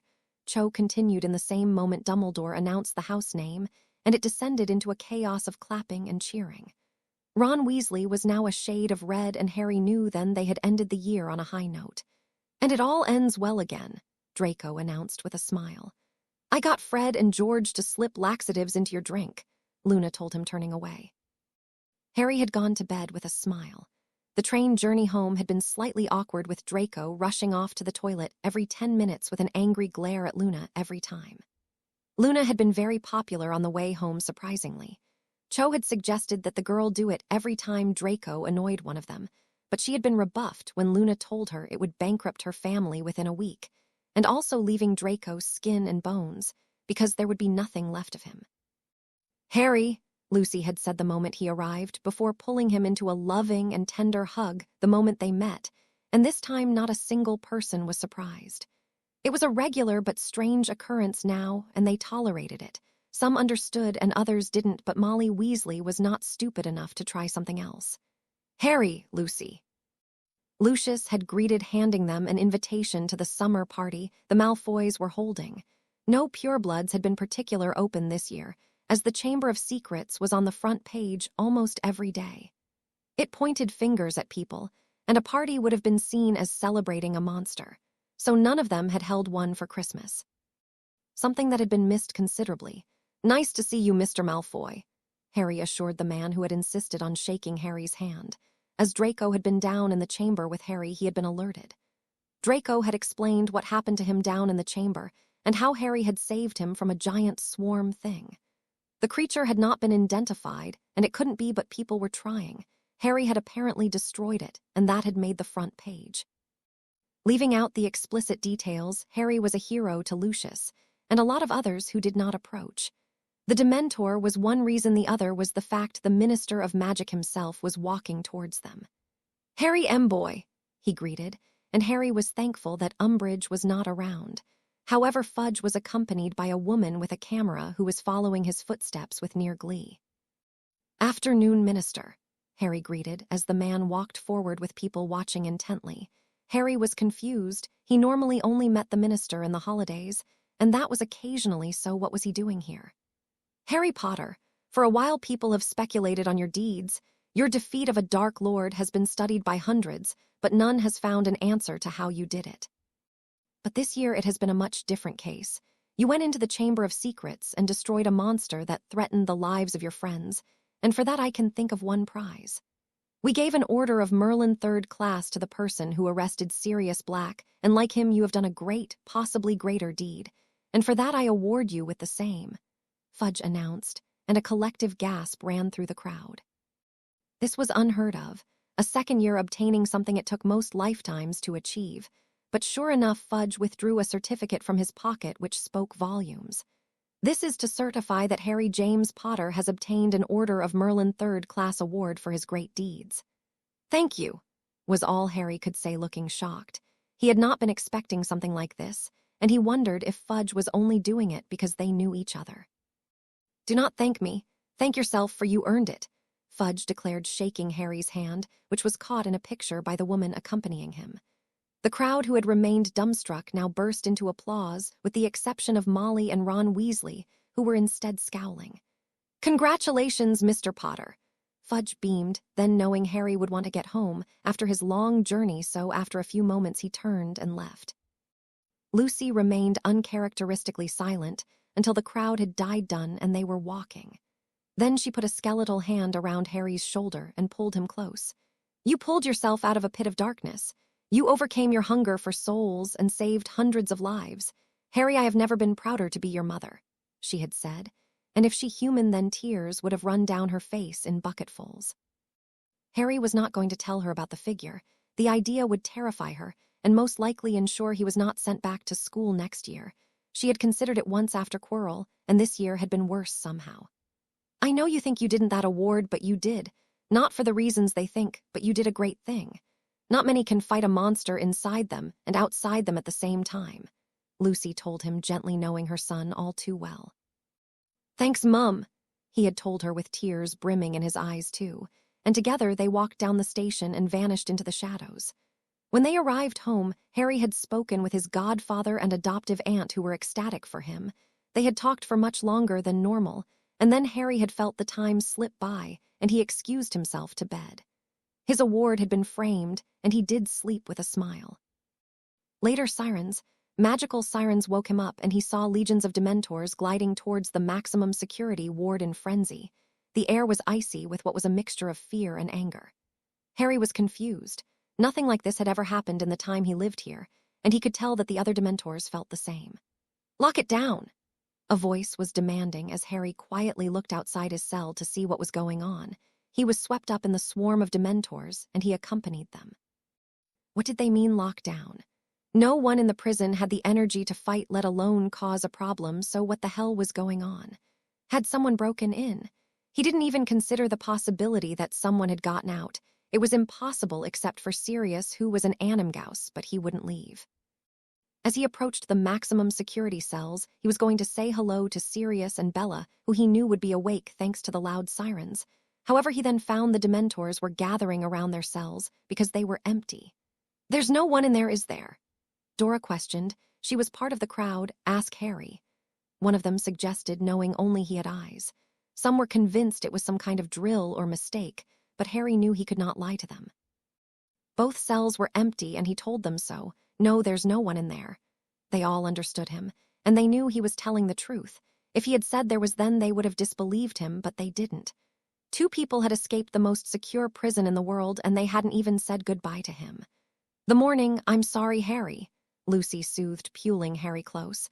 They were both in his room, but Harry was upset. He felt betrayed, angry and relieved at the same time. Betrayed because he had no idea they were going to leave. Angry because they hadn't said goodbye, and relieved because they had escaped this place. For him it was different. He could talk to Dementors, and the chill never touched him, but it had once, and he remembered it now in full color.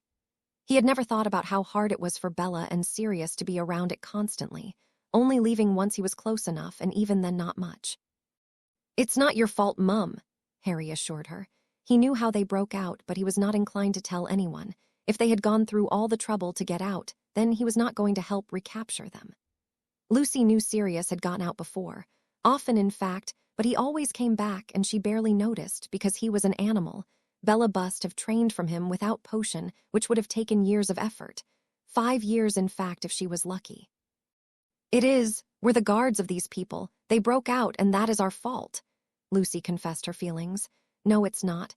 It would have been hard enough to stop them. However, the Ministry aren't going to be happy." Harry warned they're not. Fudge will be here soon, and happy is not his mood. "Now listen to me. Fudge didn't want detailed information on your life here for a reason, because he knows what these people have done, and he will treat Sirius and Bella like criminals.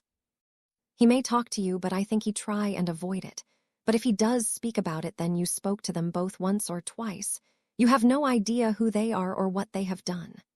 Fudge will pretend to believe you, but do not let on anything about the bond you two shared. Don't talk to the Aurors either, they won't be told anything about you. But if they ask, one of us will get you out." Lucy explained with obvious concern. The last thing she needed was one Auror being mouthy about Harry Potter being friends with a murderer. "I know," Harry confirmed, knowing already how serious this was.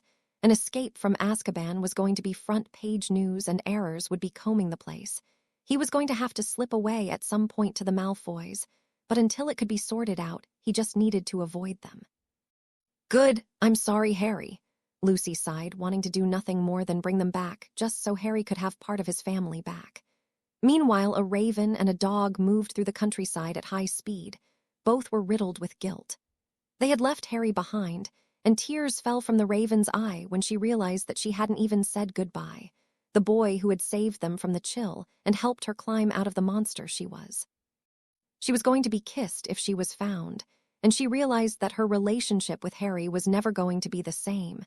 Sirius Black felt the same, and that the reason they stuck to their animal forms. Dementors were flying overhead, but they did not sense the animals, nor would they care if they could, but that was not the only reason. They did not want to talk, they wanted to feel remorse. However, them escaping was a good thing in many ways. They could be free and try and correct some of the wrongs that had been done to them and Harry over the years.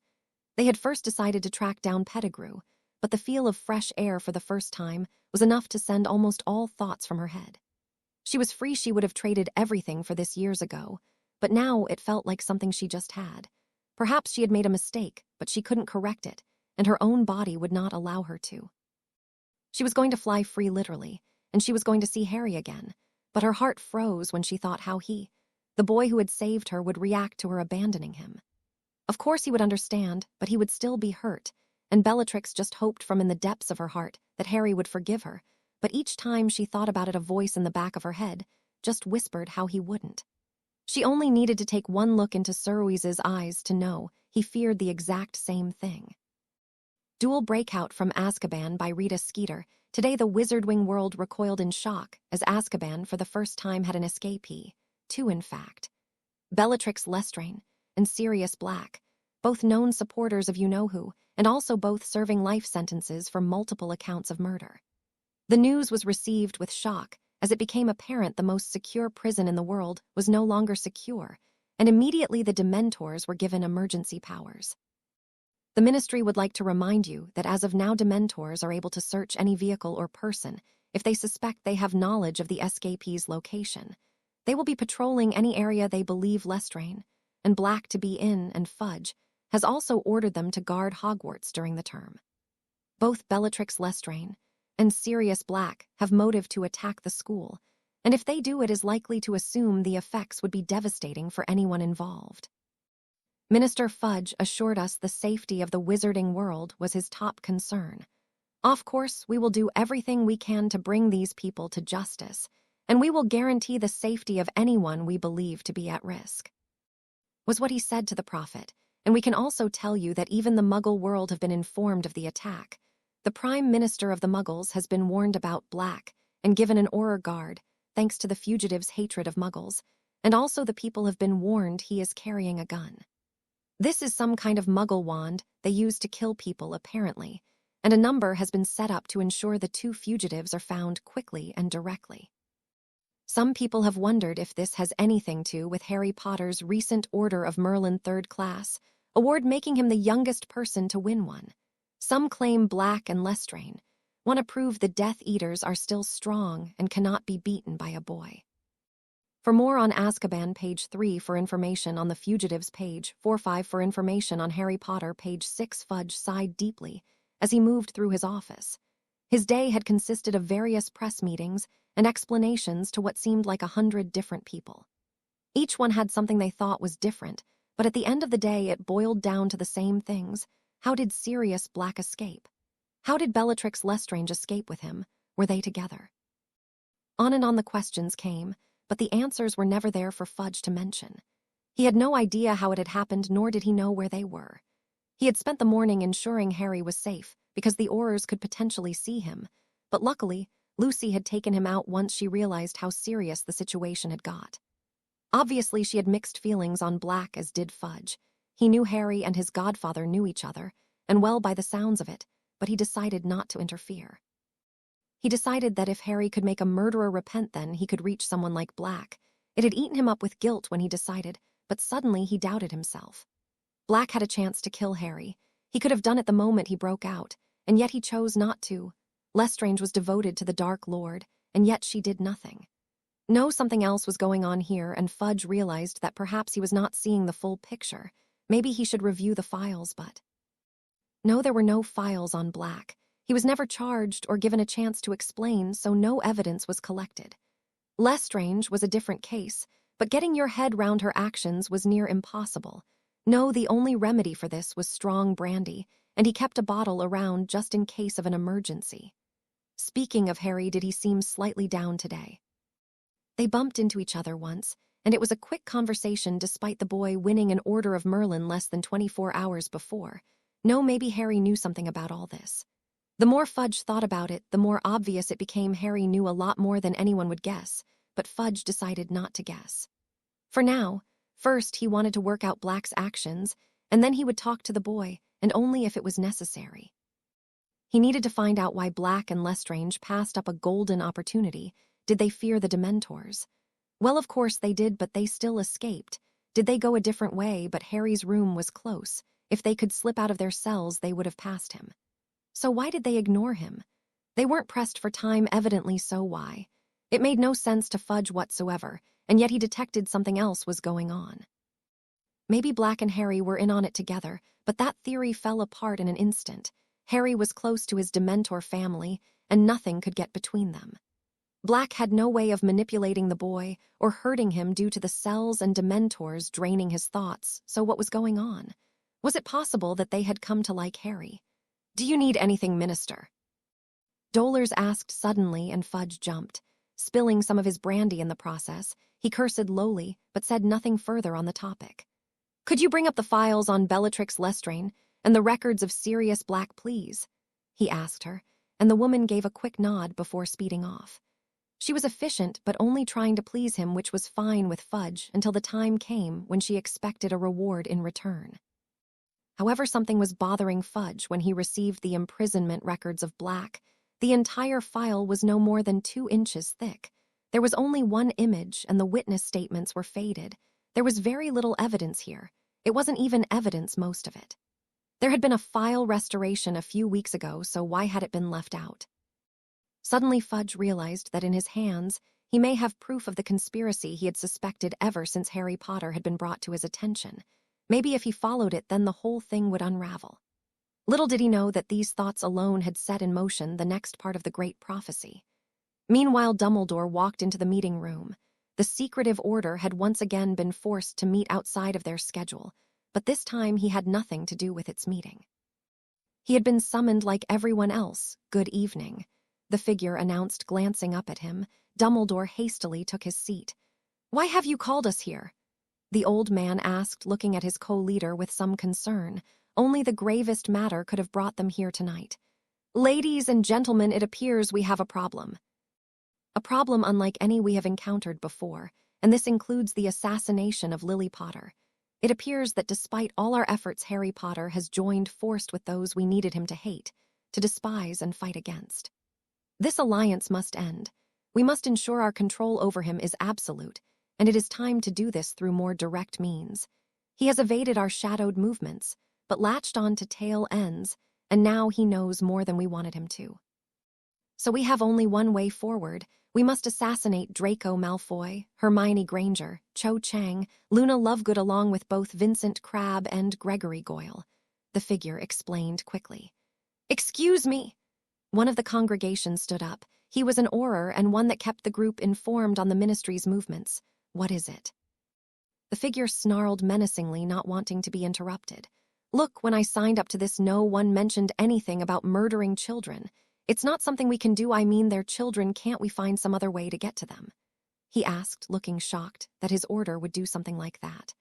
"Evidently, you have no understanding of the greater good. Goodbye," the figure replied crisply, and suddenly a jet of black lightning hit the man in a flood. Everyone at the table leapt back as he screamed, and only when his skin blackened and the man died did the light stop. "Do we understand each other?" the figure asked in a plain, business-like tone. The group was stunned. Never had this happened during a meeting. Sure, they heard of their colleagues vanishing and they knew what happened, but never had someone been killed in front of them. "Good.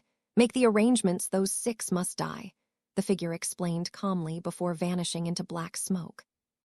The next day, Harry did feel down about the escape, but he filled his day with Quidditch and anything to take his mind off what happened.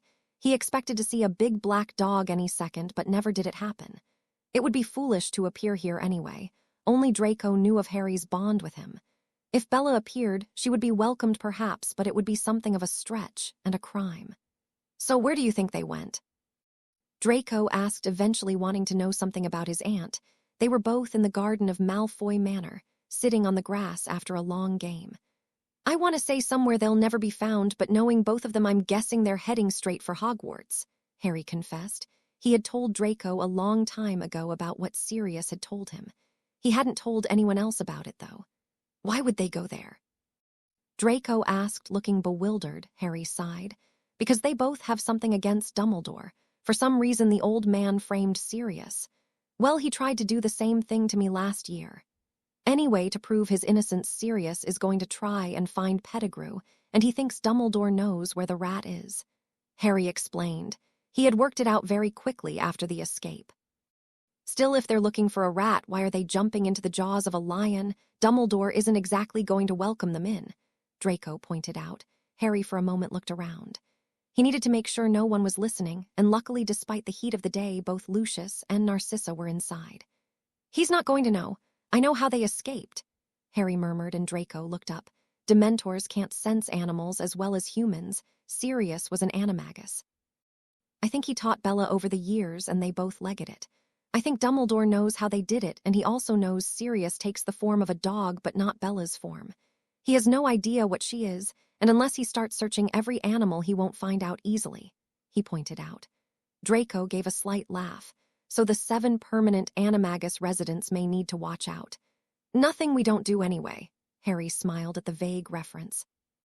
He wondered briefly if they would show up at the summer party the Malfoys were throwing next week and were already getting ready for.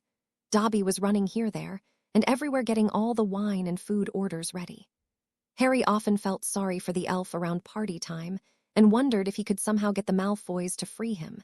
Then again, the elf seemed to know a lot of things. Perhaps Harry should have a long conversation with him and find out the extent of his knowledge. "Anyway, as much fun as getting heatstroke with you is, fancy another game?" Draco offered, breaking Harry's train of thought. "Sure." The escape had weighed on Harry's mind every day in the 2 weeks building up to the party. Lucy had been selected as part of the search teams, and it seemed she would be busy until Sirius and Bella were found. However, as the banners, fountains, and 1,000 other decorations were raised into the air, Harry's mind became a lot more occupied, and the day the party came, he felt much better. Welcome. Welcome to our manor. Welcome to the summer Malfoy party. Lucius greeted the guests as their host with Narcissa draped in black dress, her neck weighed down with a black stone. On their right was Draco in his dress robes and Harry next to him. It seems as he was their guest, he was being treated as one of the hosts, which felt strange. However, seeing as most of the party were on their third drink already, it wasn't likely to stay a memory for long. Now, before we get the party started for real, I have a few announcements. First, remember, get drunk but too drunk. If you can remember your wife, you're not drunk enough. If you can't remember your name, you're too drunk, the man announced jokingly, and a slight chuckle went up from the crowd. Harry noticed Pansy's parents lost in some kind of scowl. Their marriage proposals had gone unanswered once more, and the only reason Lucius invited them was because they had sway in politics. They were part of his whip in the Wisengamot. They voted together from what Harry could tell. Despite Lucius hatting the pair of them, it all went smoothly. Now I would also like to propose a toast to Harry Potter, a good friend of my family and recent winner of an Order of Merlin third-class award. Lucius followed up, and Harry fought off a wave of embarrassment. It was odd being toasted by the congregation raised their glasses without consulting him. Now I'm not going to take up much more of your time. You have drinking to do, Lucius smiled, and after a slight chuckle the party went back to the tables. The fountain this time was being used as a champagne refill station, and it was no surprise Dobby had been assigned to guard it from any unfortunate underage child walking along. Harry did not even try. He was a bit too young for alcohol, and he needed his senses to stop the party ending with souls being torn out. Draco had been shooed away already, so they wandered outside. After a few moments, Hermione and Cho joined them. They were both wearing dresses this time. Cho had bought a new light blue one, while Hermione opted for lilac. Harry suspected Cho had helped her with the makeup, but both looked good. However, Cho turned back to see Dobby still pointing her outside.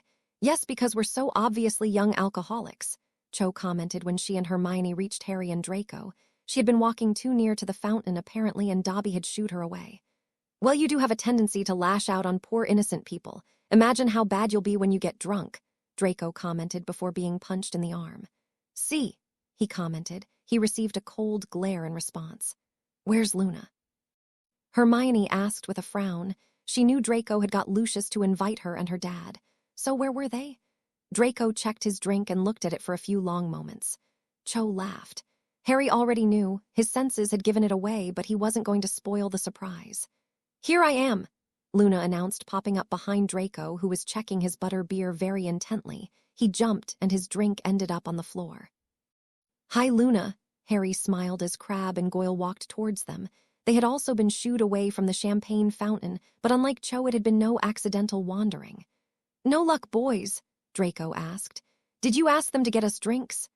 Cho asked with a concerned frown. No, I asked them to get me a drink, Draco corrected with a smile. Harry snickered at that, but fell silent when he met Cho's glare.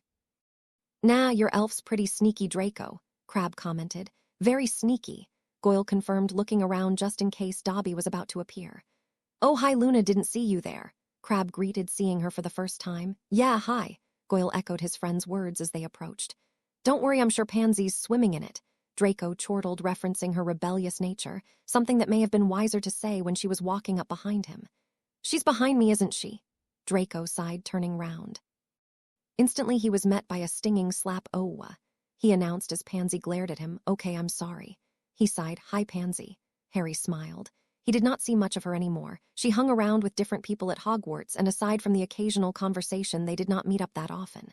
A shame, she still was a good friend of his, and had been since he first met the Malfoys. Hey, Harry, Cho, Hermione, Crabbe, Goyle, Luna, Draco. Gods, that a lot of names, she replied, taking a deep breath. Don't worry, this time next year Draco may be dead. Cho smiled, glaring at Draco. Another death threat. See, how bad are you going to be if you get drunk? He asked with mock fear. One of us might castrate you, Luna suggested, and Draco took a few steps away from her. Never know. Cho smiled, nodding slightly, causing Draco to take a step away from her. I'm scared, was all he said. Are they still making you wear that thing? Harry asked Pansy. She was wearing the same dress she had worn last year, but just slightly bigger and more revealing. Her parents had gone from flaunting to desperation, padding around her chest, and most of the skirt cut off made Harry wonder her parents had got the idea from one of those films Sirius often spoke off, and there wasn't a hope in hell the party was ending like that. Yes, Pansy shuddered. Still trying to marry you off to some handsome stud? Draco questions, toying with his buttons. No, they're trying to marry me off to you, and it's still not happening. She countered, and everyone chuckled, even Draco. Look, your parents just have good taste. I just don't think you're the girl for me, he responded. And you're not the one for me. We've both known this for years. Pansy commented, look at you, getting over such a detrimental loss so quick. Draco continued with a smile. Draco, I'm going to hit you, Pansy warned, and me. Cho confirmed, and me. Hermione nodded, and everyone else. Luna volunteered Harry, Crabbe, Goyle, and herself. So, Harry, what's happened with the breakout? Pansy asked suddenly. She obviously wanted to make sure he was okay, as did the rest of them, but she had been the only one who brought it up. Perhaps she was being braver than the others, but Harry did not want to detail his inner feelings to anyone about the escape. Stressful, he decided on eventually. It's been terrible. Every night there's about 9 cell searches, and the prisoners are being given cavity searches every day now. It was all true, but gave nothing away about Harry's true feelings. What's a cavity search? Draco wondered, not being too sure of the concept. Hermione leaned forward and whispered the answer. They do what? Draco leapt back, thinking of Lucy's skeletal hands. He was looking at his and shuddering. Oh, yeah, Harry confirmed, taunting Draco. It was actually done by Aurors who had eyes but anything to turn the tables on. Pansy frowned, obviously. That was not the answer she wanted, but she decided to leave it. Harry obviously did not want to talk about it, so she decided to leave the matter. So what else has been going on? Harry wondered aloud. Oh, my mum got a promotion. She's now out of that woman's control. Umbridge, I think it is.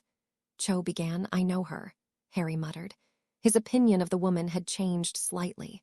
On one hand, she was still a greed, irritable woman, only helping him to get Fudge's approval, but then again she was helping him, so that merited him to at least be nice to her. You need to be careful. Daddy says that the Ministry people are actually puppets, Luna warned. The Woozles do not control the government, Luna. Hermione got her point before Luna could make it. However, much to Harry's amusement, Luna did not make that point. I know, Woozles control the honey market, no, according to Daddy. He found an ancient book that says the government is controlled by these things called Daleks, Luna confirmed, and Hermione went a shade of bright red as Harry and Cho stifled a laugh. They knew the reference, but unlike Hermione, they did not need to tell Luna they weren't real. What's Dalek? Pansy asked. Draco looked confused as well, along with Crabbe and Goyle. They're pepper pot-shaped machines that control the government, Lune explained as Hermione tried to formulate a response.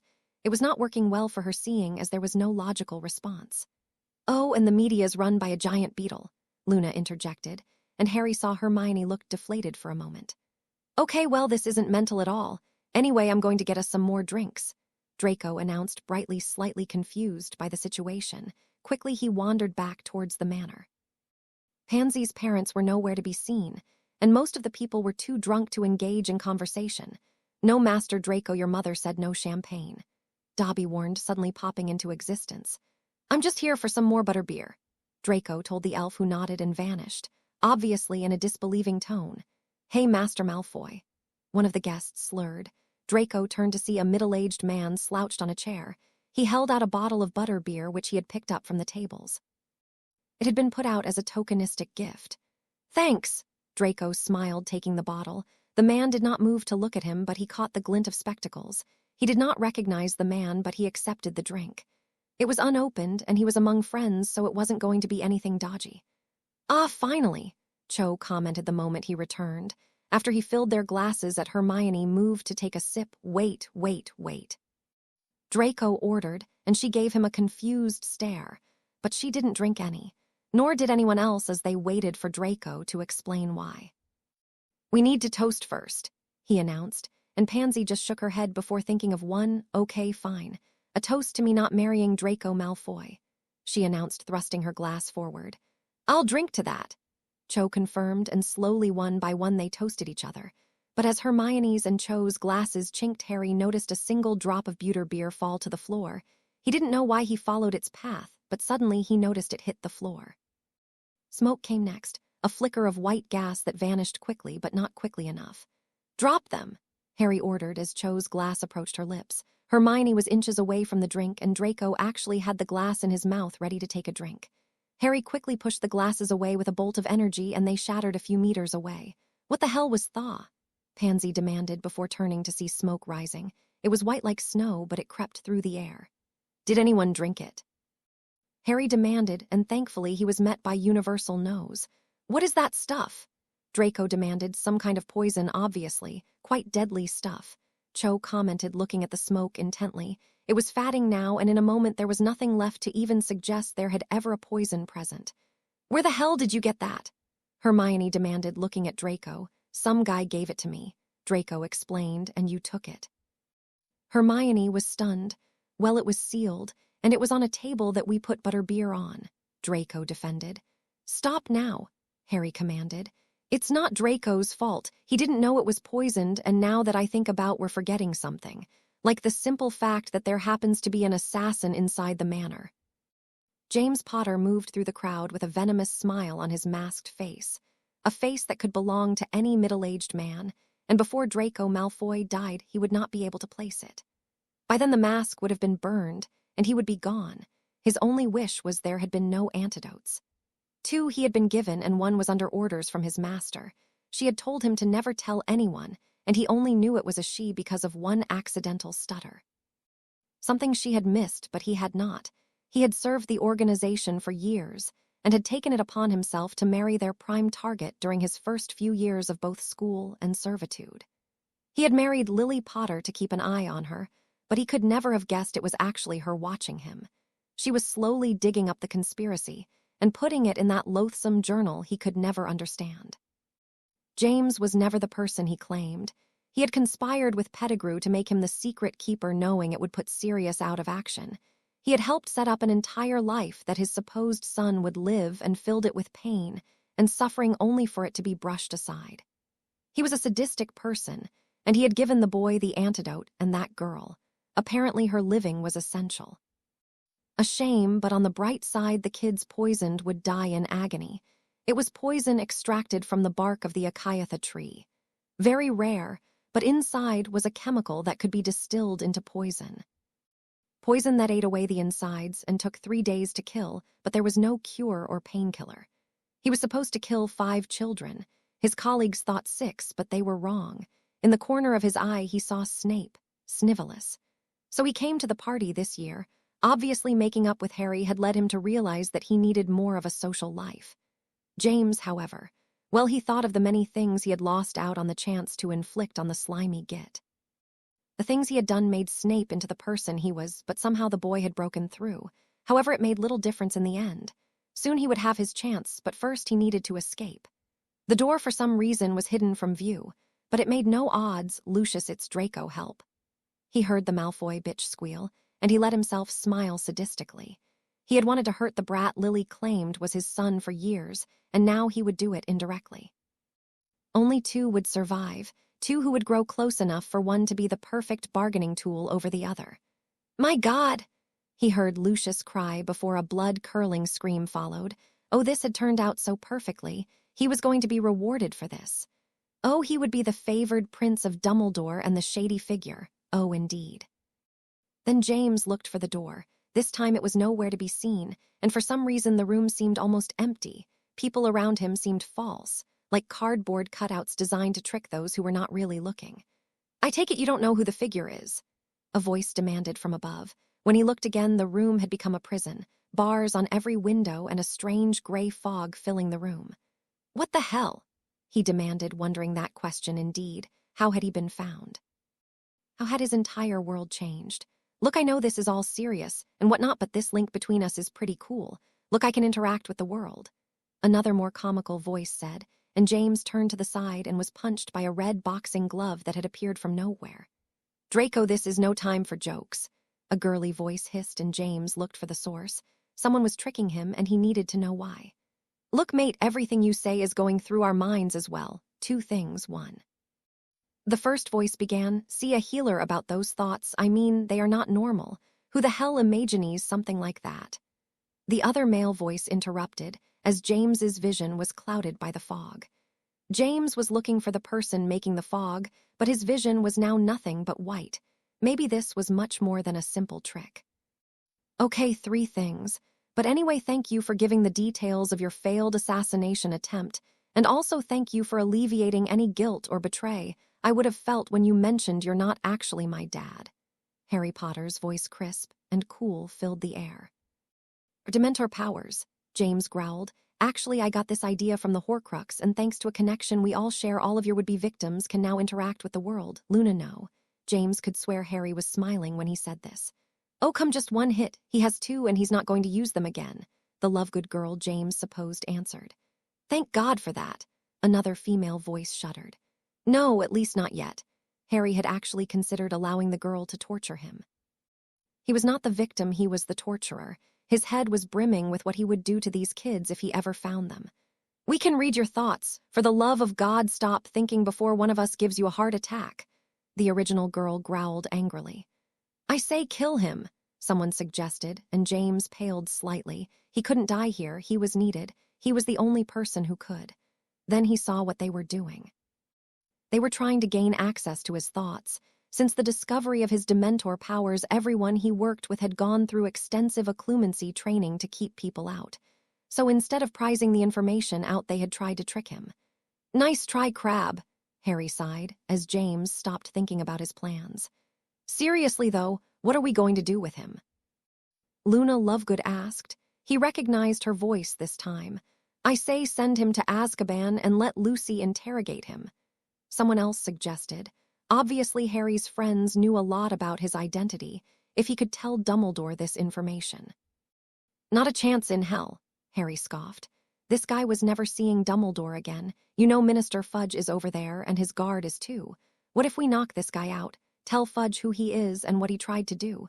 Then he spends the rest of his life in Azkaban with a few hundred Dementors who despise his very existence," the comical one suggested, and James did feel a slight pinch of unease. He had felt the Dementors once or twice, and he was not. "Well, he hates the idea, so let's do that," Harry decided finally. "Luna, can you please knock him out?" James did pale when Luna enthusiastically confirmed. Later, Dementors were swarming Malfoy Manor, the moment Harry had torn of the mask and told Fudge who had decided on a show of force. Or more truthfully, he decided to ensure every Dementor knew what the man had tried to do. When Harry approached him, he recognized the man and nearly fainted. James Potter was dead, or so Fudge thought, and then Harry calmly walked over and explained. His bodyguards had found a few minuscule drops of a very rare poison, and Harry explained he and his friends combined their efforts to perform legilimency on him. Fudge at first had been doubtful, but when Harry had managed to read every one of his bodyguards' minds, he had been forced to believe him. How had he learned it? But that was not what Fudge was concerned with. No, it was how Harry was so calm when talking about his father, a father who had tried to kill him. Why the hell would a supposed hero like James Potter do that? However, he had listened to Harry and ordered the arrest, and now Harry was being spoken to by every Dementor. Lucy had not been around, which was lucky for James Potter. At least for now, and Fudge was trying to comprehend how it happened. He was supposed to be dead. Was Lily alive? Also, he did wonder why James Potter had a look of pain when he was approached, like he had been attacked by a wild animal that had left no scars. The Lovegood girl had been standing next to him, smiling and almost dancing.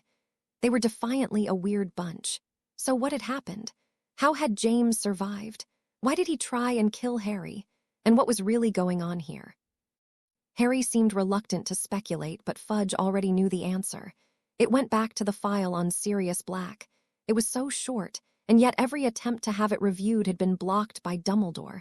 This had to relate to the conspiracy he had found. It had to. He just wondered why Harry Potter was in the middle of it. Had the boy latched onto it as well and was now a target? Maybe he needed protection. Later, Harry was up. The party had finished on a cold note as James Potter was led away, and people had been kicked out after either being too drunk to question what was going on or sober enough to question. Harry surprisingly just felt a little deflated. He had been shocked beyond all wits when he and his friends found James Potter. Draco had directed them to the man who, when he was walking, didn't notice his transgression from the real to the mental world. The name had left him breathless, but when it turned out the man wasn't his father, Harry began to question. So he knew Lily Potter, his mother, married him to unravel the conspiracy she had been following if her journal was anything to go by, and he had been sent to keep an eye on her. And well, something happened, and Harry for the first time wondered who actually killed her. Who's my father? He muttered to himself. He had assumed it was James, but a single thought in the man's mind changed everything. He never knew the man so disconnected him once he realized there was no need to even acknowledge him as anything other than an assassin. A twisted one at that who had plotted to do something amazingly terrible, but Harry knew something else. Snape had been planned from the start, so how did whoever James served know he was going to be born 10, 15 years into the future? How could someone know that? And if Lily Potter was the rebellious one at least to this plan, then how could they predict her? No, while his personal feelings were strange to say the least, they were nothing compared to the shady organization which he knew existed now, and the shady figure he had fought was in control. So who was his father? Why did he look so much like James? Maybe Lily had done something to stop him suspecting, but either way, Harry wanted to know his father actually was. Maybe the journal was a clue. Obviously, Lily Potter was a very different person to the one had heard about it, and did ask the question if she was still alive. Though Harry knew it was false, Lily had been living with James Potter, and after dipping his feet in the man's mind, he knew either Voldemort killed her or James did, and Harry, now knowing James, prayed to God it was the former. I have grave news, ladies and gentlemen. It seems our favored assassin and puppet has been captured by the Ministry of Magic, the figure announced. Once again, every member of the organization had been summoned, and while they once looked annoyed, now they were terrified. James Potter knew a lot about them. He could lead the entire ministry to this room, and the moment he was captured, they knew they had lost their best weapon. How could this have happened? Molly Weasley demanded, and the figure for a few moments considered killing her. She had obviously outlived most of her usefulness and was pushing her luck by speaking in this way. But for now, she would leave her alone. The children would be more inclined to join if their mother was alive. It appears Mr. Potter was far more competent than we believed, and the man he thought to be his father was not the emotional blockade we had hoped. Now, under normal circumstances, I would have James Potter destroyed, but that seems to be impossible due to Azkaban's security. Instead, I have decided that no more assassination attempts are to take place, the figure explained, darkly looking around the room with evident anger and distaste. As if it was blaming them for James's failure. Why? Dumbledore asked, looking genuinely surprised. He had been fine with the idea. He would lose some students, but Harry would be under their control if his friends were gone. Because I have decreed it. You should not question me, Albus. This decision has not been taken lightly, and we must hope James Potter's withstanding methods are just as effective as his interrogating ones. Now it is also time to tie up a loose end that he allowed to live, but I now fear it is too dangerous. Peter Pettigrew must be destroyed, but I don't think any of us should do it, the figure barked, but then trailed off with a slight smile hidden behind the hood. Then who? The question was asked by one brave soul at one end of the table. Harry Potter. The skis above Diagon Alley, Lucy and Harry flew through the air. Both of them were stressed, but for different reasons. Harry had spent hours trying to work out what was going on and why his friends had been targeted by an assassin, and Lucy was overworked. She was part of the team looking for Sirius and Bella, and while Harry knew she had escaped a few times to speak to a certain prisoner, but at least she was getting some time off. The clouds offered a stunning view as the golden rays of the sun seeped into them like a river, but the view was not the main thing on either of their minds. Are you sure you're okay, Harry? She asked for what felt to Harry like the 18 time. She had not been the only one either. The Malfoys, other Dementors, and pretty much every else he spoke to asked him that question. Each and every time he responded, but every time no one could understand why he was not hurt or upset. He had been far more upset and angry when Sirius and Bella had run off, and yet his supposed father being alive and a manic had not really bothered him at all. The only person who seemed to understand was Draco. He had not asked much about the incident at all other than why someone would target them. He had taken it with his usual attitude, obviously, and seemed unworried by the idea an assassin was after him, or was after him. Actually, this morning Draco had been concerned with a very different thing. They had received the new Care of Magical Creatures books, which everyone would be taking up this year, but before Harry had a chance to open his, he heard screaming. He then saw Draco running through the manor halls being chased by a hungry book with its mouth open. Draco had called for help, but Harry had been too busy laughing to actually help his friend out. Lucius and Narcissa had both laughed too. Draco just scowled and warned then he may put the book in their bedroom at night. I'm fine, Mum. I never knew him, and besides it's hard to feel betrayed when he's not actually your father, Harry assured her, knowing exactly what she was referring to. The only thing she could be, the press had referred to nothing else for the last week, and it seemed every nut job with something to say was getting a chance to shout it. Speculations, accusations, and more flew through the air, and yet James had said nothing. He had quietly resigned himself to his fate and revealed no information. The trial, if there was going to be one, had not been arranged, and now the media were getting their chance to swarm. Harry hoped it would all blow over soon, but he had to admit to himself that it was very unlikely. The Azkaban escape had almost taken a backseat with the news, and Harry found it incredible people were less concerned with a prison escape than someone being put in prison. Oh, Harry, trust me, he is not going to be living the high life. Literally, we've put him in some of the underground cells surrounded almost 24 hours a day. He is not living well, Lucy soothed with the anger brimming in her voice. Harry looked slightly surprised she could be that malicious. Then again, it was no less than what the man deserved. Anyway, how's the search going? Harry asked, trying to change the subject to something that would not end with Lucy detailing how much pain James Potter was going to end up in. Not good. Both Sirius and Bellatrix have vanished into thin air. We get about 9 different calls an hour from that hotline the ministry set up, and every time we check they're either not there or someone who looks very slightly like them is. I must say they have done very well, Lucy grumbled. Harry almost smiled, but decided not to say what he knew about the escape. I know you know what happened, Harry, we both do. I'm not stupid, but I must say I commend you for not telling anyone. It's not an easy secret to keep, and both of us know that one of them is innocent. The other we both know has changed slightly, but enough said, Lucy commented, suddenly causing Harry to turn to her in shock. She knew. Of course she did. She was the one who knew he was playing outside, and she had ears. Of course she did. She was one of the few Dementors who went outside the prison a lot back then, and that was to look after him. Of course she knew. Harry was kicking himself for not working it out. You should know better than to underestimate a mother's intuition by now, Harry, Lucy scolded affectionately with a slight tone to her voice which almost resembled laughter. Maybe I should, Harry found himself agreeing, and Lucy just shook her hooded head, and the two of them dived towards Diagon Alley. Flourish and blots, Harry. A high, sweetly laced voice distracted Harry on his mission to find a potions book that seemed to be hiding from him. Lucy was in Gringotts just checking up on things, but he had been surprised to see who had approached him. A youngish girl with long red hair whom he recognized immediately. She was taller, sure, but only slightly, and the freckles were a dead giveaway. Ginny Weasley. He remembered the name. Yeah, hi. Look, my brother is probably going to kill me for even talking to you, but I wanted to say thanks. That diary was, well, we both know what it was doing, and I wanted to say thanks for stopping it. Knowing Tom like we both do, I think we both know that he was going to kill me, Ginny explained softly. Harry was taken aback for a moment. The girl he had seen last year was a terrified mess with a crush on him that couldn't be less evident. Now she seemed surer of herself, and something was going on. It's fine. How do you know I met Tom?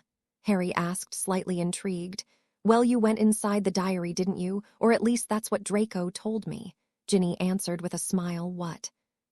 Harry asked immediately. Yeah, remember when he got detention for saying something to McGonagall?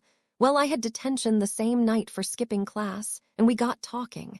He's funny, and we've been writing to each other during the summer, Ginny explained happily as Harry's eyes and jaw got wider and wider. Ginny. He heard the breaking voice of Ron Weasley suddenly, and Ginny looked alarmed. Her brother was an idiot at the best of times, and he would be unbearable if he knew about this. Okay, see you. Oh, and I'm sorry for the times I was hiding behind the door when you were on the other side. I was really messed up last year. Bye, Ginny spluttered before running off. Harry just gaped. Draco had been writing to her all summer, had he? Well, this was going to be interesting to say the least. Oh my God, Harry chuckled. All it took was a lot of irritating sarcasm to break whatever spell Molly Weasley had put over her youngest daughter. Oh, he was going to have a lot of fun with this. Meanwhile, so where would he be? Bella asked. She was sat on a log in the middle of a dense forest with a slowly shrinking fire between her and Sirius. Peter would have hidden in the most inconspicuous place. The moment Dumbledore had me imprisoned, he would have ensured the little rat was well secured. Probably he's in the midst of one of his allies, but I think we have a way, Sirius explained. A few weeks on the run had been better to them than all of Azkaban combined.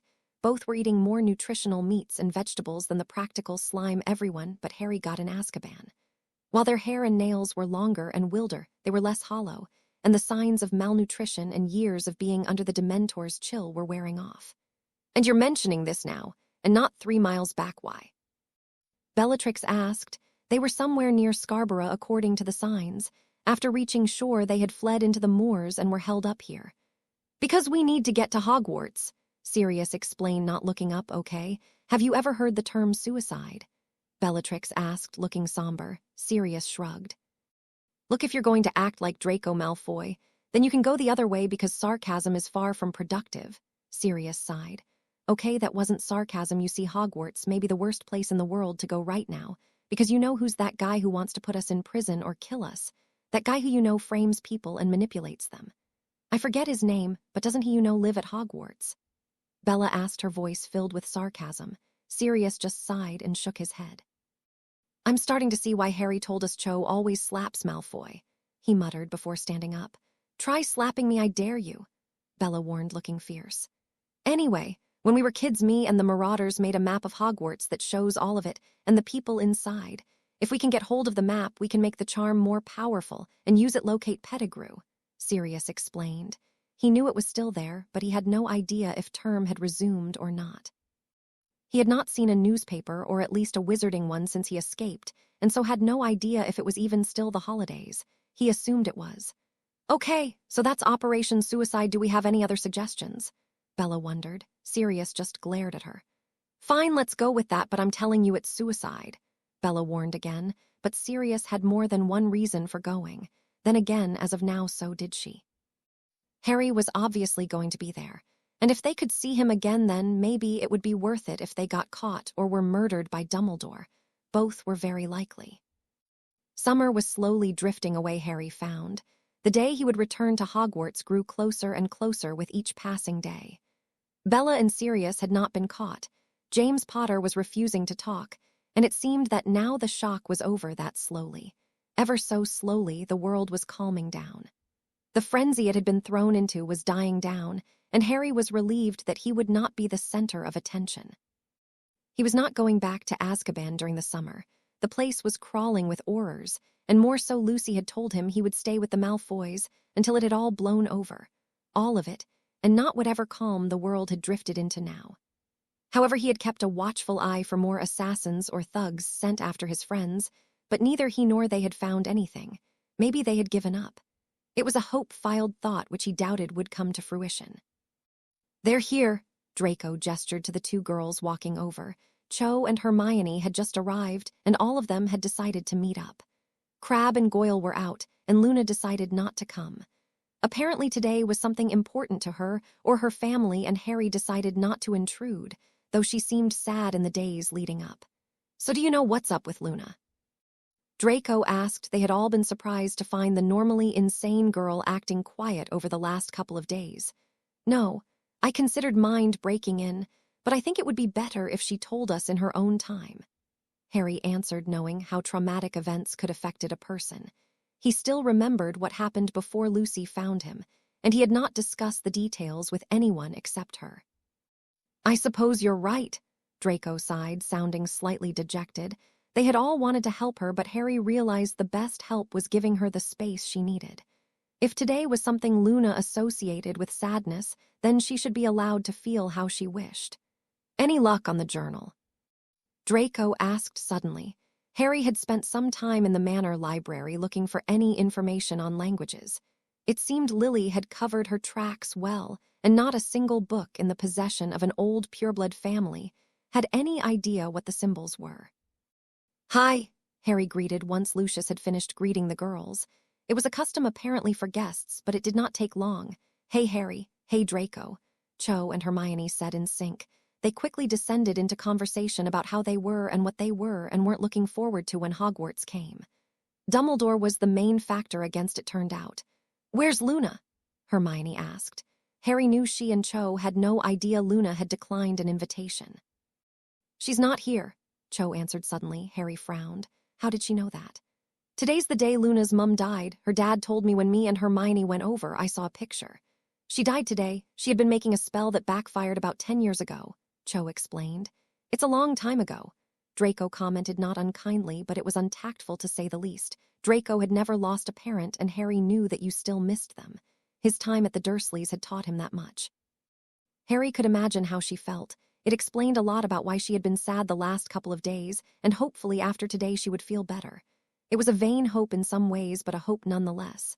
It was her mum, Draco, Cho scorned, but she decided to cut him some slack. She realized he meant no malice by it.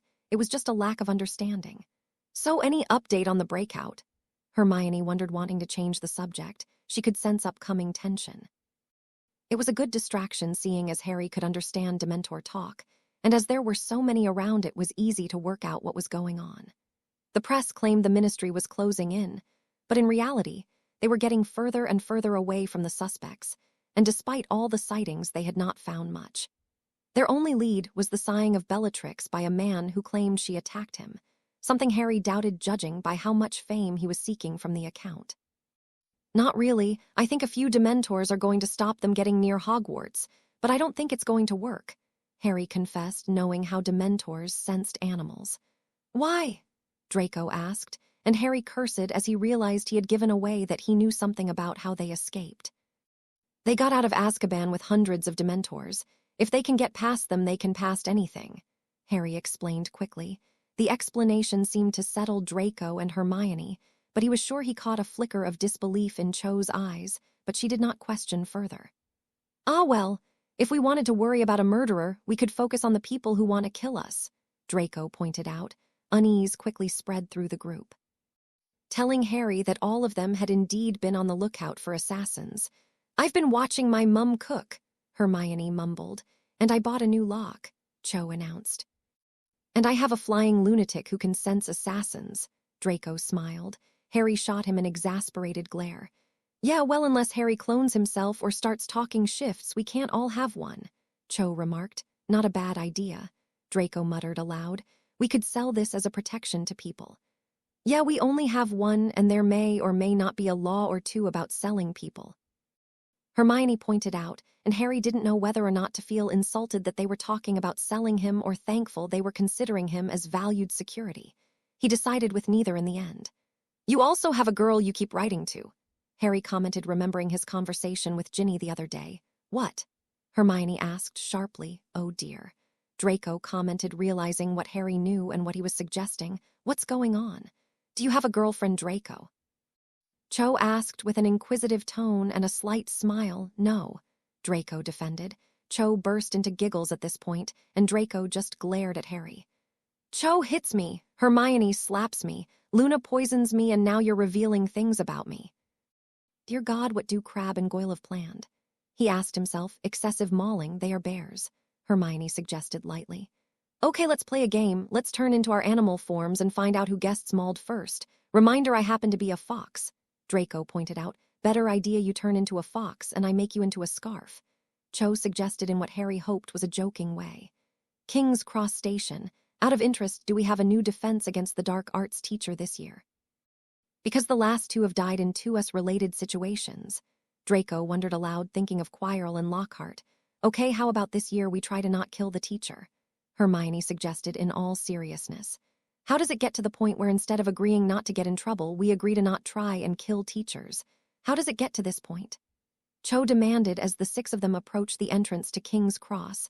Their parents were behind, well, all of them except Lucy. She had been trying to get a chance to come and see Harry, but she had been sent to northern France to scout the area, and reluctantly she had asked the Malfoys to do it instead. Suffice to say, Harry was being quieter than normal. He felt strange inside. His last years at Hogwarts had always started with Lucy taking him to the station and seeing him off, but without her it just felt odd. It isn't entirely normal, he commented, wanting to still be involved in the conversation. He didn't know how to feel. It just seemed this summer had not been for him, with the escape, a terrible assassination attempt, and Lucy being called away. She had to work, but it was a pity she couldn't be here. Anyway, Draco does have a point. I mean, Lockhart was eaten by a monster, so I doubt it does much for advertising, Hermione pointed out. "We need to be on the lookout. Our new teacher could be a woozle. They could be disguising themselves so they can take over Hogwarts and make us work in the honey industry," Luna warned, looking genuinely concerned. She had perked up a bit now. The pain associated with the day her mother died had gone now, but Harry knew better than anyone it would come back. However, he was certain she was making these comments just to annoy Hermione. "Luna, I'm sure our new teacher will be a human," Hermione announced. Harry smirked, and like always the group fell silent when they spoke. It was a spectacle to be observed, and it was funny. Cho was trying to hide a smile, Crabbe and Goyle were openly chortling, and Draco was just looking afar. "That's what they want you to think," Luna announced darkly. "Look, while watching you two is funnier than walking into a wall. We have a wall that needs walking into," Harry commented, pointing to the entrance to platform 9 3/4. "Okay, Harry, can we leave the witty comments to me?" Draco requested aloud. "I suppose no one making them is out of the question," Cho asked almost desperately. She got no answer. "The train, how the hell can everywhere be full?" Draco asked, sounding quite annoyed. Once they had all got on the train, it seemed every compartment was full. "Are they shrinking the train?" Hermione wondered, looking through the glass at packed compartments. The train did seem to be smaller than usual. "If they wanted to make some changes to the school, the train is not what I would pick. I would focus on the corrupt headmaster, the mental cases hired as teachers, the monsters literally living under our feet, and the electric sadists walking the halls." Draco countered, referencing the various things that had happened to them over the last 2 years, which was seriously saying something about how this one would turn out. "What kind of school do we go to?" Crabbe questioned, listening to Draco's comments for once. "The only one where you can go in each year, and it's an achievement to come out alive," Draco answered. "Here's one," Goyle pointed out. "There's someone in it, someone who looks too old to be a student," Hermione pointed out, looking at a man in patched clothing with raggedy hair fast asleep on the seat. "I have a policy of not going into enclosed spaces with older men," Draco announced, and in response Harry pushed him in. The man was asleep after all, and if he wanted them to move, they could do so later. "Maybe he's the new teacher," Harry commented, studying the man for a few seconds. "See, I told you he'd be a woozle. He's all thin and wearing clothing stitched together by paws," Luna announced. Hermione flushed a shade of red, but instead of retorting, she took a deep breath and settled down. "No, nothing." "A miracle, ladies and gentlemen. Hermione Granger does not respond to something Luna Lovegood said," Draco proclaimed in mock amazement. "Draco, I don't care if a teacher is here, I will punch you." Hermione warned odds are he'd join in, Cho conceded. "Hey, I'm not that unlikable," Draco protested. He was met by silence from the others. "Professor Lupin," Hermione deduced mid-journey by looking closely at his suitcase. "Keeping the conversation alive, then?" Draco mock-queried dryly. It was the midpoint of the journey, and many topics had already been exhausted by the group. By topics, the group really meant Luna and Hermione had ceased arguing and making them all laugh.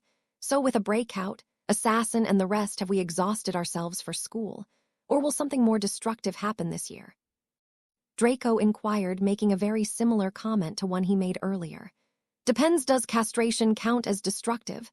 Cho asked, sweetly staring at him in a way that made the blonde-haired boy shudder. "To me, yes," Draco answered, not sure if it was the right answer or not.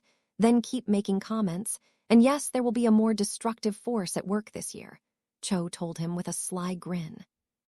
"Well, I'm dead," Draco summarized seemingly calmly, which was strange to all the boys. Then again, it was Draco, so who knows what was going on in his mind. "Do you feel cold?" Hermione asked, suddenly looking at the others. Harry nodded. He did feel colder. He didn't feel the cold that much, but he was slightly cooler. Maybe something was going on. Maybe Fred and George had done something. "Ice people," Luna tutted loudly. "Don't." Harry ordered Hermione, who had opened her mouth to speak. He had heard enough of their interaction for one day. Then in one long, jerky movement, the train came to a stop. It was very rough, but that wasn't the strangest thing. "The window," Cho pointed, confused. It was slowly icing up, and while the air did not feel cold enough, for it was only slightly chilly, it did not seem able to make ice. Then there was a slight yelping noise from afar. "What's that?" Harry queried, confused. He did not see why people would be afraid or worried. It was only a bit of cold. "Oh great, we're in trouble before we even get to school," Draco sighed, getting up and stretching. "Well, seeing as so many of our adventures start with us opening a door we think has a monster behind it, I'm going to cut a year's worth of investigation out and open the door. At least this time it's convenient," he announced, walking over to the door. Then he opened it and looked down the hall. Suddenly he felt colder and wanted to be back in the compartment. "Nothing," he announced, turning his head. To be confronted with a hooded creature that was speeding towards him, he jumped back with a high-pitched scream. "What is it?" Hermione asked, alarmed, but as Harry got up he smiled. He should have figured it out. The cold came from a very specific creature, and the group couldn't feel much of it because he was there. Same with the aura, which had not manifested itself in them. "Draco, you wimp," he scolded, opening the door wider to allow the Dementor to come through. "Hey, Dora." Harry greeted his Dementor godmother, who he had spent a lot of time with. She was Lucy's best friend, and whenever she worked he used to talk to her. "Harry, I was hoping I would meet you here," she greeted, looking at him while Draco went red. "In my defense, I thought she was the maniac," he grumbled as the group stifled sniggers. "What you doing here?" Harry asked, suddenly wondering why a Dementor would arrive on a school train. "Oh, we're on the Hogwarts security team. Lucy sends her regards, and she should be home for Christmas. The lead she's followed has led from London to Paris, and then to Wales," Dora explained in a tone that clearly said she thought it was some kind of wild goose chase. Dementors had to follow orders, though. Is anyone wondering what they're saying? Draco whispered to the group, "All of us, but only one of us speaks Dementor," Hermione pointed out. Draco shrugged. Who else is here?" he asked Vera. Dora shuddered, and Harry did too. She was the equivalent of a woman who never stops gossiping. She had dirt on everyone, it seemed. Who was hopping to breed, who was mistreating prisoners, and the rest of it. She wasn't overly liked in the prison, but she was useful. "Well, you enjoy that," Harry commented, and Draco grinned at the sarcasm. "Are they gossiping about other Dementors?" Hermione wondered. "Yes," Draco confirmed. Suddenly a hand was on his back, and he turned to see Professor Lupin with his wand out. "I will do. See you, Harry." Dora waved before turning away. "Okay, bye." Harry waved her off and turned back to his friends and a teacher. Only one person was actually shocked or worried about what they had seen. "What in God's name was that?" The man questioned, having never seen anything like this before. Harry had to hand it to him. It wasn't an everyday occurrence. "That was his godmother." Draco beat Harry to the punch in this case and grinned as the man paled.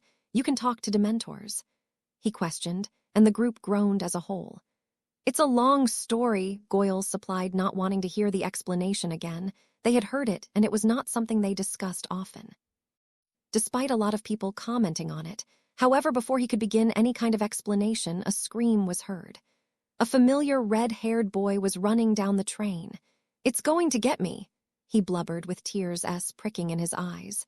"Crap," Harry murmured, realizing Ron Weasley had annoyed the most hot-tempered, vengeful Dementor he had ever met. Lupin acted on instinct. He had seen a lot of strange things already, but as a teacher he was supposed to help his students. "Expecto Patronum," he declared firmly, and all Harry saw was a shining white light. However, Vera flew off immediately. The spell, however, focused on Harry, turning and flying into him. A few years ago he would have been fine as his outer self dominated his inner one, but over the years his inner self had grown in strength with his powers. The light forced him back, and his inner self writhed. It could not get away from the spell that would see it destroyed. Harry grunted in pain that made what he faced in the chamber seem minor. "Harry," he heard Lupin call.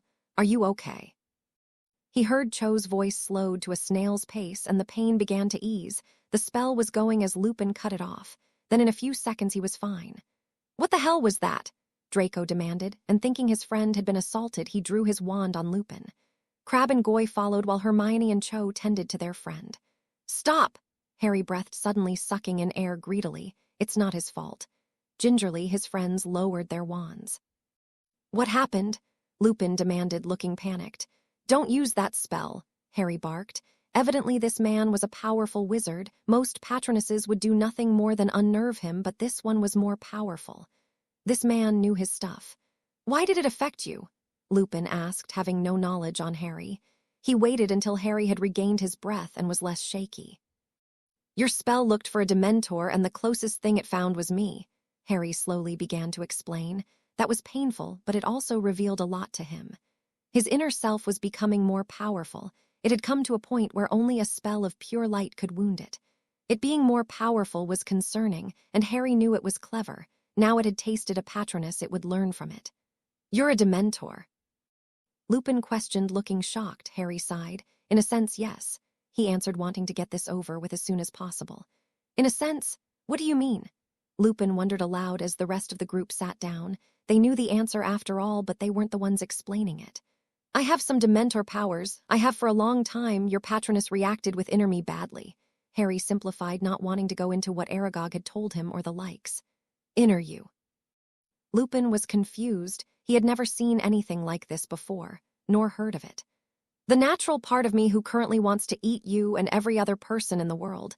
He doesn't get out much, Harry told the man, quickly getting up. He was feeling fine now.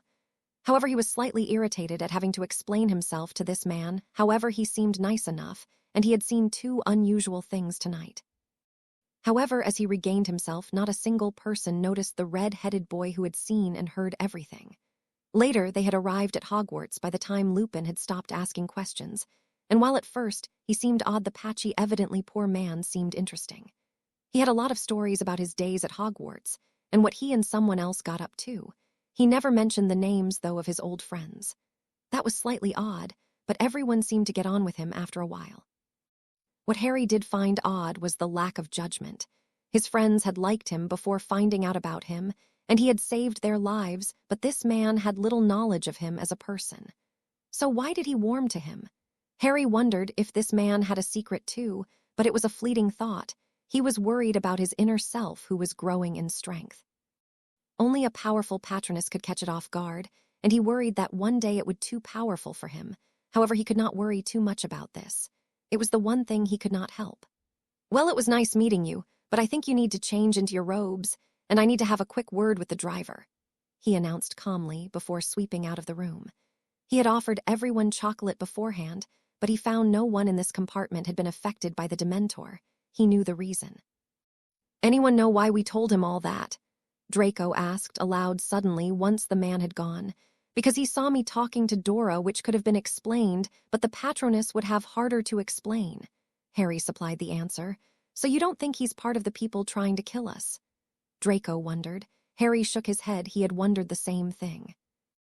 No, he would have dug a lot deeper into me. He would have asked the extent of power and weaknesses of it if that was the case. And no, I'm not sure. I think he was just interested. I doubt anyone would believe him anyway, except maybe Fudge and the others. Harry murmured. Why? Crabbe asked aloud. Because the idea of the famous Harry Potter being part Dementor is terrifying to them. Most people like to think that there is us in them being dark creatures. The idea of them mixing would probably end badly, Cho answered, knowing the wizarding world all too well. People are morons, Luna simplified cheerfully. So that spell he used, can we learn it?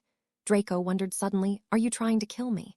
Harry asked darkly. Maybe, Draco commented, and even Harry had to laugh at that. You could learn it, but it takes a lot of energy to incapacitate inner me. A patroness is made of good emotions, love being the strongest. That's what knocks him out. You have to be really powerful or be in love to produce something like that, Harry explained in a tone that told Draco he may just die for asking that question. Harry saw a smirk on Draco's face grow. Hang, in our first year, wasn't it our very own Miss Chang who really kicked you out of that? He asked lowly. Luckily, in the light of the compartment, and the night, it was hard to make out both Harry and Cho's cheeks burning red. The hall as normal was packed out, and people were catching up, chatting and devouring the excessive amount of food on display, all the normal things people do at the start of term. However, Harry noticed a few Gryffindors looking his way warily.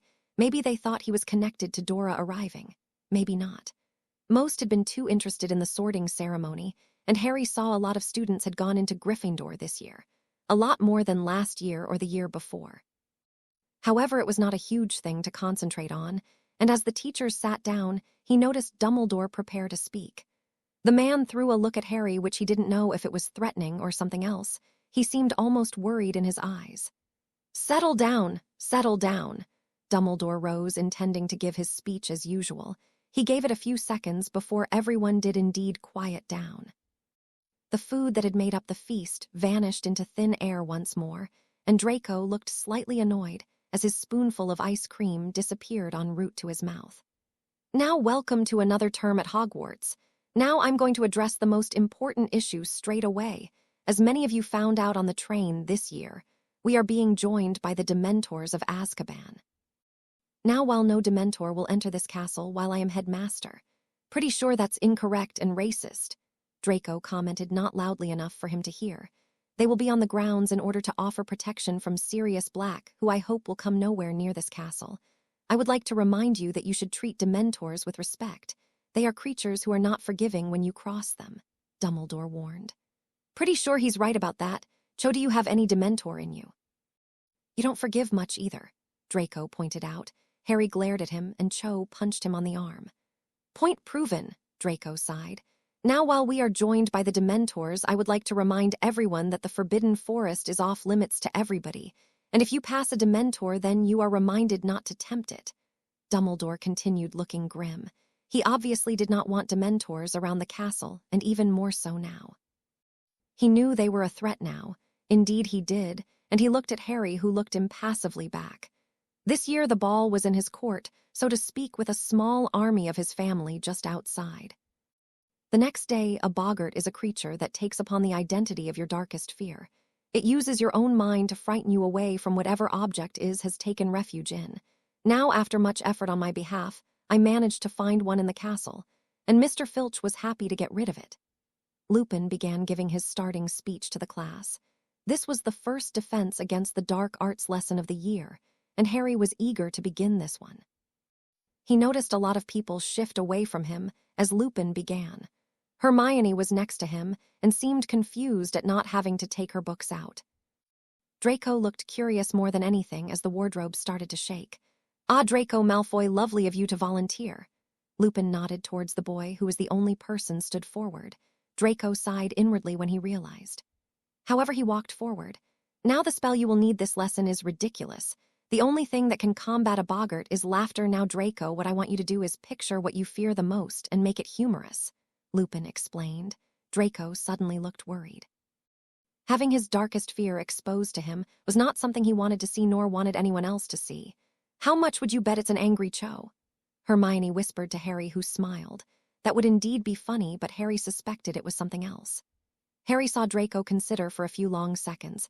Then he walked forward and the wardrobe door sprung open. Out came a figure dressed in black. Harry recognized it immediately and gaped as Draco drew his wand. Ridiculous, Draco declared, and the black robes became spotted pink, and the figure was on roller skates. It tripped, and there was a slight laugh as it struggled. Harry turned to Hermione, who looked worried, terrified even. If Dumbledore hears about this, she murmured. Harry had only met the figure once, and Dumbledore would have been sure in the knowledge they knew nothing. However, if he heard about this then, he would know the group knew a lot more than they were letting on. We're screwed, Harry summarized, feeling the same. One by one people came up and Draco walked back. He realized what had been done and Harry looked at him. It wasn't his fault, but it was still bad. However, slowly it became Harry's turn. Harry could not think of what his darkest fear was. He didn't even know if the boggart could enter his mind, but Lupin seemed interested. Obviously, he was thinking along the same line. So he stepped forward towards the shaking wardrobe, which paused. It seemed to consider what it would take the form of, and Harry felt something flicker in his head. The boggart was trying to get in, and then it withdrew. The door opened and out came Harry. Me? Harry was caught off guard, wondering why he was his own biggest fear. However, as he came forward, differences started to form. Black eyes, a dark tinge to the skin, and blackened veins. The mystery is over for you, the duplicate said in a voice that Harry knew, a voice that had taunted him not long ago, a voice that caused Draco's eyes to widen in fear. This was impossible, surely. How could it? But no, suddenly pieces were coming together. The boggart had not taken a form. Harry's inner self had taken the boggart's form. Then Harry's wand moved at impossible speed, ridiculous. He bellowed, praying this would be enough. Indeed it was, and Harry's duplicate vanished. The wardrobe housing the boggart suddenly shattered like glass, and then with wooden pieces littering the floor, Harry turned and stormed out of the classroom. Later, what happened? Dumbledore asked Lupin, who was sat opposite his desk. He had brought worrying news to his attention. A dark version of Harry, I think, walked out of the boggart, but it spoke to him like it was personal, Lupin explained. This was supposed to be impossible for a boggart, to make a personal connection in ways other than fear. I see. Do we know what it was supposed to represent? Dumbledore asked, trying to sound calm. He was worried about this. It was a very unusual development for a very unusual boy.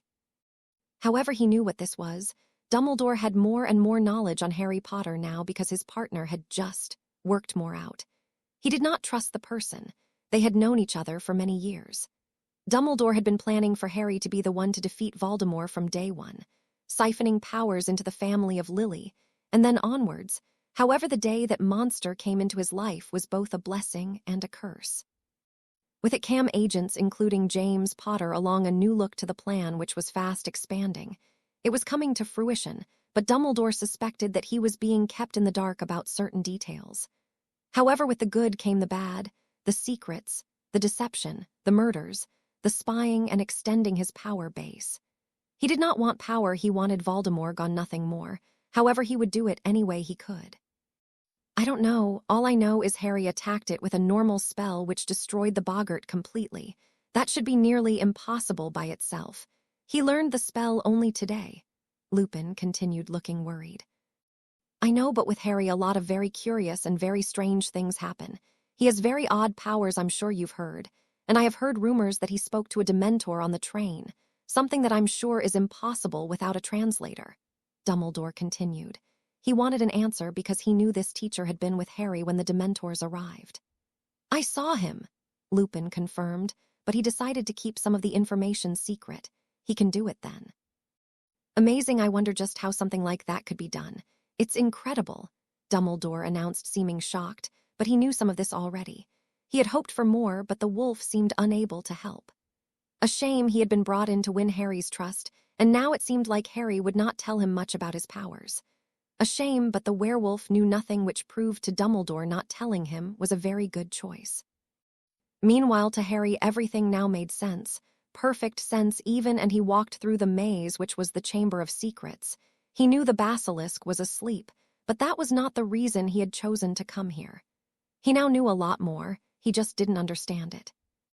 This was impossible, surely, but yet everything was slotting into place. Open! Harry ordered the door in Parseltongue, and he waited a few agonizingly long seconds. Every instinct he had was telling him to turn back now. This was the place where he had been attacked, and with the basilisk dormant, he would be alone. However, his desire for the truth pushed him forward, so he walked back into the chamber. The bust of Salazar Slytherin was impeccable. No sign of it ever being destroyed, and yet Harry could remember the rubble, the destruction as the great snake burst from it. You came back! A hoarse, croaky voice chuckled, and Harry now knew who it was. Something that had been with him his entire life, and yet somehow predated him. He did not know how or why, but he was here to find out. You know why, tell me, how is this possible? How are you here? Harry demanded. This explained everything, and yet at the same time it opened 1,000 more questions. The existed long before you, a creature that had been made to create a person who would be a hero, a power that took a life of its own and split off, a power that existed within you, and yet I am infinitely more powerful. I am a part of more than just you. I am the darkness, I am hate, I am everything. The voice hissed insanely, and Harry turned. Behind him was a figure in black robes, the same one Draco had seen in the boggart. His own and Draco's had led him here, and without attacking his enemy walked forward. You were created by Dumbledore or his parents or even grandparents.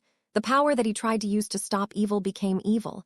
In fact, and became something else. You split, that's me, isn't it? Harry looked at the figure with hate. His inner self had revealed it all. So Harry knew why this monster was taunting him so. It had no gender, it had no form. It was leech, a parasite that existed within trying to take hold. A parasite that was a force that existed within Harry. So he watched as claw-like hands moved up to the monster's face and pull the hood down. Harry recoiled as burned, rotted flesh came into view, empty eye sockets and tufts of what was once thick red hair. A rotted corpse of a body, one that had belonged to his mother, but this person was not his mother. It was wearing her like a cheap suit. It needed a body to survive. The power that had been impregnated into the Evans family had grown, mutated until it was no longer a power but a being which existed inside him as well. So he stared into burning emerald green lights inside the eye sockets. You're me, Harry sighed with wide, almost scared eyes. No, Harry Potter, you are me. the figure corrected with a venomous smile that looked horrific on dead lips. Harry stared at the monster, claiming to be his counterpart with pure contempt. After 3 years, this was the thing that had led him to the stone, into the chamber, tried to frame him and kill his friends. He knew he would be outmatched in a fight, but something told him to stand his ground. I'm you. He questioned, not wanting to have to accept it was true. A sickening smile crossed Lily Potter's lips. Yes, as was your mother and your grandparents. Over the years, I grew strong, and I existed as a mental image in the foolish minds of the humans I manipulated, Dumbledore among them. However, when your mother died, I had a body that was real. But as you can see, in recent years, I have been forced to hide my appearance. The killing curse worked on the body, but not me. The creature explained, putting its hood up. The shock had worn off now. So James Potter, Harry queried, wondering how he survived Voldemort, who he doubted was involved with the figure. He was instructed to wear a heavy reflective metal over his chest. He then took a pill of my design to make him sleep, and since he has been my personal agent, I must thank you, he had outworn his usefulness, the figure commented with a dark smirk. So what do you want with me? Harry asked. He needed to know what was to come. That is a question that I have many answers to. Part of me is inside you. Your dark self, which has been fighting you for power, and it thinks I am here to liberate it. Consider it my offspring. However, I do not need another one of me. I need you, Harry Potter, the figure answered, and Harry frowned. He was confused. Over the last few years, my attempts to manipulate, mold, and control you have been beaten back. Not just your fault. Allying with humans is a risk in itself. However, I seem to have reached an impasse, so I decided to test you. I sent James Potter to kill your friends. If it had worked, then you would have been under my control. However, as we both know, it did not. I see you now as something else. You are like me. Well, you are me, but at the same time you are still holding onto human elements. Elements I do not want to understand. Elements that stand in the way of you being something more. One of the reasons I thought your friends should die, but you are too protective of them, the creature continued, and Harry could sense a smile behind its hood. Well, I've kept them away from you. Harry growled. I know, one of the many traits that make you inferior to my magnificence. However, I must remind you that you are not human despite what you think. My influence, thanks to the Dementor, has been extended in powers I do not have. Your mental powers are something to be admired, and your flight is interesting. You shooting energy waves even more so. However, with them, a Dementor's darkness has manifested itself in you, your dark side. If it grew, then it would be an equal, uncaring, malevolent, and only wanting to sustain itself. The monster continued with something in its voice, something Harry did not recognize. It sounds like something you would want, Harry hissed. No, something like that would be an equal and too powerful.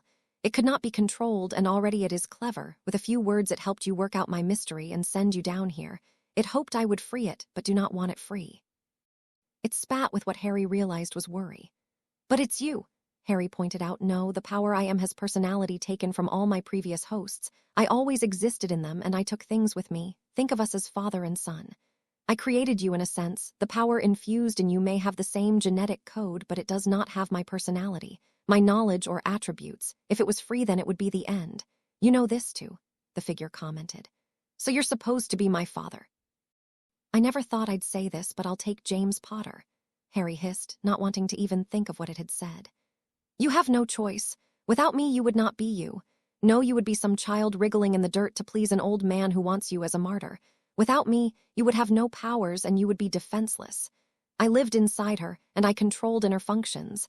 I could have killed you, but I spared you, the figure informed Harry with an air or superiority. So you could control me, Harry retorted. This creature had nerve even insinuating Harry owed his life to it. My original intention was for the power in you to only show itself when it was needed. Moments of fear or need, such as when you killed the Dark Lord. My hope was this power could create a hero who would die and yet be remembered, and something I could use to control people. However, my intention did not work. It almost did if not for your Dementor, but I must say you are a hero, and unlike Dumbledore, I know the original plan is worthless. The creature then looked at Harry in a more direct manner. Harry understood now. The basilisk had told him that this thing had once been good, but it was not referring to it. The snake had been referring to Lily.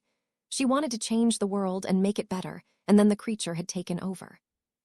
She was doing well, and then 4 words in snake tongue and 2 words in human, Avada Kedavra. Corruption that had been the very power she was trying to understand, and now there was no Lily, the monster was not her. Well, that's something of a relief, Harry mumbled aloud, not realizing whom he was addressing. Dumbledore will still try. Now instead I have a proposition for you, the figure told Harry, thinking he was talking to it, its voice changing slightly. What do you mean? Harry demanded, wondering what this creature could offer him. Now James Potter is currently sitting in Azkaban, and I am sure is being treated to whatever delights your Dementor can come up with, and I find myself thinking, what do you want? It is hard to control you, and I think unlike Dumbledore I will not try. Instead I will offer you a chance to see things from my point of view. The figure continued in a sincere voice. Never, Harry spat long before it could continue. This was the thing he hated beyond anything. There was no way he would help it. Silence, jumping to an answer, is very human, not worthy of us, well of me, but one day you could me more.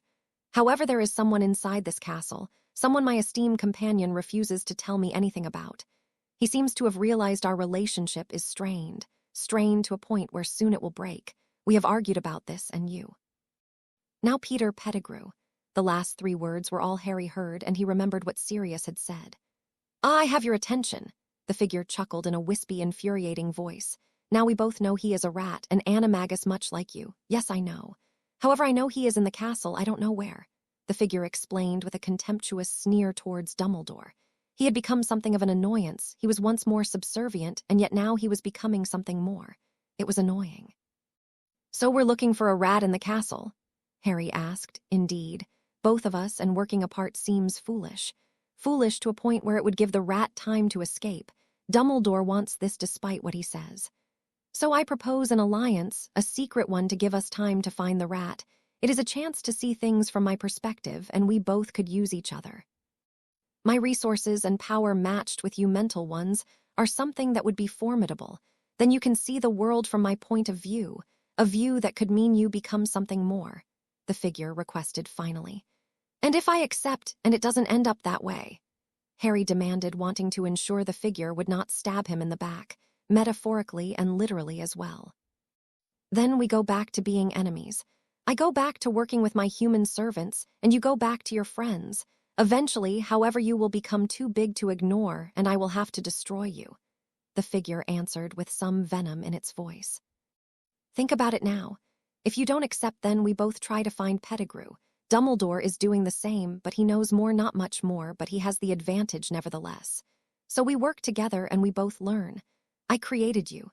Your powers come from me, and despite my original intention, you are no longer human. Whatever genetic information Lily passed on to you has been changed by your powers and inner self. Instead of the weak, controlled boy I had envisioned, I see a much stronger, more powerful one. It seemed like the figure was trying to compliment him, something Harry found strange. So you're jut-hopping, we go from mortal enemies to some kind of father and son. Harry spat. Of course not. We are not humans, and we do not see each other parentally. I was stating how humans would see us if we were them. We are not. If you were supposed to be a son, I would not have thrown to the Dursleys. However, that boy, the one I hoped to see, only existed for 8 years, if that. Now you're you. I think you could become my equal and the kind I know you dark self to be, so make your choice now, the figure demanded coolly. Fine, just until we get Pettigrew, Harry decided, realizing the rat was responsible for the years Sirius suffered in Azkaban. Everything that had happened to him was the rat's fault. Good, now I shall be in contact. I am not sure where to start, but I will let you know, the figure nodded before vanishing into the air. Later. What happened to you? Draco demanded the moment he saw Harry. All 6 of them had been looking for him all day, and the teachers of the classes they skipped were going to kill them. Cho and Hermione hugged Harry. Sorry, it's just. Harry began, intending to explain. Yeah, we know your dark thing was talking through the Bogart, and you killed it, Cho summarized. Harry looked surprised, but saw a chance. Yeah, well, I thought that was a sign of it about to break free, so I went down into the Chamber of Secrets. I was worried that we'd get a repeat of last time, Harry explained. Draco looked suddenly more relaxed. Ah, makes sense, I mean people almost died, he soothed without a comment or sarcasm. I thought you could control it, Hermione pointed out. Not anymore. The only thing that got me out of it last time was you three. I don't know if you remember that, Harry asked, wondering if they did. All three girls frowned. Their actions had been done in a deep sleep after all. Well, sounds like you had a rough day, but I've got some bad news. Someone has just put posters up giving a detailed account of what happened on the train. Draco gulped, and Harry looked alert. Him talking to Dora. That was not something he wanted out there. However, as he followed Draco, he didn't realize Cho was staring at him. She knew something was up. She didn't believe that story. Harry wouldn't run off over that. He wouldn't go down there. She knew that because she did remember what she said in his mind. Vaguely, but she did. Harry would have tried to soothe his dark self through his friends. Only something very powerful could have convinced him to run off. Besides, Draco told her what his inner self had said. We both know what this means. Surely his inner self wouldn't be stupid enough to announce its arrival. No, so as she followed, she was getting a sense that Harry was not telling the truth. Harry, I wanted to talk to you about yesterday, Lupin began calmly after inviting Harry into his office. Harry knew it would come, but his mind was swimming still with he now knew. Yes, sir. I'm sorry about attacking that boggart when I came out of it. Well, it represents a person I was a long time ago, and I would rather not revisit the period. Harry began to explain, hopping to play on the man's emotions. What do you mean? Lupin asked, wondering how a child could be so complex. When I lived with my uncle, they told me I was to blame for what happened to my parents, and at Muggle school and in general I was a very nasty person, Harry lied. Lupin looked shocked. They told you that? They told you Jam Lily died for you. He corrected himself, obviously angry, confused and empathetic. Yeah, and they told me it, and a lot, and I fear that I'm going to turn into that person again, Harry answered, still lying, but it was working. He felt slightly guilty over it, but he had no choice. That or he had to explain why a dark version of him was chatting. Well, I can tell you were not responsible for Lily's death, Lupin affirmed with slight revulsion. You knew my mother, Professor. Harry was shocked. He had no idea, nor did he know how the man would react if he knew that her corpse was walking around with a being inside it. Yes, a long time ago. She and I used to be good friends. James too, but I had no idea he would become something like that. Lupin finished the sentence, angrily looking repulsed before looking apologetically back to Harry. He was feeling more and more guilty, but it was solving a purpose, or so he supposed. Well, thank you for coming in, Harry, and I hope you have a pleasant day. If you need to talk to someone about any of this, please talk to me, Lupin requested, and Harry detected something in his voice, something he did not recognize. However, with greater things on his mind, he decided to leave. Thank you, Professor. Now I had better be going. Meanwhile, are you okay, Cho? Hermione asked as the two walked along the corridor. Cho had seemed quiet today, which was unlike her. She had only hit Draco a handful of times, and he had made some comments she hadn't even noticed. Not really. Look, yesterday Harry lied about what he did.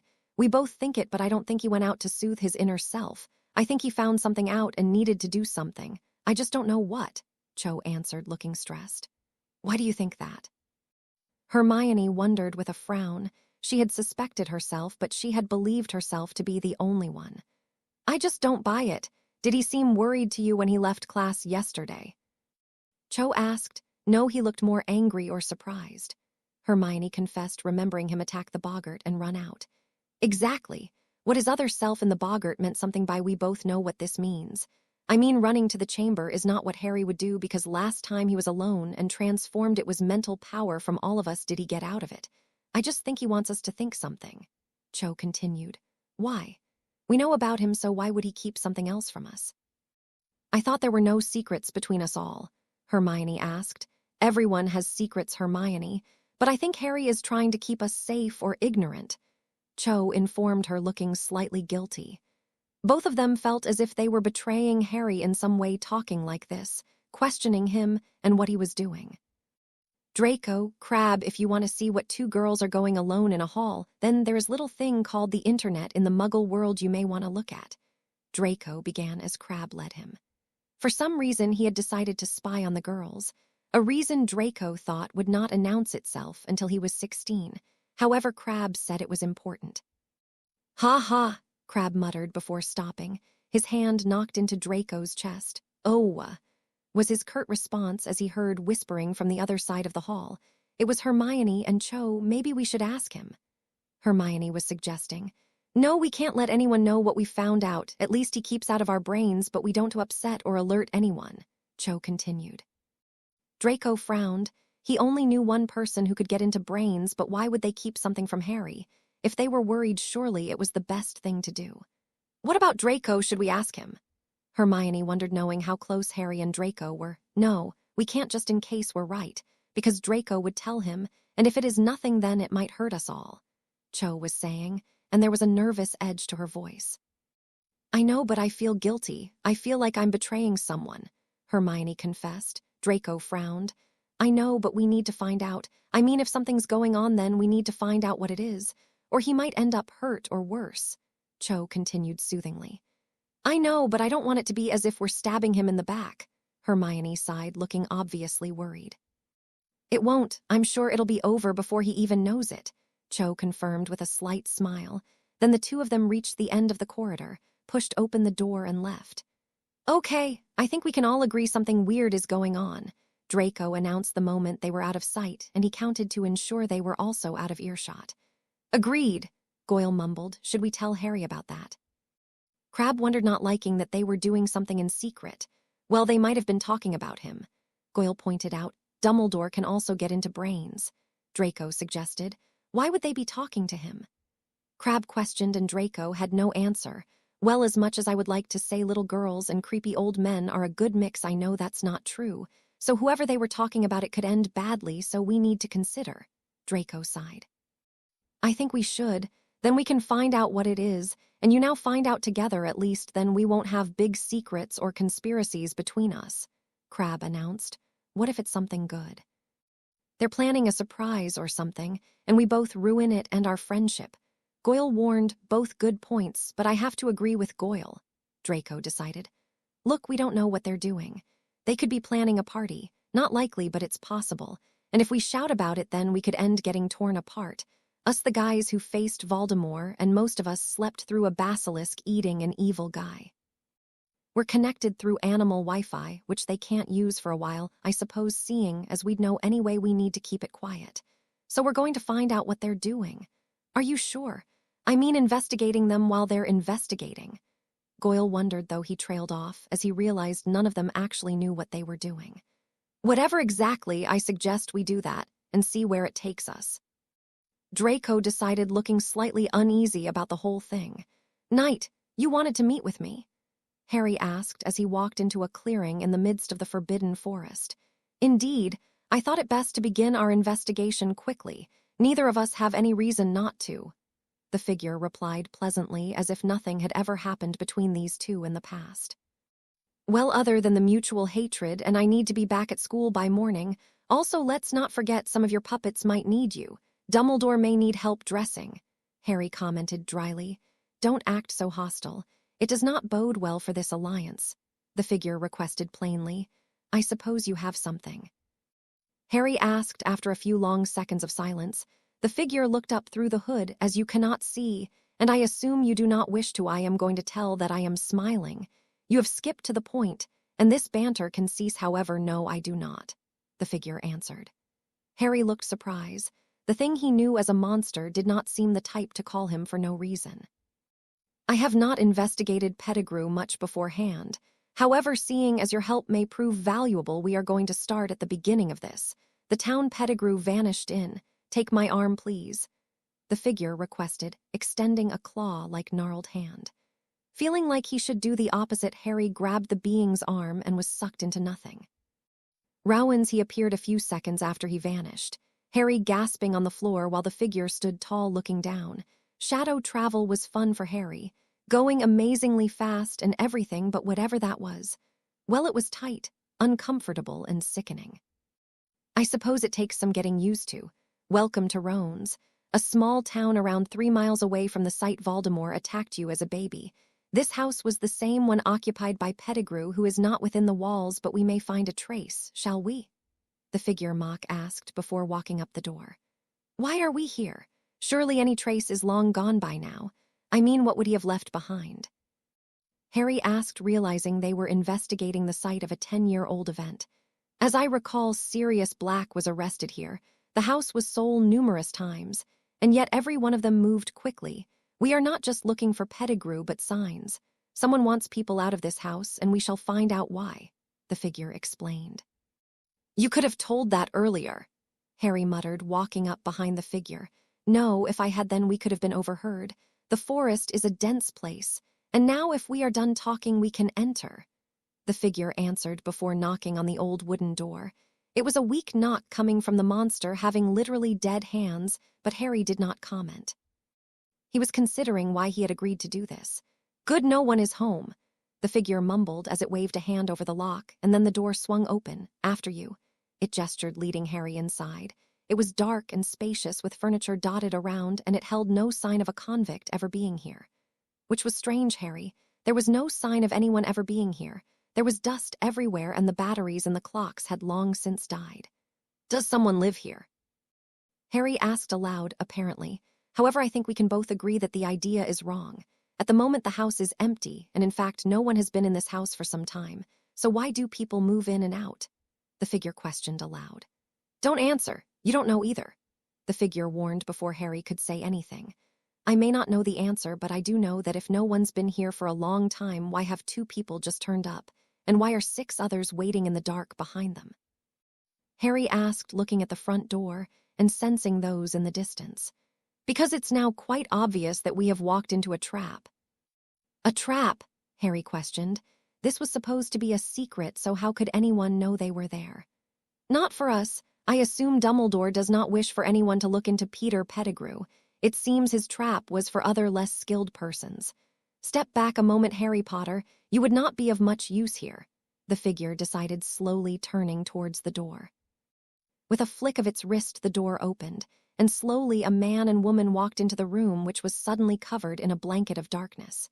Harry, however, could see both of the intruders were dressed in Muggle clothes, but it was the fashion of the 80s. They were out of place, but they did not know it. Is someone here? The man asked, obviously pretending to live here. Evidently, sir. Now who sent you and why? Do not pretend you live here. I am no fool, the figure announced from the shadows. Harry could no longer see him, but it moved around the sides of the room according to his senses. Sent us? The woman questioned in a skeptical voice. Yes, this is a trap, my dear, and an obvious one at that. I would recommend a much better understanding of the world. However, seeing as we are pressed for time, I am going to give you 3 seconds to announce your employer and leave, the figure offered, and Harry worked out he was now behind the man. Well, in that case, the man suddenly spun round and kicked the figure in the chest. However, the figure felt nothing. It was a dead woman's chest, and it did not feel like that. Instead, the figure blew the man to the other end of the room with black lighting. The woman drew a knife, but she was met with the same treatment. Weak, the figure snarled. Light entered the room once more, and both of the impostors looked at Harry, then at the hooded monster looking down at them. The man lunged for Harry, but was hit with a wave of energy that did not come from the figure. Good shot, the figure complimented plainly, before knocking the woman down with an arc of lighting. She writhed in pain, but the figure watched as Harry's Dementor senses prickled. The man was knocked out, and yet more people were moving towards them. His eyes snapped into place when he saw a burly man with his wand drawn. The figure did not notice, and in that one instant Harry had a choice. On one hand, he could let this man kill the figure. Surely if the body was killed again by a curse, the figure would die too. Ending it would mean this would be over, all of it. Dumbledore would be his only real issue. On the hand, the figure was his only way of freeing his godfather. However, this was a frail alliance, and one would turn on the other sooner or later. Harry's hand stretched out. What are you doing? The figure demanded gruffly, but turned when he saw Harry had not aimed at him. The man who may have ended the figure fell back and was swiftly knocked back. 3 others entered the room, but the figure had seen them, and they were on the floor in agony. A curse at that range would have caused this body serious damage. I may have died. You saved me, Harry Potter. Why? It demanded, and Harry realized it was shocked. Its basic understanding of emotion and logic could not allow it to work out why he would save him. Harry didn't know himself. That's not a conversation for now, is it? Harry rebuffed, moving towards the figure. Ah, yes, I suppose not. You realize that I would normally interrogate these men. However, I suppose it would be easier if you did the honors. The figure offered, pointing towards the nearest man. Fine. Harry quickly reached into his mind. The pain the figure had inflicted had already weakened his mind, and Harry was able to dismantle his defenses with ease. Dumbledore's man. He was sent to stop anyone looking into Pettigrew. You were right, Harry announced. Which proves Dumbledore did not let him run to the wild. He must have done something to ensure the rat hid. Well, it seemed this was a profitable expedition. Now we must find out what Dumbledore did, the figure mumbled.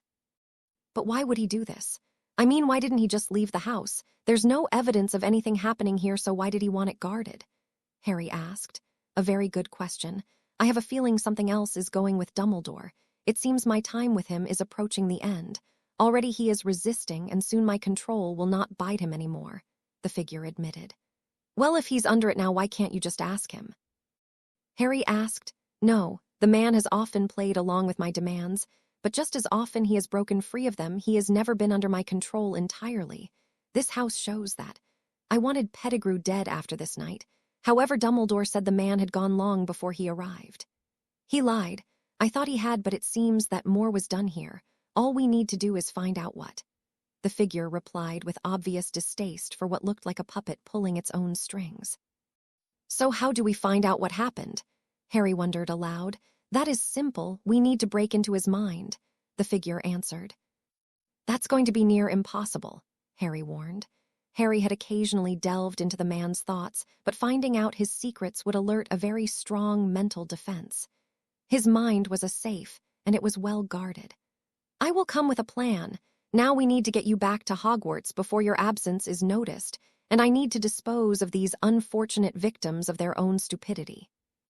Hogwarts, Harry, you look shattered. Hermione pointed out the moment he walked over to the table, and good morning to you to Hermione, Harry greeted. She has a point, Cho interjected casually. Okay, it's over. This group has resorted to talking about how Harry looks tired. We have officially exhausted all conversation, Draco announced loudly. Shut up, Draco, Hermione suggested. I'm going to go with no, he answered with a slight smile. It seemed slightly false, but Harry decided to ignore it. Anyway, yes, I didn't get much sleep last night. No idea why, but just didn't, Harry explained, not wanting anyone to find out who he was out with. It was not a conversation he wanted to have. Well, luckily you can catch up during History of Magic, Draco told him. I brought a pillow, Crabbe joked. You lot should pay more attention in class. The Goblin Revolution is a fascinating period in history, Hermione scolded. The word fascinating does not belong in that sentence, Draco pointed out. What sentence? Luna asked, walking over. Ah, good Luna. What's more interesting to you? The Goblin Revolution of 1760-something, or how the Woozles control the global honey trade? Draco asked with a Hermione-annoying grin. Woozles. Luna answered as Hermione gritted her teeth. See Hermione. Draco offered as evidence to the girl, who resorted to glaring at him. Luna, are we still on for castrating Draco later? Hermione asked, wanting to get back at the blonde-haired boy. I can fit it in for 6, Luna answered in all seriousness, which caused Draco to shuffle away a bit. Well, Draco, it seems a conversation about Harry being tired can be productive. Already we're talking about castration and woozles. Cho smiled. Yeah, I'd like to talk about them less on principle. They seem to be one of our main areas of conversation, so let's change it up a bit. Maybe talk about another horrifying surgery and another creature involved in global trade, Harry announced. Got it, circumcision and honey badgers, Luna nodded. Harry sighed, as did Hermione, while Cho and Draco just laughed. Crabbe and Goyle looked slightly concerned. Speaking of elaborate creatures and stranger things, how is it going with your mother's journal? Cho asked, suddenly realizing it had not been addressed recently. No progress. The snake helped, but other than that, nothing, Harry confessed truthfully. He had been tempted to ask his newfound ally, but decided against it. He didn't trust it enough yet. Also, it belonged to Lily, so maybe something was in there about it. Something it did not want Harry to know. Okay, people, we did it. We did it. Last year I said, can we investigate smaller things, and now instead of looking into monsters and dark lords, we're looking into books. We did it. Draco grinned. What about the monster roaming the halls? Luna wondered aloud. Postpone that to next year. I doubt there's going to be anything going in next year. I mean, what else could they throw at us? Dragons. Draco laughed. No one sane would put a dragon near a school. Hermione told him. No, because a 3-headed dog is perfectly normal. Harry muttered. Hagrid did it. Draco countered. So clearly you see my point. Hermione smiled. Draco looked at her with mock hurt. Excuse me, Miss Granger, but I do believe I am the sarcastic one here. You are the clever one. I make the jokes, and you hit me. That is how this group works. I would like less hitting and more sarcastic comments, but here we are. He mock scolded her. Anyway, Cho broke that branch of conversation. Anyway what? Crabbe wondered. No offense, but we've used all the resources we have, so why are we still talking about it? I mean, we don't know anyone with years of linguistic experience. Two things, Crabbe. Yes, you have a very good point, and two, where did you learn the word linguistic? Draco asked, and then he was in deep thought. I thought of it first, Hermione and Draco said at the same time. Well, they shouted it more or less, and everyone else looked confused. No, you didn't. I did, they said again, somehow doing it in almost perfect conjunction. Thought of what? Harry asked, not knowing what was going on. We do know someone with years of experience, Hermione pointed out. Who? Cho asked. Hermione moved to answer, but Draco cut her off. Remember, he owes us a favor for giving his life back to him, Draco hinted. We sent him a letter and everything. He would be happy to help us. Hermione interjected, and seeing as he has traveled all over the world as an alchemist, he might know something. Draco ended, and both looked ready to continue this strange word game. Okay, this is not a game of charades, tell us. Cho almost screamed in frustration. Nicholas Flamel, Draco and Hermione said together. That was possibly the most painful thing I have ever sat through, Harry sighed. Agreed. Cho put her head back as Draco and Hermione looked pleased with their work. Why didn't you just tell us at the same time? Crabbe asked. Because that would be something called obvious and less fun, Draco announced, looking almost insulted. Meanwhile, Dumbledore had often sat and pondered how those 7 did it, how they could be having a typical conversation, and yet no one seemed to know what they were saying. They were not using a charm as far as he could tell. No, they just seemed to be safe in a bubble of silence, and yet no one noticed. They must know complicated magic, and somehow Harry was keeping them all safe from his mental abilities. He could most likely enter their minds if he got them alone, but doing that was hard. Also, if he did that, Severus or Phyllis would demand to come with them to his office. They no longer trusted him, and would not allow him to find out what was going on. Everything he knew came back to those 7, and yet they were lucky. They had escaped James Potter of all people, and now he knew something was going on. Harry Potter had left the wards last night, he knew that. Also, his agent stopping people investigating the house where Pettigrew escaped had vanished. Were they involved?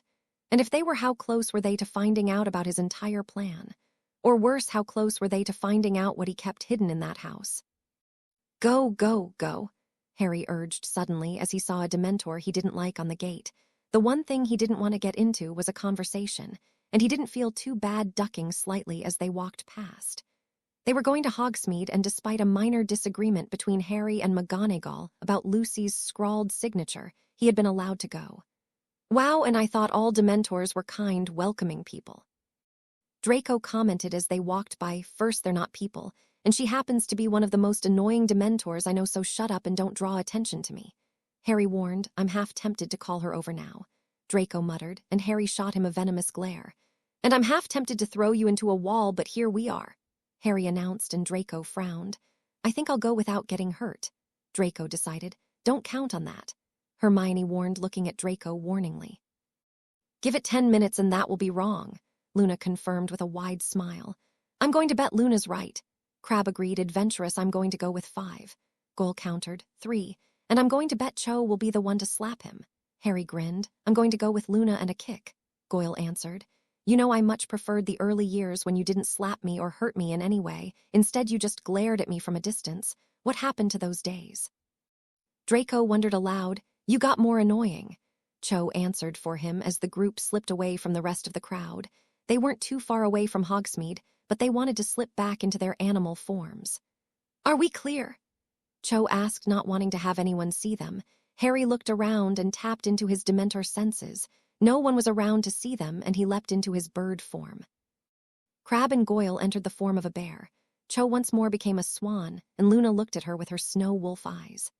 Hermione became a hare, and Draco looked over her as a fox. He then looked over at Cho. You know, as a fox I am into chasing birds, he said into their mental connection. Shut up, Draco, Cho retorted, looking over at Crabbe and Goyle. Do you want us to eat him? They both asked, and Cho's had to think for a bit. something that Draco found worrying seeing as he could now read her thoughts. Hey, without me, there would be less comedy. Did you think of that? Draco demanded. You know I did, and you know what my response to that was. She told him with a grin, you know as much fun as this is, don't we have a village to get to?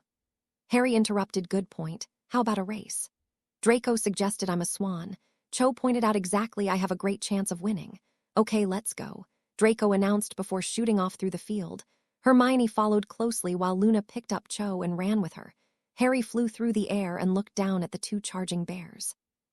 He wondered what someone looking at this would think. Probably why the hell is a swan riding a wolf while chasing a fox and a hare? Also, why are bears in this country? Draco suggested mentally, and Harry remembered the downside to being connected to them in this way. Hey, most of us don't use our thoughts as an insulting platform, Hermione protested.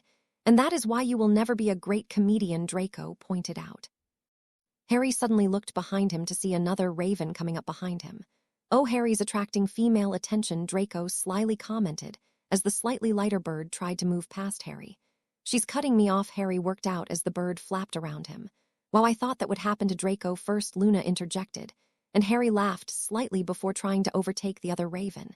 It looked at him almost annoyed. Harry, why is beating another raven so important to you? Hermione asked eventually. Guys, I take it none of us are the big black dog. Cho announced awkwardly, meaning Hermione never got an answer. Harry looked to see a black dog coming up at the side. The other raven was looking at it strangely while Harry looked at the dog. Do you know this dog?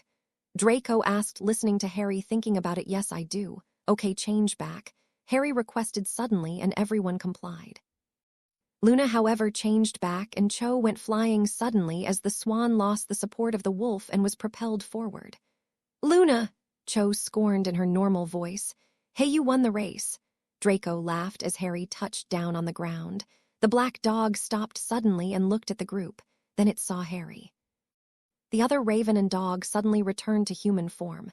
Sirius, Harry greeted with a slight nod at the shaggy man who looked pleased to see him, and me. Bellatrix interrupted suddenly. Harry, are you going to introduce us to the escaped convicts? Draco asked, and Bella looked at him with a sigh.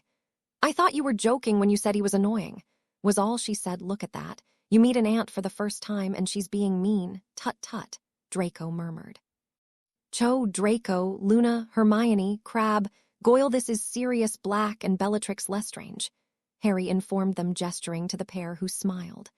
I take it they're not going to kill us then. Cho smiled, walking forward and shaking Sirius's hand. The rest followed, and they introduced themselves to the pair. Our families, they come in strange forms, a dog and raven in this case, Luna announced. Yes, you didn't tell us you had become an animagus, Harry, Sirius pointed out, and you didn't tell me you were planning to escape. Harry retorted somewhat coolly, and the smile fell from the man's face. Good point. He muttered, Look, Harry, we are sorry we didn't tell you, but we knew you would try to stop us leaving. Bellatrix interjected, and Harry sighed. I suppose your freedom is more important. How did you get here? He asked them. With some difficulty. Anywhere nice animal forms, all of you. Bella answered before Sirius could speak. Anyway, what are you doing here? Harry asked, realizing Hogwarts would not be the best place to go if he was on the run. Sirius was about to answer when they both looked up. They could see the outline of a teacher. Harry, we're sorry we got to go. It was nice meeting you all, he decided, switching back into his animal form. Bella did the same, and quickly the two of them vanished into the sky. Bye then, Harry sighed to the sight of the fleeing pair. They had a good point. Later, so what do you think they're doing? Cho asked Harry as she came back with a round of butterbeers. Everyone took them quickly. They were in the Hog's End, which they all knew would be less busy than the 3 broomsticks, and they would not be overheard. No idea, but they must have had a good reason to come here. Harry pointed out, Yep, if I had escaped from prison, I'd go somewhere, say, with more sun, more sand, and less Dumbledore. Draco muttered, not loudly enough for anyone but the group to hear. As unfunny as that was, he does have a point, Hermione agreed. Well, I'm sure we'll find out soon enough, Harry decided, looking around. Then he saw something appear in the window, a white owl that suddenly zoomed towards him. Hedwig, what are you doing here? He asked the white owl, which extended a foot. It had a letter. Wow, look at that, he has more educated conversations with his owl than you. Cho smiled, and Draco shook his head. I remember the time where I made comments like that. What, 10 seconds ago? Luna asked, and everyone laughed. Who's it from? Crabbe asked, and Harry withdrew a letter from Nicholas Flamel. They had written to him a few times with a picture of the symbols, and he knew 2 sets of them.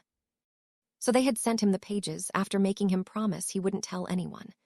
"It's another part of my mum's journal," Harry announced, and after making sure the bartender was out of the way, he looked at what it said. The letter from Flamel warned it was disturbing, but he did not know who wrote it. "Every lead I follow ends in nothing.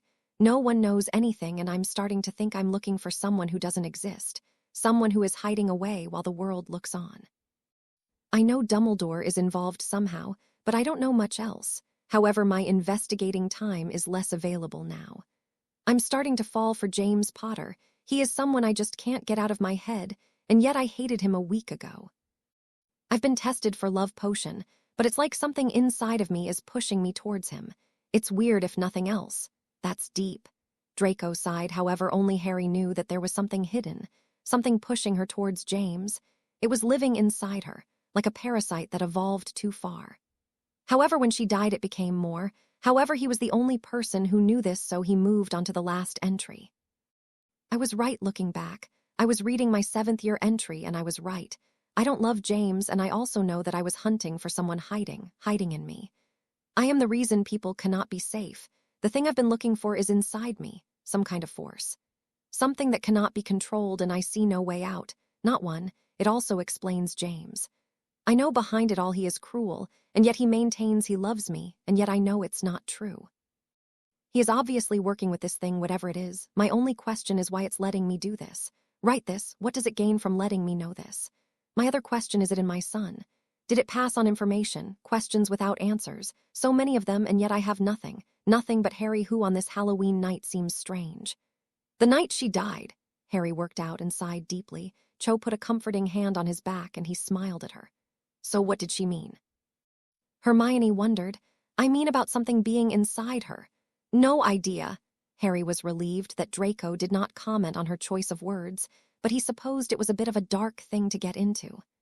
"There's too much we don't know," Harry agreed. He was wondering how his mother found out this thing was inside her. Did it know she was going to die soon and wanted to show its hand? Or was it something else? Maybe the rest of the journal would tell him, but with resources running out, he had no idea how to proceed. "Are you okay, Harry?" Cho asked suddenly, and Harry nodded. "Anything you're thinking of?" She asked, and Harry once more found himself having to lie for the sake of this alliance with the creature. "Fine," he assured her, but once again she didn't look convinced. He was starting to worry he was becoming obvious, that he did know more than everyone else, but he didn't want to tell them. Working with the creature was shameful to say the least, and they would never understand. And then he realized the creature had a point when they first spoke in the chamber. He was not like them, and he doubted he ever could be. Cho and Hermione were sat in the common room. They were in a deep conversation. Recently, Hermione had seen Harry return from the Forbidden Forest, and since then they had looked for him at night. Harry's adventures had been going on every few days for the last 2 weeks, and they had seen him return. They didn't ask him about it, and wondered if he would talk about it, but at long last they decided to find out where he was going. So they pretended to go to bed early, and once the common room had cleared, they snuck down and waited. He had not left yet, and they were waiting to hear him approach. "What the hell were you thinking?" They heard a voice suddenly. "What if one of my roommates had heard you?" They did not, which is the important thing. Now we have a limited window of opportunity in which to act. We must quickly or risk losing the trail. Already I sense the rat is getting ready to leave, and I fear if we do not act, then we will lose him. A deep, calmer voice explained slowly. "Your voice is deeper," Harry suddenly remarked, walking down the stairs and opening the large doors. Hermione and Cho were behind the furniture, but he did not sense them.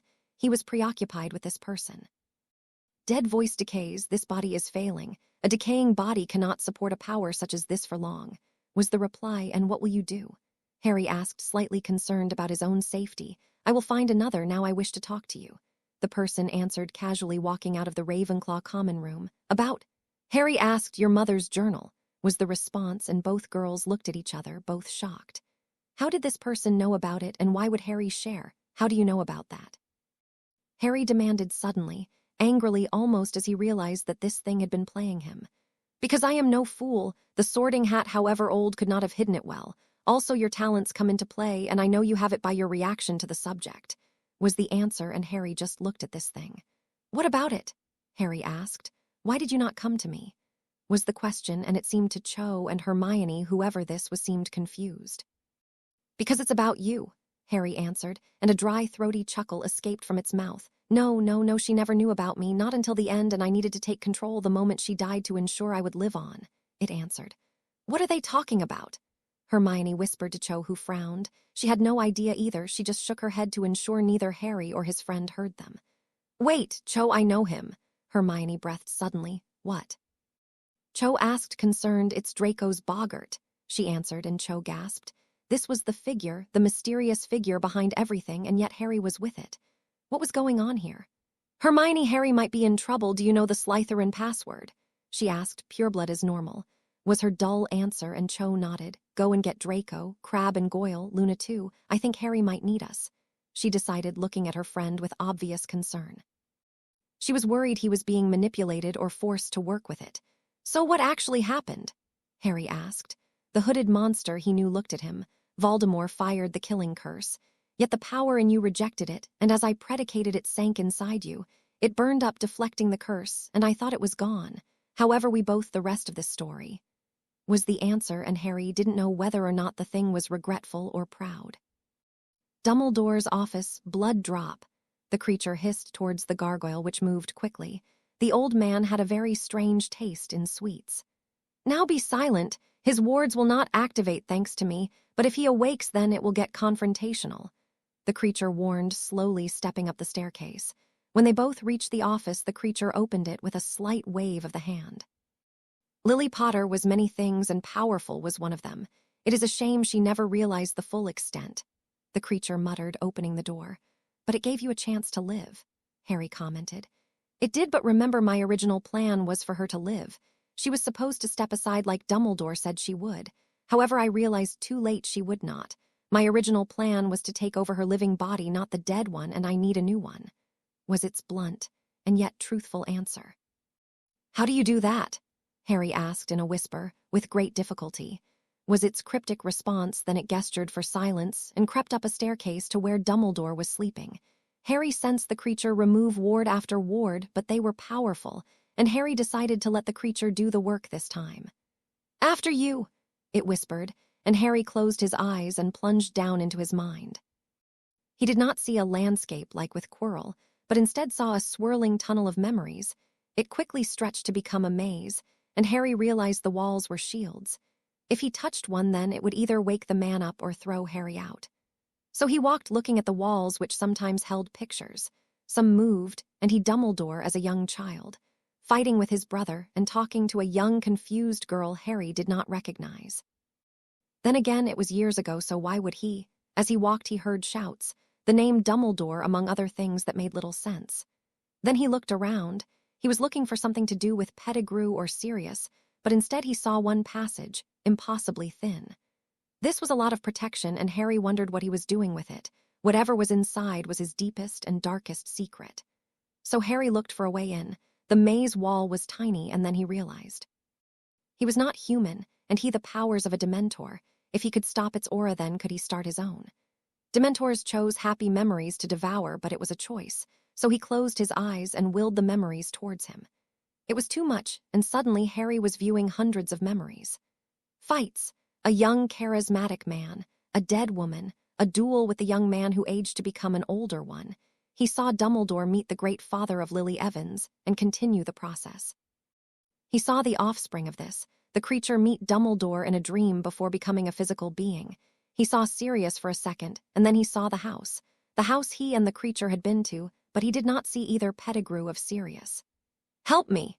An old woman with the voice of a child begged, looking at an unseen person with desperation. Then she was looking through a window. A window where he could see Sirius and Pettigrew. Why was he seeing her perspective? This was Dumbledore's memory, so who had put this in? The woman possibly, but suddenly he saw Pettigrew shrink, and the woman prepared to grab something from a small vent. It was a rat. A rat he recognized, Ron Weasley's rat. Help me! The woman turned to him with pleading eyes. Did she know who it was, or had she put this out for anyone to find? Had she hoped there would be a trial or something, but Harry decided something then. He could rescue her on his own, but there was someone who could help, so he pulled out of Dumbledore's mind. "What did you find?" the creature asked as Harry slowly moved away from the man. "I know where Pettigrew is," he answered, and the creature nodded. It almost smiled. "Where?" it asked, wanting to end this once and for all. Harry looked at it. "I'm not going to tell you," was his answer, and the creature recoiled. "What?" "You're protecting the man who sent your godfather to his death and had a hand in killing Lily," it demanded in a hushed whisper. "No, I need your help with something first," Harry replied somewhat icily, and the creature looked at him. "What?" it demanded, with no idea what possible interest Harry could have in that house. "We need to go back to the house Sirius was caught in," he answered. "Why?" the creature demanded somewhat angrily. It was being denied what this alliance had been forged on. "Because I need to, your choice," Harry offered. This woman, whoever she was, had tried to help Harry. Well, anyone looking into Pettigrew, but she needed help and Harry was not going to not help her. If she was alive, that is. It was a long time ago and she was old, but he still had to try. "Fine, I will need to leave from the forest," it sighed dejectedly. "No, I need you in case someone's there. I can get us there," Harry answered. "And may I ask how?" The creature wondered. "Flight would take a lot of time," Harry smiled. "Dementors have another way of getting around," Harry informed the creature with a dark glare. Then he quickly spun around and, focusing all his power on the shadows, pushed himself and the creature to the ground. It was caught off guard, and suddenly both of them were being devoured by the shadows. "What the hell just happened?" Draco asked from the stairs. They had seen everything and yet had no idea what was going on. "Why did Harry do that?" Luna asked with a confused frown. "Why would he go anywhere near that thing?" Draco asked, looking at the spot they vanished from. He was very confused and wanted answers. Answers he at the moment did not have. More importantly, how long has he been working with the hooded figure? Hermione asked. "Are you suggesting he's doing it willingly?" Draco looked shocked. Hermione would think that about his best friend. Harry was not the type to do something like that. He would never betray them like that. "He didn't seem unwilling," Hermione accused, not wanting to think that, but the logical part of her mind was working well, and you would know.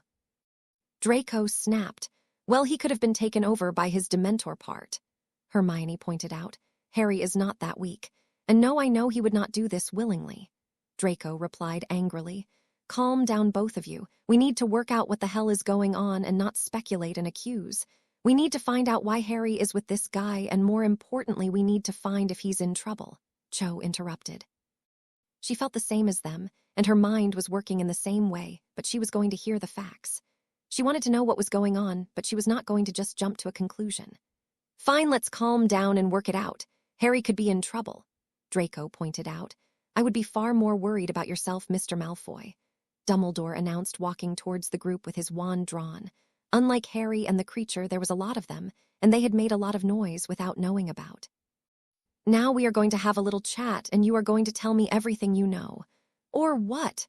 Draco demanded. "Or I will force you to," the man answered lightly with a dark gaze. "I still do not understand what brought you here," the creature announced the second they had arrived. They were a few feet from the front door, and Harry could tell his companion was indeed perplexed. "Well, the sooner we find out, the sooner we get Pettigrew," Harry answered. The creature said nothing, but followed him with some interest towards the house. Using his senses, Harry quickly worked out no one was there. "We searched this house. What is it you desire?" the creature almost demanded, and Harry enjoyed its confusion. For once he had something of it. Instead of answering, Harry reached into his senses. He knew someone had to be here. He had seen them in Dumbledore's own mind. Then he felt something, not a person but a ward, similar to the one he and the others had placed 2 years ago on the 3rd floor. "Over here," Harry informed his hooded companion, who walked over the stairs. It was plain wood, and there was no door or opening. Harry, however, waved his hand over the midsection. He grabbed the ward with his mental powers and pulled it away. A door was there. "Incredible! So Dumbledore is hiding more here," the creature pointed out, and suddenly Harry could tell it was wary. Having your right-hand man act in this way had to be worrying, if nothing else. Dumbledore was hiding things, and Harry knew he had to find out what this way, Harry called to it as he looked inside the door, as he suspected there was a staircase. When he followed down to a large metal door, it had rusted slightly, very slightly, and that was the only sign it had been there a long while. "Allow me," the creature said, plainly extending one hand. The air was then alight with energy, and a few seconds the door had been thrown off its hinges. "So what is it?" "What brought you here?" the creature asked again, thinking once it had helped Harry would open up. However, Harry was not looking at it. He was looking at what was obviously a bed. "Not what, who?" Harry corrected as light flooded the room. He used a Lumos spell, and now they both saw a woman lying in the bed. She was elderly, to say the least, pale, sickly skin and a thin frame that looked so delicate it would snap, yellow and black teeth with a wrinkled face, and one eye that was bad, short gray hair hung off her head like a disease, one that wanted to let go. "Hello." A weak voice managed to whimper. The creature fell silent, and Harry slowly moved over to the old woman. She had been very different in the memory, but that had been a good 11 years ago. "Hello," Harry greeted, unsure of what to say to her. He had no idea who she was nor why she was here. He could see a pipe above her which must have given her food once a day, judging by the dried marks, and a tap for water, one that had not been used for a while. "Did he send you?" was the next question from her gasped breath. "No one sent us," Harry answered, and he chose this moment to enter her mind. There was no protection. Instead, he saw a little girl attacked by muggles. He saw a young man brilliant in every way, and then a duel that ended in her being hurt. Then he saw 80 years or more of the same room and Dumbledore's voice above. He heard pointless things mostly, out of context and useless. Then he saw a name, Ariana Dumbledore. He breathed, Dumbledore's sister. He didn't even know the old man had won what? The creature took this moment to interject, "But she's supposed to be dead." "He said that so he could hide me away," she answered in something of a daze. She seemed unsure of this was happening. "We can get you out of here," Harry offered, but he sensed something wrong. She was dying. She had been in this room most of her life, and now it seemed as if she would die in it. "No, you need to listen. My brother is planning a coup. He wants to take control of the ministry and a group." She began slowly, finally reciting years of overhearing conversation. Dumbledore had meetings upstairs, and he kept this house secret from everyone else. However, the meetings were no longer secret. "A coup?" the creature asked darkly. He was finally what he had suspected confirmed. "Yes, at Hogwarts. He has people there who are going to help him. He has children, Wisengamot children," she answered through heavy breaths, "who could vote him in power if blackmailed." The creature deduced, and Ariana gave a slight nod to confirm it. "Yes, it's his master plan, but I heard it all. Please stop him," she begged, and Harry saw this was the only she had. She wanted the man who kept her here to pay for what he did and fail. Something Harry would help her with. "We will," he vowed, lowly realizing he was talking to a woman who had minutes left. The creature was looking at them oddly as Harry took Ariana's hand and gave it a comforting squeeze. "Come on," Harry decided. She was not going to die in this room. She had spent far too long in it, and surprisingly the creature stepped in. He flicked Lily Potter's dead hand and lifted her into the air. He carried her gently out of the room and laid her outside. "Fresh air." Ariana had no idea what was going on, but she felt the difference. "Thank you." Her last words left her body as well as a final breath, and Harry felt humbled. He had arrived just in time and helped a woman not die in her prison.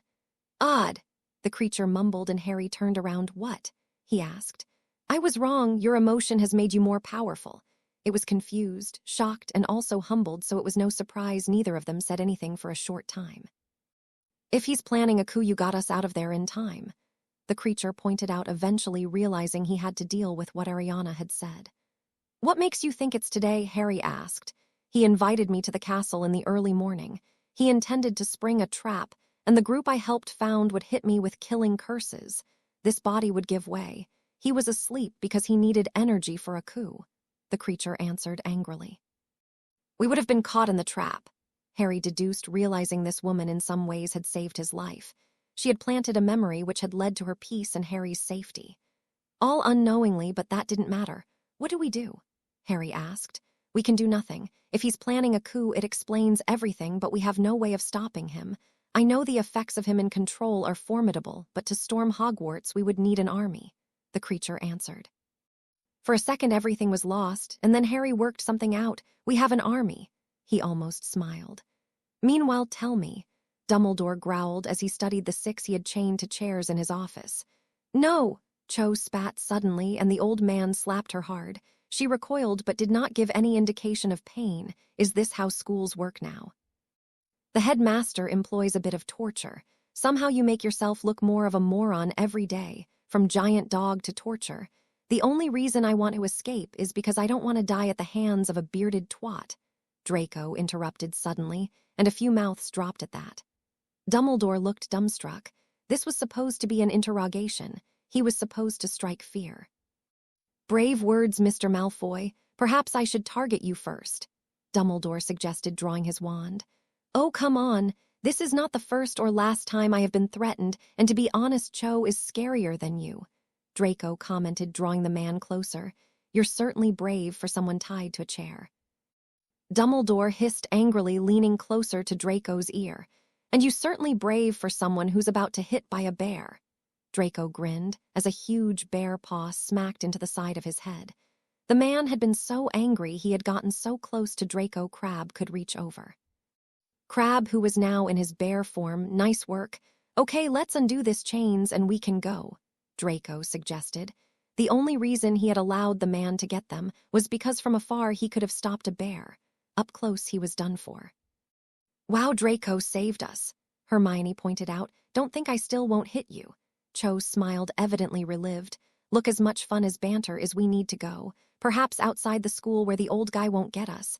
Maybe go to the Dementors, they know us, or we know them," Draco suggested once everyone was free. "I don't think we need to worry too much about that," Luna suddenly interjected, looking out of the window dreamily. "Why?" Draco asked, knowing this was not the time to talk about strange creatures or plots. "Because they're all invading," she pointed out of the window. Outside was a swarm of Dementors descending on the castle. All the guards and more on the horizon, and a slight cold entered them. Harry was gone, but his influence was not. "Harry, are you sure this is a good idea?" Lucy asked, flying next to Harry. He and the creature had appeared just outside the school, and Harry had contacted his mother and asked her to help. "I know it is Mum," Harry assured her. "Why? And who is that?" she asked, looking at the hooded creature. Evidently she was getting a bad sense from him too. "A friend, sort of. Look, Dumbledore's planning to take over and he's got friends inside the school," Harry began. "A lot of them. The group is large and influential. The Great Hall will be filled with around 50 people, 10 of which are on the council. The others are hired or henchmen. Be wary." The creature interrupted, knowing the members of the group. He also knew they could hold the Dementors at bay. However, he would prove more of a challenge. "How does he know?" Lucy asked, obviously confused. "Trust him. He knows what he's talking about," Harry confirmed as another Dementor approached. Lucy quickly engaged in conversation, and the creature tapped Harry on the shoulder. "I told you I was wrong. I was. I told you emotion was making you human and a bad thing.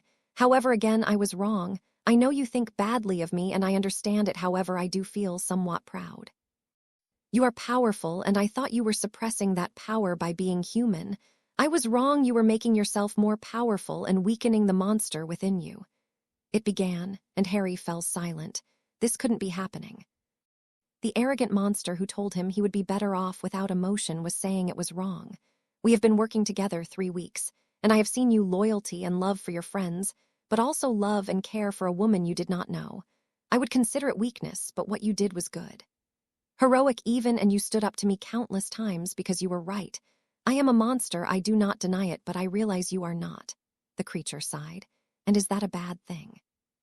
Harry asked, never understanding the creature's viewpoint. "No, not anymore, and I realize that despite you seeing my power, you resisted me. You did not become a monster. You did not become like me. You became like Lily, and I know she would be proud. You were born so you would be a tool, and yet I was wrong. You are better than that, and for that reason we are done. After this battle, we shall never see each other again," it informed him quickly. "Why?" Harry asked. "Because I intend to end this. With Pettigrew's death, a plan to make Dumbledore a hero will end. He got bored of the plan and attempted this. So I release you. Your life is your own, and I will vanish into the world," the creature proclaimed, and Harry didn't know what to say. "What about your body?" Harry asked, knowing the decayed mess would soon fall apart. "Why do you think I'm here?" "Dumbledore has attempted to depose me, and he has a body, one I intend to take," the creature hissed with a grin under its hood. "It seemed some people didn't change that much. Goodbye. I am going into the school. You secure control outside of it, and I will ensure each member of our order is destroyed," the creature requested, and Harry got the sense this would be the last time they spoke. So this is the end. He asked, indeed it is. You know, I said when we met in some ways I was your spiritual father. I still think that, and I am proud of you. The creature ended before vanishing into the air. Where's your friend? Lucy asked, rejoining the conversation. Gone. Harry answered, turning his back on where it had been. Are you ready? She asked plainly. I am. Let's end this, Mum. Fudge had been woken in the night to discover that his Dementor guard had moved on Hogwarts. At first it had been a joke, but now it was a crisis. Why would they have done such a thing? He demanded, walking side by side with Umbridge. It is currently unknown, and many are flocking to the school now. It is almost as if they are being commanded, she answered with slight distaste for the creatures. Fudge shook his head. It can't be. Why would anyone march on Hogwarts unless... Is Sirius Black on Bellatrix Lestrange inside? He asked, knowing Dementors had decision-making power when it came to them too. If they are, then Dumbledore has not mentioned it, Umbridge pointed out. That gives us nothing. What the man doesn't mention is often a crucial bit of information. However, at the moment we are going to assume they are, and the Dementors are acting legally. Assemble a team of errors and prepare them for a search of Hogwarts. Also ensure they have Patronus training in case the Dementors are not acting in our best interests. He commanded, wanting to hope for the best, but fearing for the worst. Of course, Umbridge answered before slinking away to do her job. Fudge walked into his office and sighed. Why did this have to happen? Had something happened to provoke the Dementors? He didn't know. Hogwarts come on leaving might be an idea around now, Draco remarked for the group to speed up. They all knew Dumbledore would wake up sooner or later, and at that point they wanted to be far enough away for it not to be a problem. Draco, really? Sarcasm even when we are in the middle of an escape. Cho demanded, slightly irritated as they ran. I used sarcasm as Dumbledore was threatening to torture us. I think now I'm just thinking here that it might have saved us. Just thinking while we're running. Also, while we're talking, a Dementor army is descending upon us, so maybe we should run faster and get to them before he gets to us, Draco suggested as they arrived in the courtyard. Then he froze. It seemed a lot of students were also in the courtyard, some trying to get out but being blocked, and others being herded there by the Dementors. Obviously, the creatures were getting the students away from Dumbledore. However, the students didn't know that. They were too busy fighting off the cold and negative emotions being forced into their minds. Well, they want to get the students to safety, how nice. Now our safety depends on us leaving, so does anyone else speak Dementor? Draco wondered aloud, knowing the answer. However, leaving was suddenly looking less likely as a stir went through the crowd. Everyone was in their night clothes as they had been woken up by a swarm of Dementors. They're all looking at us, Hermione worked out, and Draco resisted the urge to clap sarcastically. Might be because we're friends with a person who associates with Dementors. Cho pointed out, it's them, it's Potter's friends. Ron Weasley suddenly proclaimed, proving their point. Great, somehow fate has decided to make this day worse. Draco sighed, looking at the red-haired boy approach. The Gryffindors were suddenly all looking at him with a lot of interest. They wanted to see how this would play out. You did this, he accused, suddenly pointing a pajama sleeve to the sky. Dementors were overlooking the students and keeping them in the courtyard. Sorry. Draco asked, caught off guard by this. He's saying we summoned the army of Dementors, Luna clarified. I know that. I'd just like to know why he thinks that. I mean, none of us have Dementor commanding experience, he told her while rolling his eyes. You and Potter did this. Ron continued, looking furious. Okay, now we're elaborating now. If you would give us your inane thought process so we can destroy it, then we can speed this conversation up, Draco suggested, already annoyed by the drama. Ron glared at him, and a few Gryffindors moved closer. I saw you on the train. Potter can talk to Dementors.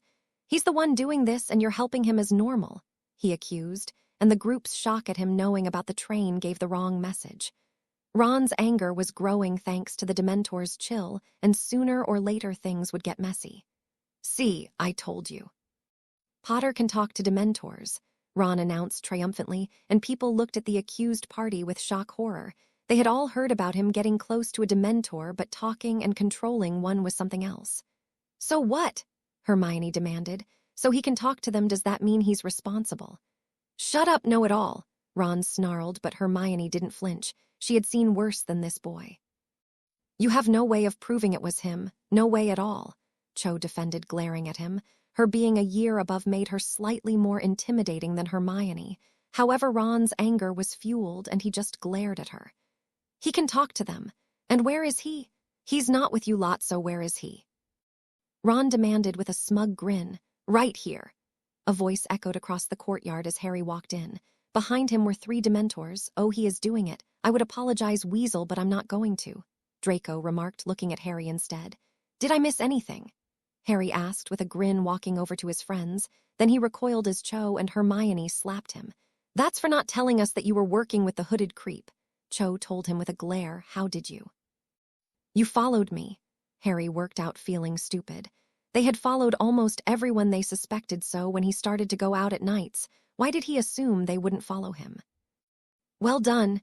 Now if you would kindly explain what the hell is going on, then we can sort this out, Draco requested, looking slightly irked by the night's events.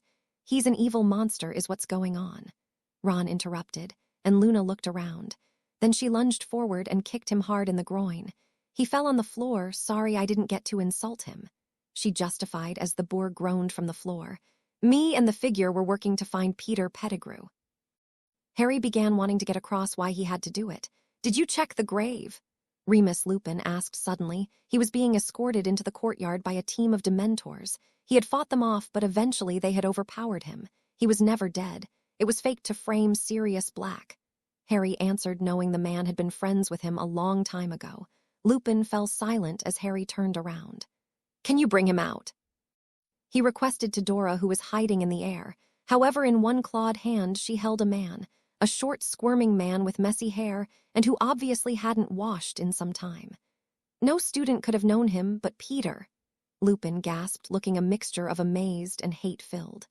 When the Dementors had ushered the Gryffindors to this courtyard, Scabbers, the rat, had been grabbed. In the flesh, Sirius Black answered, jumping out from a pillar. He had been hiding there as a dog, and if things had turned violent with Ron, then he would have interfered. However, the students recognized, and they all moved back. He's working with the murderer, Ron accused suddenly. A cleared one. Peter here confessed to his crimes and has been arrested, Harry answered as Dora took the man away. She held him high so he couldn't escape, and when he was handed over to the ministry, she would ensure they knew he was an Animgaus. You did it, Lupin demanded, looking at Pettigrew with more hatred than anyone could imagine. He did, Sirius confirmed, looking at the man. Lupin turned to him. Would you accept this wolf's apology for letting you suffer without help for all these years? And for me thinking you were the traitor? He asked, looking solemn. Everything he knew had been turned upside down. Can you forgive me for the same? Sirius smiled, and the two friends embraced. So you caught the rat, so why else are you doing this? Cho asked, wondering what else was going on. Dumbledore. He was planning to take over tonight and hold students hostage until the minister stepped down and he was replaced. A secret coup that, thanks to his sister, we know about, Harry answered. He wouldn't do that. Someone cried, but they were ignored. Sister, Sirius asked. When Harry had called him in the grounds, he had only mentioned a coup, not this part. I'll explain later. So as his friends are now in the castle waiting for him to begin, we took the students, and now I'm intending to get rid of Dumbledore, Harry announced, looking at the castle darkly as he realized who was inside. The people who were all responsible in some way for had happened both to him at the Dursleys and to him in recent years. Might take some time. Dumbledore was knocked out by a bear, Draco muttered suddenly.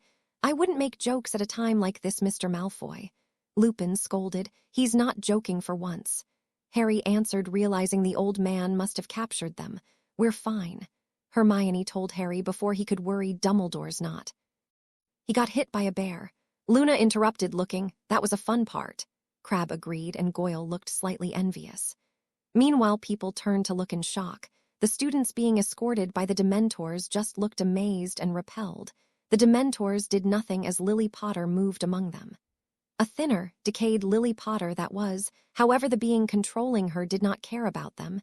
It was focused on revenge. Dumbledore would be going to the clock tower most likely, and he would ensure everyone there would be removed from this world. Lily! He heard a frightened Minerva McGonagall call out as she was surrounded by 9 Dementors. She was very proficient with a Patronus and had fought them off very well. However, even she had been overwhelmed, and it had taken 20 to take her down. Now 9 were taking her to one of the courtyards. Her wand was being carried by another. Her shock was absolute, but the creature moved on. Fudge had placed a lot of Dementors in the school, and now they had taken over. Harry had been right about them. The boy weighed a lot on his mind. Harry had turned the tables on it, and instead of Harry being taught to be inhuman, the creature got a glimpse into being one. "What happened to you, Albus?" He heard the concerned voice of Molly Weasley from above as it entered the midsection of the tower. Of course she would betray him. "She would be the first one. You've been clawed," Arthur pointed out, "by some kind of animal." Kinglesey Shacklebolt asked, Dumbledore's loyal mole inside the ministry. "Ignore it. We have a much more serious situation. We need to escape the school, and quickly. Somehow the boy has discovered."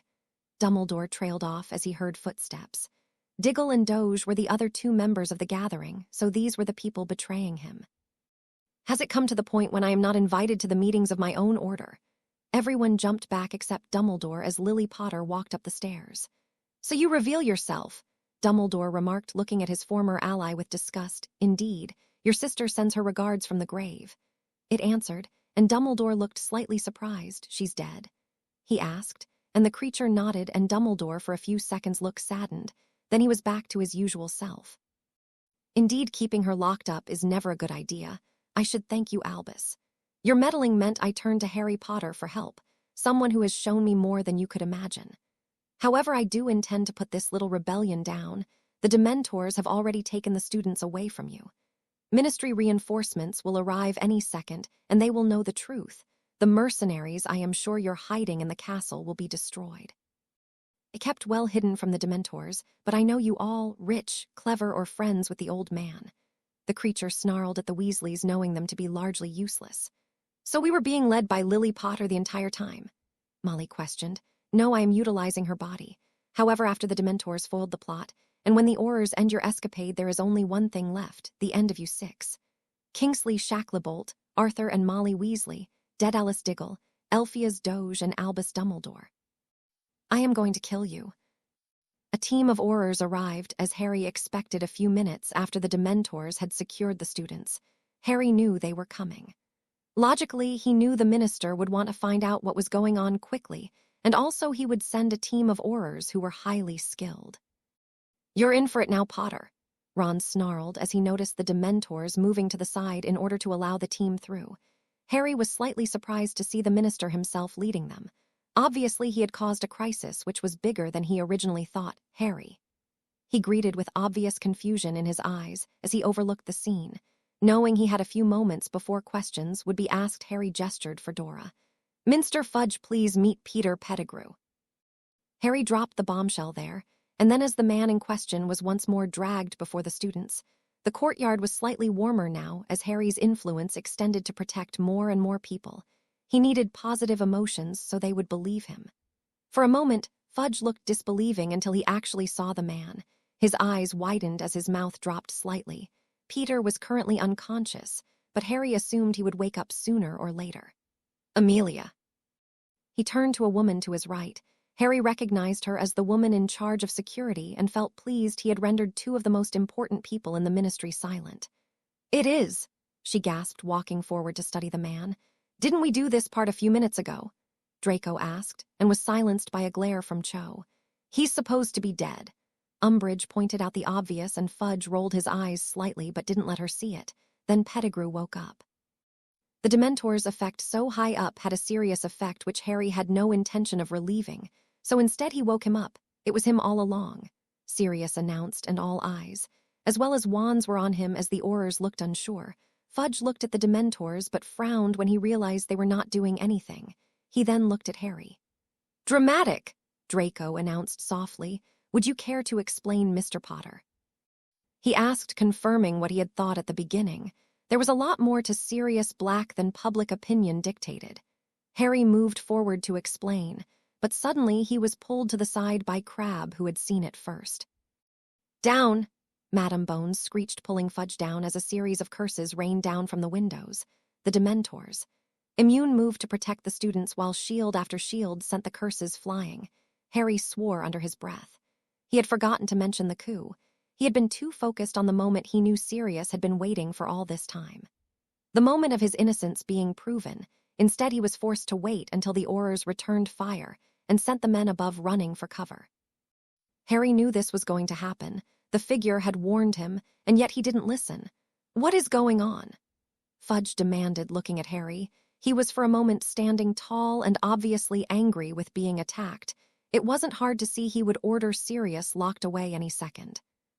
"Dumbledore was intending to hold the students hostage. He wanted the Wisengamot to depose you," Harry answered, rising to his feet. "Thanks, Crabbe." He breathed, knowing his friend had saved him from an awful lot of pain. Fudge's gaze, however, was now much more interested. "Professor Dumbledore would not do that," one of the Aurors answered, but Madame Bones, Umbridge, and Fudge knew differently. They knew what had happened, and also they had been watching him. "Then explain the attackers," the minister retorted, but it was a question the minister did not want answered. Instead, he was focused on Harry. He believed him, and slowly he walked towards him. "Listen up," he directed at his team, and also the students to some extent. Maybe even the Dementors. Over the last 3 years, Albus Dumbledore has been under investigation for various crimes, using dark magic, finical manipulation, forcing marriage, and more. While I know you see him as a hero, that time is now ending. The people in that school who attacked us may be in a treasonous conspiracy, and we are going to end it. So Dumbledore is to be put under arrest on suspicion of high treason while we work out what has transpired, now ignoring that there are a number of men in that school, all of whom we don't want near children. Fudge began his speech, and Harry was surprised at how it was done: charisma, slight manipulation, and honesty. "We're basing this on the world of a child." An Auror interrupted. "This is going to get boring," Luna decided as Fudge turned to him. "Yes, we are. And we're also basing it on the fact we have been attacked. Dispute that." He snapped angrily, not wanting to face Dumbledore hero worshippers. The Auror in question said nothing. "Then let's go," he commanded as the clock tower exploded in orange light. Harry spun around, knowing what was going on, and for some reason felt a twang of guilt or affection towards what was going on. He didn't know why, but he suddenly felt involved. He moved to fly over. "No." Cho pulled him back down roughly as the Aurors charged through the main door. They could already hear and see spell fire. "We go together," she told him, and Harry nodded. He didn't have much of a choice, seeing as he had lied to them for some time. "While standing here is really productive, why not go to the clock tower and see what the hell is going on?" Draco suggested, gesturing to a door, and while everyone was focused on the minister, they slipped away without being seen. Meanwhile, Sloppy was the strangled cry emitting from Lily Potter's dead lips as the body ducked to avoid another stunner. Doge had been the culprit, and a jet of black lightning knocked him down. The only challenging spell had been Dumbledore blowing up the internal clock to distract him. "Crucio," Molly Weasley spat, but Lily's body was dead, and the spell could do nothing. Only power equal to the creature could hurt it. A basilisk was the only example it could think of. Then a gnarled, clawed hand gripped her by the throat and promptly threw her against a wall, and listened to the squelching sound it made as her head smashed against the solid surface. "No!" Arthur realized what had happened and charged. A foolish mistake, because a round of lightning electrified his moving body, and the pain forced him to the floor before he could process what had happened. A spell then hit its face. Part of it came loose, and it took the creature a few moments to realize a slicing curse had removed a portion of its jaw. "Diggle, always the one to be surprising." The creature smiled before unleashing a wave of energy powerful enough to shatter the man's bones. The crippled mess was certainly dead, and Dumbledore looked down. He was on the platform overlooking the battle. He had been firing spells down and destroying things, but seeing Diggle die shook him. "Avada!" Dodge was back on his feet, but the creature flicked him away like nothing. He hit a few inches away from space Molly hit, but he was an old man, and the creature knew he was dead. His choice of spell, however, the battle was now lethal, but now it was only down to 2 people, the creature and Dumbledore. "So the master and the student do battle," the creature cackled as it walked upwards. The floor was in pieces above, with cogs dotting the floor and shards digging into dead feet. He could see the entire castle from the space a giant clock once occupied, but now it was on the ground. Then, without needing to look further, the creature fired a blot of energy which Dumbledore blocked. He had expected him to "I am more powerful than you," the creature warned as it dodged a killing curse. Dumbledore said nothing, obviously focusing and hopping the Elder Wand would help him. It would not, and another spell was fired, followed by another, and another, each weakening Dumbledore's shield. "You shouldn't have betrayed me," the creature spat, unleashing black lightning, which Dumbledore had to use magic and maneuvering to dodge. "You were a mistake of nature. My own family created you, and you think you can fight me?" Dumbledore demanding, and years of being subservient to the creature surfaced in fury. "You created all of this, Tom Riddle to fall and rise, Harry to be the savior twice thanks to magic you were pumping into his grandparents," the creature retorted. "Oh, really?" "I'm sure they were mostly your plans," Dumbledore pointed out, and the creature nodded. "I created Harry Potter, gave him the power he needed, and yet he defied both of us, ruined your plan to be hero-worshipped, and—" "Our plan," Dumbledore affirmed. "I suppose, Dumbledore, but the point is this. We sought to control nature, and nature fought back. A Dementor star child caused of all this to end. Our plan failed, and you betrayed me and launched this ludicrous coup," the creature answered. "It failed because of you. His power is your power, and you made him. Now here we are. The Ministry hunting us. A failed coup means both of us will end, and if have to go down, you're coming too," Dumbledore hissed, drawing his wand. "There!" a voice caused both of them to turn. The creature saw Harry and his friends. All of them, and then he saw Dumbledore was no longer aiming at them. The creature owed a debt to Harry and swore never to meet him again. "Well, here it is." The creature sighed acceptingly before spinning around to intercept the green jet. His debt was repaid, and the creature fell from the platform. A slow, graceful thing, and if the curse didn't kill Lily Potter's destroyed form, then the fall would. So it fell secure in the knowledge it was done. "Harry, no," the mouthed, seeing the one link he had to his other self, his greatest enemy and greatest ally, the person he had helped and who had helped him. He saw the body of his mother fall to the floor. "Stay here," Harry commanded. They had all moved away from Dumbledore's killing curse, but now he needed to fight. "We will," Draco agreed, and then Harry nodded at his oldest friend. A silent goodbye was passed before Harry flew towards the upper platforms. Dumbledore was racing to the roof where he would be able to escape through flight. "Harry wasn't going to let that happen, you." A croak of a voice meant all of them looked. "She's alive." Cho realized, rushing towards the deformed, maimed figure that smiled ever so slightly, a disgusting thing in many ways. Cho Chang, Hermione Granger, Luna Lovegood, Draco Malfoy, Vincent Crabbe, Gregory Goyle. "Harry Potter's best and dearest friends," it greeted, "the ones you tried to kill." Draco interjected, and the creature did nothing. "You are correct. But there is one among you who I did not try to kill. Listen to me, girl, it's you he loves. You are the only one who can stop him now, because we all know what he must do," it whispered with fatting breath. "Who are you talking to?" Luna asked, looking at Hermione and Cho. Neither of them knew. Why are we listening to it? Draco asked, very untrustworthy of this thing, who seemed fine by his emotions. "Love can kill the monster." It breathed before the light behind Lily Potter's eyes went dark for the last time as the monster inside her left the world of the living. "Meanwhile, you can't run," Harry announced, flying up the very top of the clock tower. It was shaking and ruined thanks to an explosion, but he faced the old man who had controlled him right from the start. "So, Harry, it comes to this." The man sighed, looking at him with regret and longing. "Indeed it does," Harry agreed as the old man grabbed his wand. Harry, however, had no intention of playing fair. He had seen someone die tonight, and while he didn't have concrete feelings on the monster, it had changed, helped him, and now it died for him. So did the Sorting Hat and whoever else was victim to this man. So through his anger, he gripped something inside him that he not used willingly for a long time. Then he allowed his Dementor form to begin taking over, and Dumbledore took a step back in disgust and horror. As he changed, words came to Harry. For blood and hate, his heart remains closed. This had been fulfilled years ago, when Harry rejected the blood purity ideals for darkness for light. Evil never grows. He had worked with both the light and the dark, and had done things that changed him, but never did he allow himself to become wholly evil, and always he kept his inner self in check.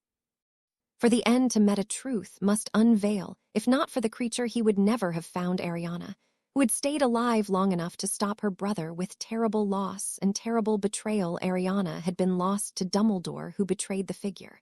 The two were linked. The darkness falls and recoils. The last line of the prophecy vanished into Harry's head, and knowing the creature fell, it was part done. But now was the moment of truth. He would have fight his inner self once Dumbledore was gone, but now Harry did not face Dumbledore. Instead, a thinner, skeletal version with darkened eyes, paler skin, and a Dementor's mouth. "Let us end this," said the embodiment of Harry's evil, moving towards Dumbledore. "What the hell did it mean?" Draco asked, looking at the three girls in obvious bewilderment. Hermione, Cho, and Luna just looked at each other, equally unsure. They looked at the slumped form of Lily Potter. Love can kill what?" Draco wondered, hoping his friends held the answer. "That," Crabbe answered for him, gazing out of the window, and Draco turned towards him. He was not a girl, nor did the creature address him, so how did he know? However, he was pointing out of one of the huge holes in the wall to a figure hovering in midair. "Oh God!" Draco clicked what had happened. "We should have known," Hermione cursed. Of course, Harry couldn't take on Dumbledore by himself, but his raw power could, so he did what he had done in years willingly. The shadow monster last year had been the result of a soul conflict, but this was different. This was a powerful, unfeeling monster which was currently dodging spells from who he was facing. "We did know, we just ignored it," Cho confirmed, sighed, realizing Harry was at the moment a monster. Then it clicked, "Love can kill the monster," Luna announced suddenly, and everyone looked at her. "Well, let's get us some love and stab Harry with it," Draco commented with a shake of his head. Luna glared at him, followed by everyone else, including Crabbe and Goyle. "Fine, who loves him?" Draco asked, looking at the three. "Any takers?" he asked after a few long seconds of silence.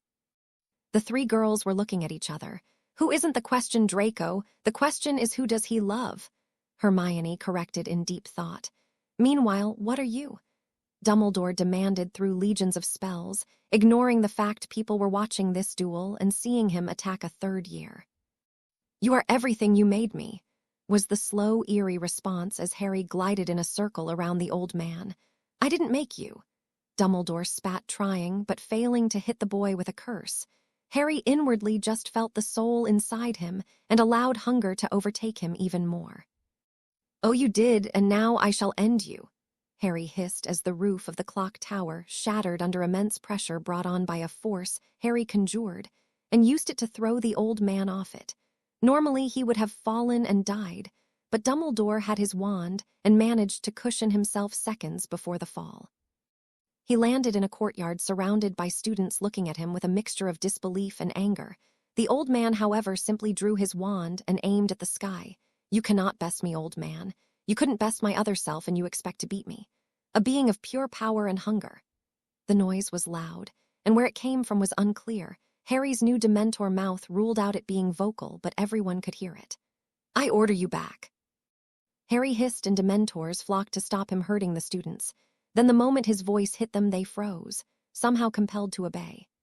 "Harry, stop this," Lucy pleaded, trying to approach her son and help him. "Or stop him. I am not him, Mother. I am a product of your influence and the power this fool invested in Harry Potter. I am his true power." The dark Harry spat, and with a wave sent her away. Lucy was helpless as invisible force dragged her away. "Harry, stop this," Dumbledore demanded, looking at Harry, who was now hovering directly above him. "I am not Harry any more than you are the great Dumbledore. You are a cheat, coward, and soon you will die," Harry announced softly, and the students around them suddenly fell to the floor. The most potent Dementors' chill ate into them, and positive emotions were being funneled to Harry. "Avada Kedavra!" Dumbledore shot to kill, but the green light was easily dodged by Harry, who extended his hand. A dark shadow was eating into his flesh, but Dumbledore did not focus on that. He focused on the jet of black lightning which smacked into him. He gritted his teeth and tried to make no noise of pain, but was weakened and tossed to the floor. "Stupefy!" Dumbledore tried a surprise quick spell, but Harry dodged it with ease and instead forced Dumbledore back down with mental pain. Images of those he lost and betrayed, and also images of his sister and what he had done. "Crucio!" Dumbledore cast a spell he assumed would weaken Harry, and while the spell hit him, it felt like nothing more than a tickle. Instead, Harry laughed. "Avada Kedav!" Dumbledore tried one final time, but was again hit with painful bolts of energy, which knocked him to the floor. Harry tutted loudly and wondered how best to hurt this man. "A fool's game, old man.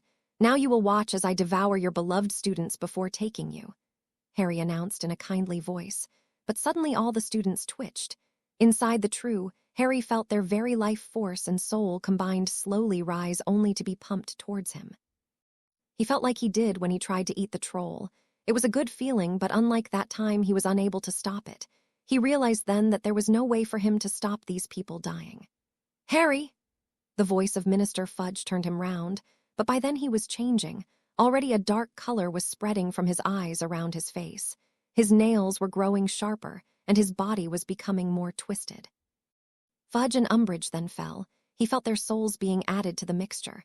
The Aurors followed suit, and the process would take minutes at most. Hermione was at her. She had known Harry longest from the day he went to Diagon Alley. She had followed him to the very end and always would. She trusted him, and she hoped he trusted her. So as they ran through the corridors of Hogwarts following the dark feelings leading them towards a new Harry, Hermione wondered if he loved her. She loved him, and she supposed everyone did in their own way, but was she the one he loved back, and how did she know someone actually did? How did she know if the monster was lying to them or not? But one thing she knew, she had to stop Harry. "Oh no," Cho gasped, suddenly seeing out the window. The courtyard in question was not far off, and they could see what was happening. "He's eating them." Goyle looked taken aback and swore. The entire castle, it seemed, was now defeated. They could see Dumbledore's men on the floor next to Aurors who had separated from the others to fight individuals, but this meant nothing to Harry's dark self. He was going to eat them anyway. It wasn't affecting them yet, but Hermione felt something slowly being broken within, and realized sooner or later she and the others would fall too. "Come on," Draco called, and Hermione knew he had worked the same out. "Courtyard, stop this," Dumbledore demanded, rising to his feet, only to be blasted back down again. He did care for his students in some way, but his motives did not matter anymore. "Never!" Harry cackled, with his eyes turning a glowing black and his hair shrinking to make him more like a Dementor. His hands were now skeletal and clawed, but no matter his appearance, he was growing stronger. "Now for you," Harry decided, and all the air was sucked out of Dumbledore's lungs. He felt even weaker and collapsed, clutching his chest. He was shaking, and his thoughts were dimming as he joined the mixture of people being devoured. Cho, she and Harry had always been best friends, always been close, and Cho liked him to a large extent, but she never asked or tried anything. She didn't want to ruin their friendship if he said no, or it didn't work out. She, however, had been by his side most of the time and cared a lot about him. Regardless of her suspicions, she accepted who he was working with and was only annoyed he didn't tell her. When Harry had shown himself to be a Dementor, she defended him and told Hermione that everyone had secrets. So was this how it came out? Was she the one the creature demanded save him? She was going to try nevertheless. Harry, inside, I was desperate. Feeling my dark self take over was euphoric, but it was like being a side passenger. I could see and feel what my dark self was doing. And while I needed to beat Dumbledore, seeing the people I went to school with dying made me feel guilty. Even more so that I was relishing every second of devouring them while hiding the fact I did. The feeling was just so good, and there was nothing I could do to stop it. Luna, she was the fun one, the one who would do strange things and say sometimes true things. Luna had a strange barrage of emotions towards everyone, and they got even more complex when it came to Harry. He had accepted her from the first day they met despite her hugging Lucy. He had helped her and taken her seriously while many did not. Harry was someone she relied on to be a friend, and he relied on her to be there, to be the fun one who surprised him each and every time. But was this the foundation of love? She didn't know. "The courtyard, Harry," Draco announced tally and proudly as the six arrived to face him. Slowly but surely he turned, and they recoiled. Harry was turning even more Dementor, with now rotting black skin and hardly any face left, his nose a sunken mess and slowly closing up eyes. "Ah, the great friends of Harry Potter, those I have endured for long enough," Harry hissed in a cruel, unfeeling voice as he studied them. He sensed their protection, but it was he who gave it to them, and with a blink it was gone. "Come on," Draco ordered, moving towards Harry, but he was the first to go, and Harry did not interfere. He watched simply as the boy fell and hit the ground. Crabbe and Goyle followed suit, and the three girls were left. "Luna," Hermione called for the second year when it became apparent the girl had fallen too, and Hermione's lapse of emotion led to her being next. "So it comes down to you, Miss Chang?" Harry asked with a slight chuckle, but she only managed a few steps before she fell. Inside, Harry just froze up, lost at the loss of his friends, and he knew his inner self was loving this. Not that his inner self was inner anymore, the roles had been reversed. "Cho, only love can kill the monster," The creature's voice danced in her weakened mind as an almost fully Dementor Harry took over. She looked up with bleary ears to see him not far away from her. She forced her hands to prop her up, and she saw Harry gliding in the air. She was slightly thankful that he was slightly shorter than her because she was in her 4th year. So when she lunged towards him and grappled to her feet, she was able to force him round and kiss him, the gaping hole that was his mouth pulled on her throat. So it was me, she thought as she felt flesh and lips return to Harry's face. Harry, the darkness falls and recoils. Indeed, with Cho's surge of emotion, Harry was propelled by power, and it quickly outmatched his inner self. The one who was now recoiling, and suddenly he felt it resist, but love was the thing that met its match, and in a rush of power, he released all those who had been his victim and felt himself return to his body. He opened his eyes to see Cho looking at him, but then with a single blink she collapsed and broke the kill. Had she willingly been given the Dementor's kiss? Harry was lost, and only when he looked up to see everyone around him did he speak. "Help!" he begged before collapsing with her, and darkness overcame his vision. Harry awoke to the sight of white walls and a stone ceiling looking down at him from his bed in the hospital wing. A window was smashed, but the debris had been swept away, and despite a slight feeling of cold, Harry felt fine. Until the moment he remembered exactly what had happened. He had done terrible things and had killed. "You didn't kill anyone." A calming, motherly voice made him twist his head left to find Lucy hovering a few feet of the ground. "I thought you were going to stop reading my mind." Harry, despite everything, smiled. A mother knows when she needs to. Lucy replied, laying a clawed, scabbed hand on Harry's shoulder as he took a long breath. "You know it's not your fault," Lucy assured him, realizing Harry felt bad about the entire event. He looked up at her with a weak smile. "Oh, it is. I let my inner self take over completely to stop Dumbledore. I wasn't thinking about what would happen after," Harry confessed, remembering his hurt emotions once the creature had died. Emotions, looking back, he understood, but had no idea why he felt them. "You were hurt. Your mother was alive, and she was killed by Dumbledore," Lucy corrected, and Harry smiled but shook his head. "That wasn't my mother. You are, but Lily Potter died 13 years ago." That was raw power animating her corpse, a being created to resist the killing curse and nothing more. It didn't work that way. Harry smirked thinking of it. "I don't understand." Lucy sounded completely confused. "Don't worry, it took 3 years for us to work it out. Tell me they're alive," Harry begged, remembering seeing Draco fall, followed by Crabbe, Goyle, Luna, and then Hermione before eventually Cho. "All of them are. Draco has been in the press a lot explaining things. He told us about some kind of monster that was inside you and it took over. A lot of people aren't happy with you," Lucy pointed out, sounding slightly awkward. Harry nodded. He had not expected much else, seeing as he had almost murdered every single student along with the minister. "Oh, he's on your side, though he has come clean about him allowing you to live in Azkaban. People were guessing anyway, but he confirmed it," Lucy explained, and Harry frowned at her. "Again, I thought you were going to get out of my mind," he commented, and she just shook her head. "Not when you need it," Lucy declared, wrapping Harry in a laying down hug which felt reassuring. "What happened to Dumbledore?" Harry wondered aloud, suddenly remembering the man had tried to kill him. "Under arrest, for crimes of conspiracy and the murder of Lily Potter. Your friends told everyone that you had all been investigating her journal, which is untranslatable, but the brief snippets suggest she had angered a powerful person. A lot of investigation, and now we know about James Potter. People believe it. I did until you told me it wasn't true," Lucy answered, and Harry sighed. "Well, that's one lie I think I might have to work with," he whispered. "I would," Lucy commented, and Harry looked up at her once more. "So what happened to everyone else?" He asked, hoping he had no induced comas or lasting damage. They woke up, feeling weak but recovered. Dumbledore's men surrendered when they thought it was a spell cast by the Ministry. Arthur and Molly Weasley, Kingsley Shacklebolt, and another was arrested and another was found dead. They were killed by Lily Potter according to eyewitnesses, Lucy elaborated, and Harry nodded. It looked like they would be facing justice soon enough. "Oh, they will," Lucy confirmed. "Where's Cho?" Harry inquired, suddenly getting a clear image of what had transpired. "Over there," Lucy answered grimly, and she pointed to a lone bed Harry had missed. Cho was lying there seemingly asleep. Harry moved to get up. "No, you have been out for a week, so has she," Lucy warned, pushing him back down to the bed. "I kissed her." Harry realized. "I think she kissed you," Lucy chuckled, but then she realized what Harry had actually meant.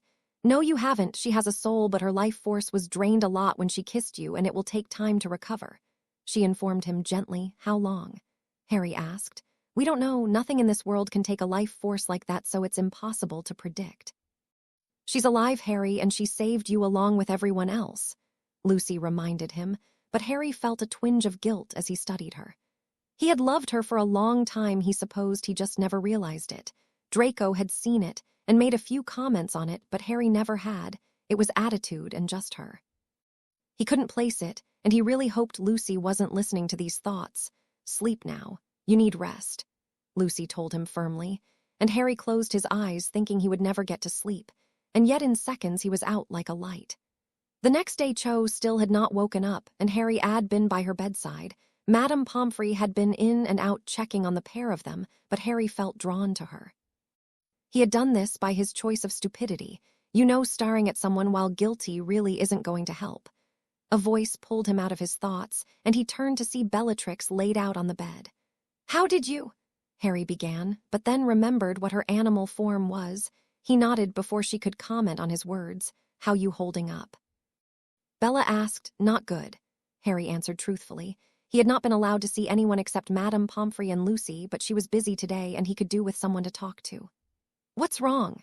She asked, looking concerned, and Harry looked up. I nearly killed everyone in this school, was the answer, and Bella smiled. Really, did you? I thought that was the monster inside you, she answered, and Harry wondered just how many of his secrets his friends had revealed to get him off the hook. Oh, we all know. Anyway, why do you feel bad?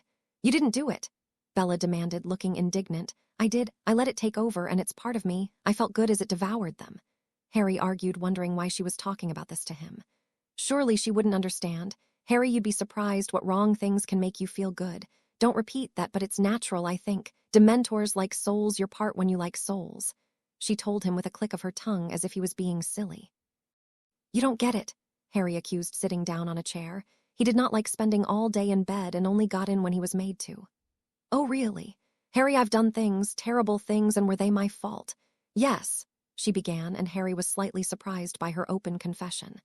I wasn't being forced to, and I still did them. I had intent back then, and you don't. You didn't want to, and you didn't do it. It's not your fault, she continued, and Harry knew what she had done. It was not a good time in her past, and he gathered she was still on the run. But I had a choice. Yeah, fight a powerful wizard with a lot of power and win, or fight him without power and lose. There it is. Honestly, you made the right call, Bella decided, firmly jumping up. How can you say that? Harry asked, looking at Cho.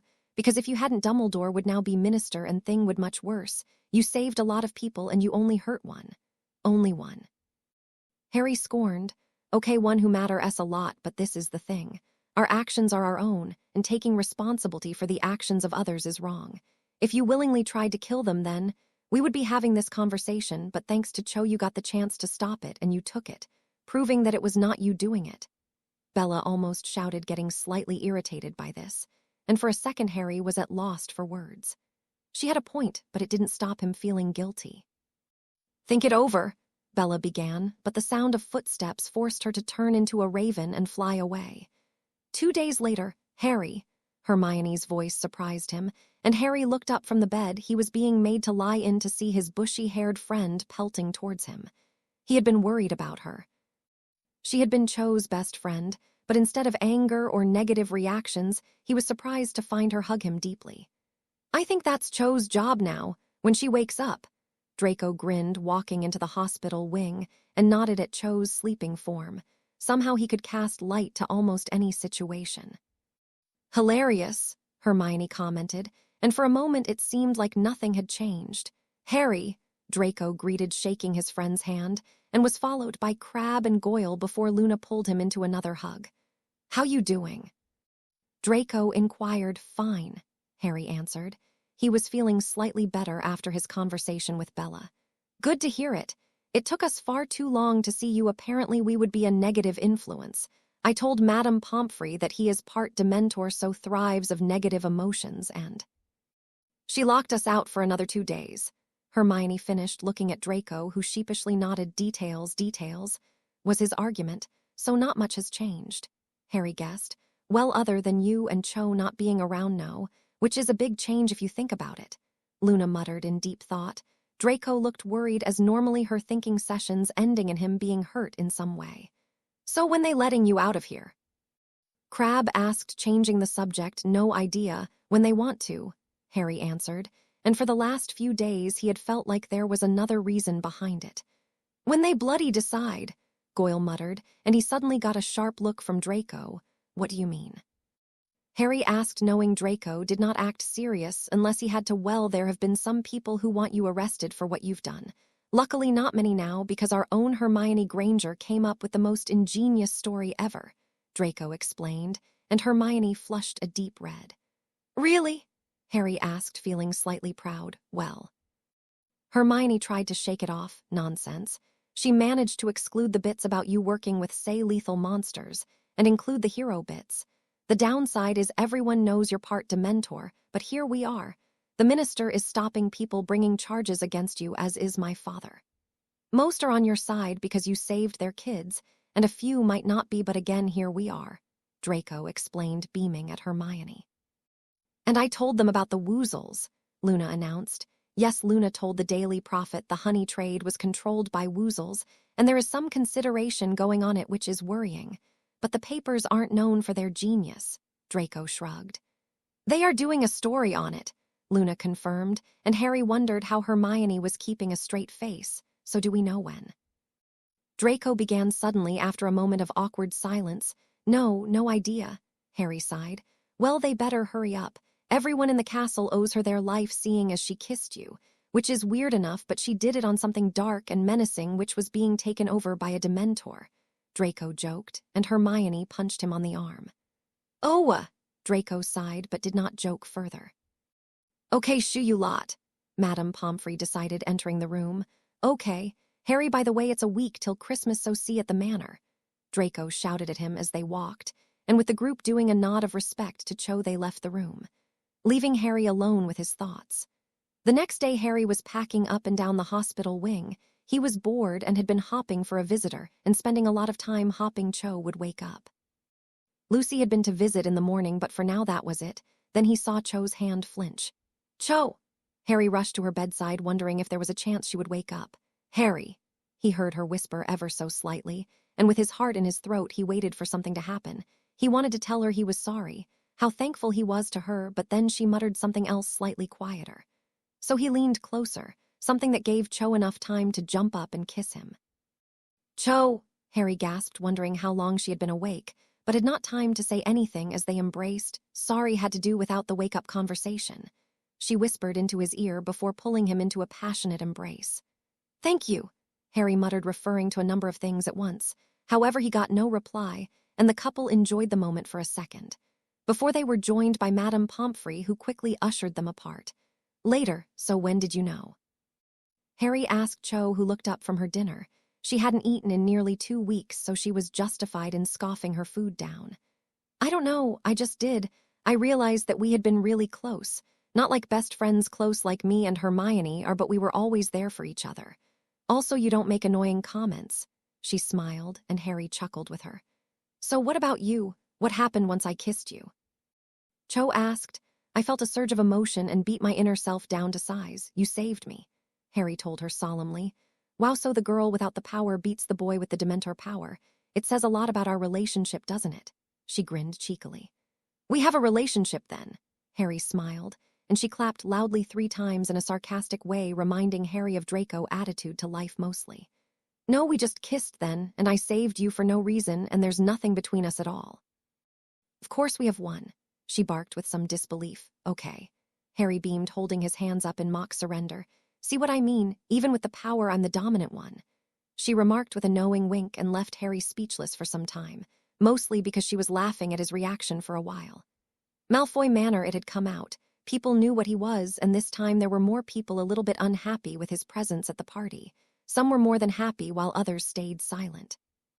Harry, Fudge called him over. Merry Christmas. Merry Christmas, Harry responded politely. Well, this year you couldn't get through a whole term without deposing Dumbledore, ending a conspiracy and telling the world about your Dementor powers. Fudge chuckled, and Harry wondered if his good mood was being fueled by the drinks Lucius had provided. I like to keep things fresh, Harry assured him, and the man laughed heartily. Indeed you do. Well, I just wanted to thank you on behalf of myself and many of the Wisengamot who nearly lost children to Dumbledore. Also pass my thanks on to your friends who played a huge role, no doubt. Also, just between me and you, these people who want to expel or imprison you aren't actually powerful enough to get things done.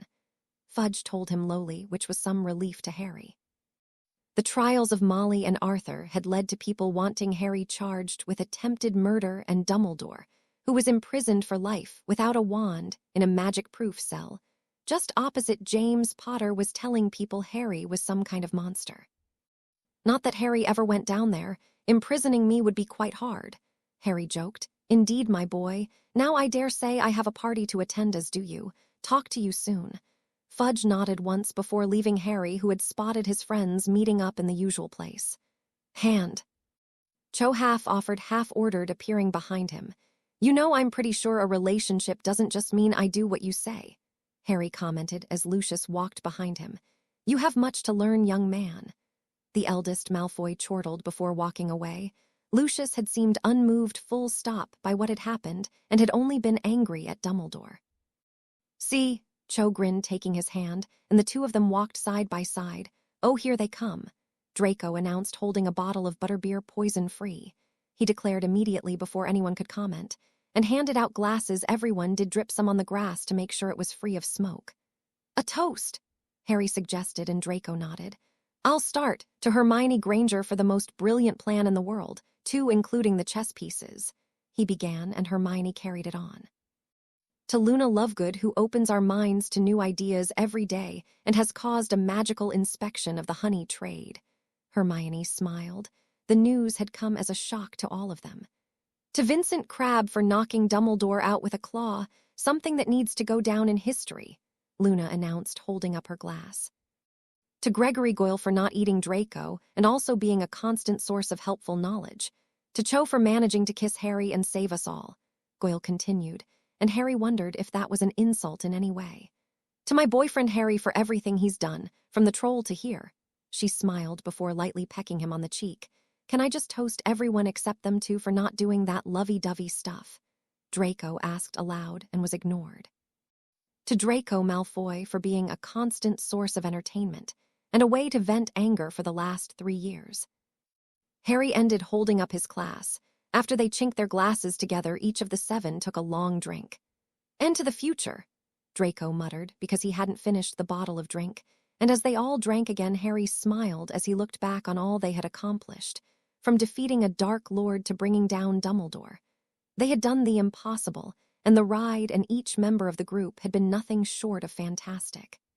Thanks for watching. If you'd like to see more, please subscribe to my channel.